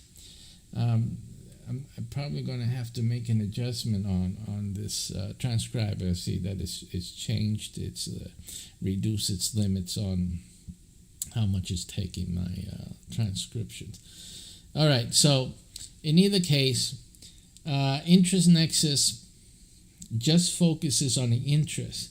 And because of that, there is no limit. I mean, you can have millions of people conceivably, between this interest and that interest and that interest that you're connected to. You can't do that with Facebook. Facebook has limits to your friends and through your network. But through interest nexus, you can have access to millions of people simply through interest connections. Now, bringing this down to what we're talking about today is how does this replace emails? Well, of course, by starting, what you'll need to do is go into interestnexus.com. You have to sign up. Once you're approved, then again, you're not looking for friends. There's no one going to be there as a friend for you to connect with. But there'll be interest groups already. We have but the most important thing that you want to worry about is to start your group. Now think of a group just like an email. Just like an email list. An email list should be focused on a special niche, a micro niche, if you will. You're looking at 3-4 letter keyword as your group. And then you will handle that group and build that group up. And people will search for your group looking for that interest, to connect with that interest. And these are people who would already be interested in what you're offering. Now, it's important for you to look at what options you have to make money, monetization. So when you're picking a group to develop on interestnexus.com, you want to have in mind a niche, or if you're into affiliate marketing, which you should be, if you're watching this video, then you should have already have chosen what niches you're going to look into, or especially this one specific niche that you really want to do. And I would go ahead into interestnexus.com and reserve that group. Now, the only way interestnexus.com makes its money is not from advertising. We can make our money from group creation. So you are going to create a group. You have to put up a fee, and that is the way InterestNexus makes its money. The advertising revenue, even though arguably, like Facebook, is where the big money is at. We have chosen not to make money, at least not like Facebook does, in terms of using ads. What we do, simply, we've limited to group creators, and we have allowed the group creator, you guys, to make money from ads. That's part of where why it's better to use InterestNexus, because you make the money. After all, you're bringing in the people. You're creating content that people will be interested in, and therefore they're joining your groups. And some of them will be coming to join Interest Nexus because of your content, because of your group. So that's basically why you should make the money from advertising. We allow you to put in affiliate links. We allow you to do many things to monetize your group. We have a separate video, I believe, on interestnexus.com. If you look at groups or the start a group, it describes to you how you can monetize the group. I'm pretty sure of it. I'll make sure that there is a link there after I do this video, and you guys take a look at it to see how you can monetize and use that to your advantage. One of them, of course, is advertising in your group. The other thing is creating webinars and seminars right in the group. These things, like Facebook, like you're aware, can be pinned at the top of your group. They're pinned at the top of the group, and people, you can have a set day, an hour. It could be every weeknight at 8 o'clock. You can have a featured program show running on your web page, on your through your group, your Interest Nexus group, and then everyone in the group can join in on their phones or whatever and have that active content of their interests featured. And you can do a lot with that access. I mean, you can rent out time on that program. You can rent out that program for a day, for a couple of days, for a week, for 2 weeks, for a month. You can rent it out. You make money from that, and there's just so many different ways. I cover that in another video. Simply, better than an email, you have the attention of a group of people who are interested. They're hot buyers. They already sign in to get into your group. They came to Interest Nexus, and then you have their full attention for whatever it is, the content you bring in and whatever offers you bring to the table. You can put offers as posts. Again, use regular affiliate marketing tactics in terms of having a landing page or website. Then you can create websites or tie into other website landing pages. Also, there's a GetResponse and a few other automated email collection services that offer you landing pages. You can create those landing pages very easily in those services, and it's only a low monthly fee. If you're looking at web pages, you can also get a web hosting account simply and do your own landing pages on that account.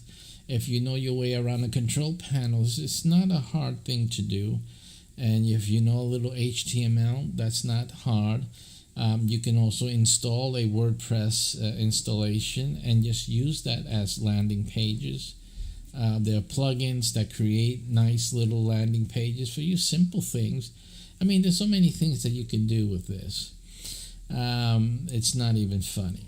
And then also, for those of you who are interested in having a streaming solution, just have to contact us, and we can set you up with a CDN live streaming solution, which can feed into your Nexus group, or you can have the group and go into a landing page where the streaming solution can be shown, outside of the group, but the full scale, full browser screen or full screen capabilities and whatnot.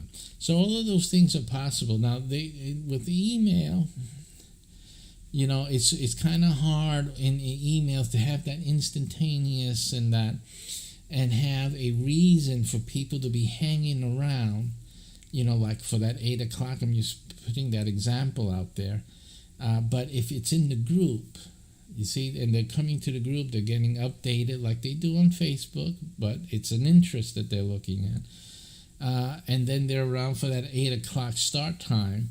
You have the audience, and you can pretty much train your audience to be hanging around every night at 8, or every Tuesday at 8, or or once a month at 8, whatever it is. You can pretty much train them to come in, get their updates on new content, and then also be around when the show begins. So it's basically a smart way to do things using Interest Nexus, and actually it's a better improvement than just emails. Some people, when they give their email, they don't give an active email. They're not sitting on an email account. There's email accounts I haven't opened easily in 3 years.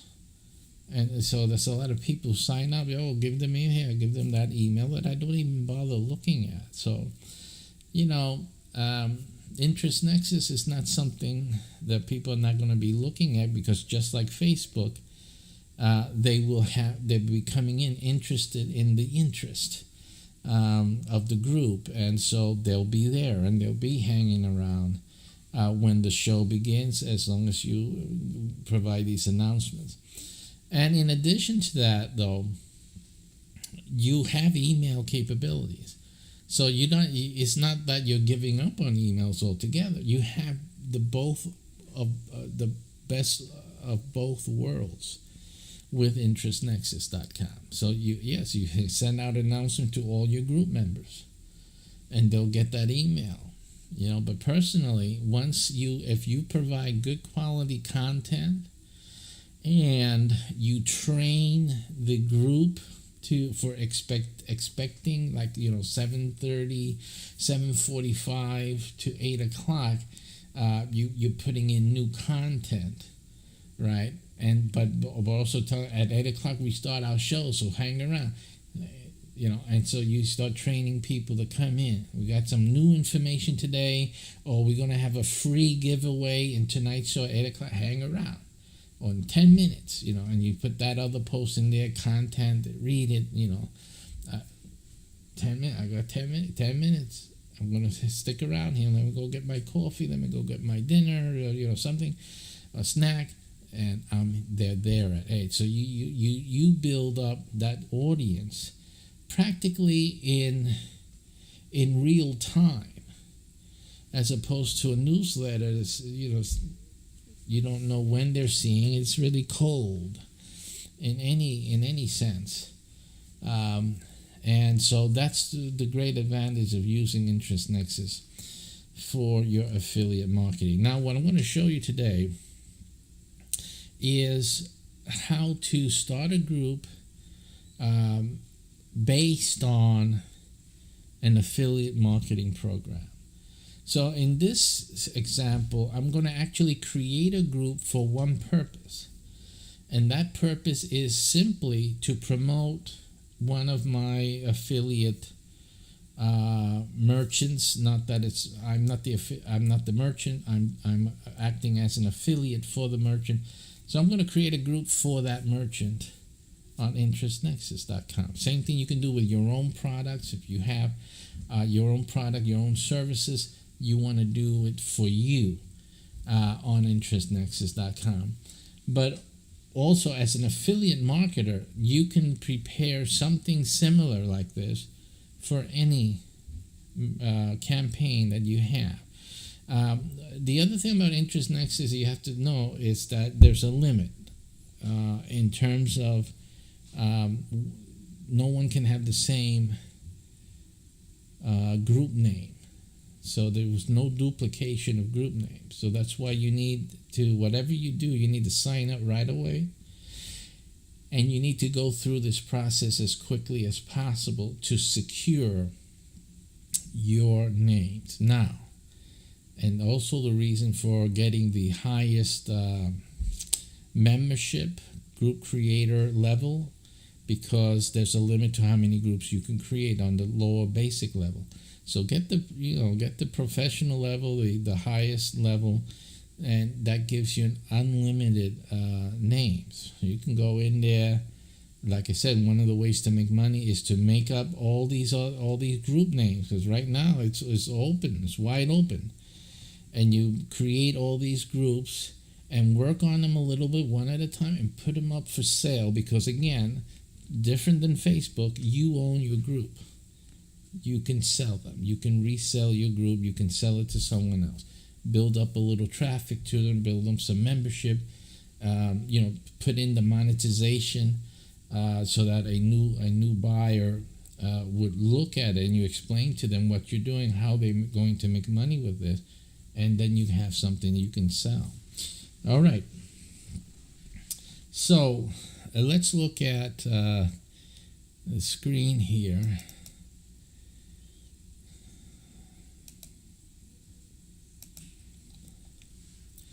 Alrighty, and I'm going to make adjustments because this is the first time actually I'm using this screen capture to for this type of programming. So I'm going to make some adjustments here. One moment.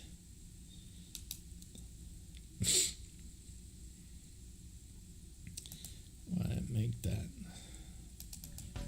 I'm sorry about that.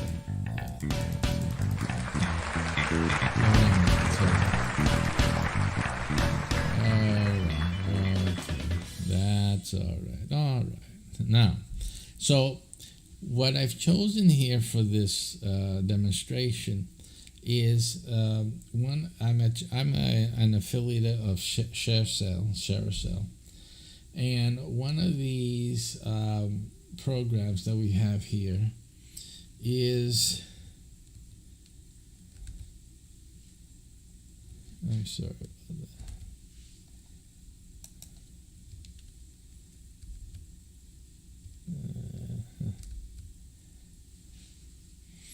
Okay, so one of these programs that we have is called Legacy Food Storage.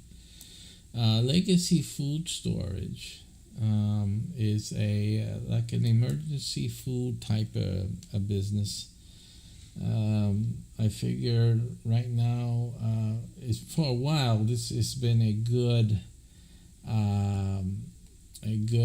product to promote, given the circumstances and still COVID and Biden now. Before it was Trump, that was the reason, but now Biden's in the White House, so now he's the reason. And whatever else we can poke at, that's the reason that this is a hot selling item. I also checked in ShareCell for their, if you can see here, they actually had a last transaction today. It's important that you pick niches that are actively selling, and so the other aspects you want to look at are EPC, earnings per click, and the average commission is $29.66. It's an average. It's lower, it's higher, depending what people buy. But the earnings per click, that means that it's more clicks you get, more chances, that each click represents $40.30 in commissions. It doesn't mean that every click is going to produce that, but when you do make sales and then you add up all your clicks, it shows. So far it's been proven that each click turns out to be earning $40 for you. And why is that? That's very good. And so why is that?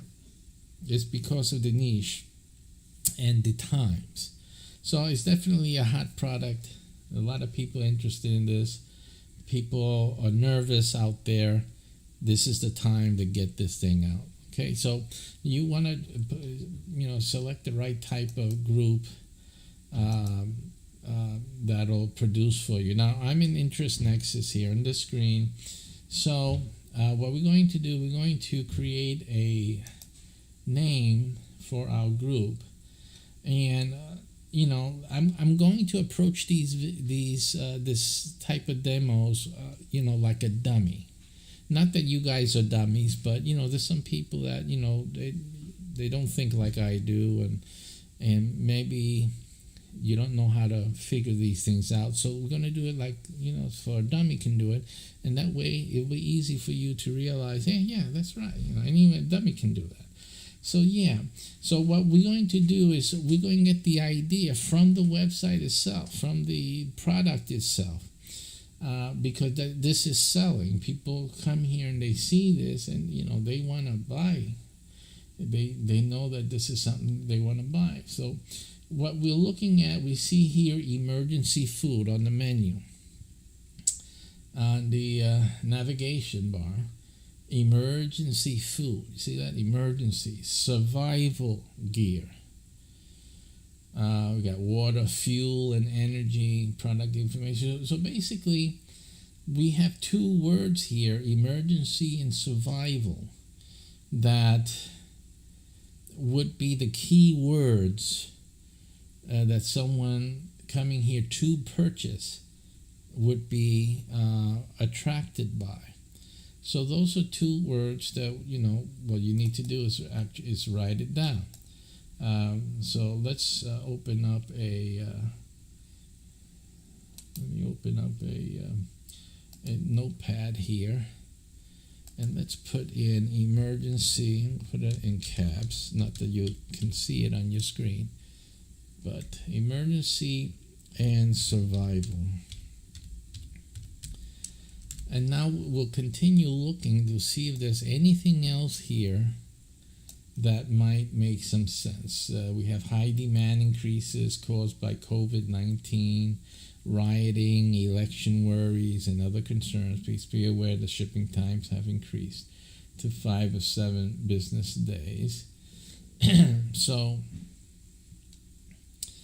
and it's not good to just say like COVID-19. You say, well, that's a word, a keyword, because this COVID-19 may be over with in a couple of months. Hopefully, we'll pray for that. So then you have a whole group based on COVID-19, and it's no longer a thing. That's like having a group on swine flu. When it was time for we had the swine flu last time Biden was in office, by the way. That was good, you see, but now you have a group based on swine flu, and it's not now pandemic. Now we can use that because that doesn't matter what pandemic. It could be any pandemic. So I wrote that here, pandemic. So that's something that can be done. That's something that could be used. Okay, so basically it looks like, and survival covers a whole lot of things.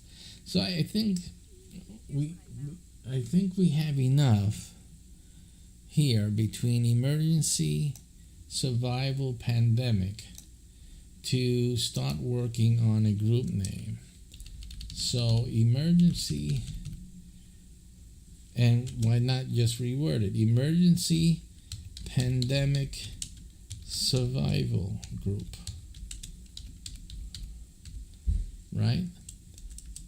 Emergency, pandemic, survival group. So we can have a group with that name, and it has 1, 2, 3 keywords in it. And it makes sense as one phrase, as a group name. Emergency, pandemic, survival group. Yeah. And this group would then cover everything or most things having to do with surviving emergency and pandemic. Now, emergencies and pandemic survival group. So it could be like that as well. I think better. Emergencies and pandemic survival group. See that? I think that covers all the bases. Now, once I create this group with this name, and I don't have to say group. I'm just saying group for our benefit here for the video, but it's really just emergencies and pandemic survival. So once I do this, once I use this and create, and let's go to the website, enter your group's name. Once I save this group creation, no one else can have those keywords. No one else can make a group with the exact name. Now, they can make groups with similar names, right?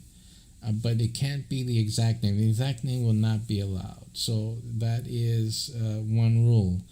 And also, I won't allow groups that have very, very similar names because it causes confusion. So we will just reject that group. So you have some safety here.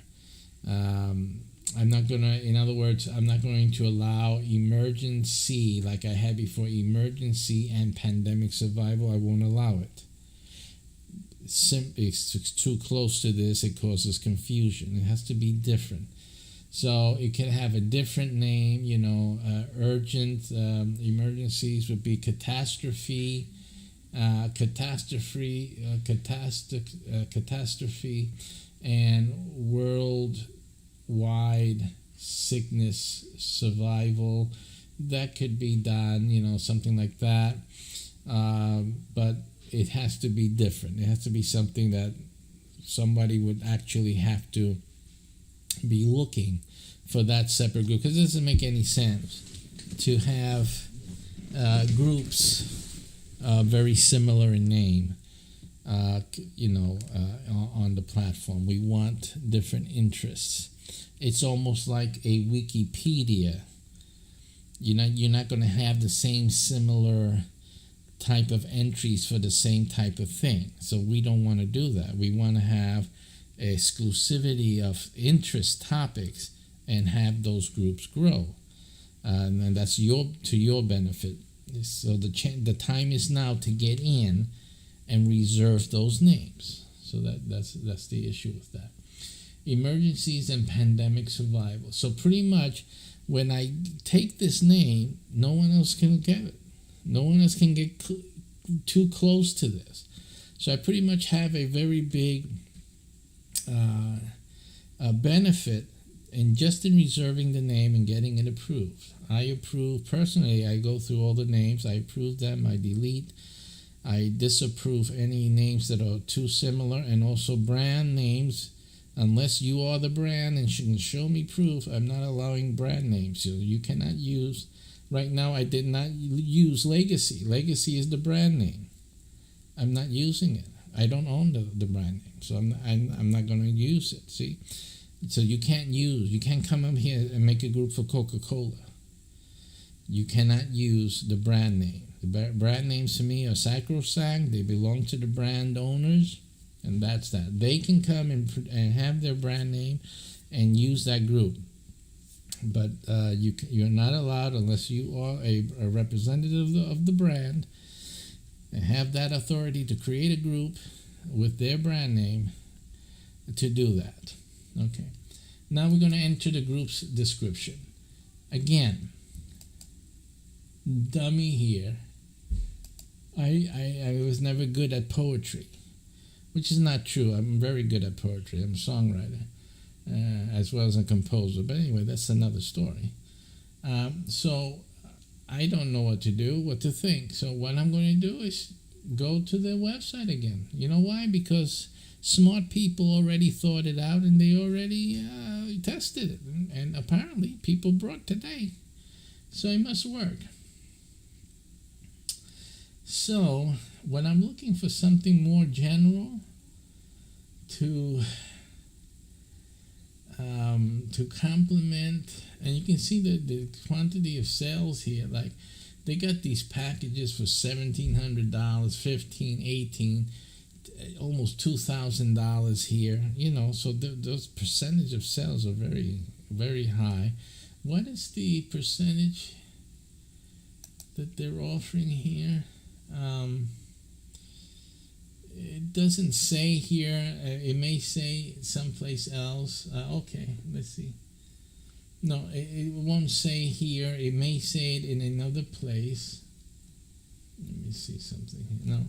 So, but in any case, I mean, oh, I see. Here it is. It does say here it's 10%. 10% commission.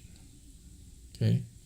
So these prices here for these packages, well, for Legacy, I'm sorry, this is a comparison. Legacy has their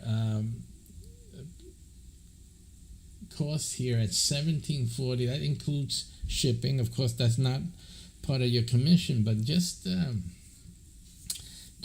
using that as a number, $17.40. I mean, 10% is $174 for each sale coming in. You only need like 3-4 sales, right, to help you out every week. Not bad. And in a group with hundreds and thousands of people interested. All right, and continue. So we got the name. Let's see. Oh, we were looking for the description before I got sidetracked. What you want to look for, if it's not here, something that says something that's like an about us, something that has their like mission statement. That starts talking about the need for survival food and preparing and stuff like that. Right off on this page, I don't see anything like that.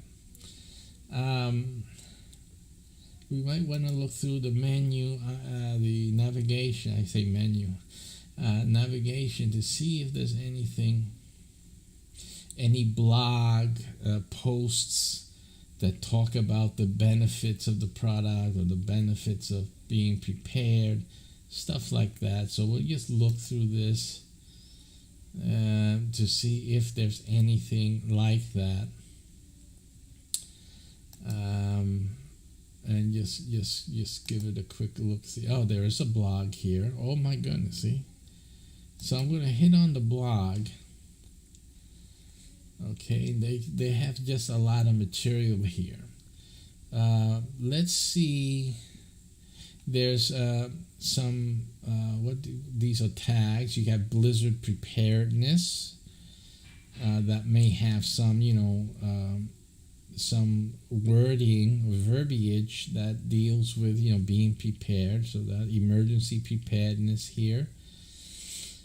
Emergency food storage. Recommendations. So there is ample tags to things that may give us some text.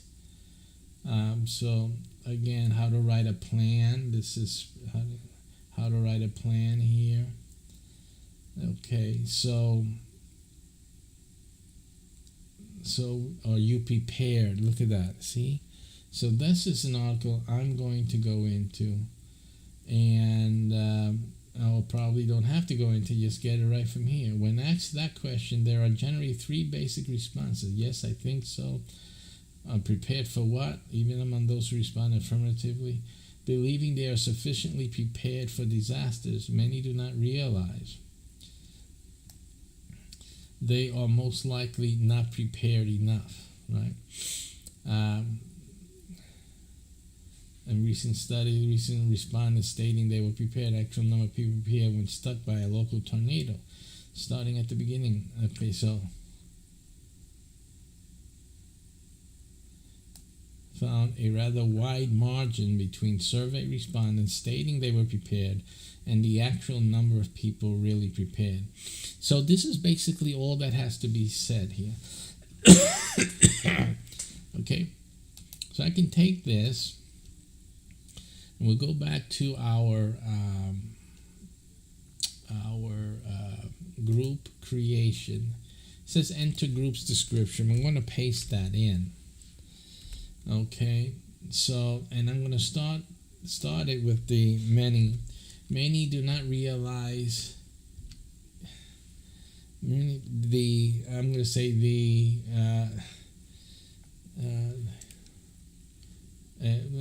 do not realize they are most likely not prepared enough for serious emergencies that are soon to overtake us. And just put it like that. Oh yeah, it's just a matter of time. And I'm going to put that. It's just a matter of time. Okay, that's that. And recent studies by FEMA found a rather wide margin between survey respondents stating they were prepared and the actual number of people prepared when struck by a common local tornado, a commonplace, and that's true, because tornadoes are commonplace right now, and yet most people are not prepared for it. So it's to wake people up. So obviously this is what we're doing.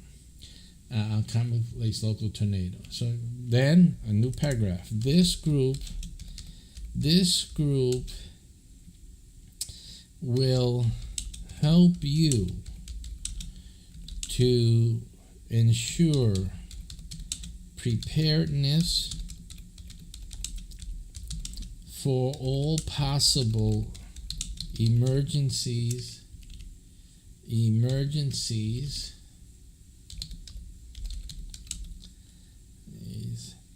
order to safeguard you and your families.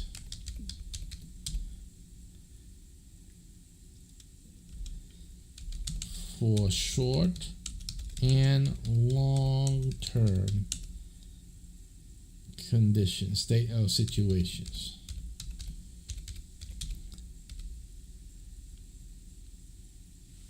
So that's what that's about. And again, it appeals to those who are concerned and worried about what would happen, which I think everyone should be.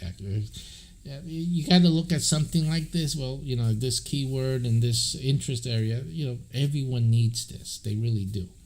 But most people, as you can see by the survey that FEMA did, don't do what needs to be done. Okay. Now, so here you go. So what do we see so far with this? What we're seeing is that, you could have tried to just do an email list and put it up someplace, and then put in, whatever, click ads here and there and blah, blah, blah, to get people who are actively, really, I guess, desperately searching and clicking away on any emergency thing. But it makes you a competitor to many other and real professional advertisers, plus the company's not doing nothing. It is advertising, so you'll be competing against the same company you're trying to sell for, and that's why many affiliates, when you're doing affiliate marketing, this is the reason that many of you find it difficult to realize sales, because you're not realizing that you are actually fighting against the company who's doing the advertising, using the main keywords. They put money into that keyword, and you really are competing against the big fish. Interest Nexus, having a group here, securing this niche on Interest Nexus, that gives you an advantage even that big company cannot have, because once you do it, once I do this, see the people at Legacy, they cannot have a group with those keywords as their name. They can do something, they'll use Legacy, but who knows about Legacy, people usually discover Legacy through what they're doing. So as long as you can get these keywords now, and do your groups, you have a very good advantage of bringing people into an Interest Nexus, into your interest group. And these are how you're going to make great commissions from that group. All right, and that's how it beats the email. It beats it hands over fist. There's no way that you're going to put up a landing page someplace, have people sign in for a free ebook or whatever, and slowly build up that list to 1,000 and whatnot, and realize the sales that an interest nexus group will do. Because again, this is just like, think of it this way: where or how, the way people interact with Facebook, right? Especially the Facebook groups, the intensity. Maybe you interact with Facebook. Maybe you go into groups. I know every day I'm checking the groups in Facebook every single day. Okay, I'm answering posts, hot topics. I'm in there. All right. So can you say the same thing about email? Is that the same passion people have in email? Are they up in their email and they're taking those emails and is that the way people handle emails? Think about that. This is an issue of using the brain. This is simple. Interest nexus is better than email. Doing this, what I'm showing you here, will produce far better results for you, long-lasting as email. It has the same benefits as email, except it is 1,000 times better. Absolutely. You might as well. I mean, and then you have most people develop an email list and then later wondering, what else can I do? And then they, well, maybe I can offer a course. Maybe I can get them to sign up to a website and then they can see my videos. Well, Interest Nexus Group would have done that from the get-go, from the beginning. This is the issue. You see, so you save yourself a whole lot of time of wonderment and discovery by just doing interestnexus.com from day one. Okay. Now, let's get back into this. So what type of thing is this? What type of category are we going to put into it? And I have to say, I've not pre-thought of this before. Is it news and politics? I don't think so. It's not business. It's not celebrity, obviously. Science and mathematics, relationships and family, no. It's not precious internet marketing, SEO, no, not really. Is it health? Is it education? I think it's going to be education. Okay, so it fits mostly with education. And the privacy of it, you have to decide here if you're going to have it open, which means that anyone can join it and anyone can see all the posts in it. Close means that users need, let's just read what it says for open. Anyone can join this group and participate. Non-members can see everything in the group. Normally, yes, but no one can look through Interest Nexus unless they joined. So that's the little caveat. Until that changes, we have it that you come into Interest Nexus from wherever you are in the world and it goes to the login. You cannot move further until you log in or you sign up.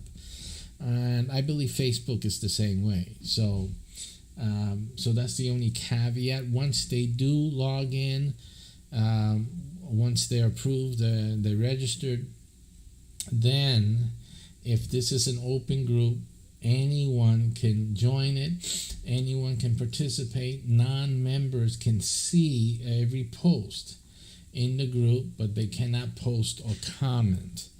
So it's up to you to decide how you want to have this group. The closed group, users need to be invited or request group membership, which means that it can be behind a paywall. That's what it means. One of the ways to monetize groups in Interest Nexus is to charge a fee for membership. Again, you can do that through your regular affiliate marketing strategies. And, if they want to join, click here. It takes them to your payment portal, PayPal, whatever have you. and they make their payment, and then you will respond to them with a time frame for you to approve their membership into the group. You can tie this into other programs you have, and add this on to those programs, and that way you monetize the membership of this group and you keep it closed like that. So that's an option for you, depending on your niche, depending on the way you're going to run business. And again, we'll be making videos about how to do each and one of these things in the future. And then you can have it as a secret group. Users need to be invited.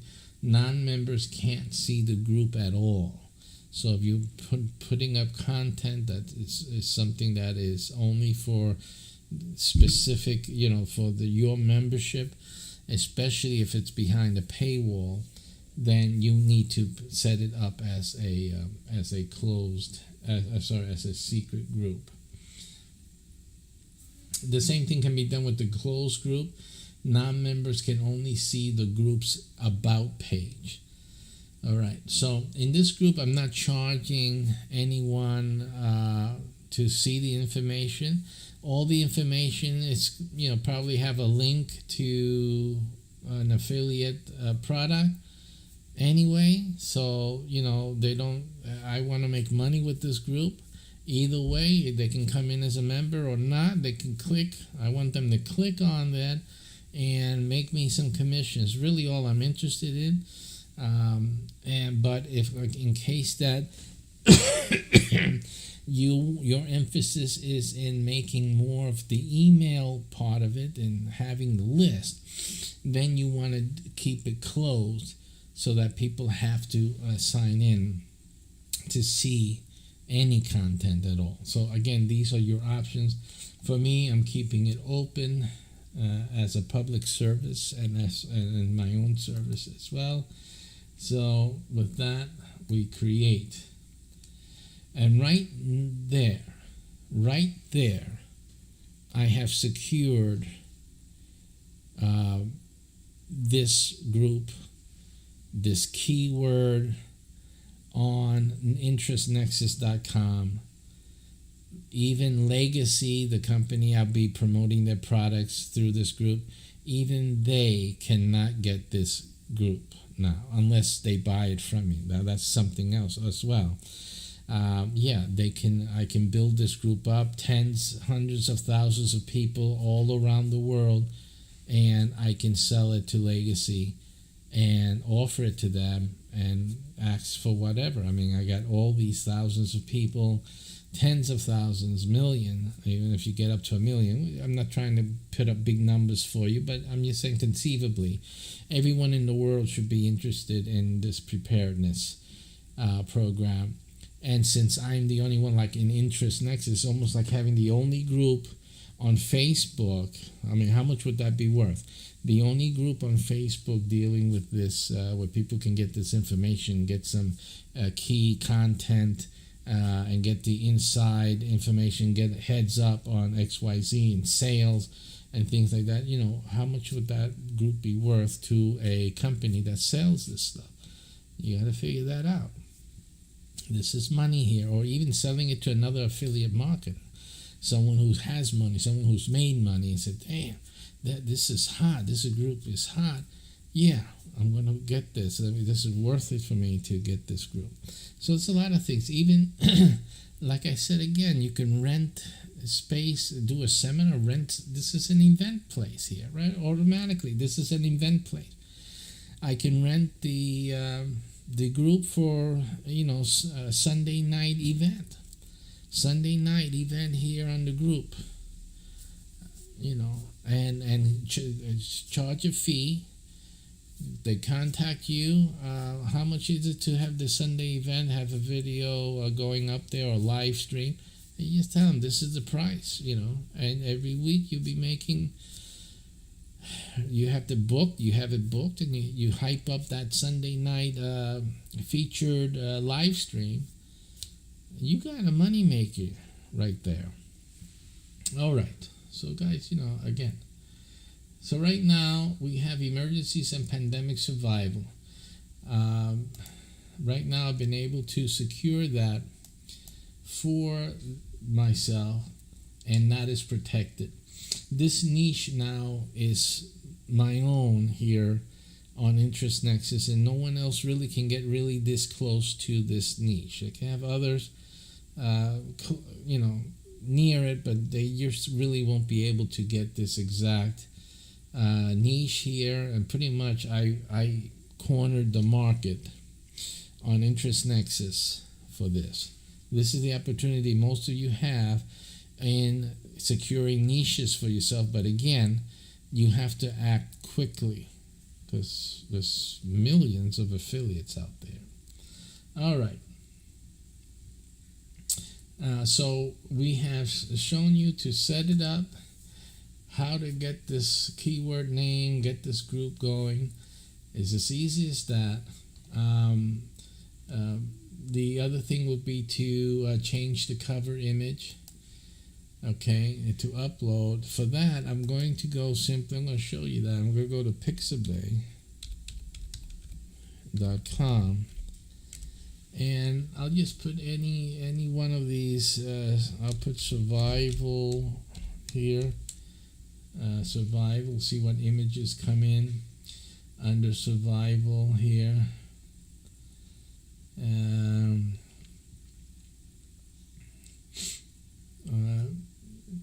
And what we're looking for again is a picture that gives a person, a little bit of, wake them up. We're still trying to wake them up to take action.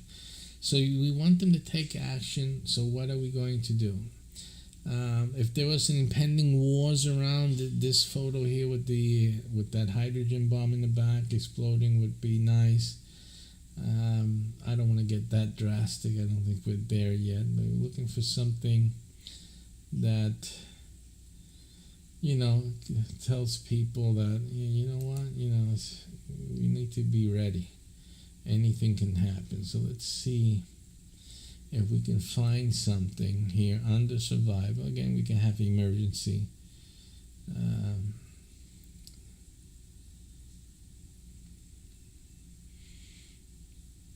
So just take a quick look, see. The images with family in it are good too. So if you can find something with family in it, and then in an obvious emergency or survival mode, that would be like the best picture to get for this type of setting. Let's see. Still haven't found that. Something. It's not surprising. Such a great wide area.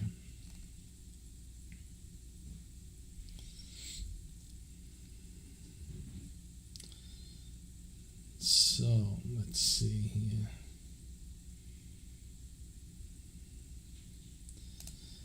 Found nothing yet of our liking.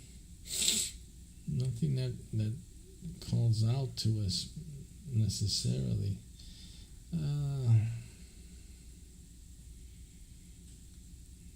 Let's see.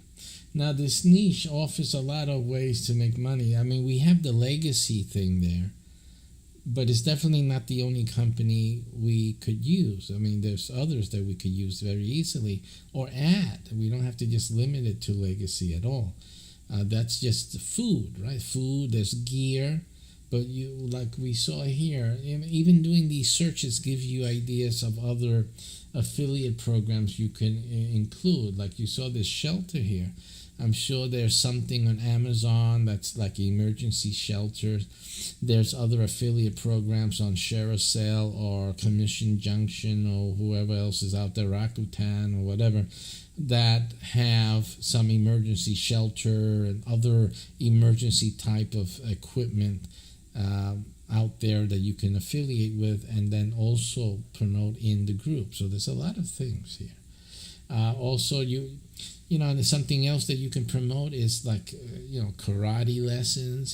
Someone's teaching karate program. There's for self-defense, any type of thing, self-defense. maybe some how to use a gun, how to survive a gun, or specific courses on survival techniques. And they're all perfect things. Legacy won't have it, right? Other merchants would and do, and those things you can plug in and put in. You can actually make a video show on one of those things as you plug them in and put them in there. You get this today.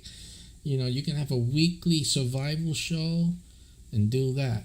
Another good thing to put on a group like this is to have a survival cooking.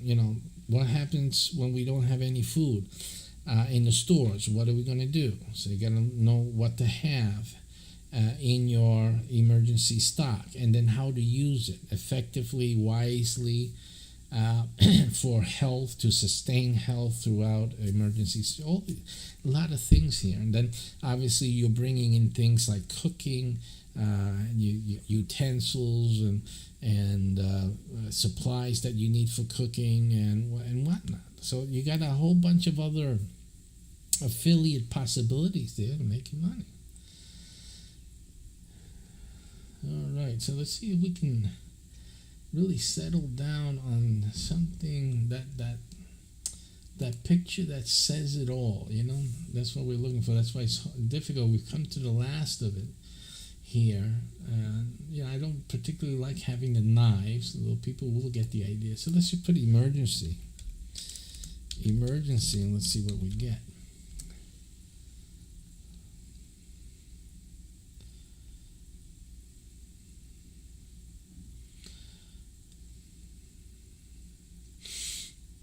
Help here, that might be something to consider. It's kind of a little coy in a little sense, at least in my view.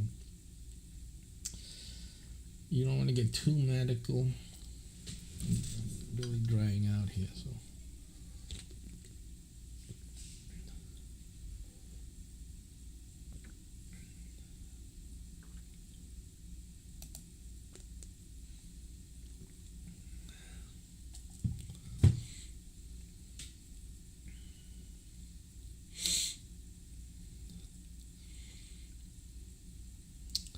This is like it says an emergency exit there. It's going down, and it looks like a shelter type of thing. That may trigger some of the folks already. When I say trigger, not in a negative way, I mean connect. I should say connect, I shouldn't say trigger. It connects with some of those people that already have bomb shelters and things like or emergency shelters. This one with the helicopter seems interesting, and it has some idea of emergency. So if I don't find anything else that beats that, I'm going to choose that, for lack of anything, for the time being. That's better. This also might be good, the deployment picture here. It might be good. People are thinking that, maybe the government's going to take over things or something, or Trump or whatever. People think some crazy stuff out there, and, it doesn't matter. As long as you can make some money, it doesn't matter. Let them think what they want to think. You just put their money where their thoughts are. So it's either between this with the gun sticking out, or this one. And for the sake of being, just keeping it cool, delivering the message, I'm going to choose this one. Pixabay has free downloads. Also look at the sizes here. You don't really need it too big. I'm going to go by this. Just bring it down this way. I haven't signed up at all. I've been using their pictures for years without signing up. So you're going to get this every once in a while. Mountains or hills. I just put it here. It's a hill. It's a hill, mountain. It's a hill.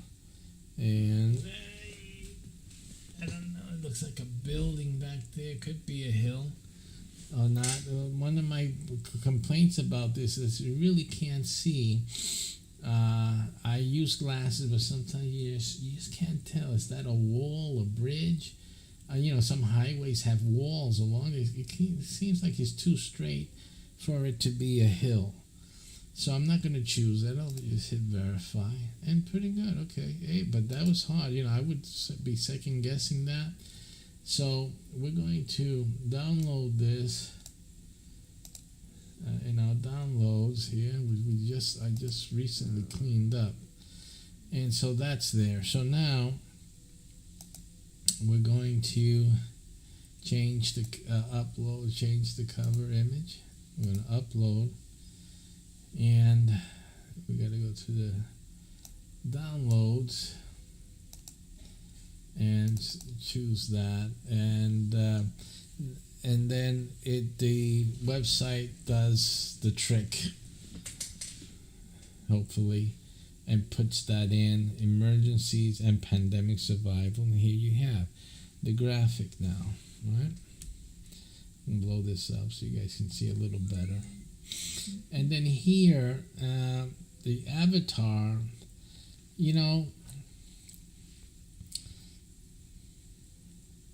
I'll probably get that help button that we saw before on Pixabay. Remember that?